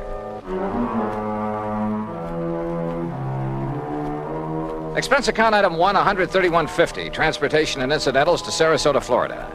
Knowing Earl Poorman, I didn't bother checking into a hotel, but instead took a cab to his office in the Conroy building. Tall, lanky, easygoing, he welcomed me like a long-lost brother. Oh, Johnny, you're looking great. And I'm glad you're here because you can clear up this case in a hurry, and then you and I can get out in the Gulf and do some real serious fishing. Oh, well, that's okay by me, Earl. Your last trip down here, you remember, they weren't biting so good. But, oh, Johnny, so help me now that... Oh, I see you've got your bags with you. Well, yeah. Good, yeah. because you're going to stay with us out the house. Now, I'm not going to take any argument. I told that old battle axe I'm married to hang out an extra towel for you. How is Mike? Oh, she's great, just great. I never did understand how I was lucky enough to grab that dame, Johnny. Oh, well, now, I think maybe she kind of cares for you, too, Earl. Now, about why we women show funny taste sometimes. Hey, maybe the old horse will go fishing with us. Mike? Yeah. Anything over 10 pounds would pull her right out of the boat. But now, what kind of a problem? She's been getting pretty good with a rod and reel. Look, will you? This fishing talk is just making my mouth water. First, we'd better discuss... Yes, I know. Once I get started on fishing... I know. All right, now. Let's get down to cases, huh? Oh, all right, if you insist. I insist. Yeah, all right, okay. I was just trying to stall off having to. You know where Lido Key is?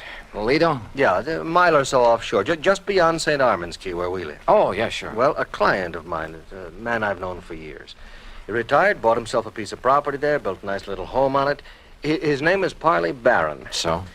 Well, I've handled all his insurance for him, including a straight life at $50,000. Uh-huh. Beneficiary? His wife, Flora Barron. And what's happened to him? Well, Friday morning, now that's the day before yesterday, he left the house just to do some errands. Well, go on. Yeah, well, he hadn't got back home by about 5 p.m., and his wife started calling around, trying to find out where he was, and nobody seemed to know. So finally, she put in a call to the police. Who's your man there? Sergeant Harry Brackett. Oh, I remember him. Sure. Go on. Well, then, around 7 p.m., they found Barron's car. Found it parked down by one of the fishing docks. But no sign of him? Not a sign, not then or since. Had he gone out fishing? Police questioned everybody, the boat owners, all the boat livery, everybody. Old Will Bright, who runs the dock where the car was parked, he was closed up. Sign on the door saying he'd gone up to Gainesville.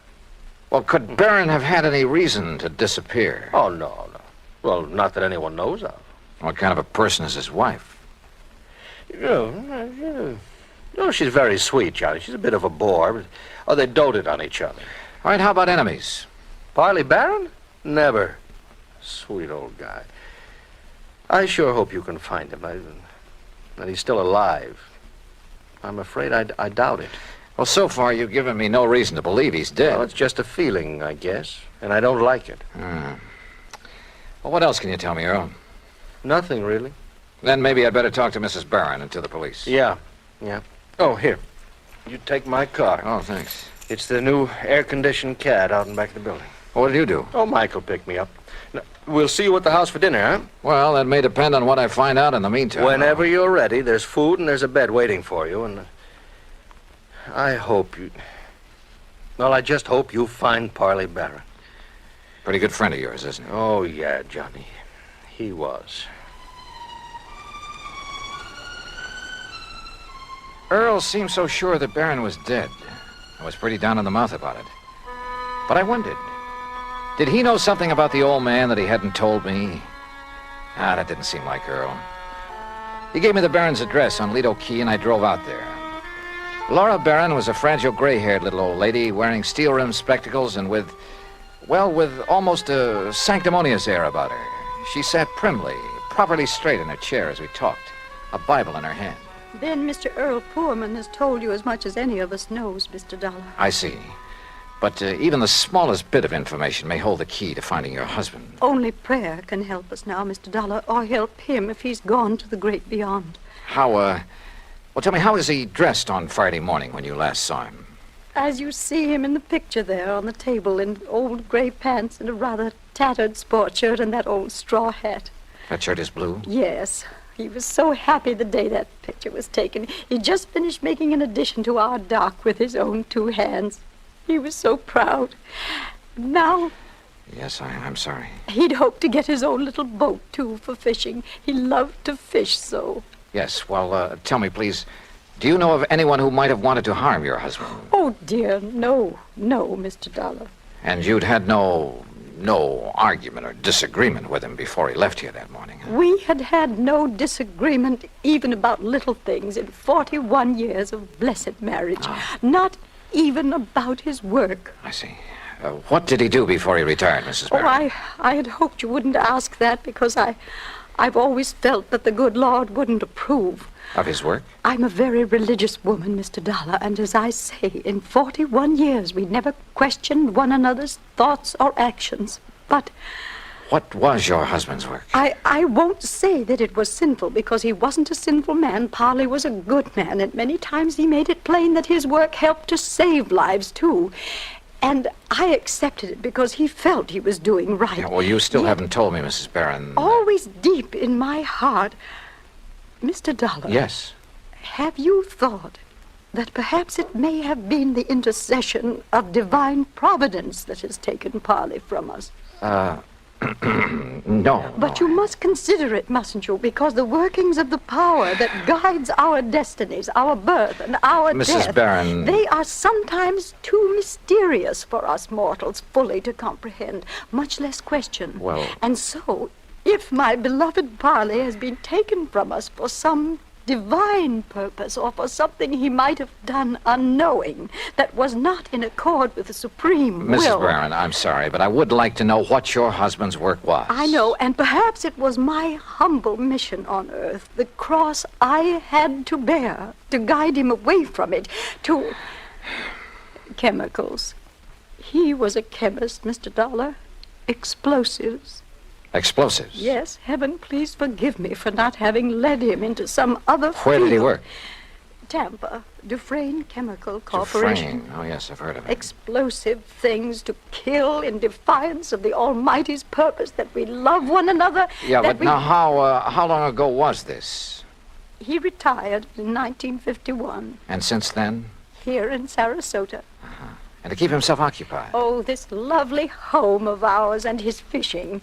Though he never caught anything. Oh, I see. Never caught anything, Mr. Dollar. Do you suppose that was some retribution for the work he had done so long, for some error in his living or thinking? Well, well, who knows, of course. Yes, who knows? But we should consider it, shouldn't we? Where did he do his fishing? He never told me, but he left here almost every day to try his skill. And always he came home empty-handed. Yeah. Well, thanks, Mrs. Barron. I'm sorry to have had to ask you so many questions. It's all right, Mr. Dollar. My faith will sustain me through this ordeal. I'm sure it will. Thanks again. Here, you must take some of these pamphlets with them. Oh, read them. Any aid to piety of the mind is good for all of us. Yes, well, thanks. The inspired word may help us all. Oh, sure. Thanks. Thanks very much.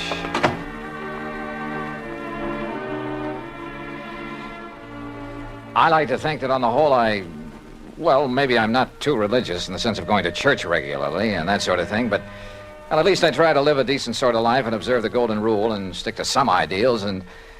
But in an atmosphere like that, well, I couldn't help wondering if her husband didn't have good reason for wanting to get away for a while.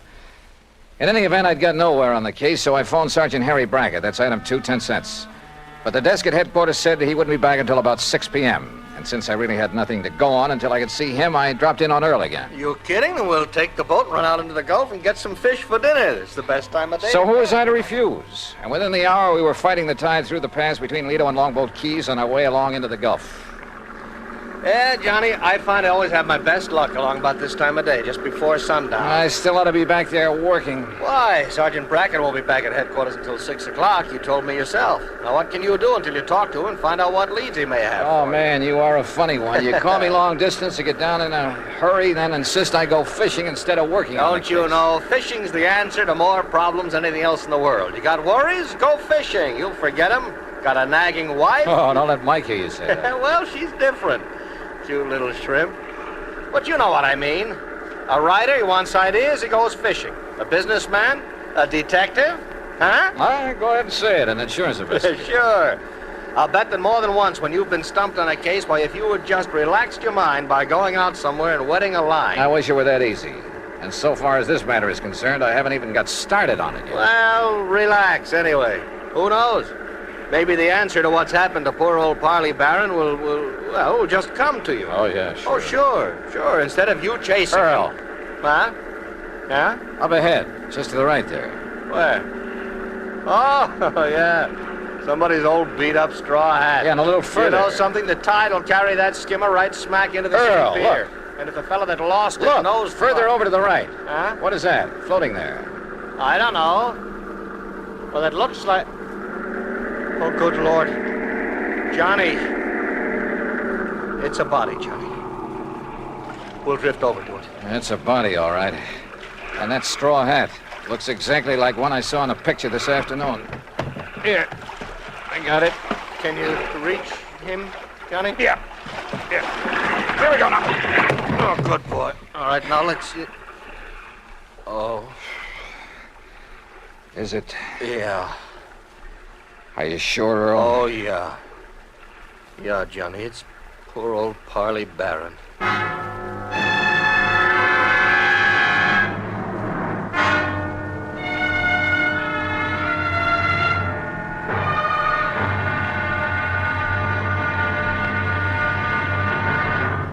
Act Two of yours truly, Johnny Dollar, in a moment. Everyone loves kids, and every kid loves candy. American servicemen have heard the tearful cries for candy in most parts of the world, in Europe and the Far East during World War II and after. And there's never seemed to be enough candy to go around. Well, more than a dozen years ago, during the Berlin airlift, an Air Force lieutenant from the United States discovered he had no candy to offer some German children. However, he promised to drop them some candy the next day as he came in for a landing. Improvising a parachute out of his handkerchief, Lieutenant Gale Halverson dropped the candy bars the next day as he had promised. Now, this idea caught on among other Air Force men in the airlift, and that's how Operation Little Vittles began. The idea spread far and wide, and soon military personnel, civilians, business firms began to aid the Goodwill program by supplying candy and handkerchiefs. Time after time, as the sleek cargo planes of the United States Air Force swooped low over the landing field, a shower of little bundles of sweets dotted the sky as their tiny parachutes carried them safely to the ground. And the hungry German children gathered up these bundles of mercy, which the communists try to keep from them. The men of the United States Air Force did a great job satisfying a lot of appetites, but they did more. By a wonderful sense of understanding, they nourished the cause of freedom, the right of all men and children everywhere. And now, Act Two of yours truly, Johnny Dollar, and the Parley Barron Matter.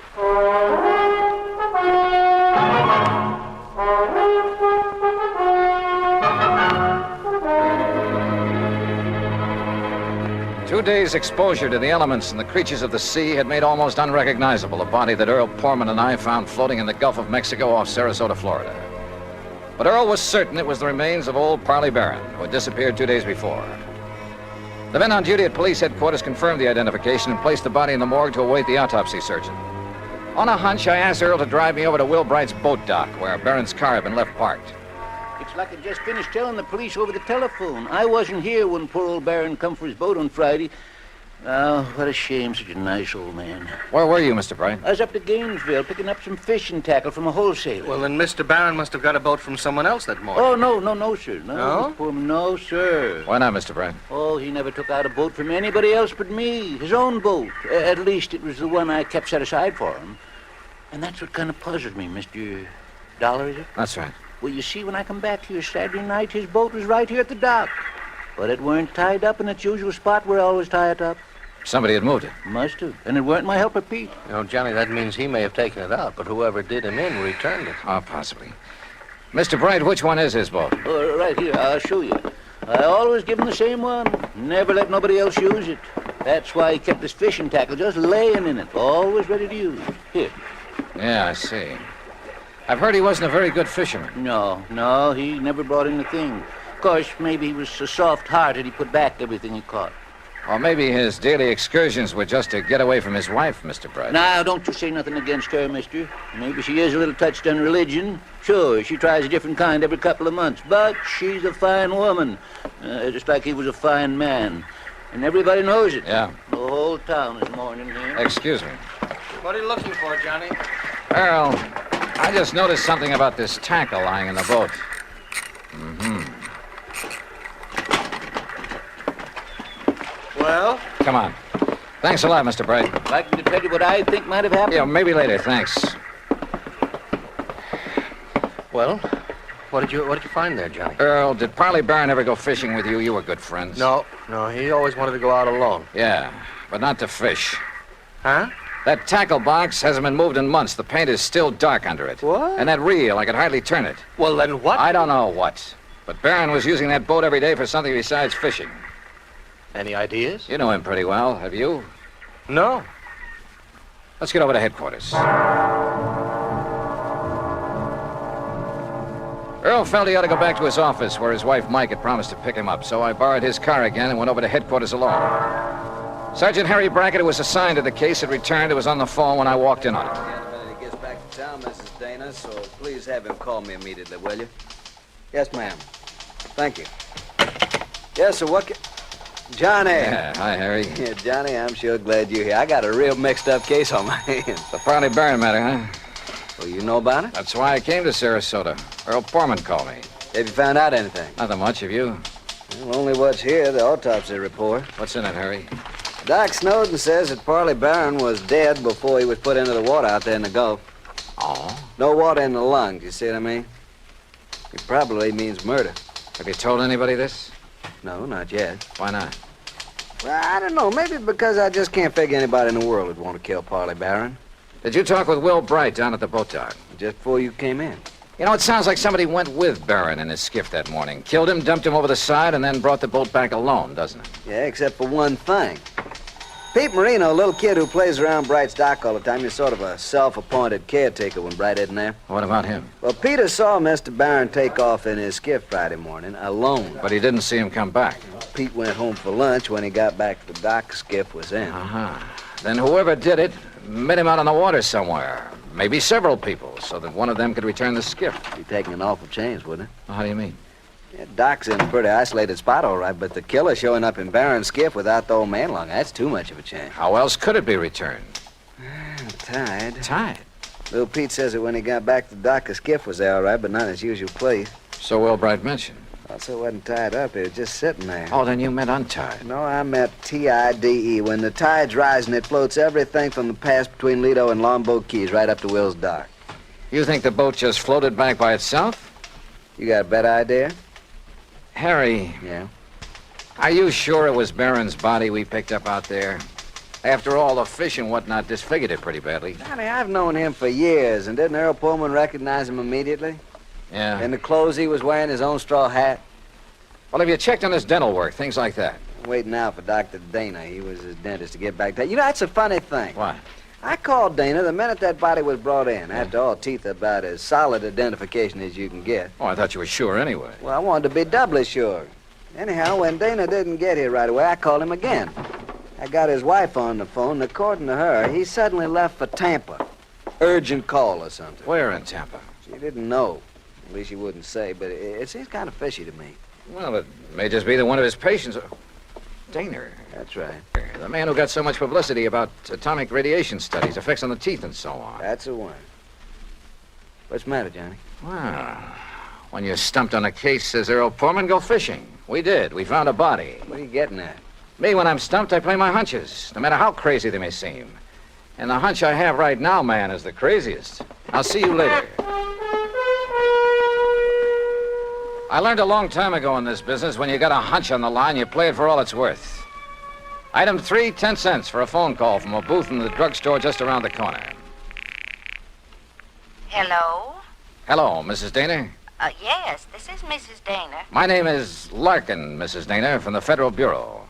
The Federal Bureau? That's right, so you can see why it's important you say nothing to anyone about this call. Well, how can I be sure you I'm are? simply checking to make sure your husband has followed instructions. Oh, I see. Has he left Fort Tampa? Why, yes, the minute he got the phone call. Did he tell you who called? Why, no, but I did hear him mention the name Dufresne. Dufresne? Yes, only he didn't know I heard. And... Oh, maybe I shouldn't have mentioned it. Just be sure you don't mention it to anyone else. Oh, no. Goodbye. Item 4, $3.90 at the sign of the Flying Red Horse on the way to Tampa. The least I could do for the use of Earl's car was fill the gas tank. On expense account, of course. The FBI gag had worked before, so I used it again to bowl my way through the gate at Dufresne Chemical Corporation and to the office suite of Dufresne himself. I wasn't at all surprised to see activity in the suite despite the late hour. Sir, are you the man the front gate just called about? Yes, that's right, FBI. Which is the door to Mr. Dufresne's office? Well, I'm afraid he has some people with him, sir. What did you say your name is? Never mind. Is this the door? Sir, please, you'll have to wait. Come in, Mr. Dollar. Come in. Oh. I'm Arnold Dufresne. This is Dr. Dana, and this is Mr. McLaughlin of the Federal Bureau. How are you? We've been expecting you. Oh, have you? Sit down, Dollar. I guess this is your show now, McLaughlin. My credentials, Mr. Dollar. First, I suppose I should prefer charges against you for impersonating a member of the Bureau. Yeah, well, I can hardly say that I blame you, though, under the circumstances. Incidentally, our man in Sarasota's had quite a time keeping track of you. You mean there was a tail on me? From the moment you arrived. No kidding. Well, we didn't dare take the chance that you might upset things for us. After all, you've a reputation for being pretty sharp.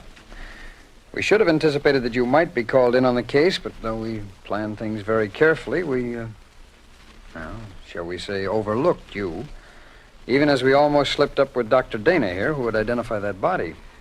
Look, will you please tell me what this is all about? A man named Poorman called you in Hartford and asked that you come here to investigate the disappearance of his old friend and client, Parley Barron, right? Yeah, that's right. Now, where is he? What happened to Barron? Do you know? We do. And we were afraid you might find out and let the, shall we say, cat out of the bag. That is why we were all ready to send for you to come here, but, well, as it turned out, you came all by yourself. Mr. McLaughlin. Parley Barron, by the way, Mr. Dollar, is all right, alive, healthy, and happy. Then that body we picked up? Dressed in his clothes? During the last war, Mr. Barron, as a research chemist, made vitally important contributions to our, or shall we say, national security. Oh. He was too valuable a man to lose, even though his wife objected to his work for religious reasons.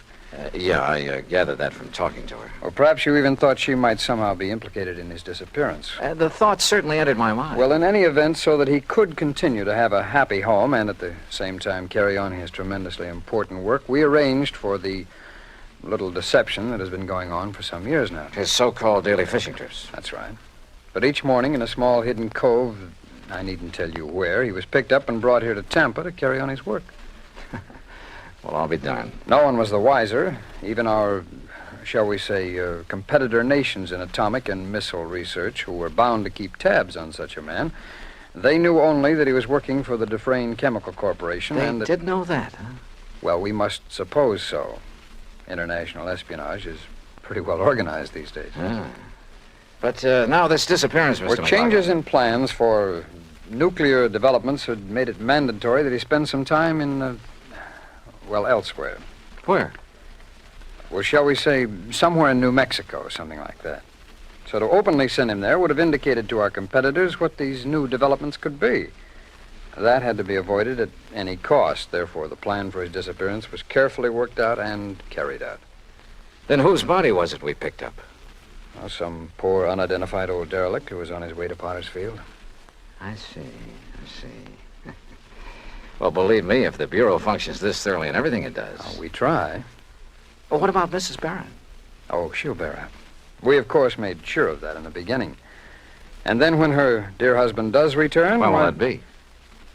When his work is finished. And, of course, that'll be too late for our friends across the sea to catch up with us, and we've worked out a completely plausible story to cover his absence. Oh, I'm sure you have. Now, Dr. Dana here will return to Sarasota in the morning. He will confirm identification of the body that was fished from the sea with only sufficient reservation to protect his professional reputation when Parley Barron reappears. All right. Now, when an insurance claim is filed on Barron... Well, I'm sure Mrs. Barron won't file for some time, unless urged to by your friend Poorman. Oh, I can prevent that without telling him anything. That's fine. What's more, with the penchant that some companies have for... shall we say, slow action on claims? Well, don't let them hear you say that. Well, Barron will be back before you need to worry about it. Now, is that okay with you, Mr. Dollar? Shall we say, okay. And once more, I tip my hat to the FBI.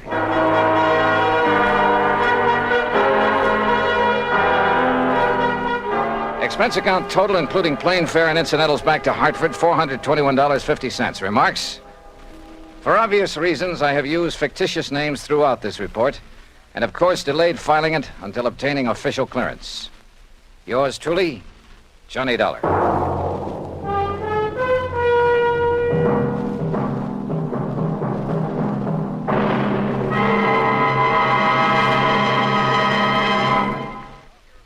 And now, here's our star to tell you about next week's story. Next week, a strange old character, the most beautiful girl I've ever met, and money all over the place. Counterfeit. Join us, won't you? Yours truly, Johnny Dollar.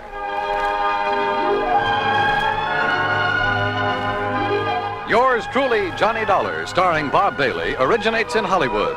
It is produced and directed by Jack Johnstone, who also wrote tonight's story. Heard in our cast were Virginia Gregg, Jeanette Nolan, Will Wright, Barney Phillips, Lawrence Dobkin, Stacey Harris, and Harry Bartell. Musical supervision is by Amerigo Marino. Be sure to join us next week, same time and station, for another exciting story of yours truly, Johnny Dollar. This is Dan Cumberly speaking.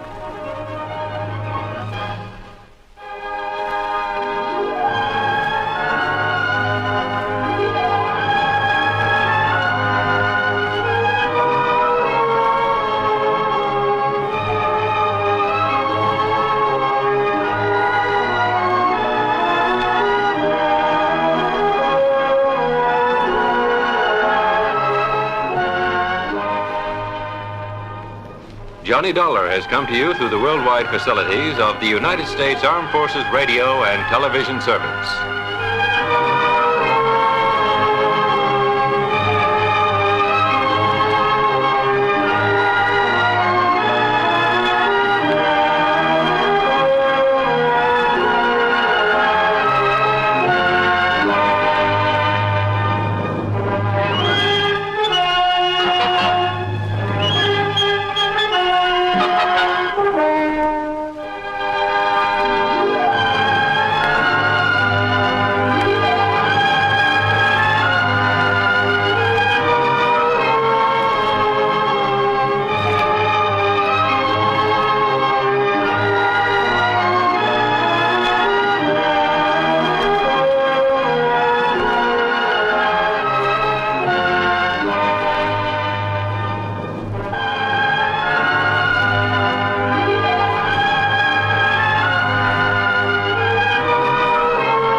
Johnny Dollar. Told him to drive carefully, and he usually does.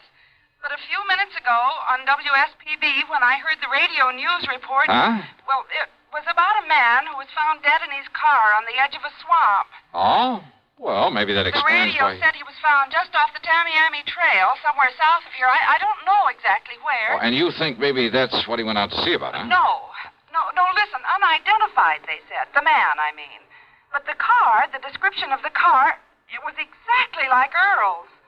Well, so what? Now, take it easy, Mike. First, you call WSPB. I did. Only they didn't know any more than they said in the news report. Okay, then call them again. Ask them where they got that story. Whatever news service they got it from knows where it came from, what police department.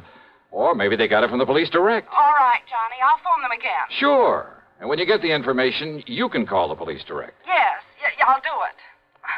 I'm sorry I sounded so upset. Oh, well, just stop worrying. But go ahead and put through that call to the station anyway. Meantime, I'll find out how soon I can get a plane down there.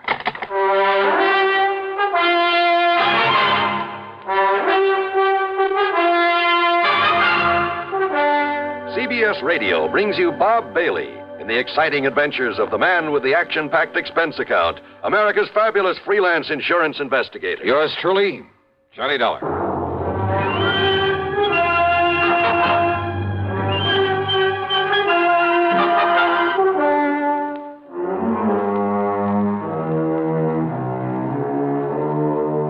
Expense account submitted by Special Investigator Johnny Dollar. Attention Earl Poorman at the Tri-State Life and Casualty Company, Sarasota, Florida. The following is an account of expenses incurred during my investigation of the false alarm matter.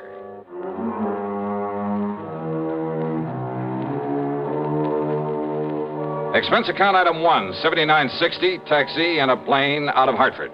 Flight connections were perfect. The trip was easy, and by mid-afternoon I was at the Poorman home on St. Armand's Key in Sarasota.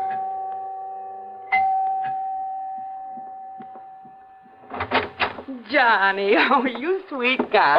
Okay, now, Mike, you better tell me what you learned when you call back to that station. Oh, Johnny, I'm so sorry. I don't know what got into me, being so worried about him. You mean that Earl is okay? But the way he rushed out of here this morning without telling me where he was going or why, and then when I heard that awful report on the radio... You did check back with WSPB? They called me. Oh? Yes, right after I'd finished talking to you. And, Johnny, they were wonderful. How do you mean? Well, they'd realized I was upset because of my having called them before, so they'd checked that news report all the way back to the police who'd found that man dead in his car from a heart attack. And? Well, it was the police in Bonita Springs. That's down below Fort Myers. Yeah? And yes, the car was like Earl's. But the dead man's name was Jensen or Benson or something, so all my worry was for nothing. Oh, well, I'm glad. You kind of had me worried, too, on the way down here. I love that guy, Johnny, like nobody else in the world. Well, I don't blame you a bit. And now you've come all the way down here for nothing. Well, maybe I'll talk him into taking me fishing. Where is he, then? What? Well, after all, if he left early this morning, you still haven't heard from him?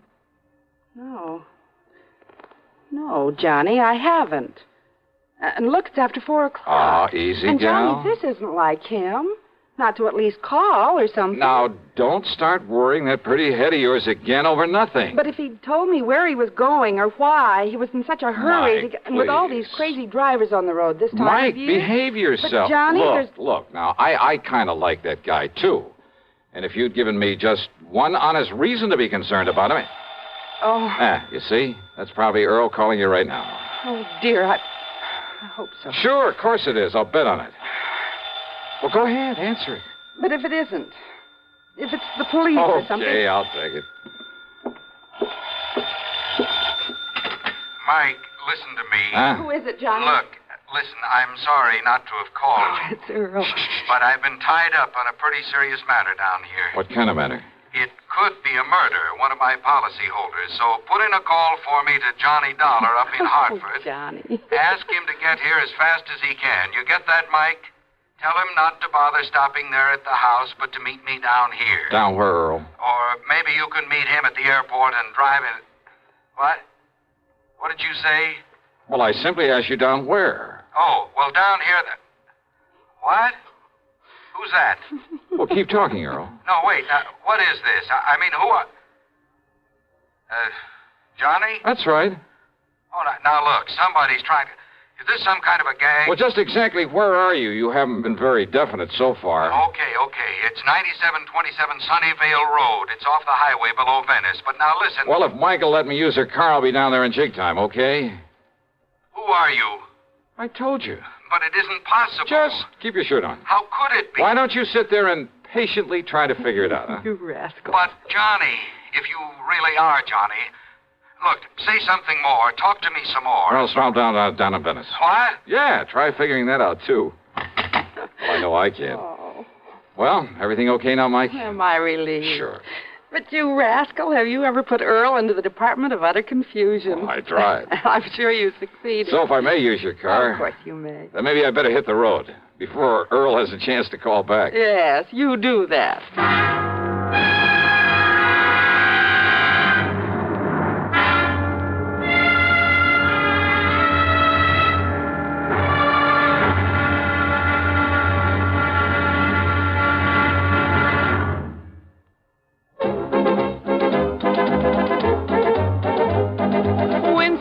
Tastes good like a cigarette should. Winston tastes good like a cigarette should. Winston gives you real flavorful, rich tobacco flavor. Winston's easy drawing too. The flavor comes right through to you. Winston tastes good like a cigarette should. A modern filter? Sure, Winston has it. But that's only the beginning of a Winston.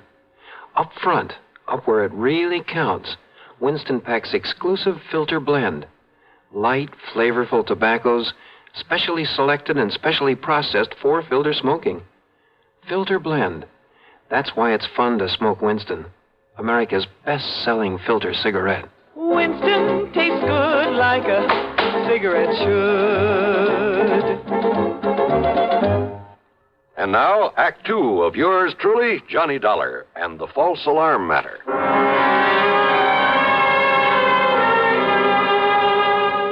The address Earl had given me on Sunnyvale Road turned out to be a huge, expensive home of white brick and stucco, surrounded by well-kept lawns and gardens with a lot of statuary.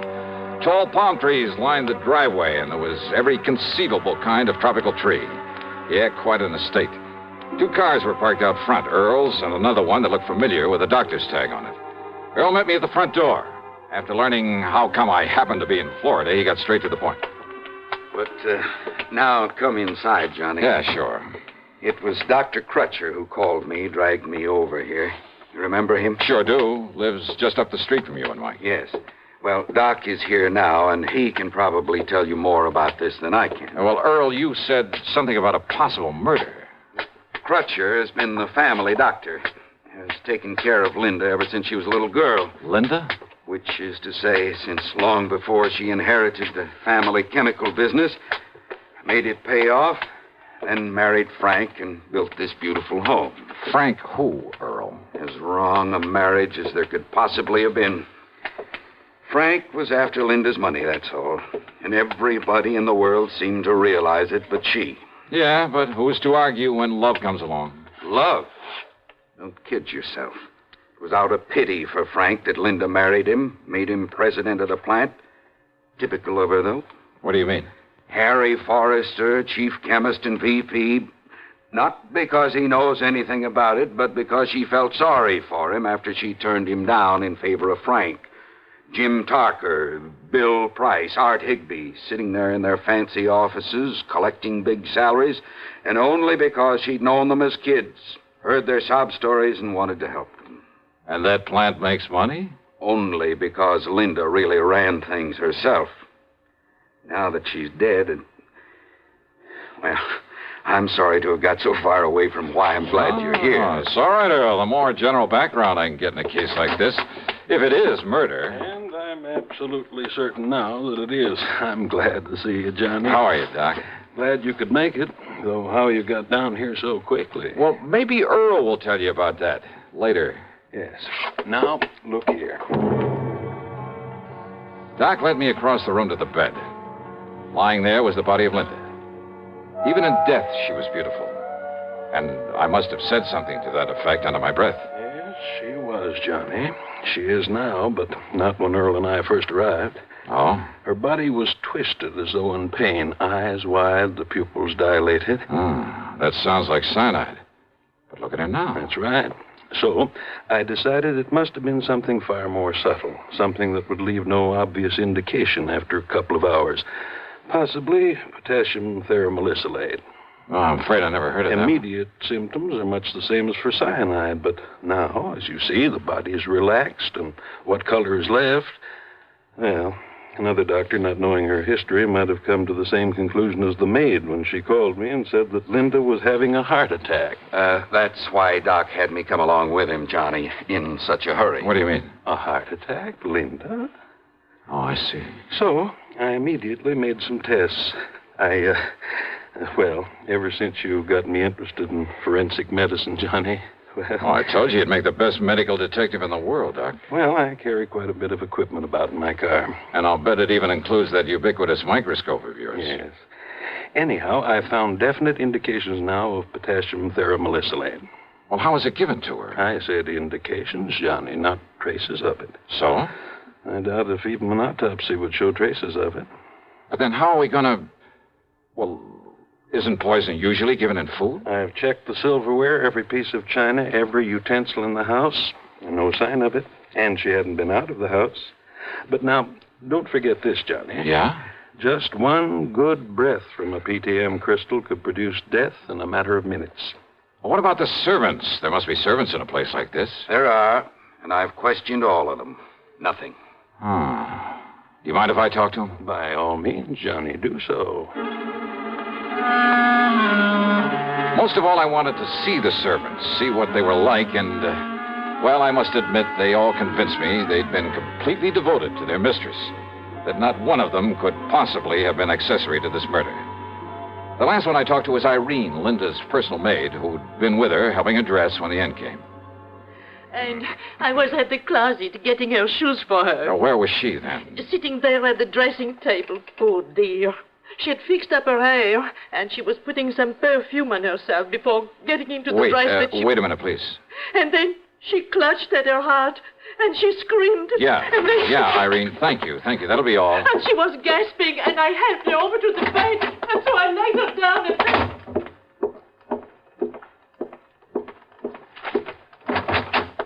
Hey, listen, Doc.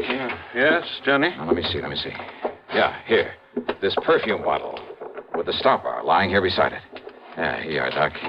Yes. No, don't sniff it. Looks to me like it's empty. Sure it is. Now. But, Doc, can you run a test? Can you tell if it's ever had a crystal of that potassium thera stuff in it? Well, yes, Johnny, immediately. Okay, now, Earl, you seem to have known quite a bit about Linda, whatever her name is. Well, I should. So maybe you can come up with some idea about who might be suspect in this thing. Of course I can, if you and Doc will give me half a chance to get a word in it. Who?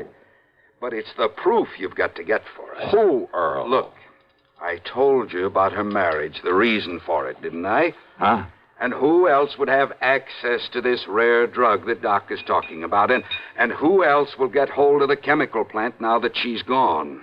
Earl. Of course, Johnny. Her husband, Frank Hansen. He's the only suspect. Earl is right, Johnny. Then where is he?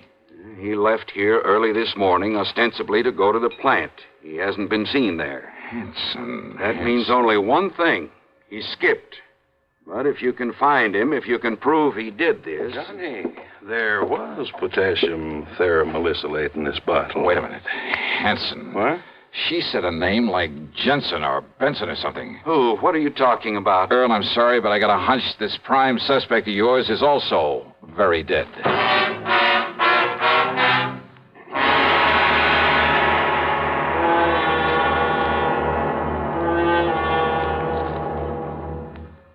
Act 3 of yours truly, Johnny Dollar, in just a moment.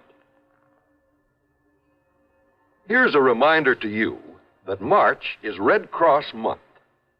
There are a lot of facts in print about the effective, broad battle the Red Cross wages to overcome human problems all year around. It's not likely at this late decade that anyone has to sell the Red Cross. It might be in order, however, to remind our listeners to send that annual check to your local Red Cross chapter. Now, Act 3 of yours truly, Johnny Dollar.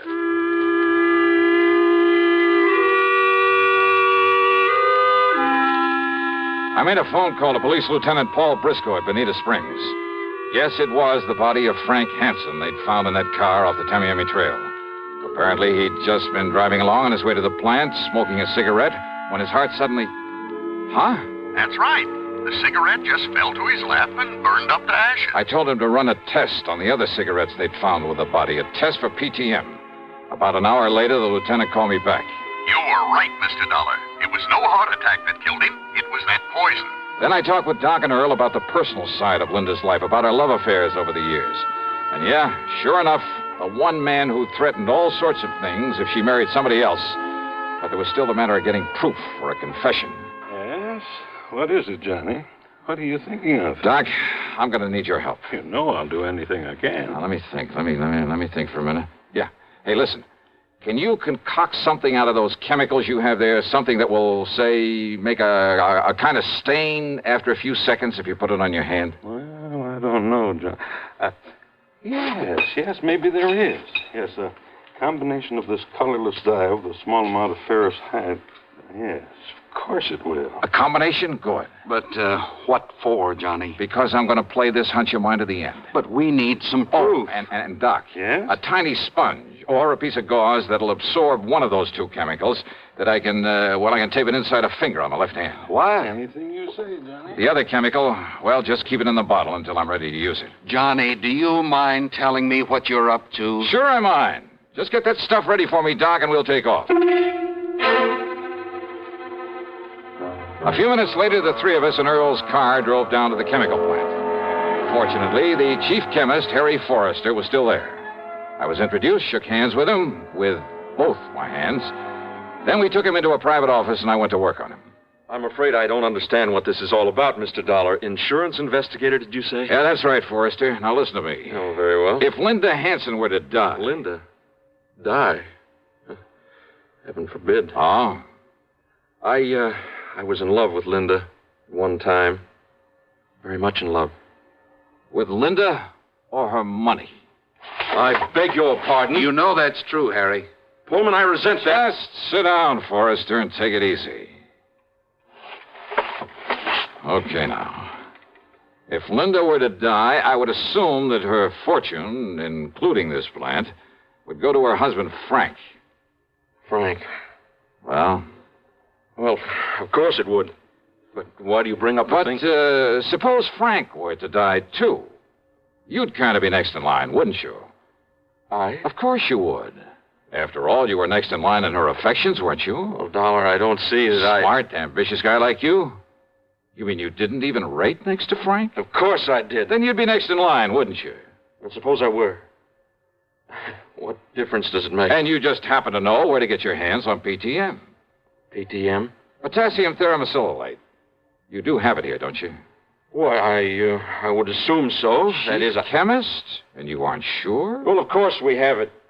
But I've never had occasion to go near this stuff. Never? You sure of that? Absolutely. Quite frankly, I'd be afraid of any proximity to such a drug. Never touched the stuff, huh? Never. May I have the bottle, please, Doctor? There you are, Johnny. That is PTM. Now you know it comes in crystal form. Oh, yes. No, Forrester, this is just a harmless... Oh, I'm afraid I spilled some of it on your hand. Yes, you certainly did. Oh, that's all right. Wipe it off. It's already begun to do its work. What? That bluish tinge. Positive proof that you've been handling PTM. You sure? Yeah, that you somehow got into Linda's perfume bottle on some of Henry's cigarettes. Well? And you know. That's right. Want to call the police, Earl? Sure. No. So you're right. So I killed them both. But I'm not going to be dragged through the filthy courts, and neither you nor anybody else... No, you don't...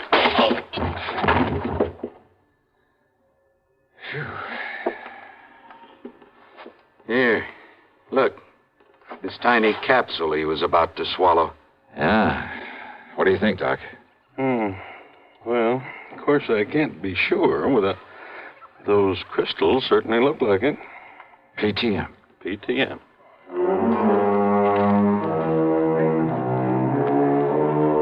So, it'll be up to the courts whether Harry Forrester likes it or not.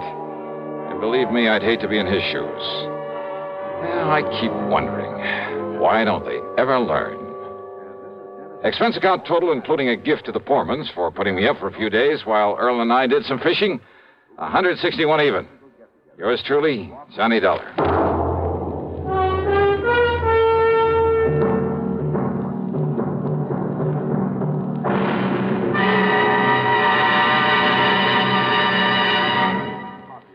Our star will return in just a moment. Constipation can be a problem for anyone, even doctors. And when constipation occurs, it's interesting to see just what doctors consider important about a laxative they might use or recommend. Well, a majority of the doctors we heard from had this to say. A laxative should be effective, gentle, close to natural acting. A medicine that can be used with complete confidence. Now, X-Lax has been popular with many doctors and millions of people over the years because chocolated X-Lax is effective. Overnight, it helps you toward your normal regularity. X-Lax is so gentle, so close to natural acting, there's no upset. That's why many doctors and millions of people use X-Lax with complete confidence. X-Lax, the laxative that helps you toward your normal regularity. Gently, overnight. Now, here is our star to tell you about next week's program. Next week, a lesson in how to rob a bank.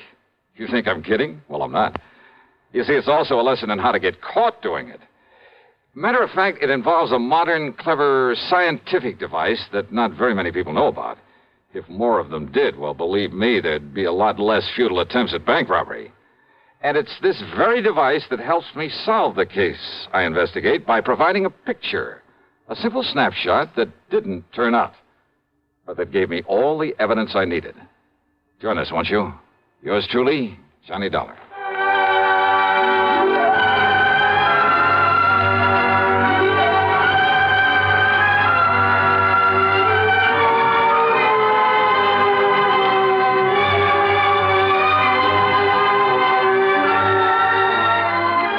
Truly, Johnny Dollar, starring Bob Bailey, originates in Hollywood and is written, produced, and directed by Jack Johnstone. Heard in our cast were Shirley Mitchell, Virginia Gregg, Vic Perrin, Lou Merrill, Paula Winslow, Frank Nelson, and Dick Crenna. Be sure to join us next week, same time and station, for another exciting story of yours truly, Johnny Dollar.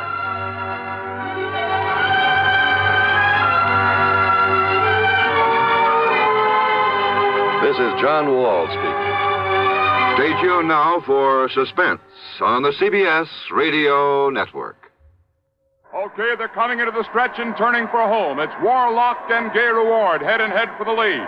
Here they come. Here comes the finish, and it's Warlock by an O. Man, oh, man, what a race. Man, oh, Manischewitz, what a wine. Yes, in sports, you can tell it's a great moment by the cheers. And in wines, you can tell it's Manischewitz by the raves. Man, oh, man. Man, oh, Manischewitz, everybody's wine because it tastes so good. Try all three new Manischewitz fruit wines, blackberry, cherry, and loganberry, each 100% pure and specially sweetened. Serve Manischewitz fruit wines anytime and often. In a wine glass, on the rocks, in a highball with your favorite mixer. Man, oh, Manischewitz, everybody's wine because it tastes so good. Manischewitz Wine Company, New York. WROW, Albany, New York. From Hollywood, it's time now for Johnny Dollar. Ralph Single, Johnny. At Mono Guarantee Insurance Company. Oh, hi, Rip. How's Hollywood's most eligible bachelor? Listen, do you know who Hildegard Ransom is? Are you kidding? That gal's coming out party hit the society column of every newspaper in the country. Yeah, I know. So, how'd you like to have a date with her? Hey, wait a minute. Weren't you dating the luscious Hildy Ransom a while back? Yeah, I was, but I threw her over. Oh, Rip, you just don't appreciate the finer things of life. Oh, no? Well, if you had to put up with some of her wild ideas or crazy antics... So what? What difference does it make? All that beauty, all that money? Look, I ask you. You want a date with her? At company expense. Well, why not? Then grab the first plane you can and fly on out here. Okay, I'm on my What's the catch, Rip? I'll meet you at the Los Angeles International Airport. Yeah, fine, but suppose you give me some Bye. idea.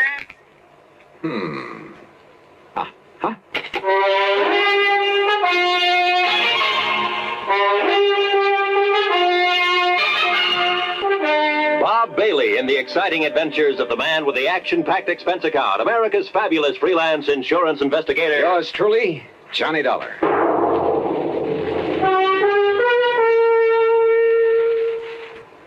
And now, Act One of yours truly, Johnny Dollar.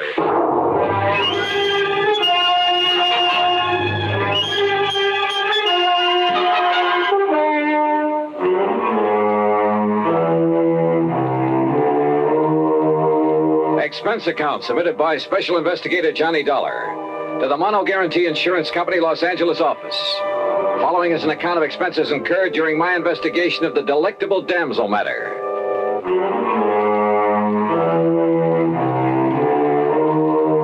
Expense account item 1, $107 even, Hartford to New York, and a DC 7 mainliner to Los Angeles. Single is a good name for Rip. He has a knack for meeting wealthy, important people, particularly women. Yeah, they practically swoon under his spell, and he sells them insurance. I'm not sure I approve his love 'em and leave 'em tactics, but it's no wonder he knew Hildy Ransom, heiress to a couple of $1 million. Hi, Johnny. But he hadn't told me why he wanted me to meet her, and I was sure it wasn't just for a date. Daydreaming, Johnny? Huh? Hey, your baggage is right here on the rack. Come on. I'll help you put in the car and we'll take off. Oh, hi, Rip. Sure, where's the car? Over here in the parking lot. Hey, what were you dreaming about there at the luggage pickup? Oh, Hildegard Ransom, who else? And I take it your little romance with her, the one that hit the headlines a while back, is all over, huh? Oh, sure. But I got her insurance business. All of it. And, Johnny, if I had to, I could live off the premiums of that one account alone. Then it must be pretty big. Because if I remember the way you live, fancy clothes, fancy apartment. Well, you can't take it with you, boy. Besides, it's all good for my business. Here we are. Hey, you like this little old truck? The little old truck was a brand new Eldorado Biarritz. Special paint job, gold fittings instead of chrome. Every accessory you can think of, including a bar in the back seat. Yeah, Playboy, party boy, Rip Single hadn't changed a bit. And if you make contacts, make them right where the money is, and if it's a pretty girl that has the money and you can charm her into your arms, baby, you made a sale. Okay. Now tell me, Rip. Johnny, did you ever hear of the Cape Star? What's that? Well, it's an emerald. As big as a robin's egg in a 14-carat mounting loaded with diamonds and rubies. A brooch. Value, nearly 300,000 clams. This Hildegard Ransom owns it? Uh-huh. Or did. How'd she lose it? Well, all I know is that she called me and she said it was missing and that she wants me to go out and have a look. Out where? But I don't want that wacky dame to get her hands on me again. Now, you heard of some of her crazy escapades. Like the time she flooded half of the Bel Air estates. The what? Well, she didn't like the looks of a fire plug on her 5 acres up there, so she had the gardener plant some dynamite under it. Oh, brother. Well, I gotta do something for laughs, she said. Oh, the old story of the idle rich with too much time on her hands, huh? Yeah, that's right. Well, that kind of stuff can lead to trouble sometimes. Where is she, Rip? Bel Air, did you say? Well, when she's home, which isn't often. Right now, I think it... What the Sam Hill? Oh, sure. All the comforts of home. Here now.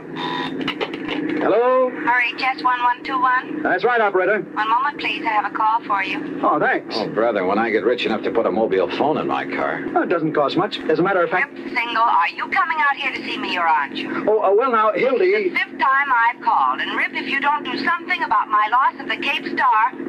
You call the police. Well, sure, of course. I might have known you would. So they'll tell the papers. More publicity for you in that lousy insurance business. But, Hildy, I always notify the police... Well, you know what that means. It means reporters, photographers, cops, half the town falling all over themselves when I get in. Look, Hildy... So if you or somebody else, and I don't mean the cops, if you don't get out and try... Darling, You know what, I'll cancel every policy I have with you. My own, the houses, the cars, this old tub, everything. Here, will you take this, Johnny? Yeah, sure. Hello? Hello, didn't you hear what I said? Look, miss, What? Who's that? Johnny Dollar. Johnny. So he got you. Well, now we'll have some action. Because you'll come out here right away, won't you? Well, that depends. But I don't know what to do. Cape Star Emerald gone, and Rip so busy he can't leave his office. Johnny, you have to come, please. Well, look. Oh, I knew you would, honey, and I'll be waiting for you. Rip can tell you how to get here. Bye. Yeah. Don't be fooled, Johnny. She really is that charming when she wants to be. Okay, Rip, take me to her. Not quite. Huh? That old tub she mentioned is her 165-foot diesel yacht. What? And near as I can guess is about 70 miles offshore. What, do you expect me to walk? Oh, she also has a cruiser. A 58-footer parked down at Balboa. You can go in that. Then you'd better swing around, brother. We're driving north. Oh, there's a private airport up here off Sepulveda Boulevard where I keep my plane. Your own plane? Sure. Holy smoke.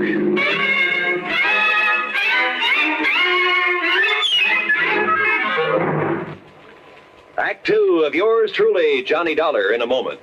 And now for another episode in the life of Sergeant Donald Bellwether, my husband.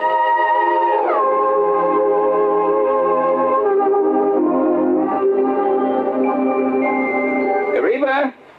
Reba, where are you? In the kitchen, dear. I'm coming. Donald, what are you doing home so early? Are you sick? No, I'm not sick. I came home early to get some work done, but you're going to have to help me. Help you with what? Well, you got me into this. You're going to have to help me get out. Donald, you're not making sense. What did I get you into? Well, it all started this morning. I walked into the lieutenant's office, and I started bragging about how well my wife delivered her speech on safety at the PTA meeting. Aw, that was sweet of you. Yeah, sweet, but the lieutenant was quite impressed. In fact, he was so impressed he assigned me to give a talk on safety tomorrow at the enlisted men's meeting. Well, good for you, Sergeant. You can do it. Well, gee, I don't know, Reba. What'll I say? Well, just say that, wait a minute.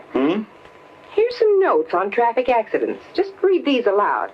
Oh, come on. Come on, just try them for size. Well, okay.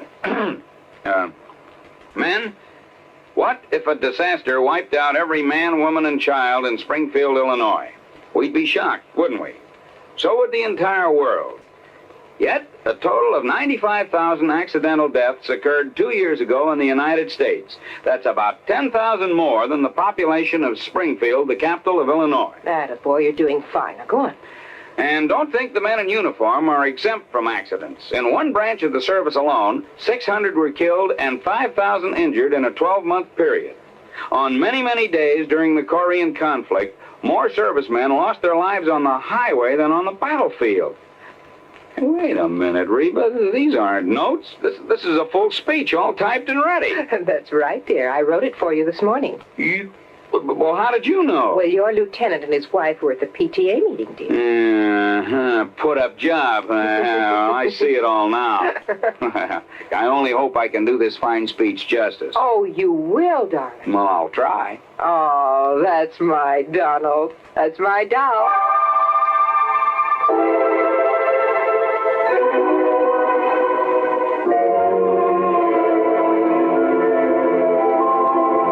And now, Act 2 of yours truly, Johnny Dollar, and the Delectable Damsel Matter. During the ride from Los Angeles to Balboa in Rip Single's private plane, he admitted to me that he hadn't made all his money in the insurance business. Seems a rich uncle had conveniently died some years before. Lucky stiff. Rip, I mean. Look, all I know, Johnny, is that Hildy took the Cape Star Emerald along with her on this yachting trip, and now it's gone. Yeah, how much of a trip? Oh, Lord knows where she's been. She said she might end up in China, the Philippines, most anywhere. You see, she has the money, she has the time, and she's done everything under the sun that normal people do, so now she keeps looking for the unusual. Anything for a thrill. Yeah, well, when did she discover the stone was missing? She radioed to me today. From out on the high seas? Yeah. She said she was certain she had it the day before because she'd worn it. And then when she went to look for it, it was gone. Some member of the crew, do you suppose? I don't know. Maybe she dropped it overboard. You mean purposely? To collect the insurance? Who knows? Oh, but if she has so much money... Well, who knows? Maybe she hasn't lost it at all. She just wants company. Oh, look, there's Newport and Balboa down below. I'll circle Hildy's little summer house before we land. Hildy Ransom's little summer house turned out to be a mansion right on the waterfront. And tied up to the long dock was not only the cruiser, but a snappy little speedboat, a small sailboat, and a couple of outboards. All very nice. Not so the skipper of the cruiser. No, my orders the last time I spoke to the Hilda Moral were to take you out to her, Mr. Single. Nobody else. Look, we just talked to Miss Ransom by radio, and she wants you to take Mr. Dollar out there. And I tell you, my last orders Well, forget your last orders. Hey, look. Hey, wait a minute, please. Skipper, have you got a radio on this cruiser? Of course. All right, then. Make contact with the Hilda Moral. Find out for yourself. Okay, I'll do it. At the same time, you can get her position, okay? We'll see. Well, give dear Hildy my love, or whatever else you can think of. Anything that'll keep her from switching her insurance to somebody else. You are a louse, aren't you? You don't like me, do you? No. Were you ever really serious with her, Rip? Yeah, sure, but I'm just not the marrying kind. So, Johnny, the field is clear for you. Huh? And if you want to latch onto a few $1,000,000, she's really mighty sweet, attractive gal. Well, let me know how you make out, Johnny. Oh, and please, find that emerald. I beg your pardon, sir. Yeah? We're ready to sail whenever the gentleman's ready. Okay, Skipper, let's go.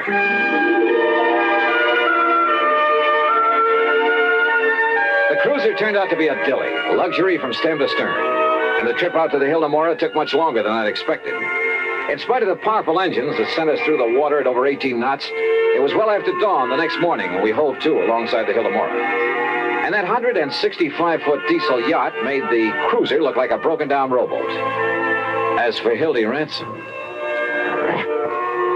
5'6" or 7", she was blonde and she was beautiful, with quick blue eyes that had fun and laughter sparkling in them, and a figure. Well, come on, Johnny. Come aboard. And Marty, you keep the cruiser around in case Mr. Dollar wants to go ashore again. Hi, sir, Miss Ransom. Hi, Johnny. Welcome aboard the old tub. You call this floating palace a tub? Well, after the holes that got shot into it, it's a wonder we're still afloat. You've been shot at? Off Formosa on the China coast. We had a ball. For a while, I thought some of the red aircraft were going to strafe us one night. Holy. But it got too dark for them, and the captain, the old fuddy-duddy, turned off all our running lights, and we headed out to sea again. What under the sun were you doing off the China coast, Miss Ransom? No, it's Hildy. Oh, just finding out what goes on in the world. You know what I really wanted to do? What? Pay a visit to Joe and Lai. The Red General? Why not? But they wouldn't let us ashore long enough without a lot of fuss and bother, so... Now, let's go into my quarters and talk about the Cape Star. Yeah, okay. I could kill that Rip Single for not coming out here, but I'm so glad you could. You're even better looking than I'd heard. Huh? Are you as much of a wolf as Rip says you are? Oh, well, now, wait a minute. Okay. I'll find out for myself. It might be fun finding out. Johnny? For a minute, I began to wonder. Maybe Rip wasn't the only one in this affair who turned on the charm to further his own ends. Hildy Ransom, let's face it, was a wealthy ne'er-do-well who'd do anything for a thrill. Couple her with a character like Rip Single. Yeah, I wondered. But then, walking along the deck with her, I saw something that suddenly changed my mind. One of the crew who ducked into a doorway when he spotted me. Who, I wasn't sure. But I had a sudden mental image of his eyes, somewhere in the past, looking at me over the sights of a gun. Act 3 of yours truly, Johnny Dollar, in a moment. Do you know who said, "That man is free who is protected from injury"? Those words came from Daniel Webster, one of the most eloquent orators in American history. Webster knew that a man could not be free unless he lived in a country which recognized his right to freedom and created laws to protect that freedom. A slave state may say that its citizens are free, but as long as a single citizen can be harmed by the whim of a country's rulers, true freedom does not exist. A man is free only if his rights to freedom are protected. Remember the words of Daniel Webster. They are part of your American heritage. The free man must be protected from injury. And now, Act 3 of yours truly, Johnny Dollar and the Delectable Damsel Matter.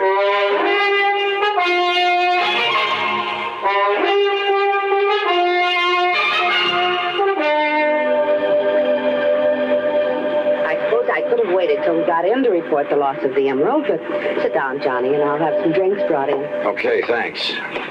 Now listen. Because of where we've been on this trip, we'll have to go through customs, and there'll be the police and the reporters and so on. And whoever took the Cape Star might have a chance to... Oh, what's the matter? That drawer where I kept it. I'm sure I left that closed after I'd hunted for it, and... Excuse me. Johnny. Yeah. Look, it's here. The Cape Star, it's back. You're sure? Yes, of course. Here, look at it. And you're sure it wasn't there before? Of course I am. I turned this cabin upside down. Hildy, this isn't some kind of a gag, is it? What? I mean, you're having me come all the way out here to find something that wasn't lost after all? Johnny! Oh, Johnny, how can you say such a thing? Of course not. But now that you are here, and the star is safe and sound, I think we'll have fun together, Hildy. I've got so tired of the other guests I have on board. That stuffy old Professor Randolph and his boring wife, and Charlie Burton, and that girl he's always fawning over. The Cape Star was actually missing? I swear it, Johnny. All right, then. I still have a job to do. I want to meet these guests of yours. Also, I want to talk to the crew. Of course, Johnny. But later, I'll have some drinks brought in, and we can plan ourselves a ball between now and when we put into port. Oh, yes? Miss Ransom. Yes, Captain. One of the men, one of the crew, name's McCarty. Yes? It looked like appendicitis, ma'am, and I took the liberty of sending him ashore in the cruiser. It'll get there long before we can. Well, of course, Captain. You've done exactly right. Wait a minute. I'm not so sure of that. Why, Johnny? McCarty, huh? Short, dark, with a scar on his chin? Yes, sir. They've already left. What? Yes, sir. 10 to 1 that McCarty is the man I want. Johnny. Hildy, we gotta stop. A radio call to the cruiser brought no response, and I had a sneaking suspicion the skipper of it had a gun in his back, a gun held by the supposedly sick McCarty. And the yacht, despite her size and power, could never catch up with that cruiser in 1,000 years. If you're right, Mr. Dollar, we'll radio to the Coast Guard to intercept it. But I couldn't be sure that I was right. And then I noticed the speedboat slung between davits on the yacht's afterdeck. Of course, Johnny. And I'll go after them with you. Oh, no, you won't. Just for kicks, huh? Please? No. Then 6, 8, 10 minutes later, however long it took to get the speedboat overside, the first mate and I were tearing across the ocean in pursuit of the cruiser. That cruiser will do an even 20 knots if he opens her wide, Mr. Dollar. But she's no match for this, baby. And pour it on. Come on, you see him yet? Sure do, dead ahead. Yeah, I see him too. Well, where's the skipper? McCarty's up on the bridge alone. Hey, look out, that puff of smoke. He's shooting at us. Then hang on, I'm going to swerve around. But he'd never hit us at this range anyhow. Stay down low. He might get lucky. You got a gun to answer him? No. Well, there's a Berry pistol. Use it for shooting up the stress flares. Where is it? This cabinet under the dash. You see it? Yeah, right. It's no match for a .38, but if you can swerve us in close enough, keep swerving. Right. Hey, look. He's having to reload. Then get us in there fast. Here we go. Well, let him have it. Let him have it. Yeah. Hey, you got him. You got him. Come on, give me another load. Here, Dollar, right here. Watch him, huh? He's changing course. Hey, you're right. Look out, he's turning into it.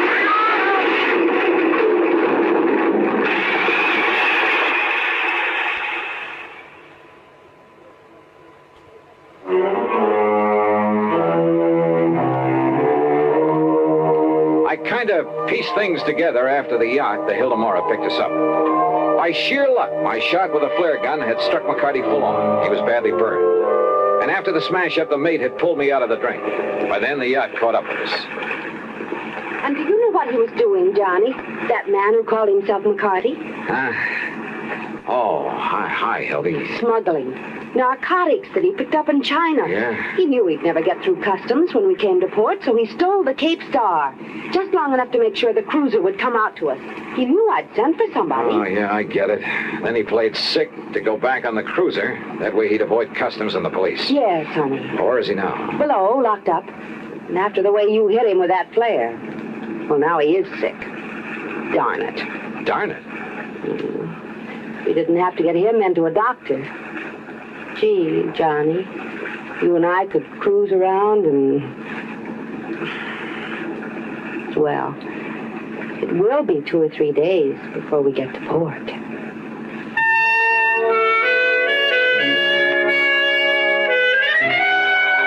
Three days.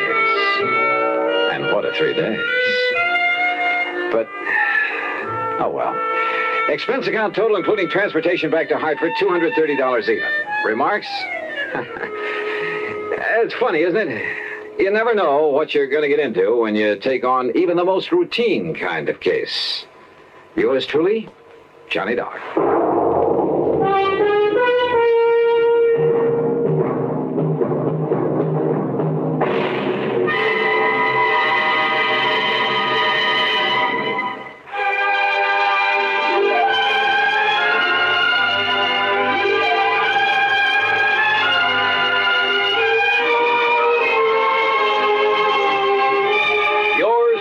Johnny Dollar, starring Bob Bailey, originates in Hollywood and is produced and directed by Jack Johnstone, who also wrote today's story.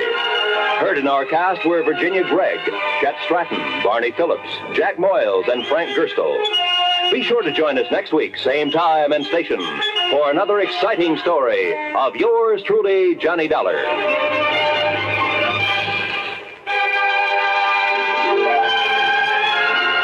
This is Roy Rowan speaking.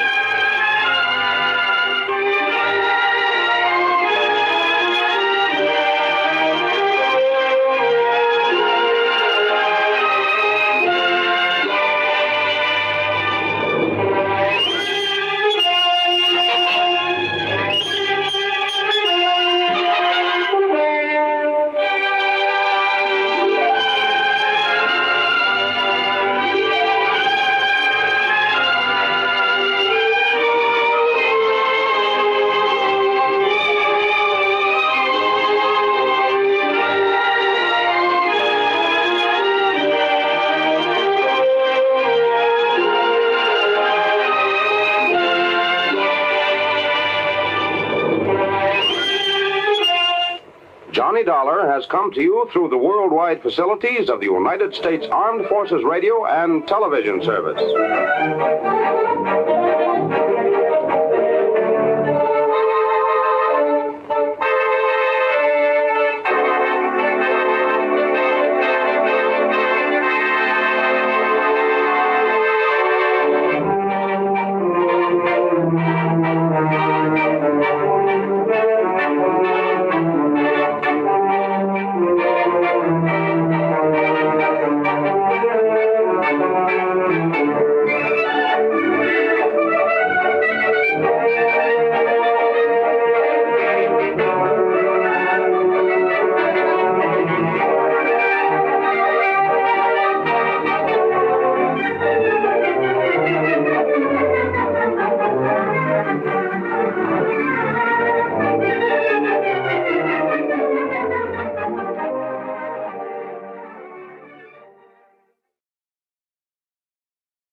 Johnny Dollar. This is Jack Price, Johnny. Corpus Christi, Texas? That's right. Try Western Life Insurance Company. No. No? No, Johnny. I've just taken over the office of Providential Property Insurance down here. Oh, that's a good company, Jack. Only I'm beginning to wish I had. Oh, what's the matter? Less than a week heading up this operation, and I get presented with a claim for $465,000. Wowee. But maybe, I hope, you could keep us from having to pay it. Well, I don't know about So, that. Johnny, if you'd like to earn yourself a nice big commission in addition to your expense account, of course. Now, let me see. My commission on $465,000. Tell me all, Jackson. You fly on down here, and I'll be glad to. Right. I'll grab the first plane I can.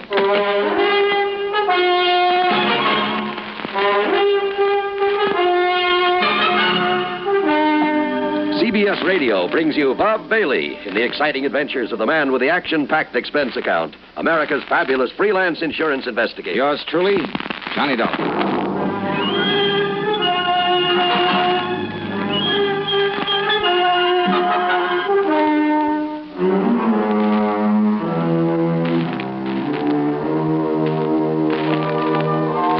Expense account submitted by Special Investigator Johnny Dollar to the Providential Property Insurance Company, Corpus Christi, Texas office.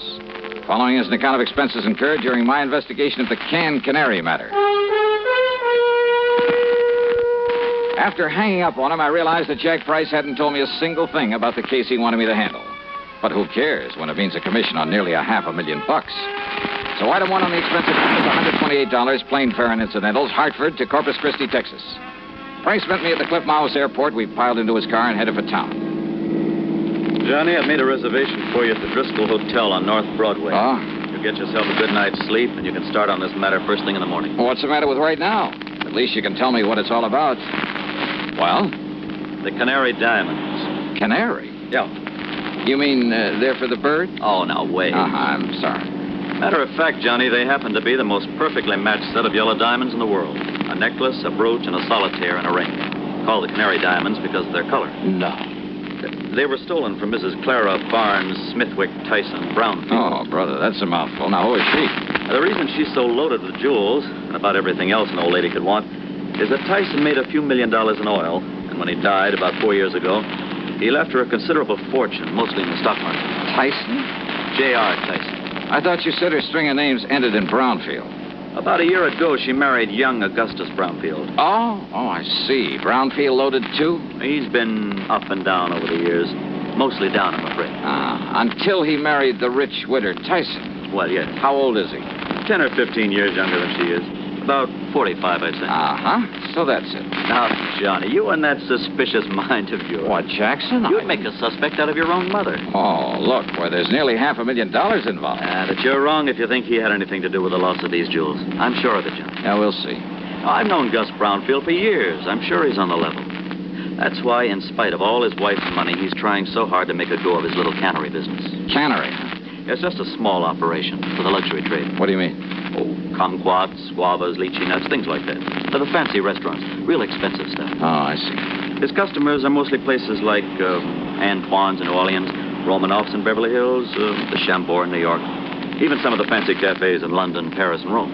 But now how and when and where did these canary diamonds disappear? Well, it was several weeks ago. They'd gone out for the evening. No servants? Only the deaf old cook in her little room in the basement. The others were all off duty out of the house. And? Well, when they got home, she went to the wall safe to put back a pair of earrings she'd worn. When she opened it, she found the canary diamonds were gone. Anything else taken? No. In spite of the fact there were other valuable things in the safe. They called in the police, I hope. Oh, of course. Well, what did they find? Nothing. Fingerprints? Whatever prints may have been on the dial of the safe have been carefully wiped off. The only thing the police are sure of is that it was a professional job. Hey, Jack, who knows the combination of that wall safe? Only the two of them, Mr. and Mrs. Brownfield. You're sure of that? That's what she told me when she reported the loss. Oh, she reported it? Yes. And he was the only other person who knew that combination? Johnny, they were out together that evening. Where did he live? Let's go over and see him. At this hour? Sure, why not?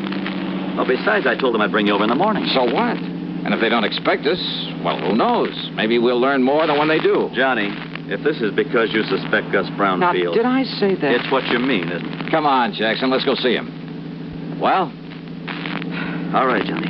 Whatever you say. The Brownfield home was a mansion, a beautiful place, worth plenty of money. Mrs. Clara Barnes Smithwick Tyson Brownfield was about 60, I'd say. She was a lady in every sense of the word, with a sort of quiet dignity that goes with wealth and good breeding. Her husband, Gus, was at least 10 years younger, and, he seemed like just an ordinary, hard-working, nice, good-looking guy, sincerely devoted to his wife. Yeah, I must admit I liked him immediately, but then sometimes that's a danger sign. Anyhow, he pretty much repeated what Jack Price had told me, including the fact the police had gotten nowhere. So, if there's any way I can possibly be of help to you, Mr. Dollar? It's not so much the money, Mr. Dollar. Though heaven knows the diamonds do have monetary value. That is the understatement of the week. Well, yes, I suppose it is. But when I think of some thief taking those beautiful stones out of their lovely mountings to dispose of them... Mr. Brownfield, you and your wife were together all the time the night they were stolen? Yes, we were attending a party at the home of... Oh, no, wait. Yeah? Why, yes, dear. You left us for a few minutes to go over to the cannery. Yes. Why? Well, when we'd passed it on the way to the party... Yes? Well, I'd noticed that someone had left the lights on. Probably someone who'd worked late. Who? Well, frankly, I don't know. Well, go on, please. Well, the party'd been rather dull, so I used that as an excuse to leave for a while. Yeah? I drove on over to the cannery, took care of a few odds and ends at my desk, turned out the lights, and then drove back to the party. Then we came home and found that the diamonds... Mr. Dollar. Yes? If you're thinking what I think you are... That your husband had plenty of time to come here during his absence from the party? Well, now, look here, Plus the fact that he knows the combination to the safe? Young man. No. What? No, Mrs. Brownfield. I was thinking of something you said a minute ago. About the thief disposing of those jewels. But, Dollar, if you think for 1 minute... Just hold your horses, please, Mr. Brownfield. Young man, this is outrageous. I refuse to listen to anything more from you. Yeah? Yes. Well, I think you'd better, Mrs. Brownfield. If you want the Canary diamonds back.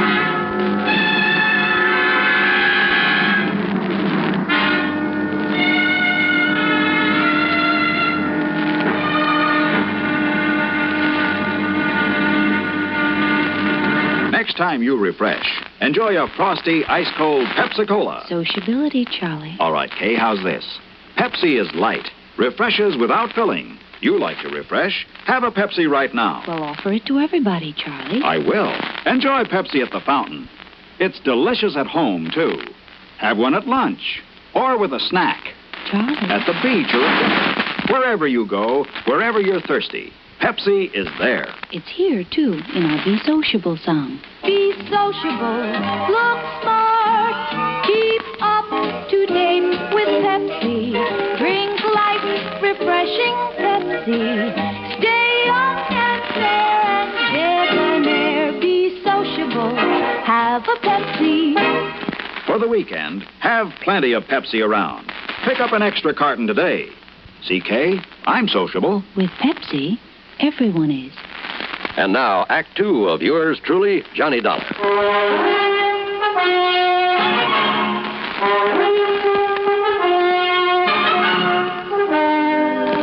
Dollar, this is ridiculous. Is it, Mr. Brownfield? And I suppose the fact that my cannery business is not particularly profitable. Oh, I didn't know about that. I suppose you've decided that that's a motive for the theft of the diamonds. Well, I suppose it could be, couldn't it? Now, listen, Johnny, this is ridiculous. Take it easy, Jack. This is not only ridiculous, it's insulting. I must ask that you gentlemen leave this house immediately. Mr. Price? Of course, Mrs. Brown. Now, just a minute. No. I've had enough of this. Did I say I suspected your husband, Mrs. Brownfield? Did you need to? No, because I didn't mean to. What? That's right. But I did say that your talk about how a thief might dispose of the stones gave me an idea. You mean about how someone else might have taken them and will try to get rid of them? Something like that, Jackson. But who, Johnny? Yes, Dollar. Young man, I still resent your implication, deliberate or otherwise. On the other hand, Mrs. Brownfield, since your husband might seem to be the one logical suspect... Young man. Perhaps I'd better play a little hunch I have before talking any further with you folks. Young man. Come on, Jack. Take me over to my hotel. My snide suggestion that Gus Brownfield at least could have taken the stones had got a reaction, all right. But it only convinced me that he was in the clear. The police had decided the whole thing was a professional job, and it would have taken a pro to crack that wall safe. And a pro would have sense enough not to try disposing of such distinctive stones in this country, in or out of the original settings. A pro would have some way of getting them out of the United States. But to where? And heavens knows he'd had plenty of time to get them almost anywhere. So there in my hotel room, still acting on a hunch, I was about to make a transatlantic phone call, but I didn't. Not then. Yeah? Johnny? Who's that? Doc. Doug Johnstone? That's right. Well, Johnny. Come in, Doug. Come on in. Ah, so you couldn't stay away from our fair city, huh? Yeah, how'd you know I was here? Hey, sit down. Oh, thanks. Oh, I just happened to run into Jack. Jack Price. He told me he just dropped you off and told me why you'd come. Oh? I knew that if I didn't step in and give you a hand, why, that other Jack would never forgive me. The other Jack? Yeah, Jack Johnstone, that wayward brother of mine out in L.A. Oh. Dramatizes all these wild cases of yours, puts them on the air. Hey, you know something, Doug? I've often wished I could drag that brother of yours into some of these cases to see what it's really like. You know, all he does is write them up and put them on tape. If he'd help me figure some of them out for a change. Won't I do? Huh? Matter of fact, I have figured this one out. Oh, so now I have competition. Hey, you're serious? That's right, Johnny. The man who stole the Canary Diamonds is now resting comfortably in the local Who Scout. You're kidding. Then I'll keep this clean. Oh, sure. Look, Johnny, Gus Brownfield's an old friend of mine. So when the stones were stolen and looked as though Brownie might be suspect, well, I decided to play detective. Yeah, well, keep talking, Doug. And I hope you haven't put me out of business. I've tried. Who knows? Maybe I have. Anyhow, I'm pretty familiar with Gus's cannery and the people who work in it. Yeah? And there was one man in his shipping department. Well, when I heard about the robbery, I started digging through old newspaper files down at the library. It took me weeks, Johnny, but I knew I'd seen that guy's face before. And sure enough, I found his picture alongside the story of a jewel heist that took place 15 years ago. Who is he? Les Murdoch. That means something to you, huh? Fingers Murdoch. Sure. Safe man for that international gems gang back in 45. That's the guy. Yeah, but I thought he got 20 years. Well, good behavior got him off nearly 2 years ago. And he was working in Brownfield's cannery? In the shipping department. Oh, well, I told the police about it. We descended on him a couple of hours ago, gave him a cock and bull story about having found some of his fingerprints around, and he confessed. Well, good work. Well, now that I've solved the case for you, you can buy me a drink and be on your merry way back to Hartford. Sure. And the jewels? The jewels. Well? Well, Johnny, the police have tried every trick in the book on him. Now, he won't say what he's done with them. In other words, my end of this case is only beginning. What do you mean? Bring the dirty criminal to justice? That's for the police, not me. What I'm hired to do is get those diamonds back. Johnny, if Murdoch won't say what he's done with them, and believe me, there's nothing in the world that's going to make him. You got any bright ideas? What'll you do? Well, you want to know something, Doug? You got a good question.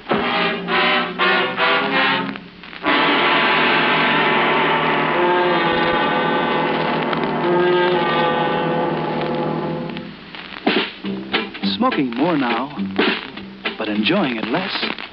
Have a real cigarette. Have a Camel. So good. Have a Camel cigarette. So rich. Have a real cigarette. Have a Camel. So mild. Have a Camel cigarette. And here's the reason why. Best tobacco makes the best smoke. Have a Camel cigarette. You can say that again. Best tobacco makes the best smoke. Have a Camel cigarette.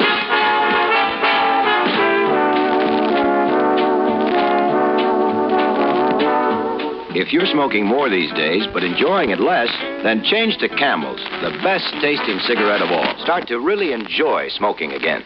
Now, back to yours truly, Johnny Dollar and the Canned Canary Matter.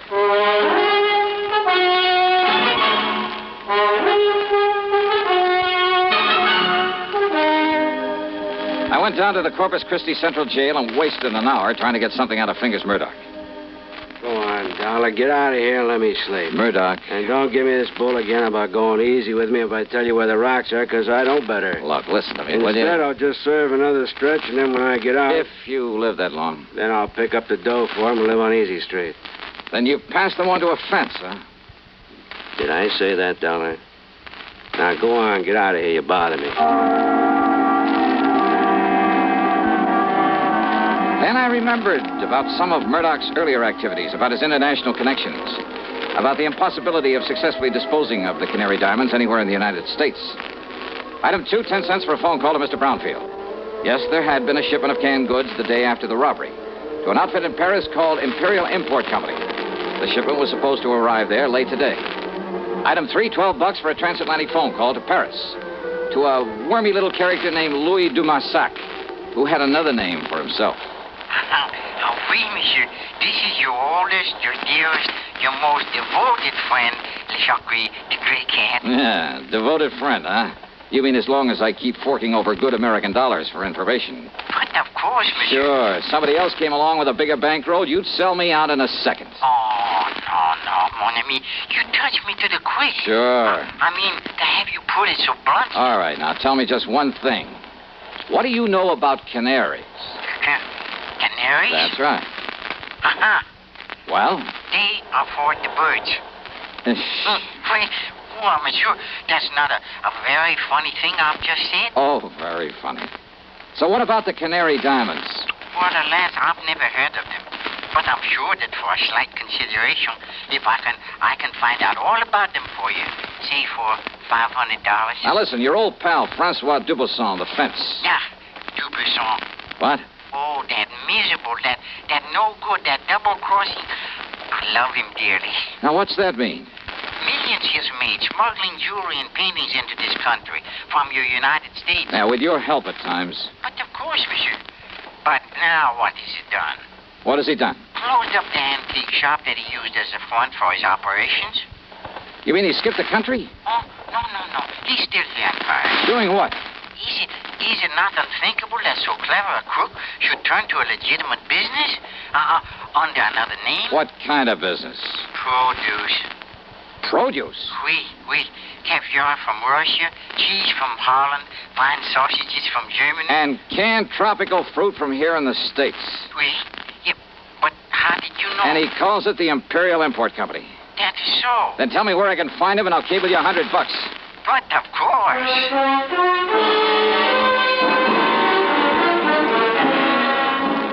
Item 4, a real wild one. $488, transportation to the airport, to Chicago, to Paris, France. Then a cab to the little warehouse called the Imperial Import Company. And somewhere along the way, I picked up a 39-cent kitchen item that just might help solve this case for me. Francois Dubuisson was more than a little surprised to see me. Monsieur Dolan? Yeah, surprise, huh? And what are you doing here in Paris, huh? Well, I want you to help me find some stolen jewels, Dubuisson. I help you? Mm-hmm. After the trouble you have made for me in the past, it is to laugh, monsieur. Yeah, well, you go right ahead and laugh, but maybe I can persuade you. By waving that pistol in my face, huh? I want to look at your latest shipment of canned goods from the United States. Canned goods? Monsieur, Come on now. Where do you store the stuff for this phony import business you're using as a front now? If you will put down that gun... Maybe through this door, huh? Well, we'll see. Monsieur! Well, now, how about this? Will you kindly explain what you mean by this intrusion, huh? Yep. 10 cases of fancy tropical fruits from the Brownfield Cannery in Corpus Christi, Texas. And why not, sir? Only one of these cans doesn't contain fruit. I beg your pardon. As if you didn't know. All right, here you are. Take this and we'll get to work. And just what is this, eh?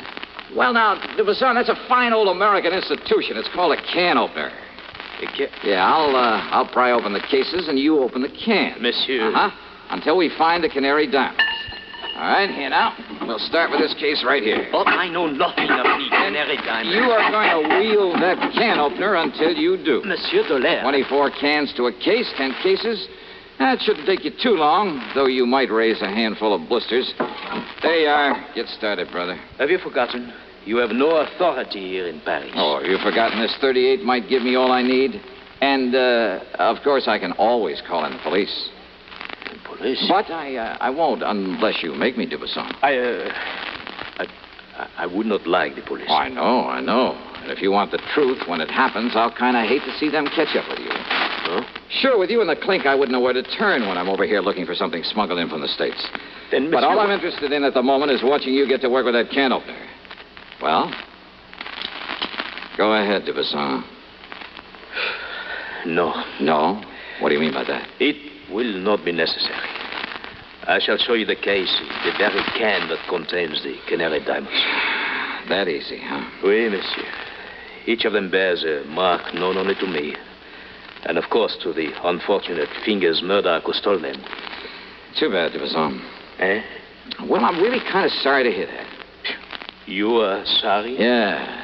I'd kind of hoped to stand here and watch you sweat some of the rottenness out of your system.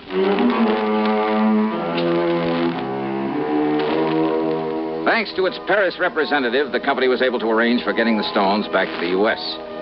As for Dubuisson, well, I suspect he was long gone when the police arrived at his place. Expense account total, including the trip home, $1,121 even. And, don't forget my commission on this one. Yours truly, Johnny Dollar.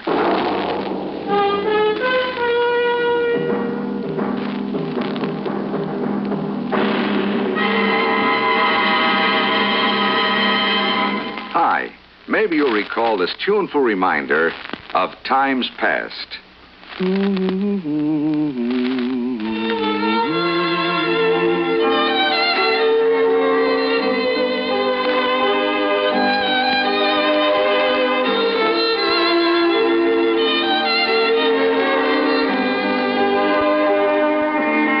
This is Dennis James with something else worth remembering. It's this. You're so right to stay regular with Kellogg's All Brand.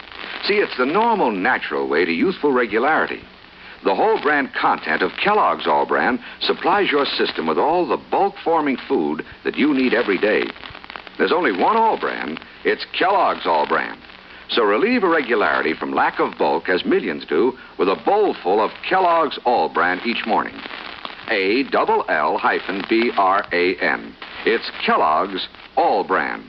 Now, here's our star to tell us about next week's story. Next week, a wild flight across the country after a beautiful girl, and possibly a murder.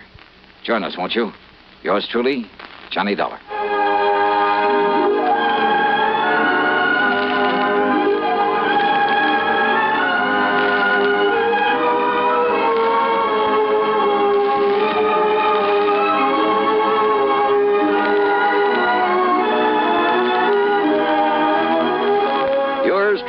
Johnny Dollar, starring Bob Bailey, originates in Hollywood and is written, produced, and directed by Jack Johnstone.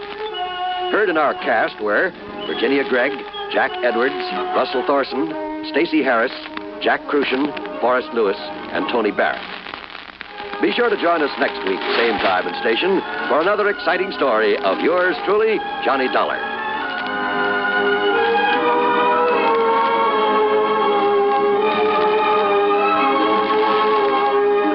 This is John Wall speaking.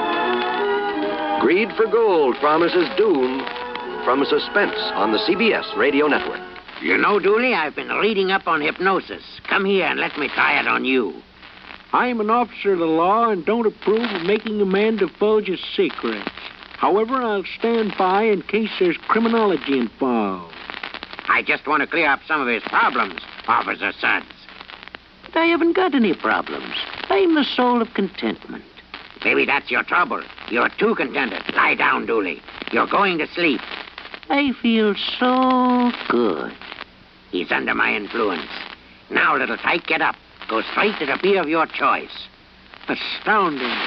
He's heading for Utica Club.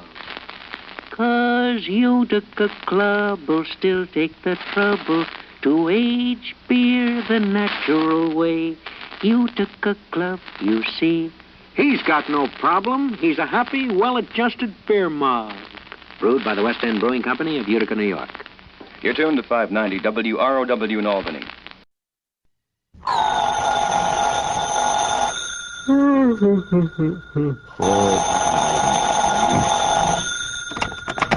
Johnny Dollar. Johnny, listen.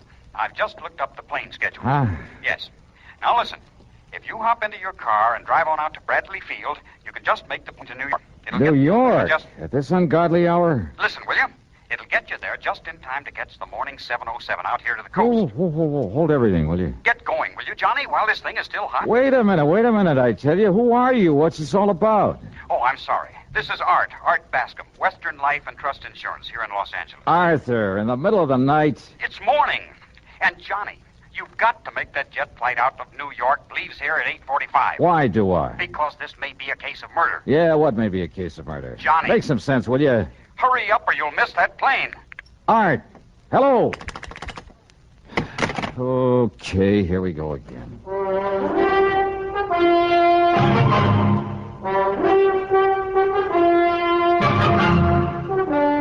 CBS Radio brings you Bob Bailey in the exciting adventures of the man with the action-packed expense account, America's fabulous freelance insurance investigator. Yours truly, Johnny Dollar.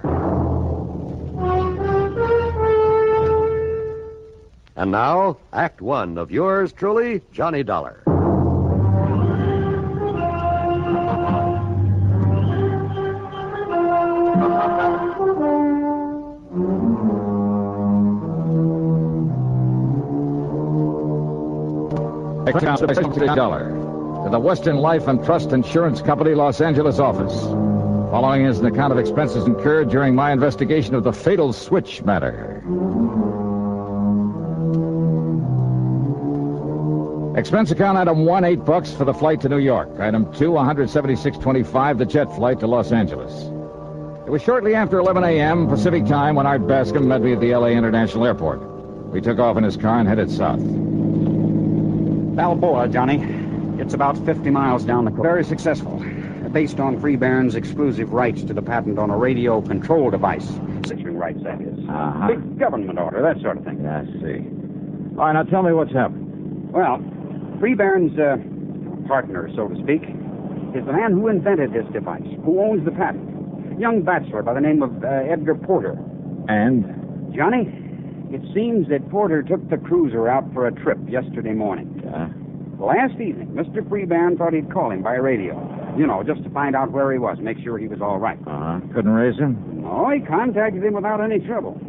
But then, in the middle of their conversation, suddenly... Well, Johnny, from what Porter said, his last words over the radio... Yeah?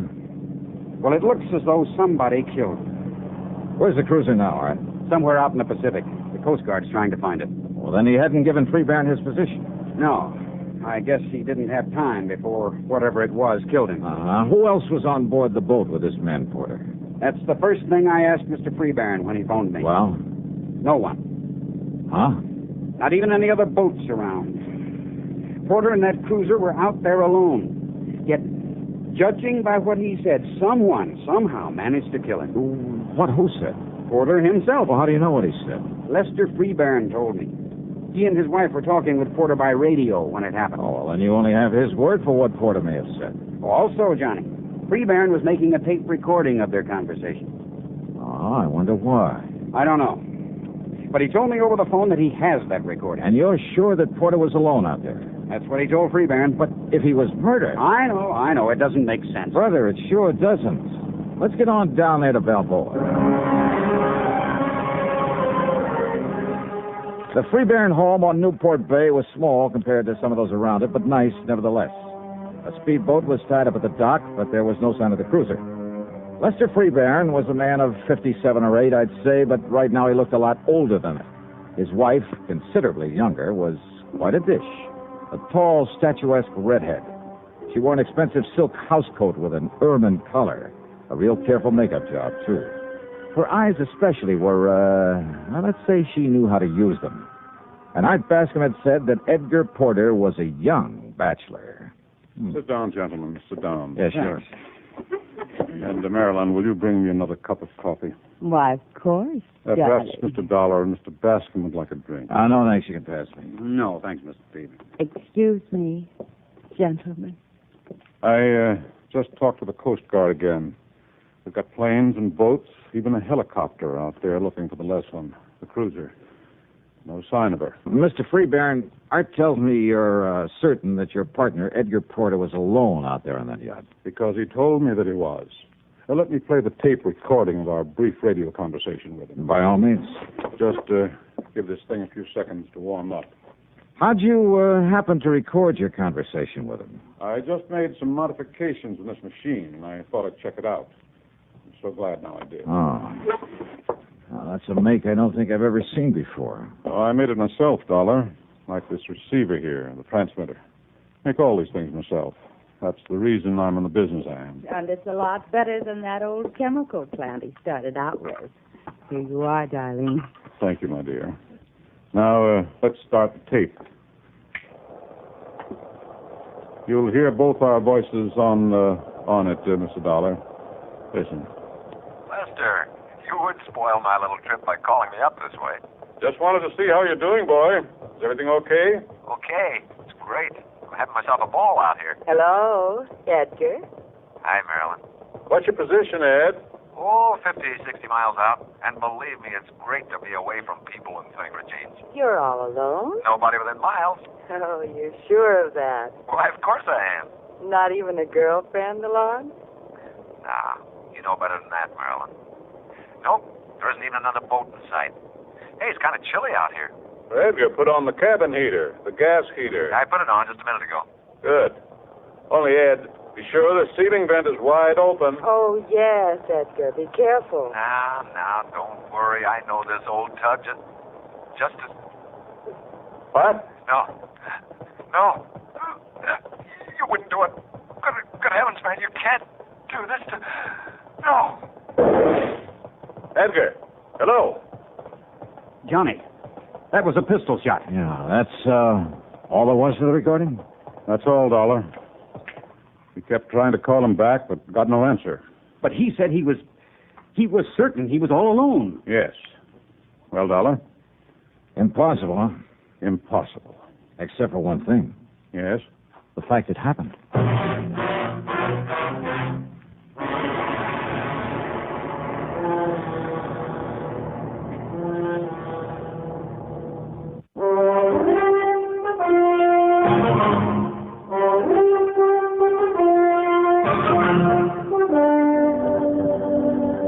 One thing is sure, Mr. Freeburn, there isn't much we can do until the Coast Guard locates that cruiser of yours. They've promised to call the minute they do. Johnny. Yes, Mrs. Freeburn. Oh, it's Marilyn. If you don't mind. Oh, sure. No, I don't mind. Well? Edgar said he'd already put on the gas heater there in the cabin. Why, yes. And the cabin on the Leslin is rather small. Carbon monoxide would build up in a matter of minutes. Yeah, but he said he just turned it on. Nevertheless... He also said he knew that boat as well as you do, which means he knew have to be careful of that heater. Well, we all get careless now and then. Also his last words. Good heavens, man, you can't do this. Now, who's the man he was talking to? It doesn't make sense, Johnny, because he swore he was alone out there. Yeah, but was he? Oh, Edgar was so painfully honest, even about little things. If he said he was alone, he was. Or at least he believed that he was. Well, if somebody had come out of some hiding place to threaten him, wouldn't he have identified him by name, at least for your benefit? Hiding place? Well, don't forget, he knew that you were hearing every word he said. Yes, of course. But as for anyone hiding there on the boat, no, it's impossible. Edgar was too meticulous. He would have checked over every inch of that cruiser before setting out. Now, you're sure of that, huh? Oh, when we'd all planned to go out together, it used to drive us to near distraction, having to wait for Edgar to inspect every line, every locker, even the engine box, every nook and cranny. Could somebody have got aboard after he left the harbor? Without his knowing it? No, never. What about that shot, just as he was cut off? Yeah, I wonder. You know about radio equipment, Mr. Freeburn? And I know what you're thinking, Dollar. Yes, it's quite possible that was simply some connection breaking when he fell against the transmitter. Or it may have been a shot. By whom? Suicide? Edgar? Oh, never, Johnny. You sound pretty sure of that. Oh, I agree with the Dollar. Edgar had too much to live for. His invention was about to make him millions, thanks to what I've been able to do with it. Well, then this radio control device will do all right by you, too, won't it? Of course it will. Now, just a minute. What do you mean to imply by that? Incidentally, Art. Yes, John. Just what's the insurance angle on this thing? Oh, I thought you understood. There's a partnership policy between Edgar and Mr. Freeburn. Survivor of the two becomes the beneficiary? Yes. For good heavens, do you think money would ever compensate for the loss of a man, a friend like Edgar? What's the face value? $225,000.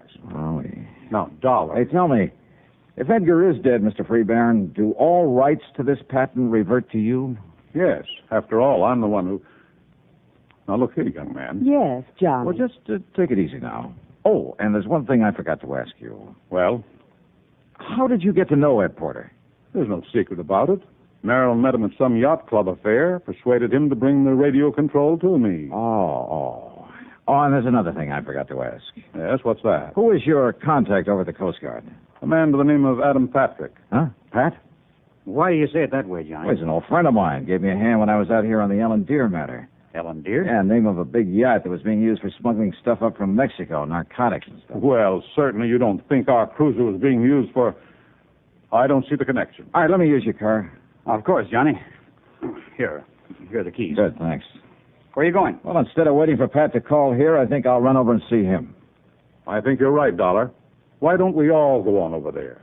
We can get any news of the Leslin and Edgar firsthand. No, thanks. I'll go alone. May I ask why? Because I've suddenly got me a handful of ideas about this whole affair. Oh, Johnny? Like what? I never was very good at mathematics. Mathematics? If I can get there first, well, maybe I can add 2 and 2 together and somehow come up with 5. What? That is, if Edgar Porter was murdered.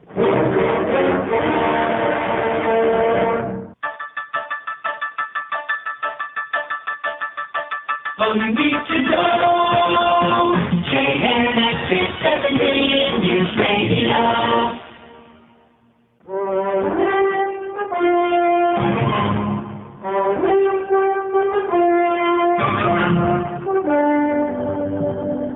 I tore on over Coast Guard quarters. Now my old pal, Adam Patrick, was just about to take off in a cutter. Okay, boys, cast off and let's get underway. Aye, sir. No, wait. Johnny! Hold everything, will you? Oh, sir. Here I come. Johnny Dollar, who do you think you are, Superman? Hiya, Pat. I hope you're heading out to the Leslin. Why, yes. One of our coppers spotted her a few miles out. You're working on this one, too? Yeah, kind of a thick one, isn't it? Sure it is. Now, a man completely alone out there could be murdered.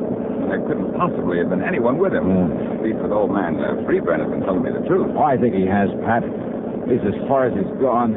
What do you mean by that? Well, does he know you've located the Leslin? Sure. When I got word, I phoned him, then grabbed Dr. Wilson. See him up board there. Hey, wait a minute. You gave Freeburn the position of the Leslin? Sure, why not?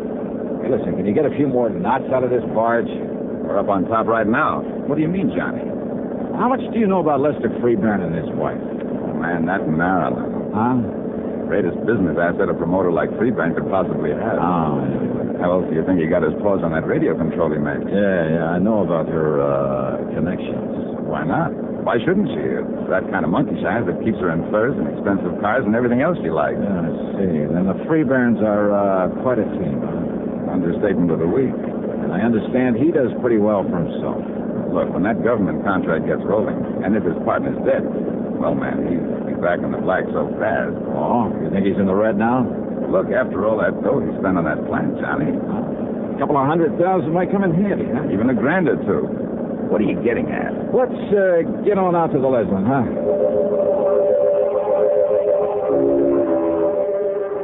It took us something under an hour to reach the Leslin, where she drifted around on the calm sea untended. She'd had her engines running. She might have got halfway across the Pacific before we found her. While the crew of the cutter were preparing to tow her into harbor, Pennon, the doctor, and we climbed aboard. I took a good, careful look around, and believe me, I found plenty. Edgar Porter was dead, all right. His body slumped over the radio set. Carbon monoxide, the doctor said. At least that's what my preliminary examination shows, Mr. Dollar. But then, before we could get her underway, sure enough, Lester Freeburn rolled up in his speedboat. He came aboard, joined us in the cabin, took a look at the body of Edgar Porter, and then... Then it was carbon monoxide poisoning. And I told him by radio to be sure that this vent was open.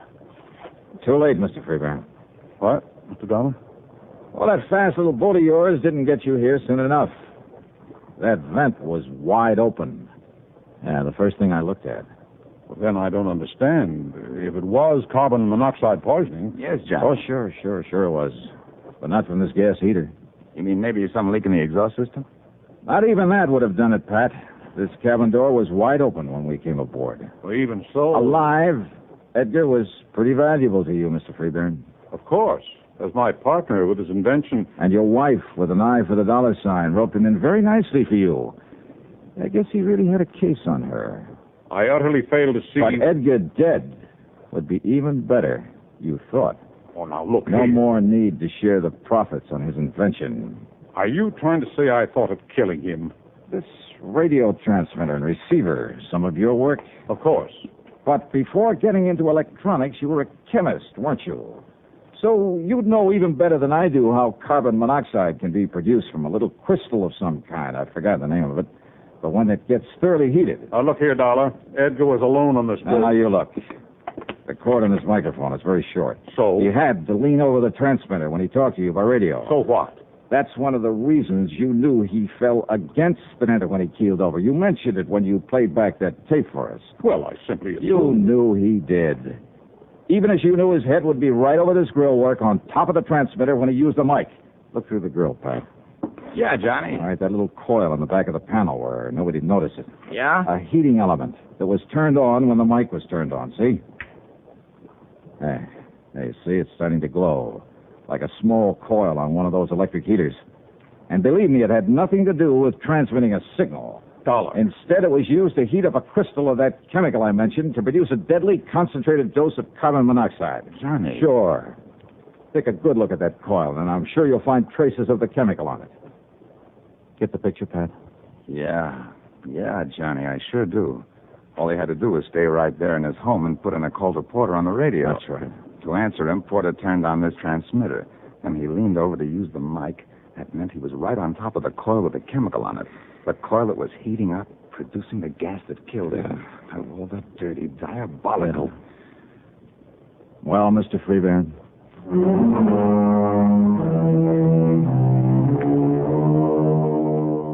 Yep.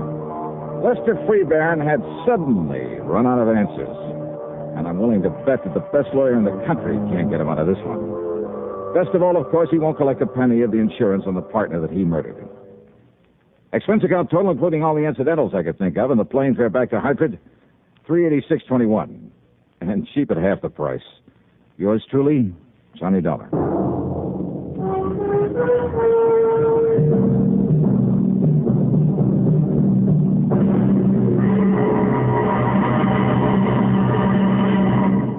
Now, here's our star to tell you about next week's program. Next week, well, one of the most clever, most ingenious crimes I've ever run into during my career as a special investigator.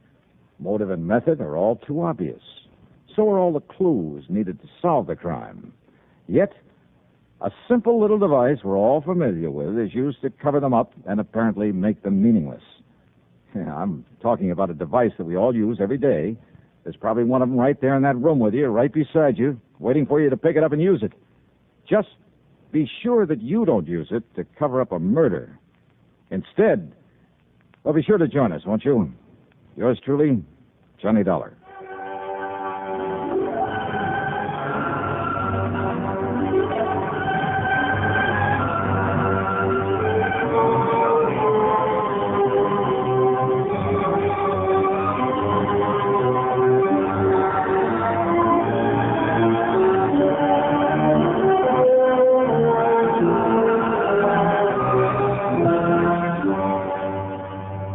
Truly, Johnny Dollar, starring Bob Bailey, originates in Hollywood and is written, produced, and directed by Jack Johnstone.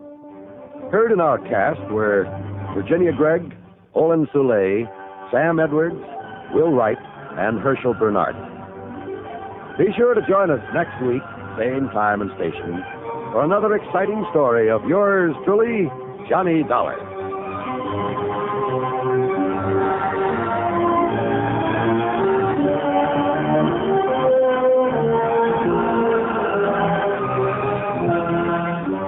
This is John Wall speaking.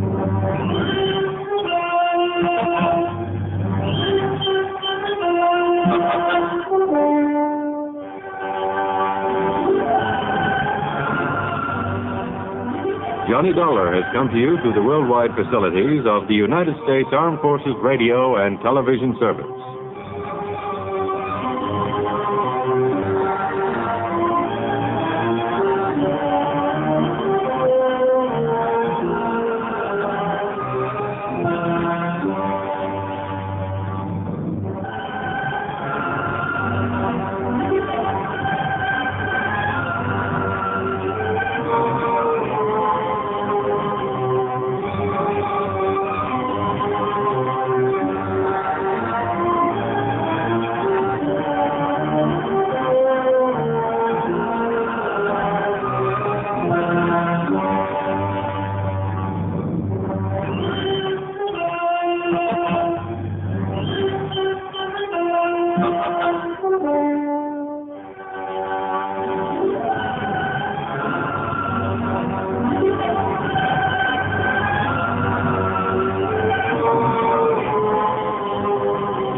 Johnny Dollar. George Reed here, Floyd's of England. Hiya, George. Johnny, I just received a frantic call from Mr. Alvin Peabody Cartwright. Isn't he always? What? Isn't he always frantic? I guess you have a point there. Yeah, how is that eccentric, absent-minded, sweet old character? Well, frantic. You said that. But as you know, he's one of our most valuable clients. Yeah, because of those nice fat insurance premiums he pays every year. Exactly. So it's important that we never hesitate to serve him when he calls on us. So what goes? He wants you out on the West Coast immediately. Oh, why? Well, he didn't say, as usual. You know how he is about these things. Oh, yeah, I know. And the last time he called, it was about somebody who was trying to murder him. Exactly. But the time before that, it was just to give me a Christmas present. I know.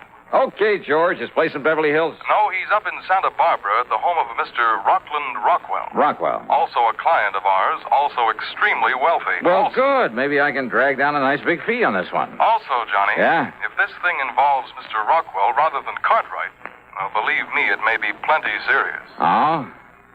Okay, George. I'll be in touch.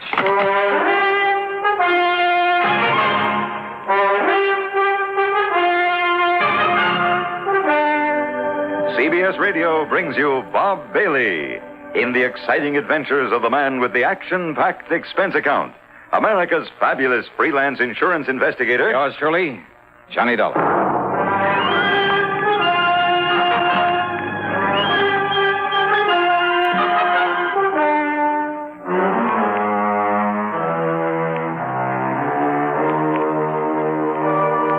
Expense account submitted by Special Investigator Johnny Dollar.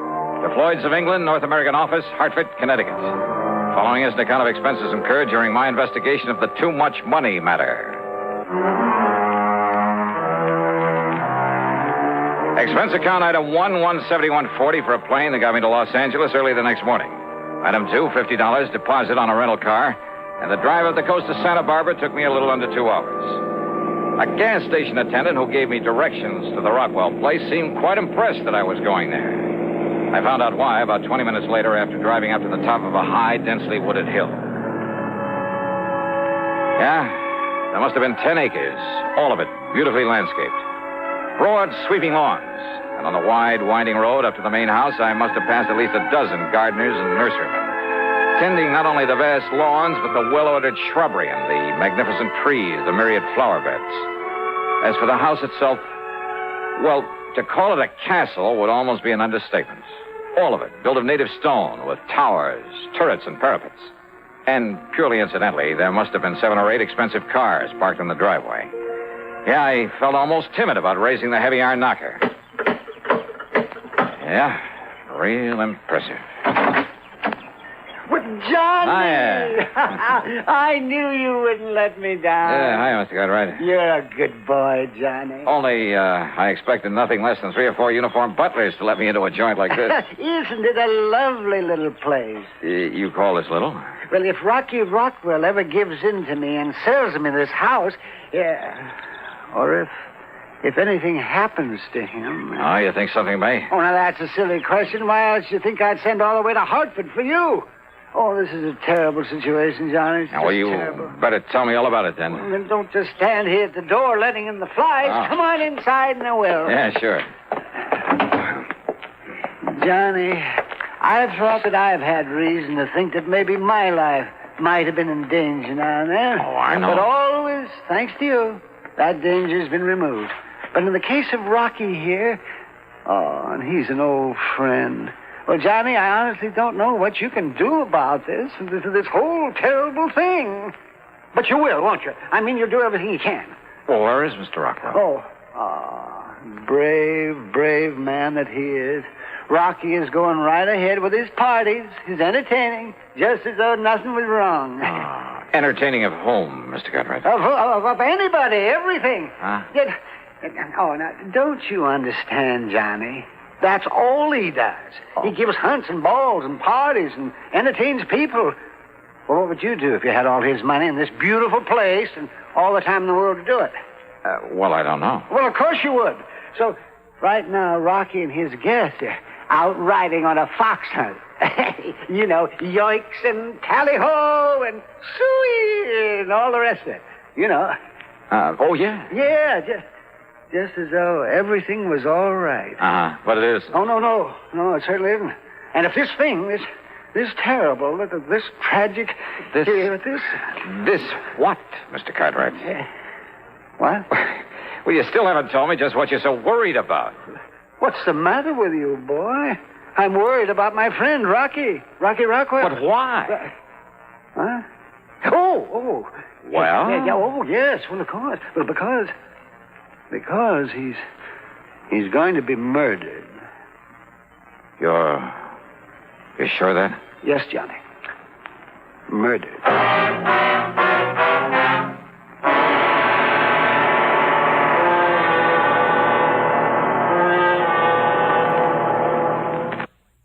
And now, Act Two of yours truly, Johnny Dollar, and the Too Much Money Matter.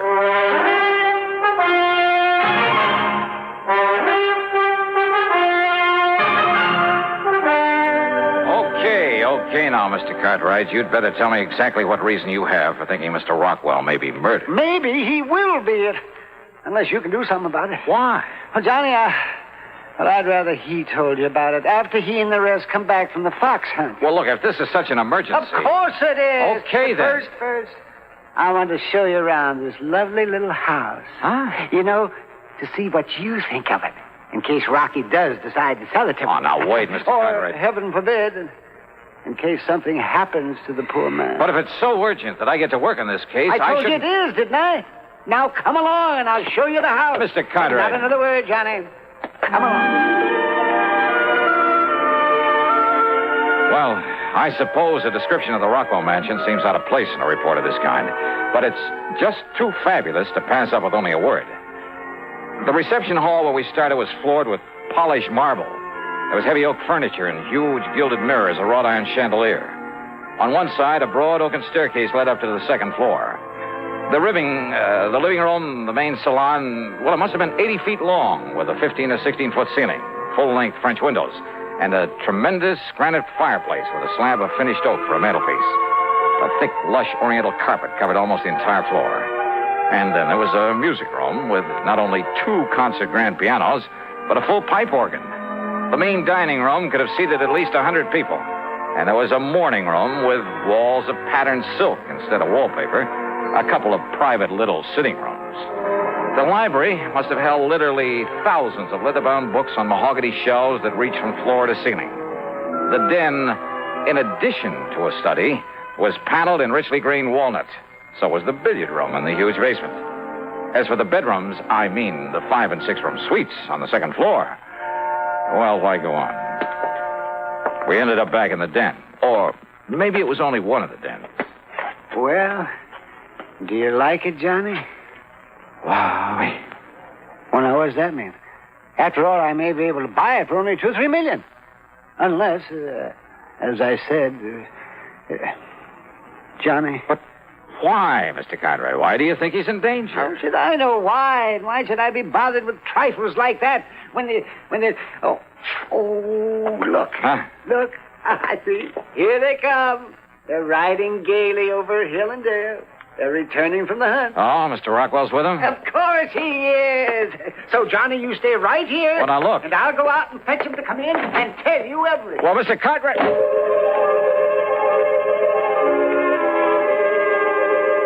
A few minutes later, when Mr. Cartwright brought him into the den, well, Rockland Rockwell was hardly the stately, dignified sort of person you'd expect to be the lord of such a manor. Instead, he was a gross, almost disgustingly fat, florid sort of man who wheezed as though he was about to draw his last breath. I wondered how he'd survived the rigors of a fox hunt, or more to the point, how he'd found a horse powerful enough to carry him over the jumps. He plumped into a chair and got right to the point. It's as simple as this, Dollar. Huh? Years ago, over in England, I pulled a real fast one on one of my competitors over there, a fellow named Ashley, Lord Jacob Hunter Ashley, Britisher. Oh, I see. Britisher. He did it so clever, yes, he never knew that I was behind it all. He thought that I was still his friend, especially when I gave him a couple of thousand of those British pounds to keep him and his wife and kid from starving. I put him out of business, ruined him, Dollar, it got me all of this. You like my place? It's impressive. Yeah, that's it. It's impressive. Impress anybody. Yes, sir. Yeah. But go on, please. Well, Dollar, I figured I'd been smart enough that nobody would ever know that it was me tricked Ashley, especially when Ashley finally died, not even knowing himself. But now somehow Ashley's son, Marvin, been one of those worthless actors, play actor all his life, and somehow Marvin Ashley has found out. Well, how do you know, Mr. Rockwell? How does he know? Why, Johnny. Well, Mr. Cartwright? How? Huh? But, well, I don't know, Johnny. Mr. Rockwell? A few months ago, Marvin wrote me from England and said he was coming here and to take bloody revenge for the poverty I inflicted upon his father and family. His exact words, Dollar. Exact words, huh? Words. Well, then he must have been quite a ham. Yes, and then a few days ago, a telephone call, that silly British accent, just like his father. Young Ashley. Yes, Marvin Ashley, to say that he was here in the States. I see. And I told him that I'm a changed man, Dollar. Well, I hope so, Rocky. Yes. I told him that I'd make it up to him and give him anything he wants. Told him it's been on my conscience, and it has, Dollar. Yeah, Dollar. I'm sure it has. But he told me that he's coming here, that he's going to kill me. Rocky, for what you did, I don't blame him. I know. Yes, well, if I'd have known such a thing about you... I know. But I'm sorry now. I'm sorry. Why? Because you're scared? I say I'm sorry. Isn't that enough? All right. Don't you see, Dollar? Unless you can somehow find him, he'll murder me. Murder me.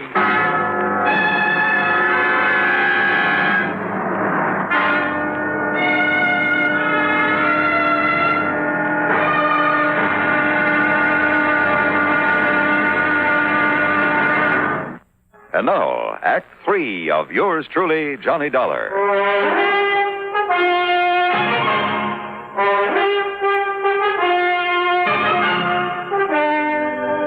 Rocky Rockwell, if I'd known this about you, and I thought you'd earned all your money honestly. Who are you to talk, Alvin? Did you earn yours honestly? Well, of course I did. I inherited. Oh, now look, All gentlemen. right, Dollar. Maybe I was wrong. Maybe Ashley is right in wanting to kill me, but it's your duty to see that he doesn't, whether you like it or not. Okay, maybe so. At least until I can get the police here. The police? And expose me for what I am? I mean for what I once was? Maybe you were right the first time. Attaboy, Johnny. I'm with you. Why, Rocky... You shut up, Alvin. Now, listen, Dollar. Marvin Ashley could even be one of the people here in my home right now. You mean you don't even know all your house guests? How can I? There must be 20 of them. 20 or more.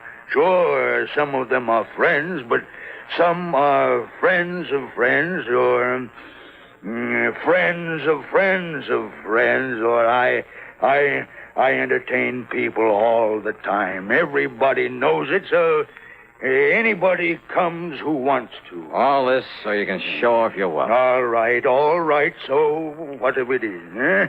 How much do you know about young Ashley? His looks, his build? Nothing. How old is he? Well, he could be 35 or 40 by now. Well, if he hasn't shown his hand, made any attempt to get at you... If he hasn't yet, then he will. And if he's here now, you've got to find him. Well, Dollar? I'll give it some thought. I didn't like this because I didn't like the man Rockwell. But a job's a job, and after all, I was on assignment.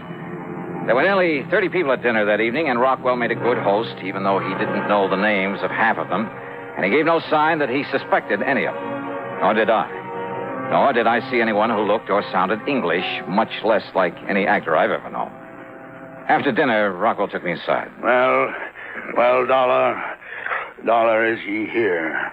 Have you spotted him? No. Well, but you've got to, boy. Because the more I think about it, the more sure I am that he must be here by now. Maybe not. So you've just got to stay with me all the time, every minute. Now, look, Mr. Rockwell. Come along. Gibson, Stratton, Edwards, and Peterson want to play some pool down in the billiard room. Gibson, Stratton? Well, you met them at dinner, so we'll play some pool and get better acquainted with them. Well, look, I'm afraid I'm a little rusty. Come along, Dollar, because don't forget, if Ashley is here under some other name, he's going to stay close to me, too. So I went along with him to the billiard room where the four he'd mentioned were waiting to play. After being reintroduced to them, I was satisfied none of them was an English actor by the name of Marvin Ashley. Needless to say, none of them called himself by that name. Yeah, good shot there, huh? Stratton, is it? Yeah. That's right.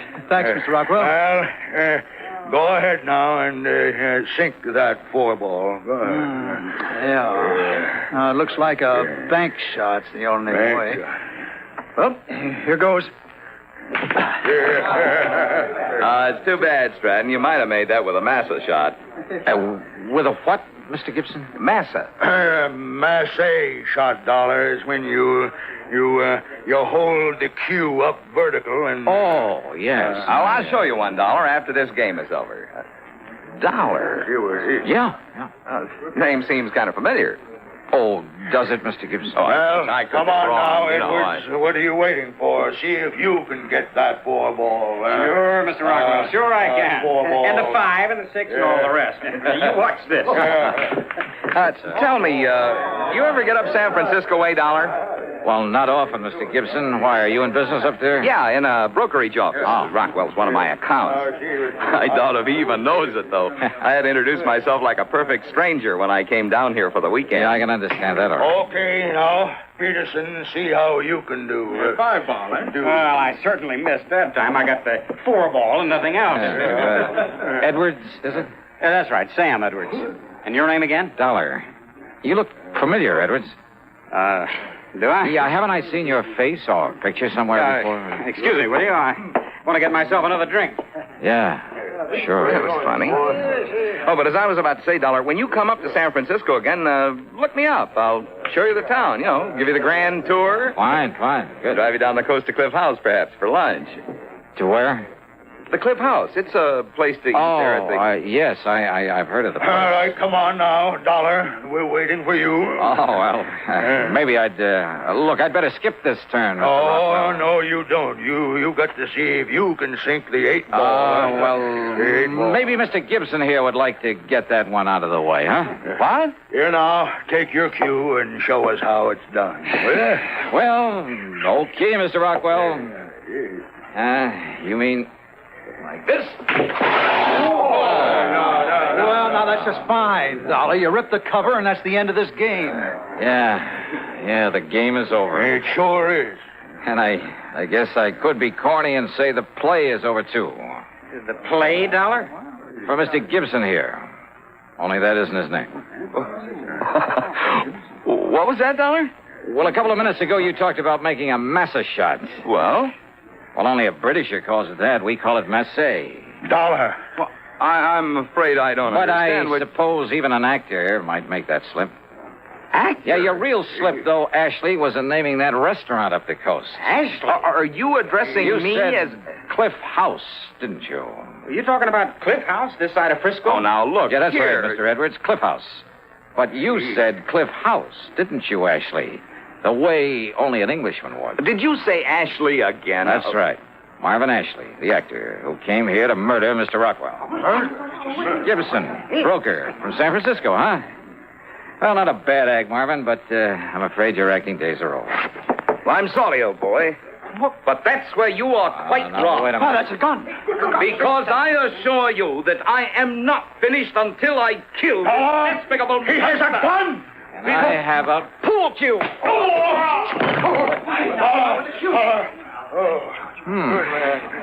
Not as rusty as I thought.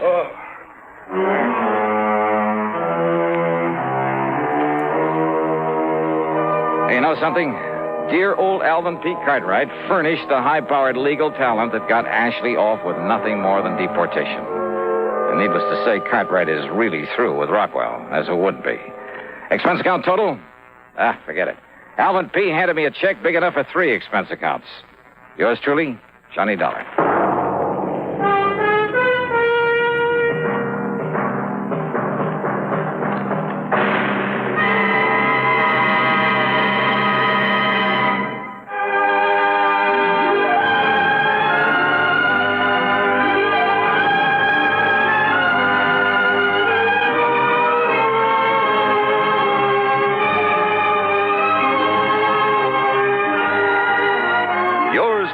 Johnny Dollar, starring Bob Bailey, originates in Hollywood and is written, produced, and directed by Jack Johnstone. Heard in our cast were G. Stanley Jones, Howard McNear, Chet Stratton, Marvin Miller, and Sam Edwards. Be sure to join us next week, same time and station, for another exciting story of yours truly, Johnny Dollar.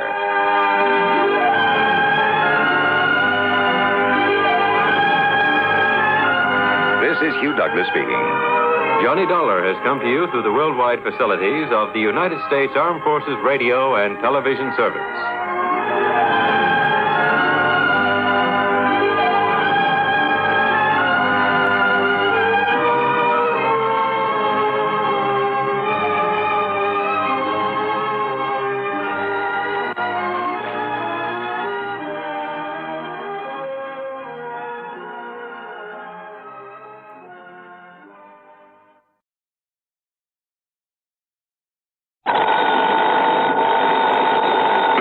Johnny Dollar. This is George. Who? George, I said. George Reed, Floyd's of England? Floyd's of England, huh? What? That's the big insurance company sent you out to nail down Felix Kane. That's right, but now who are you? Yeah, that was a couple of months ago. All right, what about it? Any mind telling me who you That are? insurance company must have paid you a lot of money for that job, Dollar. Not only for clearing up the robbery, but for nailing Felix Kane. Maybe, maybe not. But you still haven't told me who you are. Maybe even gave you a nice big bonus, huh? Because when it was all over, Felix was dead. Who are you? George who? That's killing for money, isn't it? And remember, it was Felix's girl, that little redhead, here in New York? You had somebody trick her into telling you where to find him. So now she's doing a stretch because she was in with him. So? I remember when you tagged Felix here in New York? He fell on top of his own gun, killed himself. Isn't that the way you said it happened? Now, you listen to me, mister. Yeah, that's what you said. That's what you said then. Who are you? And nobody could prove otherwise. Because nobody else was there. All right, look. Now, you listen So now to me. what I say now is you were pretty lucky then. You didn't know how lucky you were. That's so? Yeah. You see, the only reason you got away with that was because Felix's brother wasn't there. Because he was on the lam. He was out on the West Coast when it happened. Kane's brother, huh? Yeah, they were awful close, Felix and his brother. All their life. Ever since they were kids. You didn't know that, huh? Keep talking. Somebody did something to one of them. The other one helped him out. Or got even for him. All their life, Dollar. Go on. So now that Felix is dead, you ought to know what that means. Because it means the other one is going to get even for him. That means get even with you. With you and anybody else. All right, you. Now, wait just a minute. Oh, you're wising up now. Yeah, I think I am. George, huh? Yeah, that's right, Dollar. My name is George. George Kane. Felix's brother.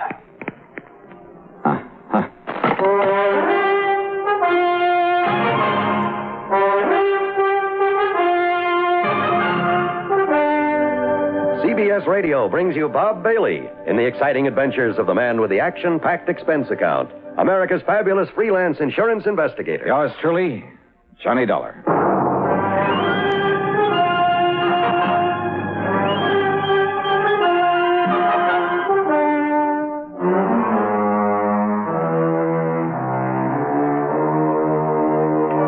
Expense account submitted by Special Investigator Johnny Dollar to Floyd's of England, North American Office, Hartford, Connecticut.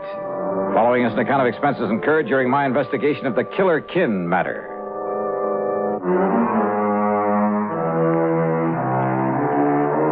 So what if I hadn't killed Felix Kane? It didn't make any difference now. But why would his brother George call me to warn me of his intentions? Anyhow, this was a carryover from another case, so on the expense account goes a dime for a call to George Reed. Well, of course, we'll pay whatever expenses may be involved. Well, good old Floyd's of England. But, George, what I really called about simply regard it as an extension of the Felix Kane matter. Well, what I called about is to find out if you know anything about this brother George, where to find him and so on. Don't you mean how to avoid him? No. In a case like this, it's a matter of getting to him before he can get to me. Yes, perhaps you're right. So what do you know about him? Oh, I never heard of him, Johnny. Well, then maybe I'd better go on down to New York, where the trouble with his brother Felix started, where Randy Singer at the 18th Precinct helped me to... Well, sure. What? Sure, that's where George Kane is, in New York. Yeah, 2 or 3 times he used the phrase, here in New York. Well, now, Johnny... So, George, I'm heading on down there. Johnny, listen to me. Well? You must have some police protection. Here in Hartford? Here, New York, anywhere. Look, didn't you understand me, George? I'm going down there and contact Lieutenant Singer. But if this George Kane comes here and then you come back here after not finding him down in New York... Oh, stop worrying, George. Johnny. I'll be in touch. Item 2, $6.90 fare and incidentals to New York. Item 3, $6 even for a cab into 18th Precinct headquarters. Lieutenant Randy Singer apparently knew plenty about George Kane. That's right, Johnny, and we still want this George Kane on a charge of assault with intent to kill right here in the city. But he was in California, hiding out in California, when you knocked over his brother Felix. When I caught up with Felix. Huh? Oh, yeah. You said he made a dive for you, but then tripped and fell on top of his own gun, didn't you? That's the way it happened. Is it, Johnny? Huh? I know that's the way you reported it, but, is that what really happened? Randy, are you kidding? Of course it is. Okay, I'll take your word for it. But you'll never convince George you didn't kill Felix. No, I suppose not. And he's clever, Johnny. Tall, good-looking, and very clever. Yeah? And why did he telephone me, warn me that he's out to get me? I don't know. But I know that he outsmarted us by posing as a cop a couple of times. Forged credentials and everything. And he's dangerous. Well, where do I look for him? I wish I knew. Believe me, we'd nail him fast. Well, he's from right here in New York. That's where he called me from, Randy. How do you know? Well, he mentioned being here a couple of times. The operators say it was a New York call? Well, no. Maybe he's here, maybe he isn't. With this new direct dialing system for long distance, you can't tell where a call comes from. Yeah, you got a point there. Anyhow, for once in your life, you're using your head. What do you mean by that? I mean, you're coming here and letting us go after this guy instead of trying to take him on single-handed. Oh, well, wait a minute. Now, look, Randy, all I really came here for was to see if you had any leads. Yes, sir, using your head. Yeah, any leads on where I might look for this George. So we'll just keep it that way. Understand, Johnny? Understand what? We'll run down this punk for you. I'll get out on APB and look for him and pick him up right away. Look. If he's here in town. No, wait, will you please, Randy? Meantime, you just go on back to Hartford, huh? And, maybe you better tell your police up there to be on their toes. Listen, Randy, and to be sure you do go, I'll have Sergeant Conroy escort you over to Grand Central and put you on a train. Oh, Randy, for the love of Mike, will you listen? Also, I'll notify every precinct here in New York that if you're seen around here, you're to be picked up and turned over to me. Picked up? After all, here in the clink, you'll be perfectly safe from this man. What a pal. Yeah, that's right. A real grateful one. Grateful, huh? You've done a lot for me over the years. For the whole department. Oh, yeah. So, to show our appreciation, we're going to give you some protection. Whether you like it or not. Now, you just listen to me, Randy. Listen to me. Conroy, I got a job for you. Randy. I want you to make sure that Johnny Dollar gets back to Hartford safe and sound. Okay, brother. We'll just see about that. No use, Johnny. All these windows have bars on them. Yeah, so I see. So you behave yourself for once, huh? Be a good little boy and let me handle this my own way. Okay, Randy, okay. Oh, and listen. Yes? Sergeant Conroy is quite a fan of yours. Oh? So you can tell him all about some of your wild adventures on the way home. Thanks, pal.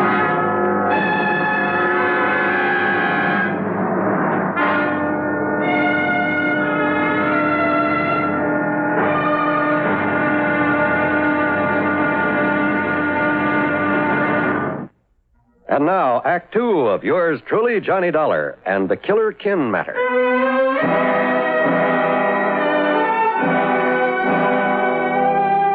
Sergeant Conroy not only drove me over to Grand Central Station, but insisted on riding all the way to Hartford with me, even to my apartment, at my expense.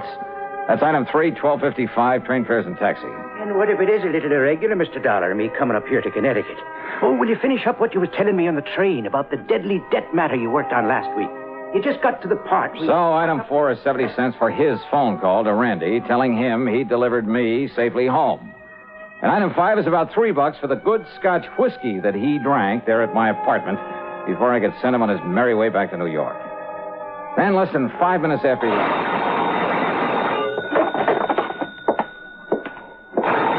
Johnny Dollar. Dollar, if you think those New York cops are going to be of any help, you're wrong. George Kane. That's right. Neither those cops or anybody else is going to do you any good. You killed my brother, so I'm going to kill you. Kane? And you remember what I said about you or anybody else? Now, you listen, you're wasting your time. Or what I meant about anybody else. You're scarce, Stefan. All right, Georgie boy. Whether Randy Singer likes it or not, I'm heading back to New York to get your picture, your description from him. And if I have to comb that city by myself, street by street, Hello. Well, it's about time, honey. Huh? This is Betty. Betty Lewis, the girl you're going to marry one of these days. Yeah, I know. You mean you are going to marry me? I mean, I knew it was you. Spoiled sport. Well, hi, dear. Hey, what was that? What? Just noisy line, I guess. Oh, well, listen, I've been trying to call you all afternoon. Where have you been? Oh, just out on some business, honey. I'm sorry. Well, as long as you weren't out with some other ravishing beauty, I'll forgive you. Fat chance of that. Honest? You mean that? You know darn well I wouldn't go out with anybody but you. Or Grace, or Mariana, or Barbara. Maybe Jean. I might go out with her. Stop that, you rascal. Okay. Now, what can I do for you, Miss Lewis? What can you do for me? Don't tell me you've forgotten our date for tonight. Our date? Oh, darling, why don't you ever think of something besides those crazy insurance investigations all the time, huh? And think only of you, huh? Yes. Now, listen, about our date for tonight here in New York. In New York? Yeah, that's right, for dinner in the theater, remember? Holy. Well? Oh, well, sure I do. Oh, but didn't you say you were going to be staying with some girlfriend all week and you'd let me know who and where to meet you down there? That's right. That's what I've been trying to call you for. Okay, then. I'm staying with Nancy Spaulding, remember her? Sure. And her address is 1624 McDougal Alley. 1624. One of those cute little apartment buildings down here in Greenwich Village. Wait a minute. You hear that again? Huh? Nothing, I guess. Yeah, okay, dear. I'll put on my Sunday best, grab the first plane or train, whichever will get me there first. Good. Only what, Johnny? Well, don't be surprised if we have ourselves a kind of police escort. Now, what kind of a gag are you cooking up? You and that Lieutenant Singer friend of yours? Maybe. Well, come running, dear. I'll be waiting for you. Yeah. Bye, hon.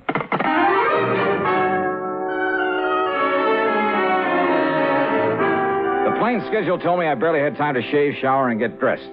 But as I finished and was about to head for the door... Yeah? Yeah, who is it? Mr. Perry, the building super. Oh. Yeah, what's up, Mr. Perry? Kind of funny thing, Mr. Dollar, and I kind of thought you ought to know about it. Know about what? You mind if I close this door? No, go ahead. Well? Well, you know that young man rented the little one-room next door for the week? No, I don't. I thought it was vacant. No, sir. I haven't heard anybody in there, so... Well, I guess he heard you all right. What? He rented the place for a week, starting last night. Yeah? So when he left in such a hurry a few minutes ago, well, I sort of come up to take a look, see what he might have thought was wrong with it. Well? You see this wire I found? Yeah, looks like the stuff the phone company uses. Wait a minute. Yes, sir. It was sticking out of the wall just opposite to where your phone wires go in on this side. Sure, my line was tapped. Yeah, sure looks like it. It was some kind of device so he could ring me. And this man has left? Yes, sir. Maybe 25 minutes ago. Who was he? What was his name? Well, he give his name as John Jones. Oh, sure. Like he was just sort of making it up. Oh, what did he look like? Well, I'd say about your height, Mr. Dollar, and... keep talking, Mr. Perry, while I make this call. Well, his hair was darker than yours, and he had a little thin kind of mustache. The call was to Randy Singer for a description of George Kane. And yes, it tallied with the one Mr. Perry gave me of the man who tapped my phone line, who just left in such a hurry. I told Randy I was heading back to New York, whether he liked it or not, that I barely had time to make a plane, that I'd call him when I got to the apartment in McDougal Alley and tell him all. Maybe even break down and ask for his help. And all because Kane had said he was out to get not only me, but anybody else who'd had a hand in catching up with his brother. Well, the only anybody else was Betty Lewis, who'd helped me trick Felix Kane's girl into showing me how to reach him. George hadn't bothered her there in Hartford because he couldn't find her. She was in New York. But over the phone, while he'd listen in, she'd given the address. During a frantic ride to the airport, I hoped, I prayed, that I could somehow reach Betty before George Kane. And now, Act 3 of yours truly, Johnny Dollar.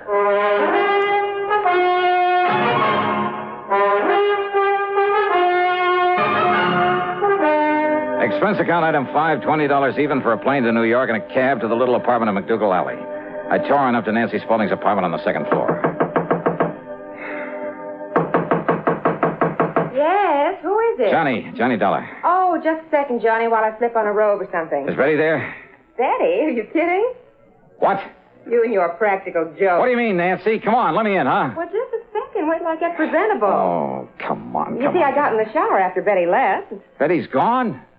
Nancy! Well, sure, Johnny. That's why I didn't expect to see you here. Gone where? With whom? With that handsome detective friend of yours you sent over to get her. Oh, no. About my size, black hair, mustache? That's right. Nancy. Gee, why couldn't you have arranged a double date so I could trace Nancy, along with him? That man's a killer. He's almost as pretty as you are and almost... What? What did you say? That was no detective. That was George Kane. He's a killer. But Johnny, Betty thought that... Well, you told her on the phone. I know. Okay, Nancy, now listen carefully. Where did he say he was going to take her? Well, to meet you, Johnny. Where? Oh, dear, I don't know. Oh. Well, they went down and took a cab. I watched them go from the front window. Well, did you... please, think carefully, Nancy. Which way did they go? East on McDougal. Good. What kind of a cab was it? Did you by any chance get a look at the license or the driver? Yes, I did. It was Tommy. Tommy who? You know, the cabbie who always parks in the cab stand out front this time of night. Good. Wait a minute, Johnny, maybe... What? Yes, look. He's come back to the stand again. Okay, Nancy. Now keep this door locked. Don't open it for anybody but me or the police, and I mean the real police. Johnny!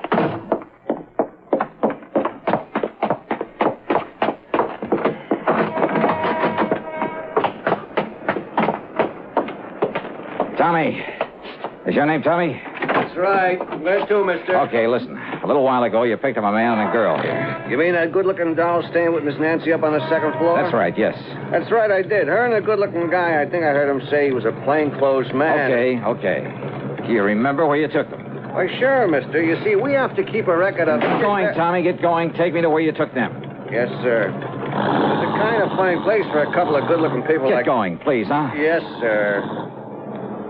Come on, step on it, will you? This is a matter of life or death.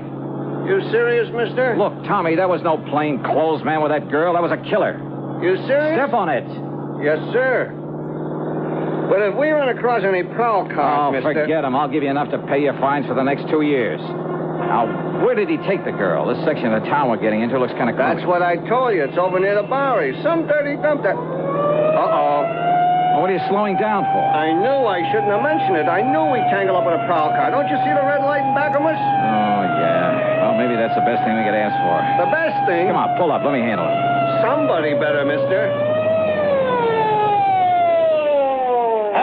All right. Where the devil do you think you're going? Now, listen, officer. So it was you who had this poor cabbie tearing through all them red lights, was it? O'Reilly? Tim O'Reilly. Now, listen, Tim. Listen to me. This is an emergency. My name is... Oh, an emergency, is it? And out you come, me boy. Wait a minute. Will you listen to me, please? I will not.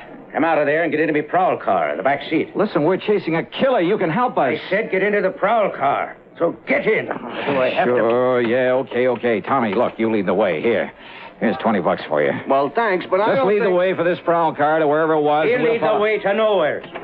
In you go now, into the back seat. Wait a minute, now, you. Get in. Hey, Just take it easy. Okay, Tommy. Huh? Get on your way. Right, all right. Oh, no. Yeah, I knew that had to be you, Johnny. Randy. I mean, charging into that cab there in McDougal Alley and heading this way. We had quite a job catching up. Okay, now, Randy, listen. Now, just calm down and take it easy, Johnny. Will you listen to me? No, because everything is under control, thanks to you. Thanks to me. But don't you understand George Kane? I mean, Betty Lewis, you know her. George and Betty. George is taking her to someplace. George isn't taking her anywhere, Johnny. Well, of course he is. I'm trying to tell you. What? And I'm sure glad you gave me that McDougal Alley address over the phone. Huh?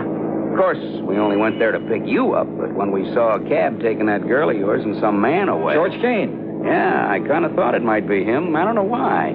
And so when we trailed that cab over to some dingy rooming house over on... Well, anyway, when they got out, we got a good look at him. You caught him. That's right. By the time we get to the station house, he'll be in the clink, and the light of your gay young life will be there waiting for you. She's quite a doll, Johnny.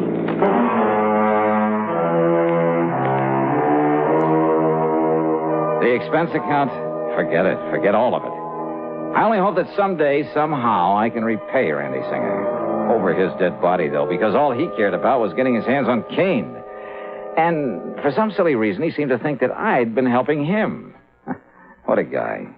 Yours truly, Johnny Dollar.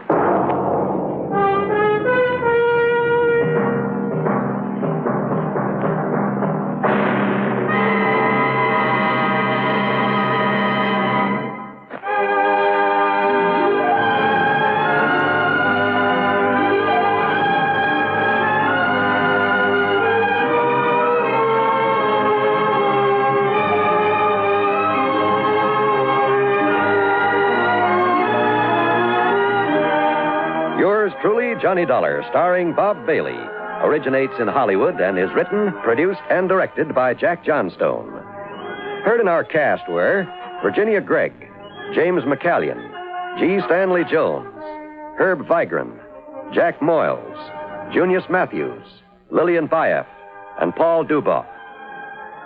Be sure to join us next week, same time and station, for another exciting story of yours truly, Johnny Dollar.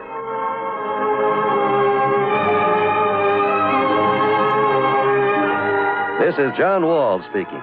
Johnny Dollar has come to you through the worldwide facilities of the United States Armed Forces Radio and Television Service.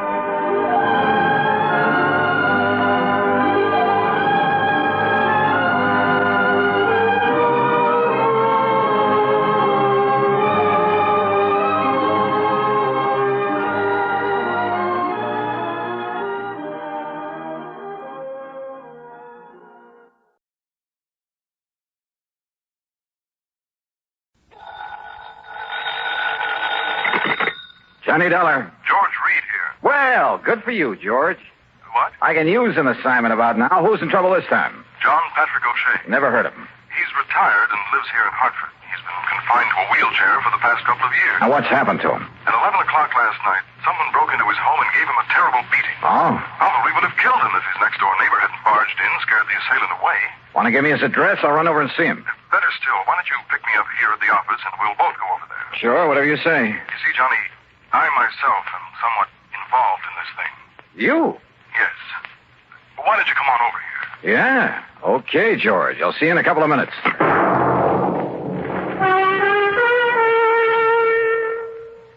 And now, Act One of yours truly, Johnny Dollar.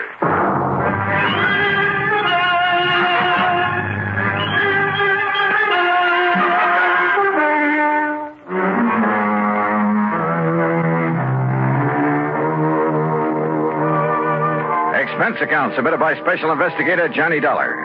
To Floyd's of England, North American Office, Hartford, Connecticut. Following is an account of expenses incurred during my investigation of the Wrong Man Matter. George Reed, somehow involved in the beating up of a helpless old man? Hard to believe. But I grabbed a taxi, that's item one, $1.20, and met him at his office. Then, using his car, we drove east on Maple Drive. Yes, Harry Marshall. He's the young male nurse who's been taking care of Mr. O'Shea these past couple of years, Johnny, ever since the old man lost the use of his legs and started living in a wheelchair. I see. Last night, Mr. O'Shea sent Marshall over to see me regarding a change in his life insurance policy. What kind of a change, George? Well, O'Shea's nearest relative is a ne'er-do-well nephew. A boy of 25 or so lives up in Boston. Beneficiary of the old man's policy? No. You see, Mr. O'Shea doesn't have much money, only a small pension and the residue of whatever he was able to collect on the accident to his legs. So? Just what he's been paying Marshall for taking care of him, I don't know. But I doubt if it's very much. Nevertheless, Marshall has devoted himself entirely and unselfishly to the old man. So to make up for the lack of fancy wages, Mr. O'Shea bought some insurance and named Harry Marshall as the beneficiary. Exactly. But Marshall felt that O'Shea ought to make some provision for his nephew, whether he liked him or not. After all, his only living relative. Well, this Marshall sounds like a pretty unusual fellow. He is. He's a very fine chap, Johnny. Anyhow, he came over to my house last night to tell me he'd finally persuaded Mr. O'Shea to change his policy. To cut in this worthless nephew? Yes. What time did he get there and tell you this? He didn't. That is, the poor fellow must have waited for a couple of hours. What do you mean? Well, my wife and I were out. We'd gone to the movies. She insisted on seeing the second feature. A horrible picture, by the way. So we didn't get home until nearly 11:30. Now, here. I found this note in the door. Mr. Reed, sorry to have missed you, but it's after 11 now, so I think I'd better get back to Mr. O'Shea. Please call me in the morning. I believe I have convinced him that he should name Walter in his insurance. That refers to Walter Berry, the nephew. Hope you and Mrs. Reed enjoyed the movie. Respectfully, Harry Marshall. So, by the time Marshall got back home, the old man had been attacked and his neighbor had called in the police. First thing this morning, Marshall phoned me. Now, here we are, Johnny.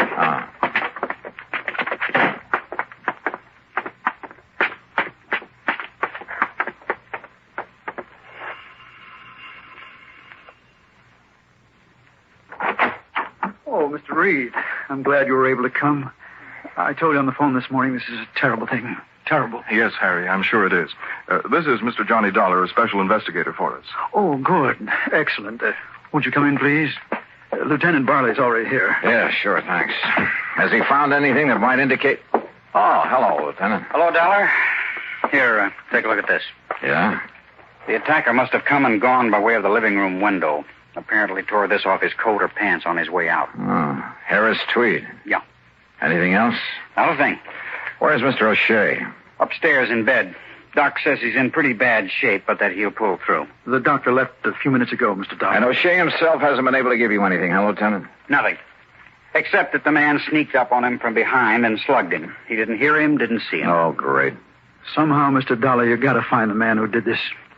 And when you do, I only wish you'd turn him over to me. Easy, boy. Just leave him up to us. Don't bank on that, Lieutenant. Now, I've got to go back to headquarters. Huh? What do you mean by that, Marshal? I simply mean that I could kill the man who did this. Don't try it. Find anything, Dollar, give me a call. Yeah, sure, Lieutenant. Oh, would you like to see Mr. O'Shea now? No, Marshal. There are a couple of other things I'd like to do first. Oh? What, Johnny? Let's just sit down here in the living room and talk for a few minutes. You have some idea? Yes, Mr. Dollar. No, I didn't say that. But come on. Let's sit down and talk.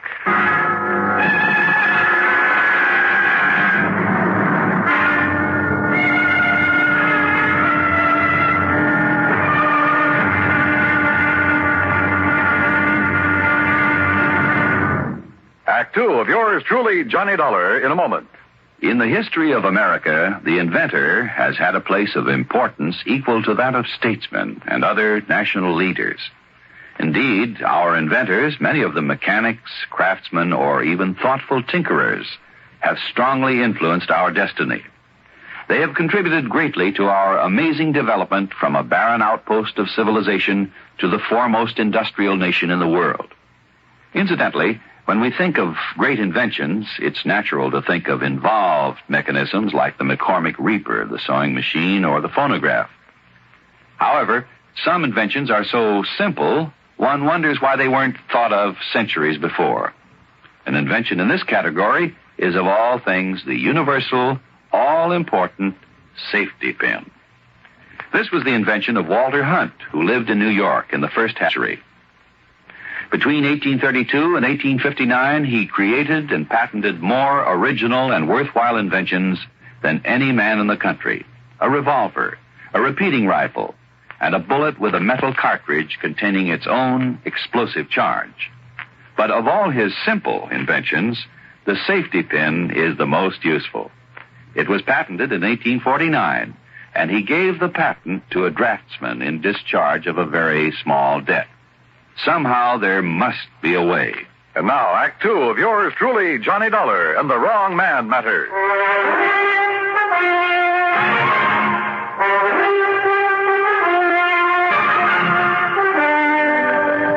Now, what time did you leave this house last night, Marshal?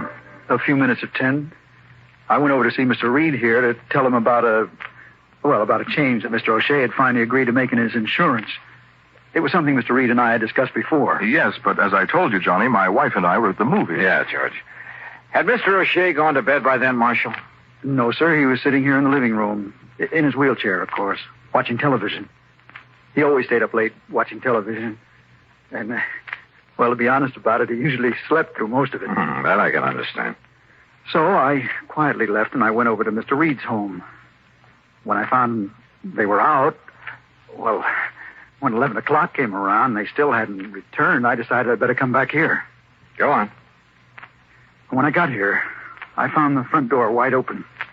Inside were Mr. Wakely from next door and a couple of policemen.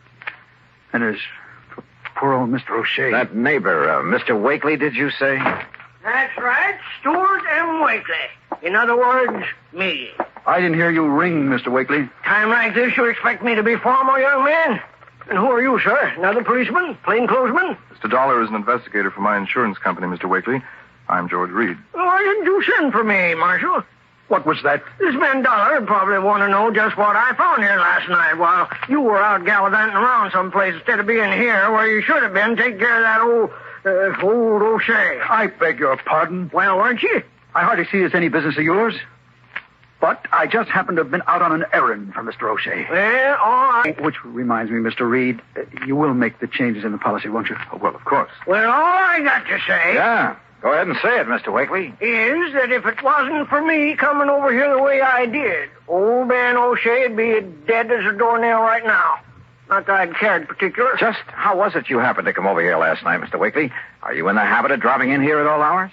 On that old crackpot O'Shea? Well, I am not. Good heavens, no.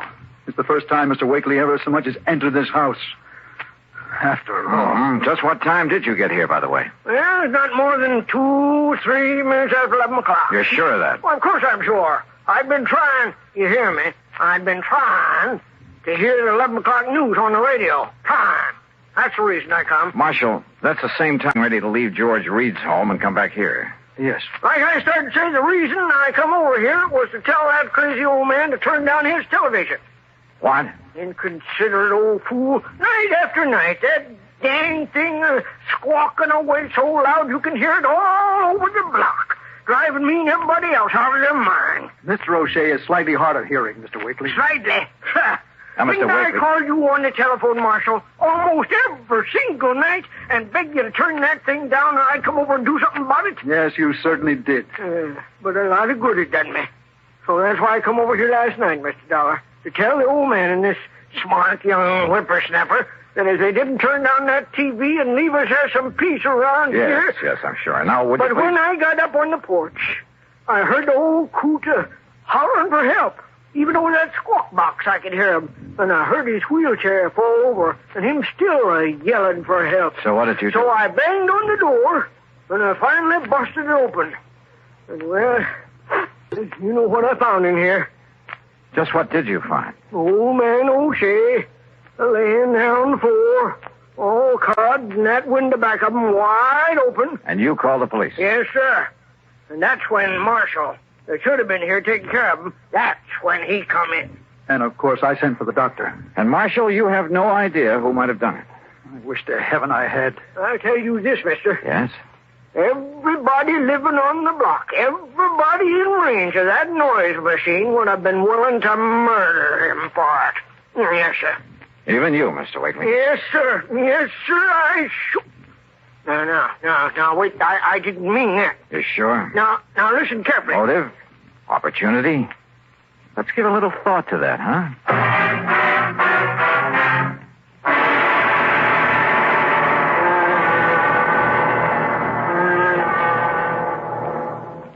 We'll return to Johnny Dollar in a moment. The two men approach each other. Cautiously. Intently.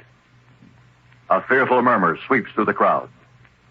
Women and children scurry for cover. The two men stop about 30 paces apart.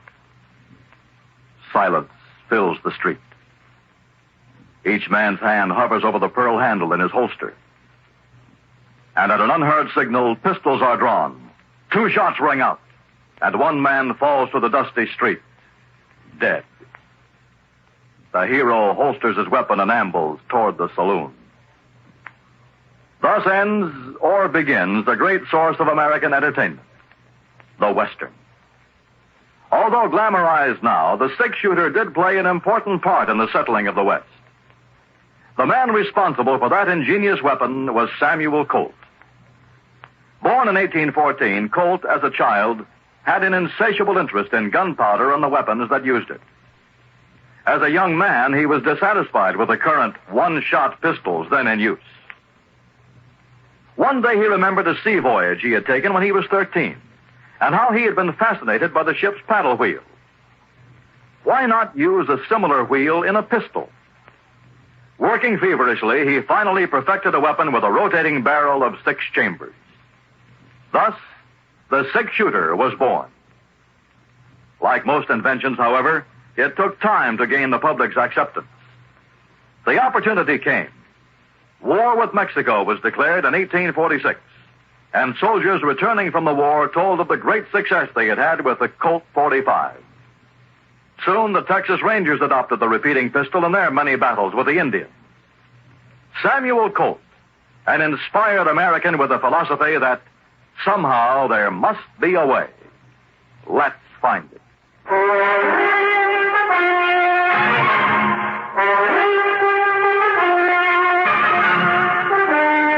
Now listen, you. I don't know what you're trying to prove.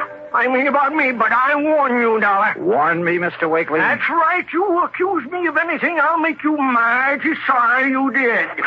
You see what I mean? Johnny. Good heavens. Oh, no, wait a minute. Have you got a license for that thing, Mr. Wakely? You bet I have, ever since I was a bank messenger. And if you think I wouldn't use it to protect myself... Or to quiet an old man who was disturbing you? Stop talking like that. But then when you realized you'd gone too far... Shut up! Okay. Just take it easy and let me have that. Sorry. Good Lord. Mr. Dollar. Mr. Dollar, if he is the one... All right, take it easy. I'll kill him. Oh, no, you won't, George. Yes, John. Call Lieutenant Barley to come back here and take over. Yes. And, Marshal, you keep an eye on Wakely while I go up and talk with Mr. O'Shea. Don't worry, Mr. Dollar. And that means don't lay a hand on him. Even after what he's done? That's right. But listen... We haven't proved anything But yet. good heavens, Look, man. I'm in charge here now, and you'll take orders from me, understand? Well? Yes, sir. All right. I started up the stairway, hoping Mr. O'Shea would be in condition to talk. But then, suddenly, something I'd overlooked from the very beginning. Hey, George, come here a minute, will you? Yes, Johnny. Come here. Hey, look, tell me one thing before you make that phone call. Yes? Just when did you and your wife decide to go to that movie last night? What? Well, come on. Well, it was after dinner. We had no other plans. We weren't expecting any... Now, what does that mean? Plenty, George. Plenty.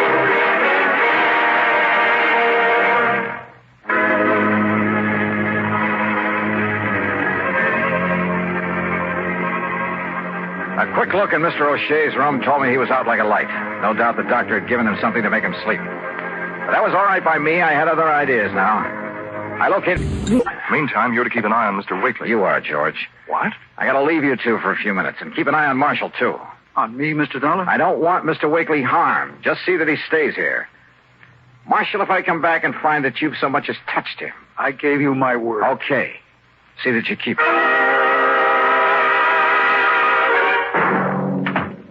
Why, yes. Yes, Mr. Marshall keeps the room for himself right upstairs. Good. Then if you don't... Clean-cut young man, ain't he? Is he? Don't use the room very much, though. Yeah, well, if Just you'll... a place for him to relax and be alone by himself now and then. Yeah. No, after having to spend all the rest of his time nursing that old man he works for. Take me up to his room, please, will you?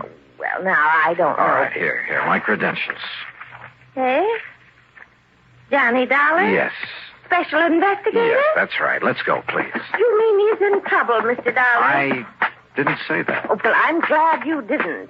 Harry Marshall's a mighty nice young man, devoting all his time to that Mr. O'Shea. Yeah. Not every young fellow these days would... Now, here we are. Where does he keep his clothes? Hey? Oh, we're right Oh, over... yes, here it is. We don't keep very many. Say, now, that's a nice-looking one. Harris tweed, ain't it? Yeah. But now, look. See?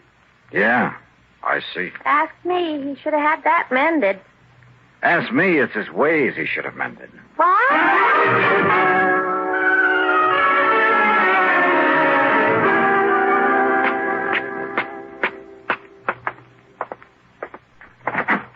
Dollar, where you been? On a little errand, Lieutenant. Just got back here myself. And I see you've nailed down the man we're after. I mean, nailed him down. Wakely's still out cold. Oh, I just started to tell the lieutenant what went on here, Mr. Dollar. I must say I wouldn't have suspected him. Well, I guess there's no question, is there, Mr.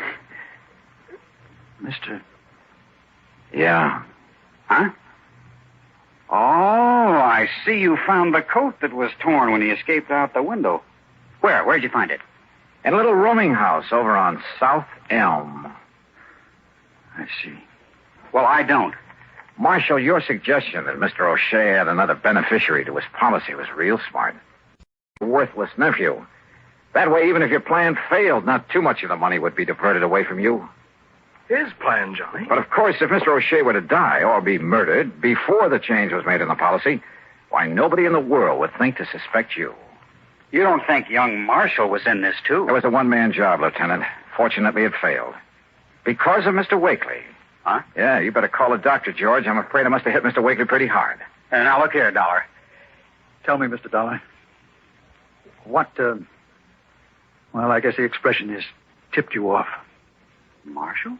You must have been waiting for your opportunity very patiently, Marshal. You must have checked on George Reed very carefully to make sure he wouldn't be home when you called on him to establish your alibi. Will somebody please tell me? Now, look, Johnny, how is he to know that my wife and I were out to a movie last night? I didn't tell him where we'd been until he phoned this morning. But the note he left on your front door said... Pretty stupid of me, wasn't it? Yeah. Got a pair of handcuffs, Lieutenant? I sure have. They won't be necessary. Congratulations, Mr. Dollar.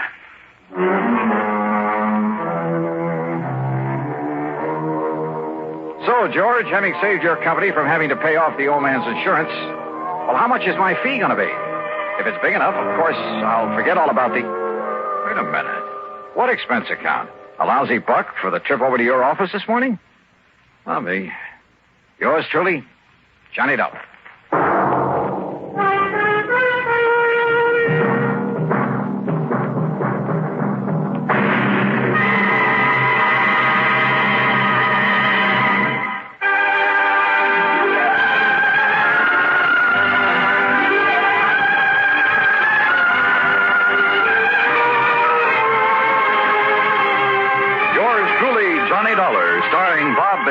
Originates in Hollywood and is written, produced, and directed by Jack Johnstone.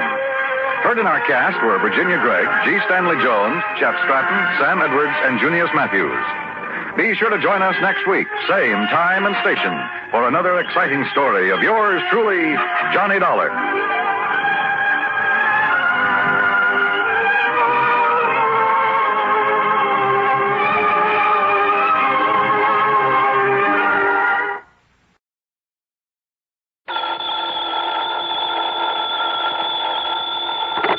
Johnny Dollar. Pat McCracken, Johnny, Universal Adjustment Bureau. Pat, haven't had an assignment from you in, several days. Yes, I know. Now, listen, this expense account of yours. Huh? On that case you just finished. Oh, now listen, Pat, after all these years, And I not only gave you a full report, but an itemized statement. I know. That expense account was completely legitimate from start to finish. Every single item was money out of my own pocket that I spent to solve that case. What case? The one you're talking about, the one I handled for you last week, whatever it was. You don't remember what it was. Well, what difference does it make? All I'm saying is that whatever expenses I put down there were completely justified. You remember what the total came to? Haven't the least idea. Then let me remind you. Oh, now look, that's beside the point. To exactly $12.30. Well, I tell you, every penny of it was $12.30. That's right. Now, do you blame me for thinking maybe you were sick or something? Oh, no. And I thought you were... Okay, Pat, argument's over. Only it isn't, Johnny. Huh? Not by a long shot. You mean you are going to question that expense account? No, I mean we never discussed a fee on that case. Oh, well... The fact that you had a pretty rough time of it and almost got yourself killed, well, I persuaded the company to slap on an extra fee of $500. Oh, Pat, you are a doll. And I ought to slug you. Instead, how about taking on another one? Fee on this one, too? We'll see. I'll risk it. Then grab a flight to Buffalo. Buffalo.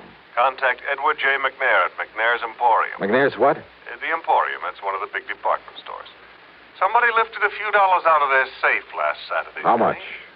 Something over $400,000. Wowee. Yeah. Well? Okay, Pat, I'm on my way.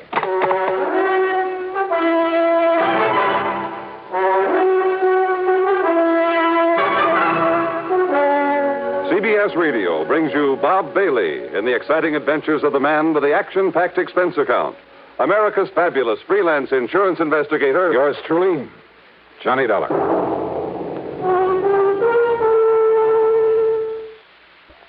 And now, Act One of yours truly, Johnny Dollar.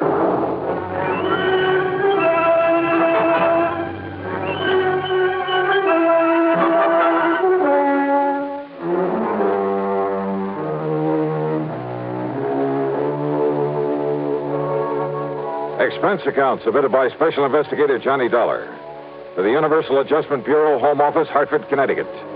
Following is an account of expenses incurred during my investigation of the Buffalo Matter.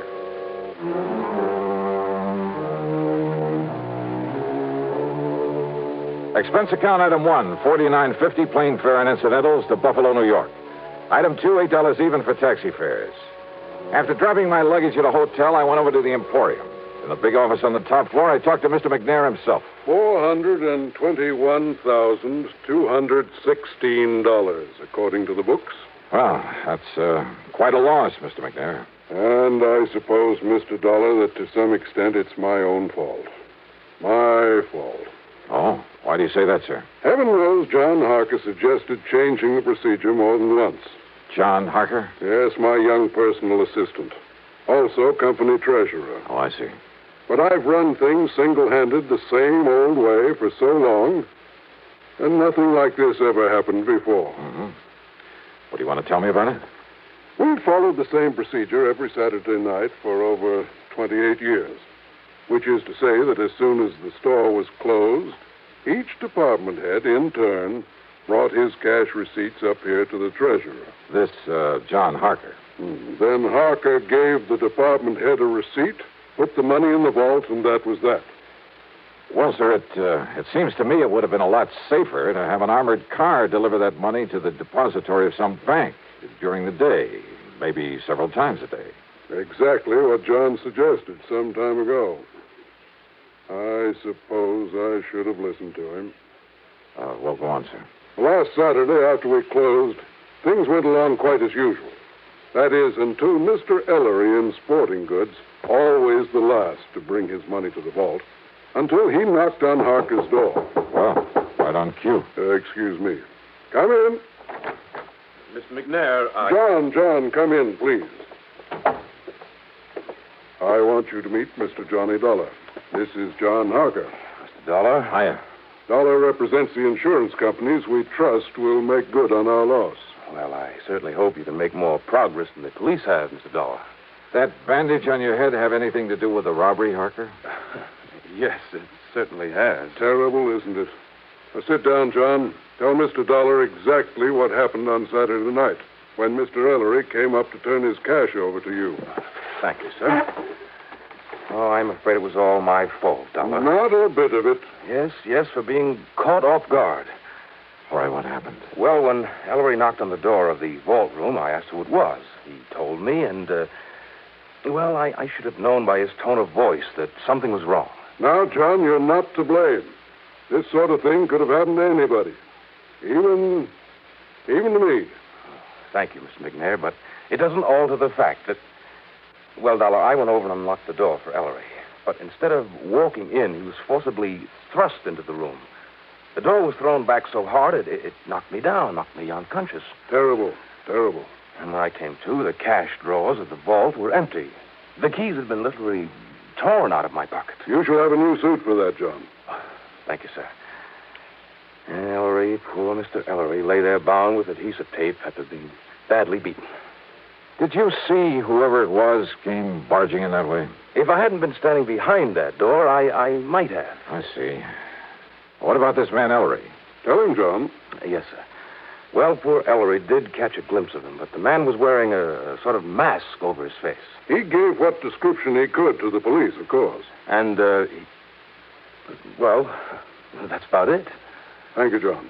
Now go along. Yes, sir. Now, wait a minute. Don't misunderstand me, Mr. Dollar, but I don't want to keep John around here any longer than necessary. Well, but I don't want to be around. I'll cancel the trip gladly. Trip? Of course. After what's happened, that knock on the head was pretty serious. John is taking my cruiser on a little trip. Oh, I can't say I blame him. So run along, now... John. You can leave tonight as you planned. Whatever you say, Mr. McNair. Parker, wait a minute. Your friend all ready to go with you? Oh, I hope you don't mind my taking him along, sir. Not a bit. Now run along. Run along. Have a good time. And a good rest. Look, yes, it's customary. Thank you very much, sir. Mr. Dollar, I suppose you'd like to talk to Mr. Ellery now. Well? Yeah. I'd like to talk to somebody who was involved in this thing.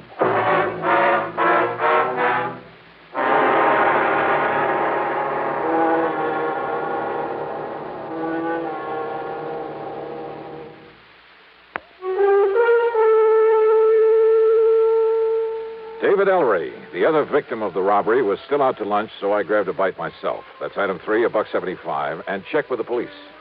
Nothing helpful at all. No leads on the man who got away with over $400,000 from a store there in Buffalo, New York.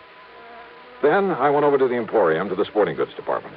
Ellery was back, and I talked with him in a little office in the corner of the stockroom. He was still suffering from the beating he'd taken. Yes, sir, Mr. Dollar. It was awful, terrible.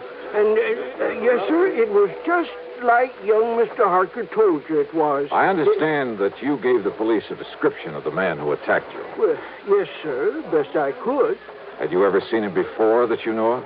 Well, of course, I can't be absolutely sure because of that mask he was wearing, but I don't think so.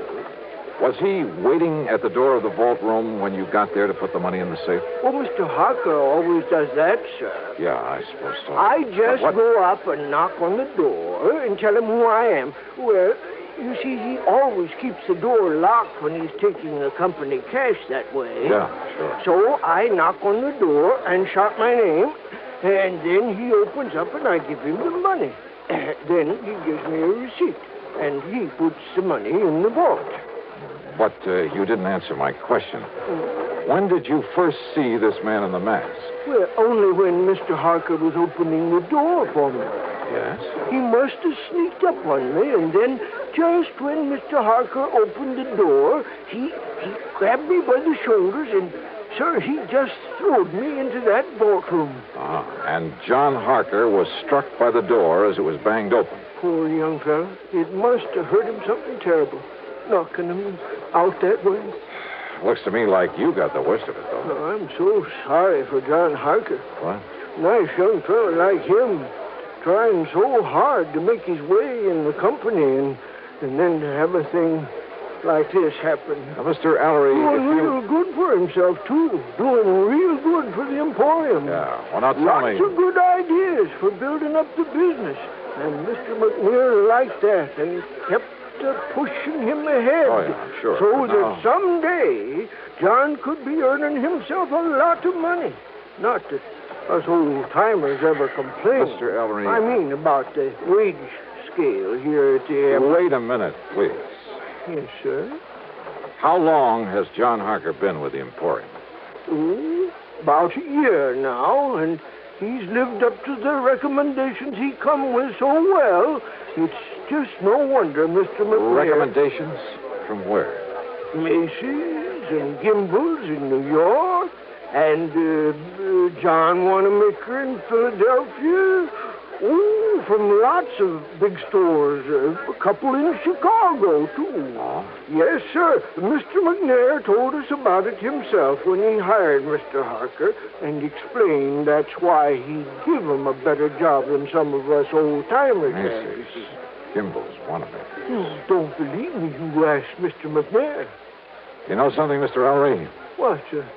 That's the one thing I believe I'd better not do. What? Well, thanks a lot. You've been a lot of help. Well, now, Mr. Dollar. I had suddenly begun to wonder about the way Mr. McNair had gotten Harker out of his office before I could thoroughly question him.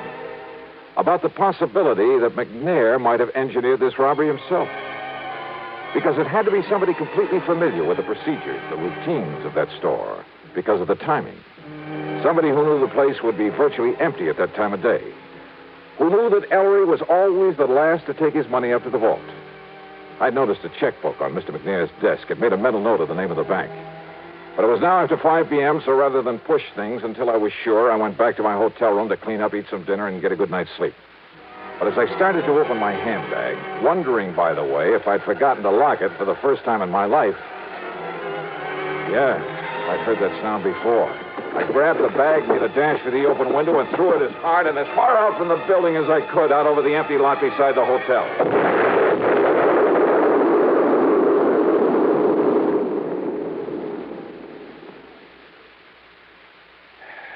Funny. I got a sneaking suspicion about then that somebody in Buffalo didn't particularly want me around.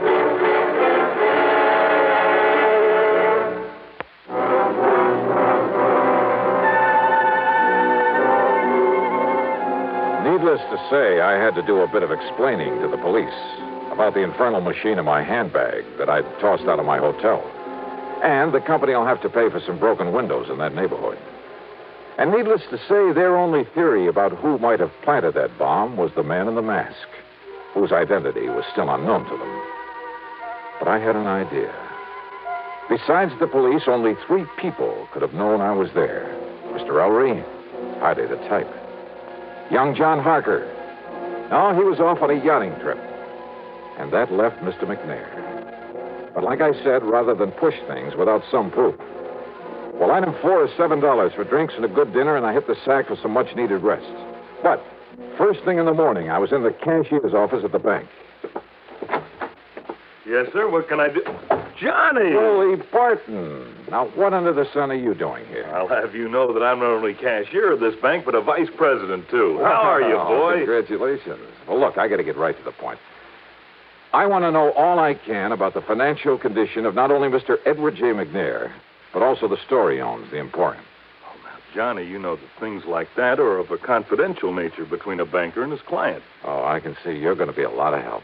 I'll tell you this, though. McNair is worth millions. Millions, Johnny. Well, how about outstanding debts against the store? McNair's old-fashioned. He pays cash. Cash on the line for everything. That store hasn't owed a penny for, I'd say over 25 years. Nor has McNair himself. So, Johnny, if you're by any chance thinking... $400,000 is still a lot of money, Will. To him, it's only a drop in the bucket. But, of course, he's entitled to recover it, and if one of the companies you represent has to pay it... Wait a minute. Let me use your phone. Why, surely, yeah.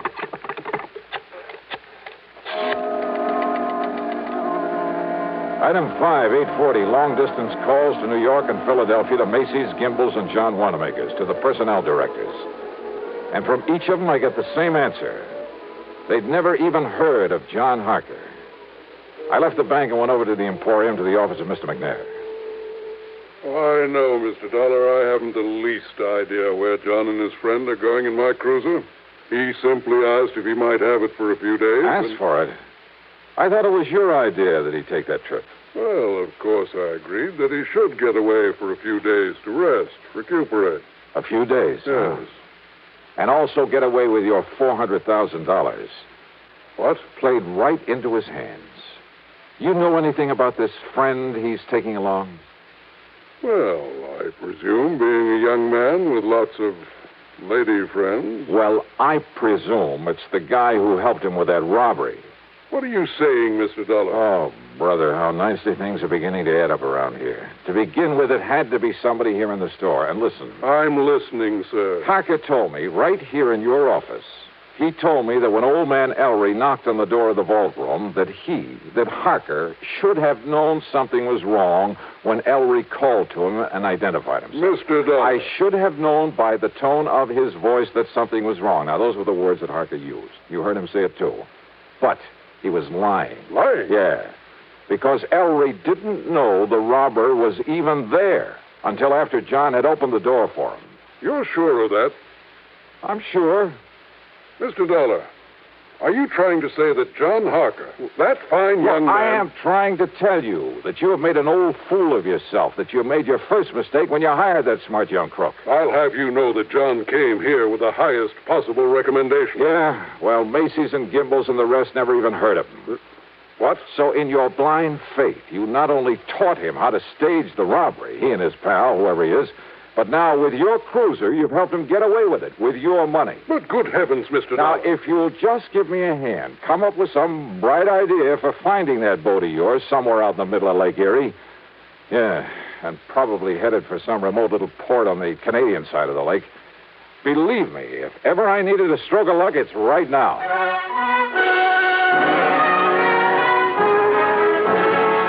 You know something?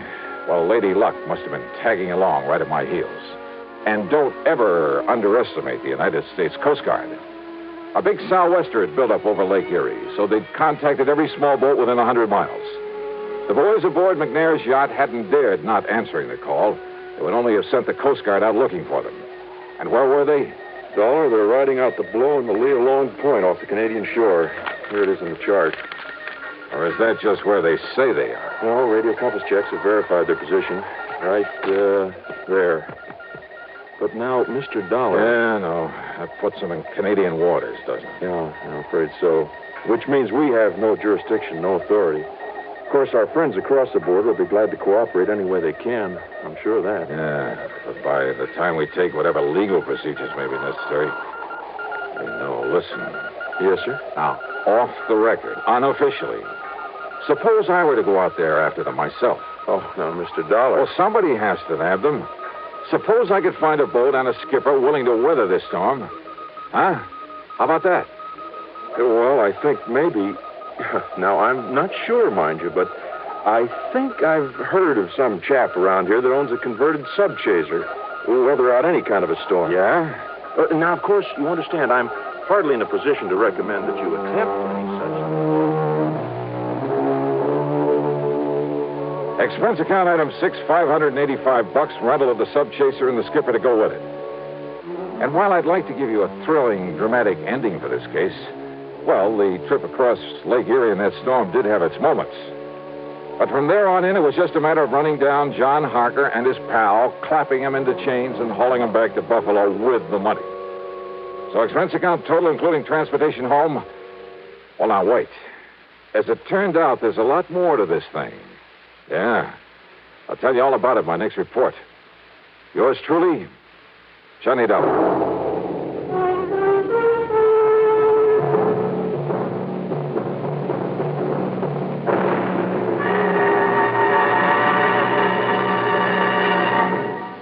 Now, here is our star to tell you about next week's story. Next week, well, as I told you, there's a lot more to this case. As a matter of fact, it turned out to be the most exciting, most dangerous assignment.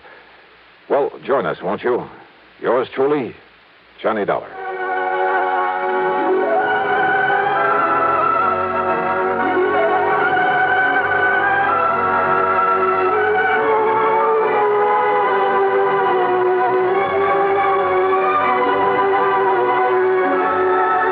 Yours truly, Johnny Dollar, starring Bob Bailey, originates in Hollywood and is written, produced, and directed by Jack Johnstone. Heard in our cast were Lawrence Dobkin, Bartlett Robinson, James McCallion, Dick Crenna, Junius Matthews, and Gil Stratton. From Hollywood, it's time now for... Johnny Dollar. Mr. Dollar, I want you to come over here right away. What's that again? I want you to come over here right away. That's what I thought you said, but who is this and where's here? This is Ellis P. Watkins, Mr. Dollar. You've heard of me, perhaps? Yeah, I think so. Manufacturer, aren't you? Well, at the moment, that seems to be a matter of opinion. Over here is Broad Acres at Fairfield, Connecticut. Would you mind telling me what this is all about, Mr. Watkins? It's very simple. I have $100,000 to give away. Oh? To whom? That is what you are going to tell me, Mr. Dollar. I'll get there as soon as I can.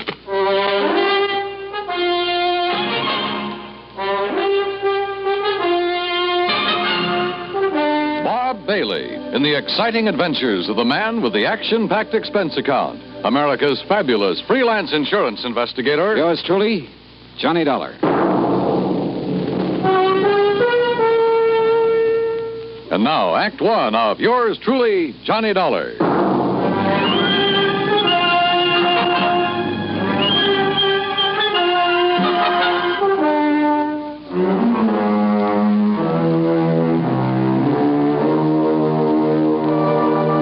Expense account submitted by Special Investigator Johnny Dollar to the estate of E.P. Watkins, Fairfield, Connecticut. Following is an account of expenses incurred during my investigation of the Happy Family Matter.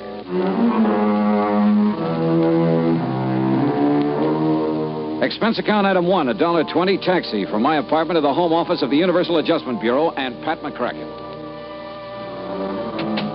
Well, it didn't take Mr. Watkins long to get in touch with you, Johnny. Yeah, I figured he must have got my name from you, Pat. E.P. Watkins holds a life policy for $100,000. Beneficiary was to have been his wife, but she died several months ago.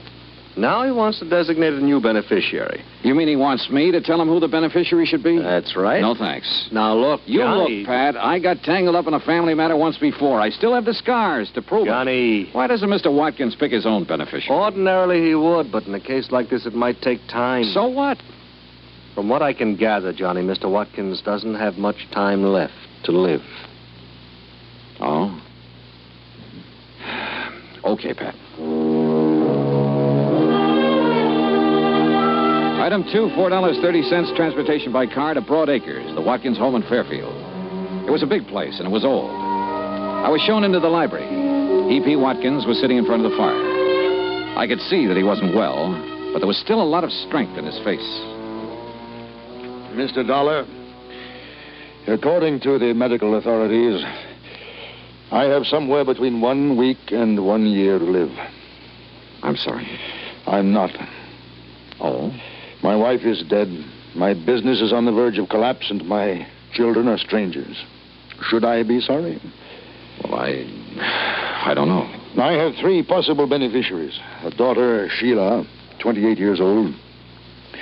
A son, Michael, 26, and another daughter, Elizabeth, 24. Well, why not have all 3 share equally? Mr. Dollar, had I wished to do that, I would not be calling on you.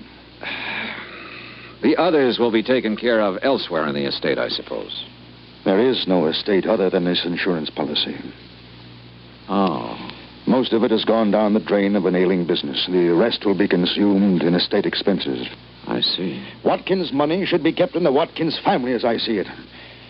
But I most emphatically wish the money to go to one member and one member only. And the other 2? They're to be left out in the cold, huh? I did not engage you to examine my motives, Mr. Dollar. You have asked me a direct question, and I will give you a direct answer. Yes, I intend, as you put it, to leave the other 2 out in the cold. You say there are 3 of them, Sheila, Michael, Elizabeth. What can you tell me about them? Well, Sheila, who lives with me, she seems to think that she should be managing my affairs instead of I. Uh-huh. Michael seems to prefer the so-called life of an artist to assuming the responsibilities of the name of Watkins. And Elizabeth? Stubborn. Married to one James Lovett, who is quite convinced that he knows infinitely more about business matters than I ever did. Well, you seem to take a pretty dim view of all of them, Mr. Watkins. I do. I do indeed, Mr. Dollar. You know, one little item occurs to me. And what is that? Whichever two are left out aren't going to like it very much. Obviously. Which means they're not going to like me very much. Also quite obvious. So I intend to pay you a considerable fee. But you will earn it. Every penny of it. Act 2 of yours truly, Johnny Dollar, in a moment. And now for another episode in the life of Sergeant Donald Bellwether, my husband.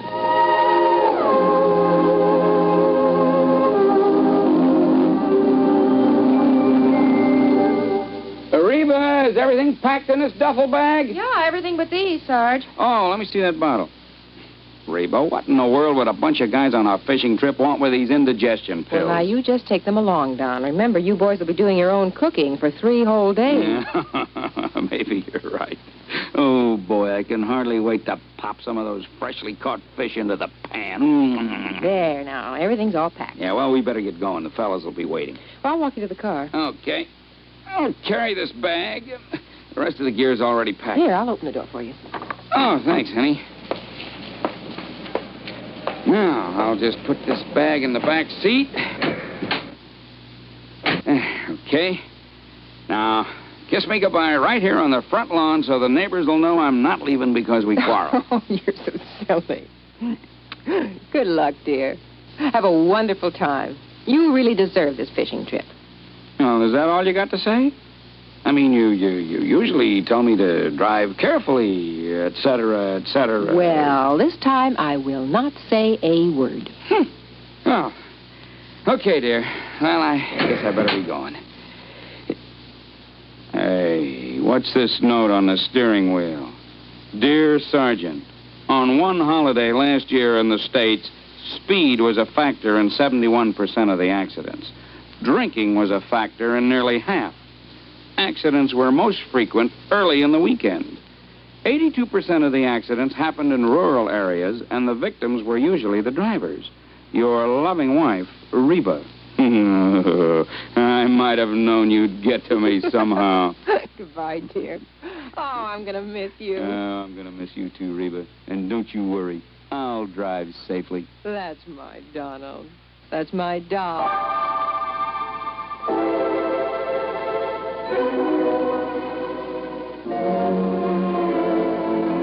And now, Act 2 of yours truly, Johnny Dollar, and the Happy Family Matter. Well, this was undoubtedly the weirdest assignment I'd ever been handed, and from one of the weirdest characters I'd ever met, E.P. Watkins. And yet I couldn't help feeling sorry for him. He was really alone. And somewhere along the line, he must have been hurt pretty badly. I left the library and started through the drawing room. Mr. Dollar? I'm Sheila. Oh, yeah. I'd like to talk to you for a moment. Sure, why not? Mr. Dollar, I know what you must think of my father. Oh, do you? But if you're inclined to judge him harshly, just remember, he wasn't always like this. Oh? So very many things have gone wrong for him. Like what? Well,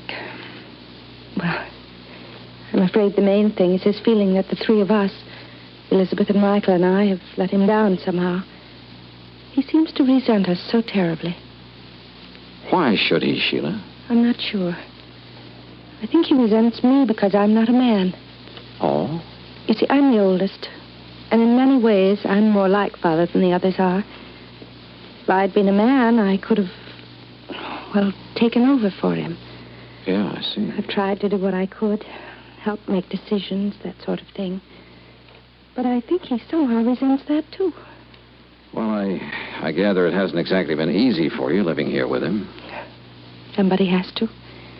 And the others have lives of their own. Speaking of the others, I'd like to talk to them. Where can I find them? Elizabeth and her husband live in Cranford, New Jersey. And Michael's in New York, in Greenwich Village. Okay. Thanks, Sheila. Outwardly, she was poised, but I could tell she was nervous, tense. Her fingers wouldn't stay still. She kept shredding bits of cellophane from her cigarette package. Yeah, she was under strain, all right, and I could understand why. Item 3, $8.40. Transportation to New York City to the Greenwich Village apartment of Michael Watkins. Mr. Dollar, you can tell Dad that I do not want that insurance money. Why not, Mike? Because it doesn't... Well, he doesn't owe me anything, and I don't owe him anything. It was a clean break, and that's just the way I want it. You're sure about that? I am. I'm doing what I want to do. I'm painting. Everything is just the way I want it. You know, Mike, you sound sort of like you were trying to convince yourself. I resent that, Mr. Dollar. Our family is split apart, that's all. Sheila's been trying her best to hold it together, but it won't work. Why not? Because I have had it. For years, Dad's been trying to cram Watkins and company down my throat. He knew my heart wasn't in it, but did that matter to him? No. Look, Mr. Dollar, I can make your job real easy for you. Yeah? There's one person in our family really deserves that money after what she's been through. Sheila? Yes, Sheila.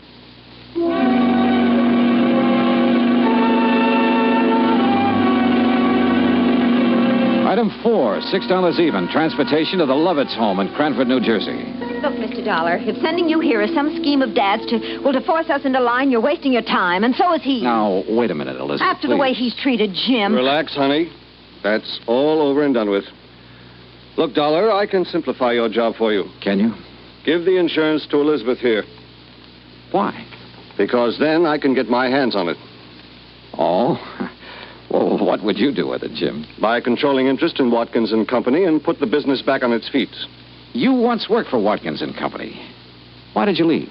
Because he's still running it the way he did 30 years ago. It won't work, and I wouldn't be a part of it. Jim tried, Mr. Dollar. He really did. But Dad wouldn't even listen to him. For years, he tried to get Mike to take over the business. But Mike prefers to be off in Never Never Land painting those lousy pictures of his. Now, Jim. They are lousy, and you know it, Liz. Look, Jim, you say Mr. Watkins didn't give you a chance to put your ideas into effect, huh? No. Finally, things got to the breaking point. Dollar, I sent him a written contract guaranteeing I'd raise the necessary financing. I asked for only 6 months in charge. Contract? But he wouldn't accept your offer, huh? No. Sheila begged him to sign. Finally, he sent word back for me to tear up the contract and get out of the company. I see. Well, Dollar, you've met all three of us now. Who's going to be the beneficiary? Sheila, or Mike, or Elizabeth?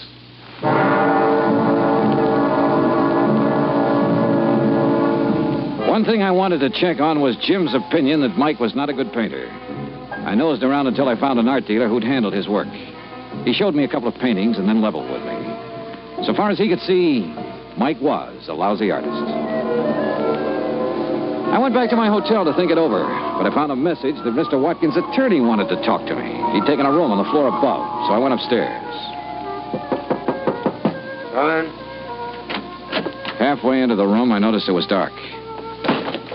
Then, as I heard the door slam, I felt a gun barrel in my back. Hold real still, Dollar. Who are you? That don't matter. What's this all about? Dollar, this case you're working on, you drop it right now. And if I don't?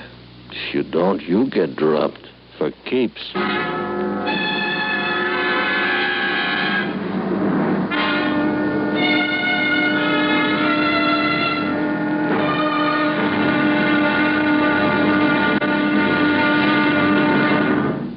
Act 3 of yours truly, Johnny Dollar, in a moment. Do you know who said, "That man is free who is protected from injury"? Those words came from Daniel Webster, one of the most eloquent orators in American history. Webster knew that a man could not be free unless he lived in a country which recognized his right to freedom and created laws to protect that freedom. A slave state may say that its citizens are free, but as long as a single citizen can be harmed by the whim of a country's rulers, true freedom does not exist. A man is free only if his rights to freedom are protected. Remember the words of Daniel Webster. They are part of your American heritage. The free man must be protected from injury. And now, Act 3 of yours truly, Johnny Dollar, and the Happy Family Matter.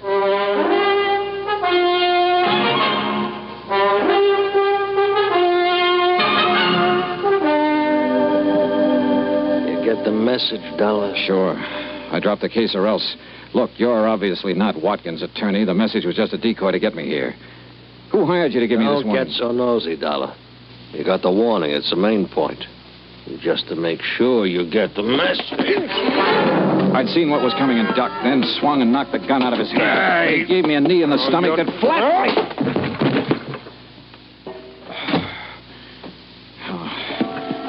By the time I got to my feet, he was gone. I turned on the lights and looked around. And then on a table, I spotted something that stopped me cold. The truth had been right under my nose all the time. I called the various members of the family, asked them to meet me at the Watkins home. When I got there, they were waiting for me. Mr. Watkins, Sheila, Mike, Elizabeth, and her husband, Jim. There was a stiff, chilly politeness in the air. There was tension, too. Mr. Dollar, I want you to know that I resent your theatrical gesture in assembling us like this. And I'm sorry, Mr. Watkins, but you hired me to do a job, and I'm trying to do it. I'm sure you have reasons for this, Mr. Dollar. But you must know how painful this is to Father. Yes, I know, Sheila, but it's necessary. I don't see why, Dollar. I'm coming to that, Mike. Now, look, let's face it. This is not exactly the happiest family in the world. It's been torn wide apart. All right. Why is it torn apart? Oh, that's ancient history, Mr. Dollar. Maybe some of it is, Elizabeth, but a lot of it isn't. Well, I don't see what's to be gained by rehashing all this. Let him finish, honey. Just what are you driving at, Dollar? Just this, Jim. I was hired to find out what I could about the 3 beneficiaries. On the surface, everybody was very cooperative. On the surface? Somebody in this family didn't really want me to make this investigation, Sheila. They hired a strong arm to rough me up earlier this evening to make me drop the investigation. Nonsense. Sorry, Mr. Watkins, but I've got the scars to prove it. But who? Let's start with you, Mike. I want to know why you quit the family business and started painting. I told you. It was because Dad kept trying to cram the business down my throat. Why, you ungrateful. Well, it's true. I couldn't take it any longer. Sure. But you'd felt that way for a long while. What led you to make the break, Mike? Well, when even Sheila agreed it was no use, She encouraged you. Of course I encouraged him. I felt he should have the right to a life of his own. But, Sheila, you told me that you had begged Mike to stay in the company. She what? What? I was acting in the best interests of the family. Were you, Sheila? Mr. Dollar, I don't know what you're trying to suggest. That brings us to Jim and Elizabeth here. Jim, you quit the company, too. Why? I've already told you, Dollar. Mr. Watkins refused my last offer of help. Kicked me out. Well, that's not true. What offer are you talking about? That contract I sent you. What contract? You never saw it, did you, Mr. Watkins? I most certainly did not. But Wait a minute. I gave the contract to Sheila. She said it'd be better if she handled it. Then she told me later she discussed it with her father and he refused. Sheila, you lied. Well, Sheila? Mr. Dollar, I refuse to discuss. Sheila, you have a nervous habit of shredding cellophane cigarette wrappers to bits. In the hotel room where that hired strong arm jumped me, I found a little pile of shredded cellophane near the ashtray. Sheila. I don't understand. Mr. Dollar, do I understand that you're suggesting it's been I who've torn the family apart? Well, Sheila. Yes, Father. Why?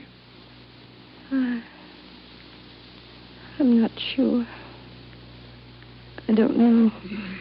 Hey, look, I'm an insurance investigator, not a psychologist. But I don't think this is too hard to understand. Sheila, weren't you trying somehow to punish? I'm not sure. Sheila. Oh, Sheila, if that's true, you need help. They all had a life of their own. Except me. We'll help you, dear. We'll get help for you. I hated what I was doing. But I just couldn't seem to help myself. Mr. Dollar, you will understand that I am rather bewildered by all this. I do, Mr. Watkins. Now, you suggest that she was deliberately trying to tear the family apart in order to punish someone? Well, that's only a guess, Mr. Watkins, but I think it's probably a good one. Then she was trying to punish me. I think so. Should I understand why? Did she ever have a life of her own? Was she ever allowed to have one? Mr. Dollar, I requested you to designate a beneficiary for me. Yeah, that's right. I now request you to suspend further action for the time being. It appears the matter requires further thought. Yeah.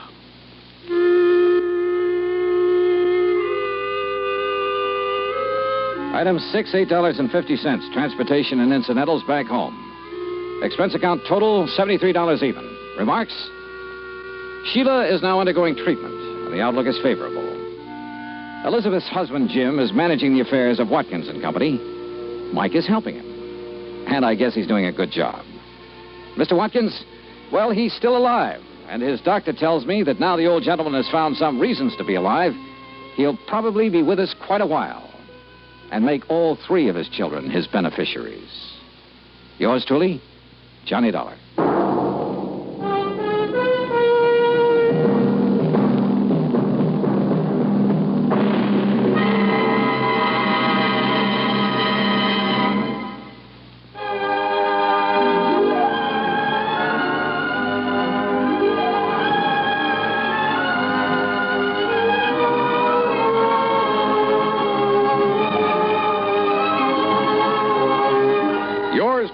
Johnny Dollar, starring Bob Bailey, originates in Hollywood and is produced and directed by Jack Johnstone. Tonight's story was written by Robert Wright. Heard in our cast were Virginia Gregg, Shirley Mitchell, John Daner, Larry Dobkin, Peter Leeds, and Paul Duboff. Be sure to join us next week, same time and station, for another exciting story of yours truly, Johnny Dollar. This is Dan Cubberly speaking.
From Hollywood, it's time now for... Johnny Dollar. George Reed here. Huh? Hey, now listen, George. If Floyd's of England keeps handing me cases, how can I work for the other insurance companies? Well, what I'm calling about this time isn't really a case. So what? As long as the company pays my expense account and maybe a nice little fee to boot? Fee? Sure. Well, I'm not even certain you'll need an expense account. Oh, then now, wait a minute. Johnny, I think you'd better come over here to my office so that we can talk about this. Well, I don't want to sound chintzy, George, but a cab to your place will cost me over $1. Oh, well, that can go on the expense account, of course. Good. Then as long as we've established the expense account for this thing, whatever it is, I'll see you in a few minutes. Well, now, there's no hurry, Johnny, so just take your time. Huh? I said take your time about getting here. Yeah? I'll be right over.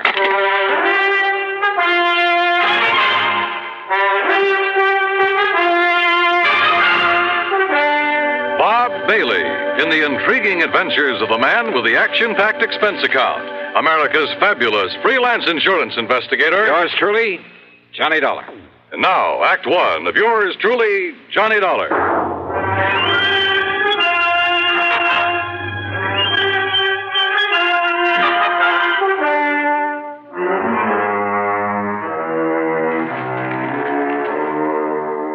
Expense account submitted by Special Investigator Johnny Dollar to Floyd's of England, North American Office, Hartford, Connecticut. Following is an account of expenses incurred during my investigation of the Cautious Celibate Matter.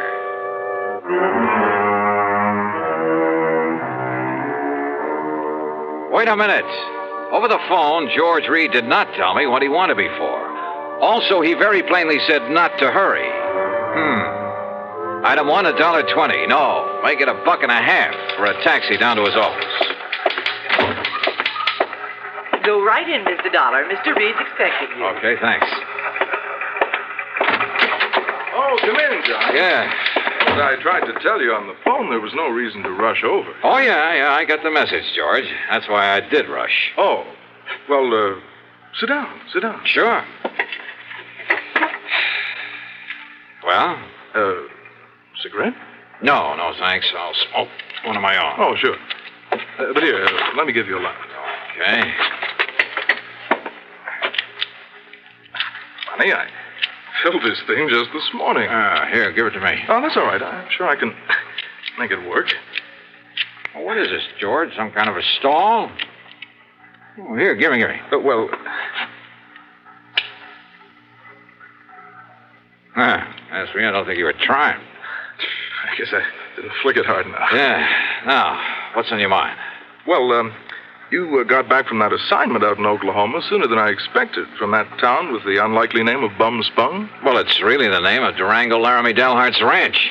Crazy old character, but I like it. Bum Spung. Now, what can a name like that possibly mean? Are you kidding? You told me yourself the other day, just before I went out there. Oh? Did I? Well, of course you did. It's an old Indian name. Means bum, means bad spring, bad water. Oh, of course. You, cleaned up everything out there? What's the matter with you, George? Didn't you read the report I handed in with my expense account? Well, I sort of glanced over it, but you're coming back so soon, and with Durango's pretty niece out there, Carol Dalhart. Oh? What about Carol? Didn't I, kind of get the impression that Durango would like to have you marry her? Well, you should have. Every time I get within spitting distance of Oklahoma, I expect them to shove a shotgun at my back, and, well, that's why I left there in such a hurry. Oh? Sure, right after settling that insurance matter. Only it was for Durango's old pal, Sidewinder Wilson. Another character. Yes, Durango was here in Hartford, but Carol was there, wasn't she? Yeah, she certainly was. And, George, I'd love to have stuck around a while, to be with her. Mm-hmm. But when I got word that Durango was about to get back there, that he was bringing along a preacher, oh, brother, I took off. Why, Johnny? Why? Well, let's face it, George. I'm afraid I'm a confirmed celibate. Well, at least you say you are. But, aren't you rather fond of Carol Dalhart? Well, I've told you, she's a living doll. She's tall, dark, and very beautiful. She's intelligent. She has a lot of spark, a lot of spunk, too, and a wonderful sense of humor. Uh-huh. Yeah, to put it bluntly, Carol has everything. Everything a man could possibly want. And, George, when I take that gal in my arms... Why don't you marry her, Johnny? Confirmed bachelor, eh? But you don't sound like it. No. Sometimes when I think about her, I don't feel like it. Well, then? No.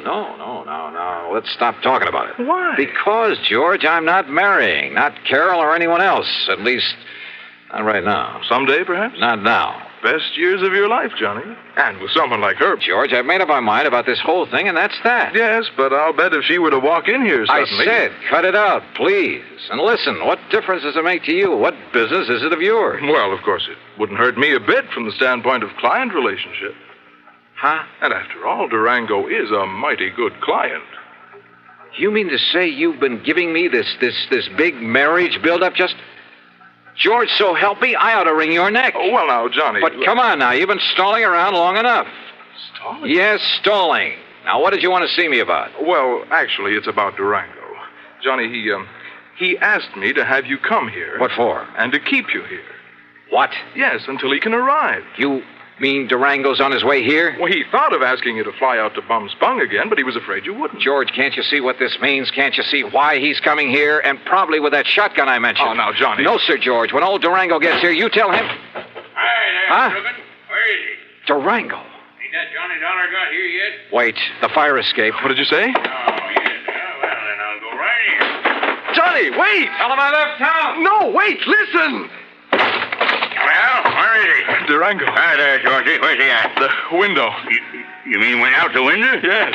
Dollar? Johnny! You come back here, Johnny! You hear me? I said come back here!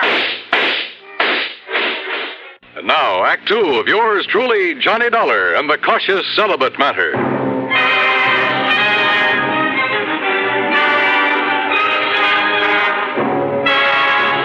Needless to say, when that wild old character, Durango Laramie Galahad, started shooting at me in the office building, well, I really made time down that fire escape. And I didn't stick around to see how he was going to square himself with the police. Because before I could even reach the nearest corner, a couple of prowl cars pulled up in front of Floyd's of England and out piled half a dozen cops, all pulling their guns. No, sir. I grabbed a taxi. That's item 2, and it comes to $5 even for the fastest ride I could get to my apartment. Because Durango's presence in Hartford can mean only one thing. Yes, sir. He was still obsessed with the idea that I should marry his niece, Carol Dalhart. Sure, I care a lot for Carol. Maybe even love her, I don't know. And I know that she likes me a lot. But I also know that neither of us is going to be railroaded into marriage by old Durango. Yet there couldn't be any other reason for his coming here. So I dragged out a couple of handbags and proceeded to pack them well. Then item 3, another dime for a phone call. George Reed here. So what happened, George? The cops haul him off and throw him into the clink? Durango? Who else? Johnny, this man is unbelievable. It's fantastic. Huh? I don't know how he worked it, how much it cost him. And, of course, as always, he came here loaded with money. Thousands, Johnny. Yeah? Well? But the police didn't even take those 6 guns away from him. Oh, brother, all the more reason why I'm getting out of here. Yes, Durango still thinks he's living in the old days of the wild and woolly West when the only... What? You're leaving? Oh, you bet your life I am, and I'm putting all the costs of transportation on expense account. Oh, well, now listen. After all, it was you who got me into this whole thing. Listen to me. Where are you going? What do you think I tell you? You're in cahoots with this wild old man, this trying to get me to marry his niece. But, Johnny, if you and Carol love each other... So what? Do you think we want him to force us into it? Oh, well, now, look. Suppose we... Yeah? Oh, come on, George. I'm in a hurry. George! Are you in your apartment, Johnny? That's right, but not for any longer than... Why do you ask that? You stay right there, Johnny. Durango. You just stay right there. I'm coming right over. I gotta talk to you, young feller, and that ain't all. You hear me, Johnny?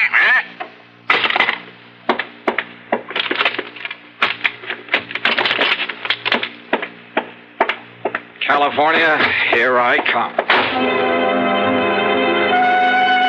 Thanks to the late hour, I was able to get a plane without any trouble, though I half expected to see Durango come tearing out to the field with those crazy 6 guns blazing before we took off. Incidentally, I used the name of Bailey when I grabbed my ticket, just in case. Oh, and incidentally, George, item 4 is $146.85 ticket to Los Angeles. It's on my American Express credit card, but believe me, brother, I'm collecting from you. You may have to pay for a lot of travel before I'm through with this thing.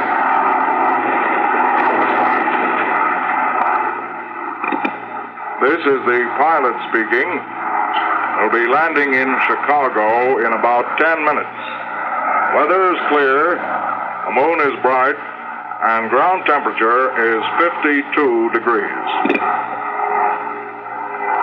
Is there a Mr. Johnny Dollar on board? A Mr. Johnny Dollar. I don't have him listed among the passengers, but is there a Mr. Johnny Dollar on board? Stewardess. Yes, Mr. Bailey, isn't it? This Johnny Dollar you're asking for, a friend of mine. I guess he missed the flight. Yes, I guess he must have. Anything important for him? Well, just a radio message. Well, as I say, I'm a good friend of his, so why don't you let me see that message, and perhaps I can, well, you know. Oh, no, sir, I'm terribly sorry, but that would be against regulation. Well, what if it's anything important? I'm sorry, but thank you just the same. Fasten your seatbelt, please. Yeah, sure.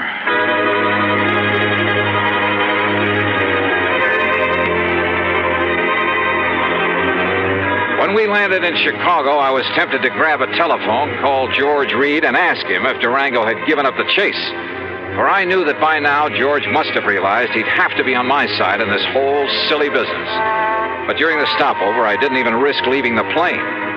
Finally, we took off again, and I managed to sleep for a while. But all I could dream about was Durango chasing me. Through streets and alleys, across the plains, on foot, on horseback, in a car, a boat, a train, and all the time firing those handguns at me. Wild, fantastic dreams. By the time we got to Los Angeles, I was a physical, mental wreck. But I knew that for the time being, at least, I was clear of Durango. So, after picking up my bags, I elbowed my way through the crowd to the taxi stand. Excuse me, please. Pardon me, ma'am. Sorry. Thank you. Taxi! Taxi! Hey, taxi! Here you are, Johnny. I hired this here now fancy limousine for you and me. Huh? Say, you ought to took one of them new jet flights like I done. Durango. Would have got you here a lot quicker. Durango, listen. Well, Sir Johnny, I finally catched up with you, didn't I?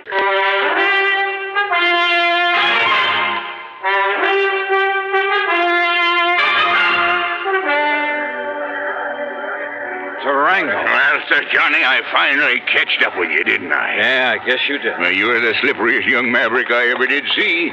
Now, heist yourself up in this here now fancy limousine that I hired for you. Okay, Durango, whatever. Huh? Huh?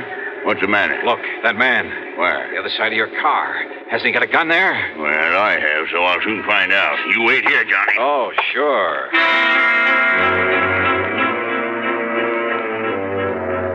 I dropped my bags and tore back onto the passenger ramp.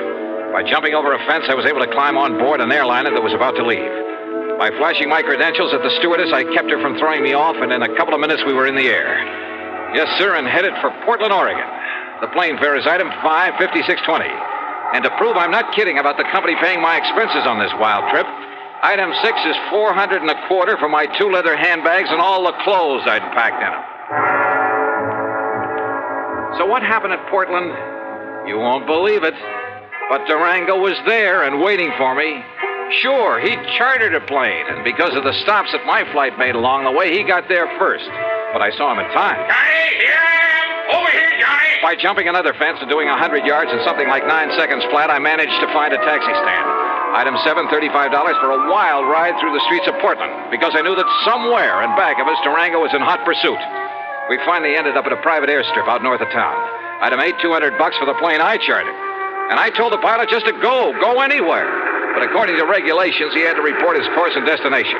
So I knew that sooner or later, Durango, who's nobody's fool, and more important with all his money, would be on my tail again. I racked my brain trying to figure out some way, trying to think of someone who could possibly... Yeah, someone. And then it occurred to me. There was someone. Sure, of course. The one person in the world who was in the same spot I was. Sure, it could be like walking into a lion's den. But item 9, a total of $114. Plane, bus, train, and rental car. First to Enid, Oklahoma, then north to the broken-down little ranch at Bum Spung. And yep, Carol was there. That lovely, loving Carol.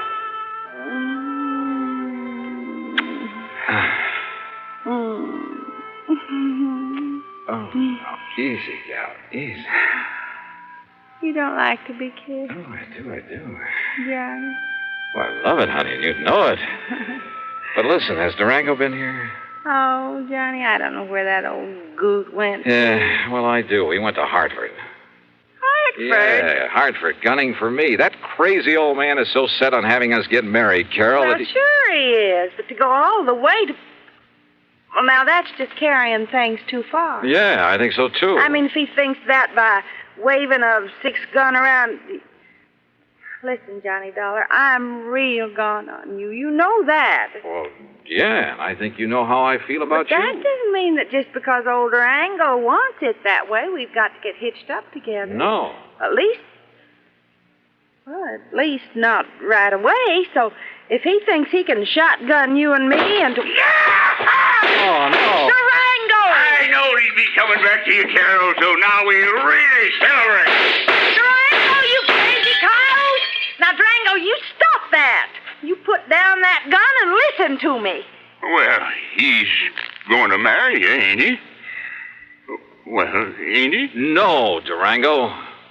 No? No, at least, well, not now. And in spite of the way you've chased me all the way across the country. Yes, Durango. Well, sure, I chased you, but not on account of Carol, Johnny.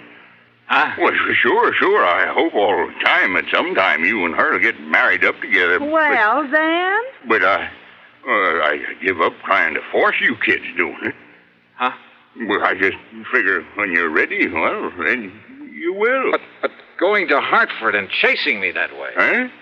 Oh, that. Yeah, that. Well, that wasn't nothing, Johnny. It's just that when you was out here last week and you kept my old pal Sidewinder Wilson from getting murdered, Sidewinder's my oldest pal, Johnny, my best friend. Yeah, that's true, Johnny. And when you passed on the word that he was the one that found out about that killer, well, Johnny, what do you know now? He's the new chief of police down there at Fairweather. Yeah, well, bully for him, but I still don't see... So you being so good to him, I just wanted you to know I appreciate it. So, what I went to Hartford for was to give you this. Holy. Some of them's a bit dirty, crumpled up, and got some... But when I counted right, there ought to be $10,000. There you are. Gee, Durango. Well, Durango, I don't know what to say. Yeah, you don't have to say nothing, Johnny. Just enjoy it. But are you sure you wouldn't like me to have the preacher come up from Enid and no, I guess not. But God bless you anyhow, boy.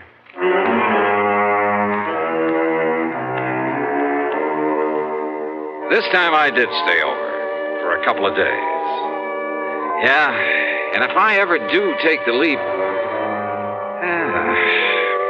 The expense account? Well, George, I'll still argue with you about it, but that's all. And the total, $1,053.45. Yours truly, Johnny Dollar. Here's our star to tell you about next week's story. Next week, a string of holdups, and behind them all is... Well, why don't you listen, find out for yourself. Join us, won't you? Yours truly, Johnny Dollar.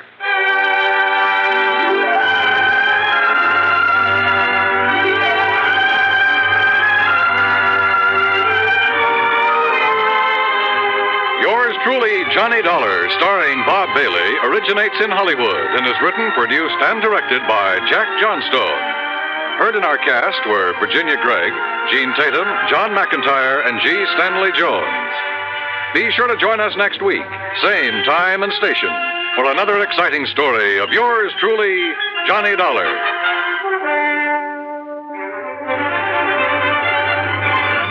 This is Dan Coverly speaking. See how he runs on Suspense is next on the CBS Radio Network. Johnny Dollar. Doesn't this nice weather kind of get under your skin, Johnny? Who's that? Make you want to be sitting in a boat on Lake Mojave, hauling in 5- and 6-pound bass? Maybe a really big one? Buster. That's right, Buster Favorite. Where are you? Where are you coming from? Right here at Lake Mojave Resort. And, Johnny, I've just picked up a new spinning rod and reel that I think you ought to give a workout. Oh, you dog. You know I have to work for a living, and, brother, I mean work. Isn't it pretty hard, huh? Too hard. Well, then it's time for you to relax a bit. Yeah, I know, but... Live longer, Johnny. You know the old saying. What old thing? The time a man spends in fishing is never deducted from his lifespan. So come on out here for a few days. Oh, Buster, I'd love it. And if there was some insurance problem that I could use as an excuse, Buster, is there? Well, yeah. You know there's something involving insurance that I ought to look into? Yeah. Then give it to me, quick. Well, it's not the sort of thing I can very well explain over the phone. But unless I know what it is, what company's involved. But it could turn out to be something pretty important. And purely incidentally, the fish are biting like mad. That's right. Okay, Buster, what am I waiting for?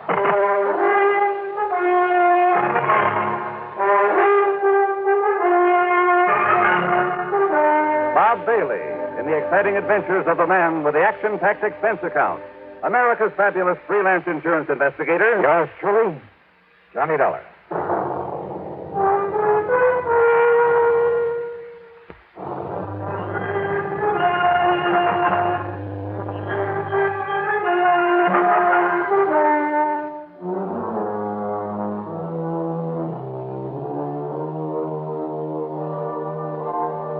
Expense account submitted by Special Investigator Johnny Dollar. To the Greater Southwest Insurance Company, Los Angeles office, attention Mr. Royal J. Harkin. Following is an account of expenses incurred during my investigation of the Frantic Fisherman Matter.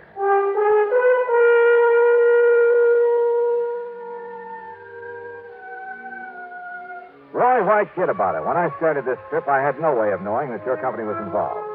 Knowing Buster Favor, I honestly figured that his mention of an insurance angle was just to give me a good excuse. But when you've read the facts in this report, I'm sure you'll agree that Greater Southwest should pay the old expense account without question. Yeah, and probably a nice extra fee to boot. All right. Item 1, $154.50 night flight from Hartford to New York to Las Vegas, Nevada. Item 2, $50 deposit on a rental car. I headed south and east to Lake Mojave Resort.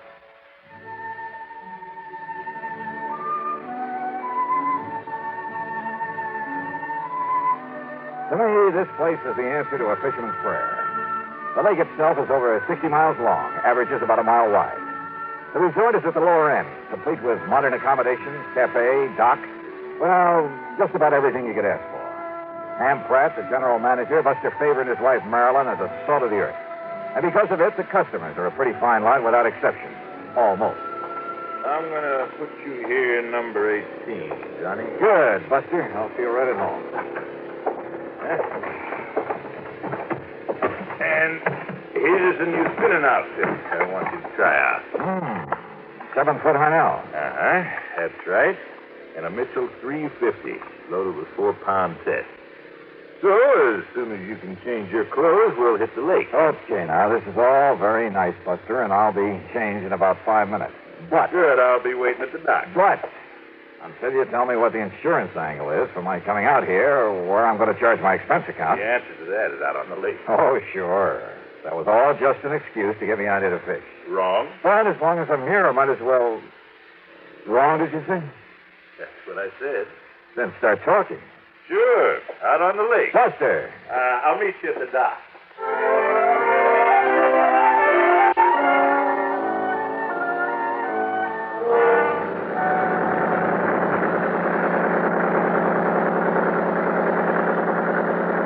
The big 35 on Buster's boat moved us up the lake at an easy 30 knots. The day was clear, the weather warm, and I could hardly wait to break out the tackle and get started. But Buster carefully passed up half a dozen holes where I knew there were fish. Instead, we kept going 5 or 6 miles up beyond the power line crossing. And then finally we nosed into a long, narrow, L-shaped cove. It extended back from the main body of the lake a couple of 100 yards, with flat, rocky walls on either side. At the end, it angled off to the left for perhaps 100 feet. I knew there was a very deep hole there, but as we idled in toward it, I noticed another boat back there. And the man in it seemed to be using a mighty strange fishing technique. He had a long, heavy saltwater rod in his hand, and from the bend in the tip of it... Now, how about that? Somebody feed us into this spot. So, swing around and... Oh, fine. I guess that wire's dived loose again. But Buster, that man fishing down there at the end. Don't let him notice, but keep an eye on him, Johnny. You know him? No, I can't say that I do. His name is Otis Hellman. Came over here from Los Angeles. Did you see the way he was sweeping up the water with that rig he's using? Yeah, I wondered about that rig. But he stopped the minute we were into sight. Could you see what he had on the end of his arm? No. He let it drop down in his boat. We'll just have to wait until he gets back to the dock. There we are. Well, now, as long as this boat's taken, why don't we try a big basin up above? Yeah, sure.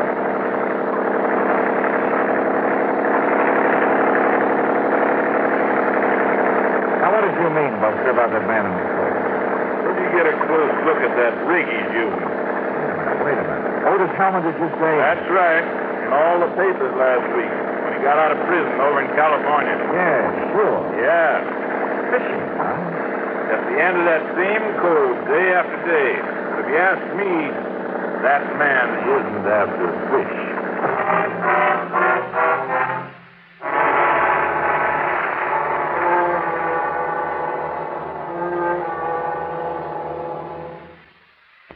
And the Frantic Fisherman Matter.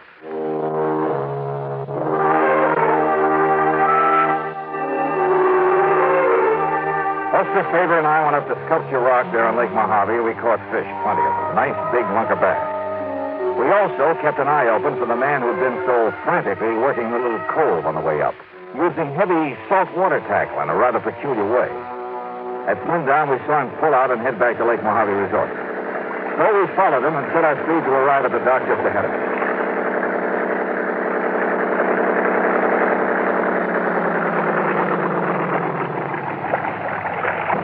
Well, here we are, Johnny. Back home same day. Yeah. Size up, Jim. Take care of these fish for us. Sure thing, Buster. Hi, Mr. Dollar. How'd you make out? Oh, pretty good, Jim. Here you are. Hey, you made it all right. Evening, Mr. Hellman. How'd you do today? Nothing, Mr. Faber. Not a thing. Oh? Where were you fishing? All over the lake. Didn't I see you in the long, narrow cove above the power line? Yeah, maybe so.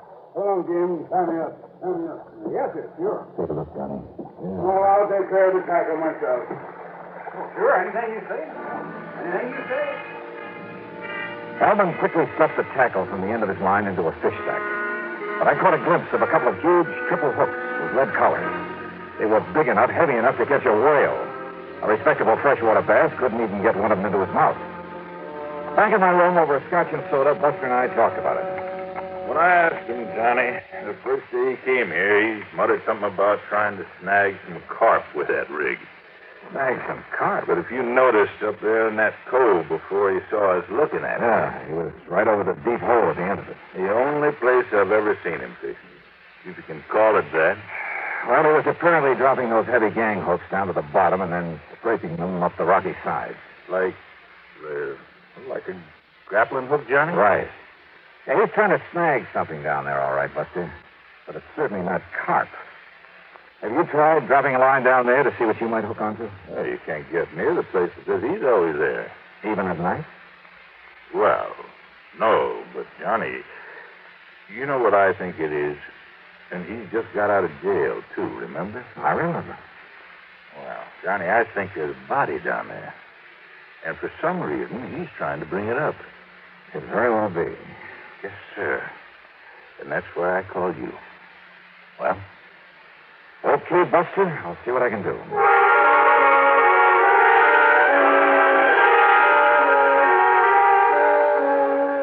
Buster had said that Hellman came here from Los Angeles.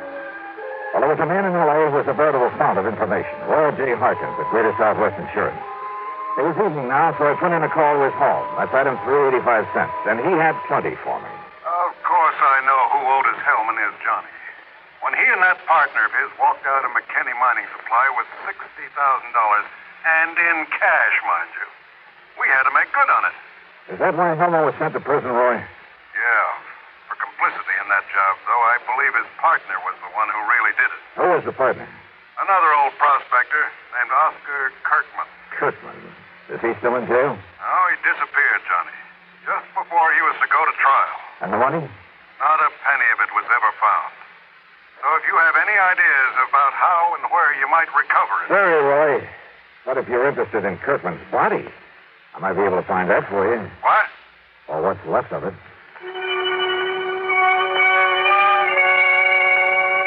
And yet, how could I be sure? I mean that it was a body that Hellman was trying to locate up there in that deep little cove. Well, there was only one way to find out, and I needed some special equipment for it. So early the next morning, I climbed into my rental car. Try Shelby Sporting Goods up in Las Vegas, Johnny. That's the closest place you know, huh? I'm afraid so. Okay, then, here I go. Ordinarily, there'd be dozens of folks around here who could loan it to you, but most of the people right now are either fishermen or water skiers. Hey, incidentally, did Hellman go out in his boat this morning? No, Johnny, and listen. Yeah? Maybe my imagination is working overtime, but listen. Yeah? Hellman had breakfast real early over in the cafe.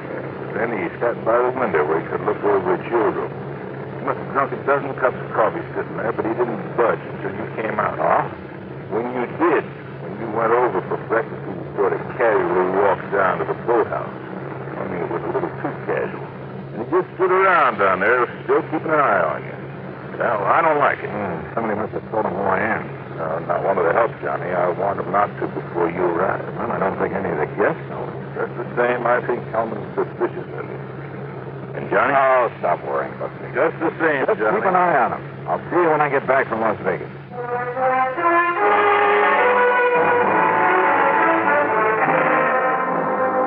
It was nearly 100 miles to Vegas, and I made it in 2 hours flat. There at Shelby Sporting Goods, I spent item 4, $169.18 for a complete skin diving outfit. Fins, faceplate, diving tank, and regulator, a powerful waterproof headlamp, and, yeah, a passionate pink pair of swim trunks. There you are, partner. You going to do your skin diving over Lake Mead? Down at Mojave. Oh. The last time I outfitted a man for down there was a couple of years ago. A man called himself a miner, a prospector. Oh? Yeah, rented $150 worth of stuff to him and never got it back. Hey, wait a minute. You know what his name was? Sure. In spite of the fact that he gave me a phony one, it was right after that his picture was all over the papers with his partner, that other crook named Otis Hellman. And his name? Rings a bell, doesn't it, partner? It sure does, Mister. Sure. While Hellman took the rap, this one disappeared. Name was Oscar Kirkman. Mister, you've just given me a wild idea. That's all? Just wild enough to make some sense. Yeah, and help me solve a case. Solve a case? What kind? Who knows? Maybe murder, among other things.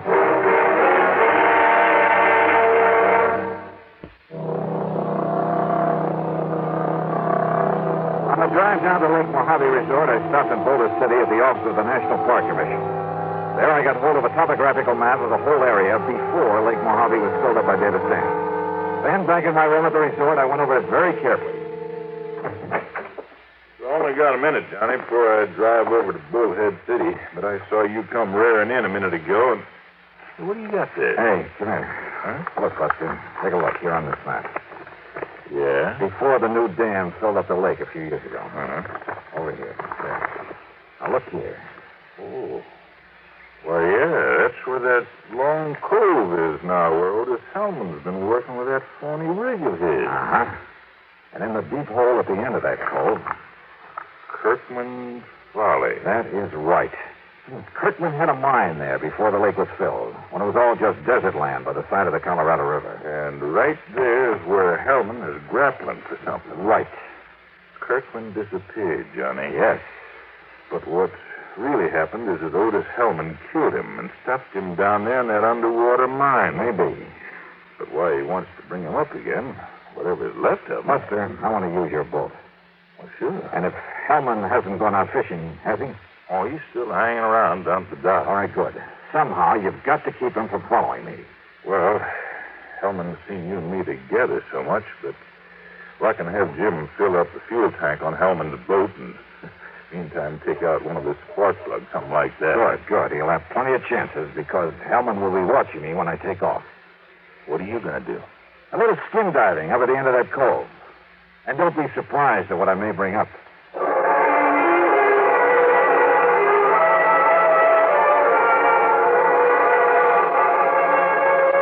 Hellman was still at the dock, and I thought he kept his eyes only on me as I piled the skin diving stuff into Buster's boat.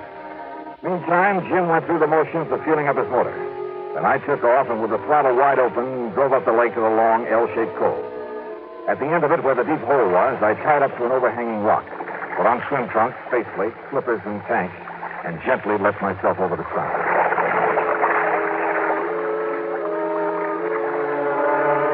I've done a lot of skin diving here and there, but this was something new. The bright desert sunlight from above filtered through the clear, cool water and blended almost eerily the colors of the rocks in the narrow canyon that made this little cove, where the tremendous forces of nature over millions of years had stood up in the very face of the earth, had melted, then cooled and crushed and twisted the rocks into strange and wonderful shapes. And the fish, bass and crappie and bluegill, even a lazy old carp, they watched me without fear as I glided down beside them, moved gently aside, then followed them. A huge catfish casually turned aside as I flipped on the powerful beam of the headlamp. I could almost imagine a look of disdain on his face as he spied this alien being from the world above. And then I found what I was looking for. The entrance to the old Kirkman mine, carefully boarded up. But I managed to pry one of the boards loose. And I found a package wrapped in heavy plastic with a heavy coating of wax. But I could see the color of money inside. I swam back up to the surface with it, to the shadow I thought was Buster's boat. Tossing off my gear, I flung it and the package into the boat and grabbed the gun. Don't bother about coming aboard, Mr. Dollar. Well, what's the help?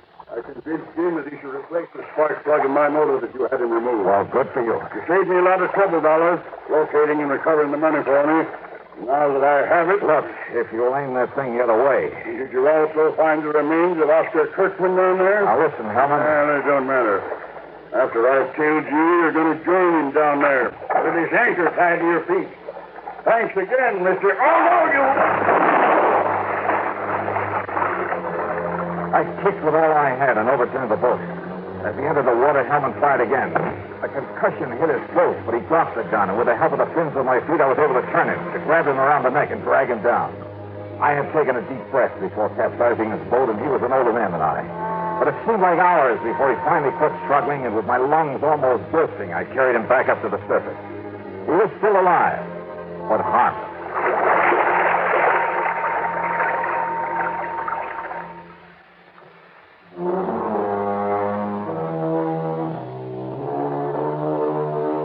Buster, bless his heart, had been worried when he saw Hellman follow me up the lake.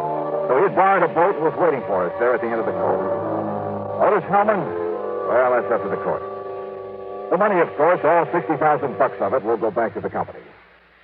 Small expense account total, including all the incidentals I could think of, and a couple of days of good fishing. $650.85. Yours truly, Johnny Dollar.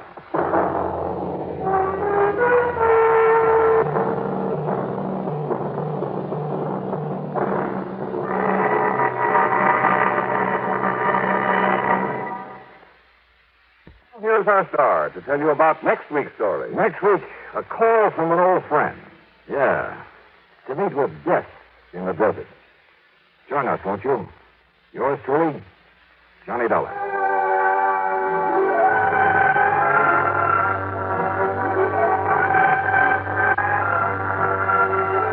Yours truly, Johnny Dollar, starring Bob Bailey, originates in Hollywood and is written, produced, and directed by Jack Johnstone. Heard in our cast were Barney Phillips, Sam Edwards, Bartlett Robinson, Forrest Lewis, and Ralph Moody. Be sure to join us next week, same time and station, for another exciting story of yours truly, Johnny Dollar. This is Jim Matthews speaking.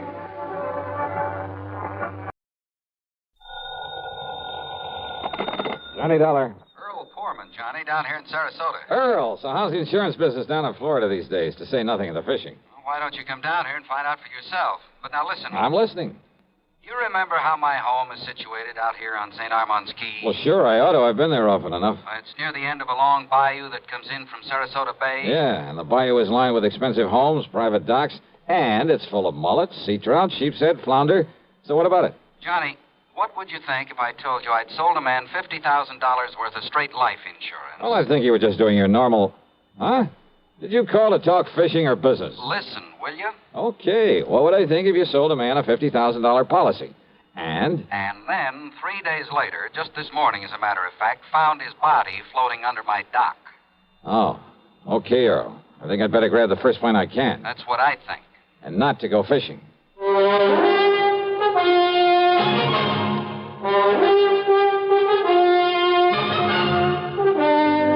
CBS Radio brings you Bob Bailey in the exciting adventures of the man with the action-packed expense account, America's fabulous freelance insurance investigator. Yours truly, Johnny Dollar.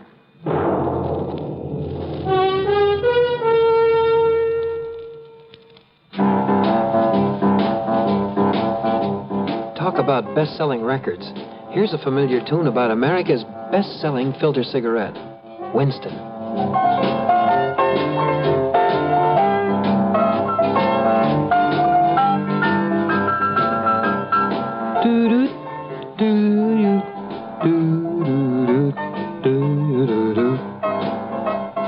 Winston gives you real flavor, full, rich tobacco flavor.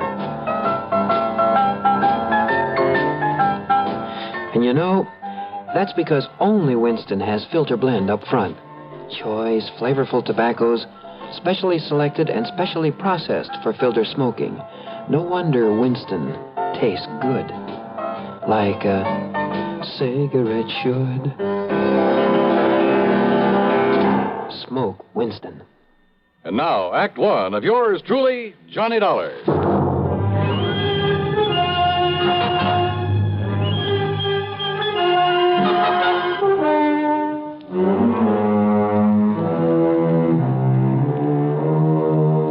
Expense account submitted by Special Investigator Johnny Dollar to the Tri-State Life and Casualty Insurance Company, Sarasota office.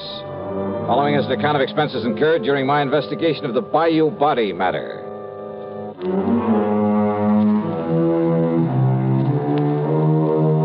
Expense account, item 1, $73.50, plane fare and incidentals, Hartford to Tampa, Florida. There I'd figured on getting a ferry plane to Sarasota, but instead Earl Poorman met me at the international airport with his car. Oh, Johnny, I'm glad you got down here so quickly. You realize I only phoned you about 5 hours ago? Yeah, Earl, I just finished my breakfast. Matter of fact, I called you before I even contacted the police. Then you probably aren't sure whether it was natural death or suicide or what, huh? We'll find out what the police have found out when we get to Sarasota. You ask me, though, I think the old man simply went out on his dock this morning, had a heart attack, keeled over, and by the time he floated down to my place, he was dead. Who was he? Well, his name, Johnny, is Ralph P. Carter. He lived in the fourth home up the bayou from mine. That new place that was just being built the last time I was down here? That's the one. He was a man of 64. Used to live in New York, where he had a business of some kind. But he had some heart trouble, so he quit and came down here to live and take it easy. Pretty well to do? Considering the house he put up, the way he and his wife lived, I'd say he was loaded. Matter of fact, I happen to know he was. Fancy car, private dock, Has nice a speedboat. wife, you say? Yes. Uh-huh. How old is she, Earl? About 50. You know what I was thinking, of course. What? Oh, if he'd been married to some much younger gal and having money and some insurance, but you know. Huh? You were thinking his wife had knocked him over to collect on this policy I sold him? Such things have happened, Earl. Well, it didn't this time for several reasons. One. He already owned a couple of other policies issued by some company up north, big ones, totaling over $200,000. 2, both he and his wife have so much in blue chip stock, so much in the bank that, well, that $200,000 won't mean a thing to her. Funny, then, that he should buy $50,000 more from you. Third, Carter's wife never knew about this policy I sold him. Oh? No. Nor is she named as beneficiary of it. Who is? Hold your hat, Johnny. This is right out of the pulp magazines. What do you mean? The beneficiary happens to be a former stripper. Stripper? You mean from burlesque? That's exactly what I mean. Her name is Mitzi Taylor. She lives up in New York. I see. You know the connection, Earl? Well, from what he told me when he bought the policy, well, I guess he'd known her pretty well in the old days, before he and his present wife got married. They were only married about 3 years ago, incidentally. Incidentally, huh? Well, what's that mean? Earl, I got a kind of funny idea cooking in the back of my head. About his wife, I mean. About his wife? Yeah, let's get on down to Sarasota and find out what the police have learned.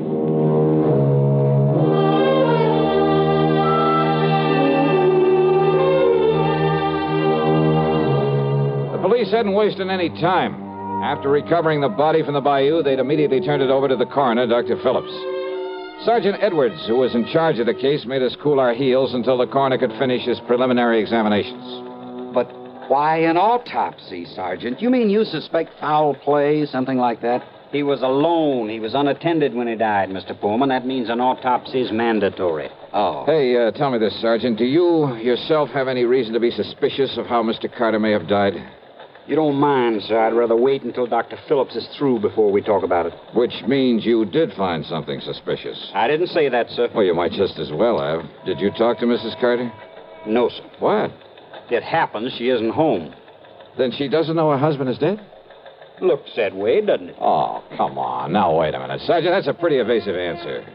Truth is, Mr. Dollar, it was meant to be. Oh, great, great. Then I can expect a lot of cooperation from this department. All we can possibly give you, sir.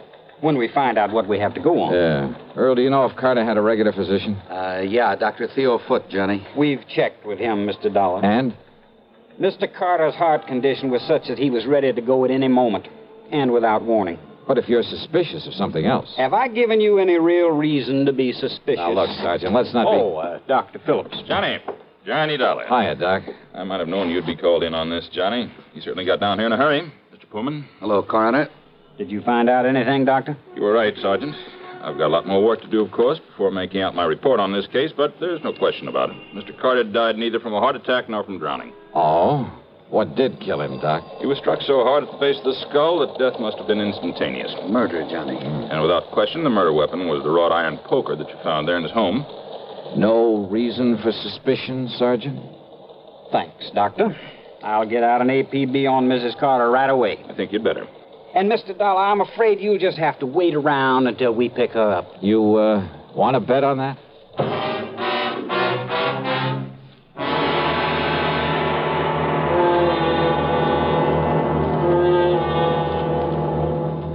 Act 2 of yours truly, Johnny Dollar, in a moment.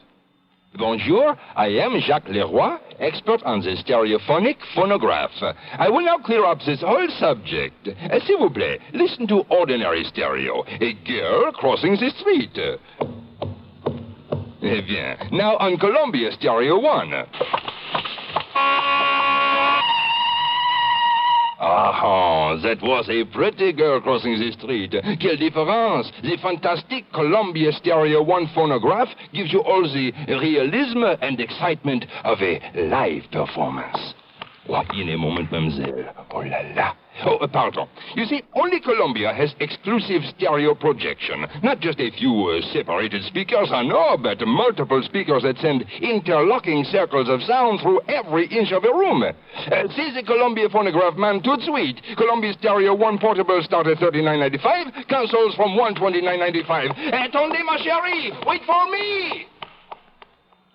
And now, Act 2 of yours truly, Johnny Dollar and the Bayou Body Matter.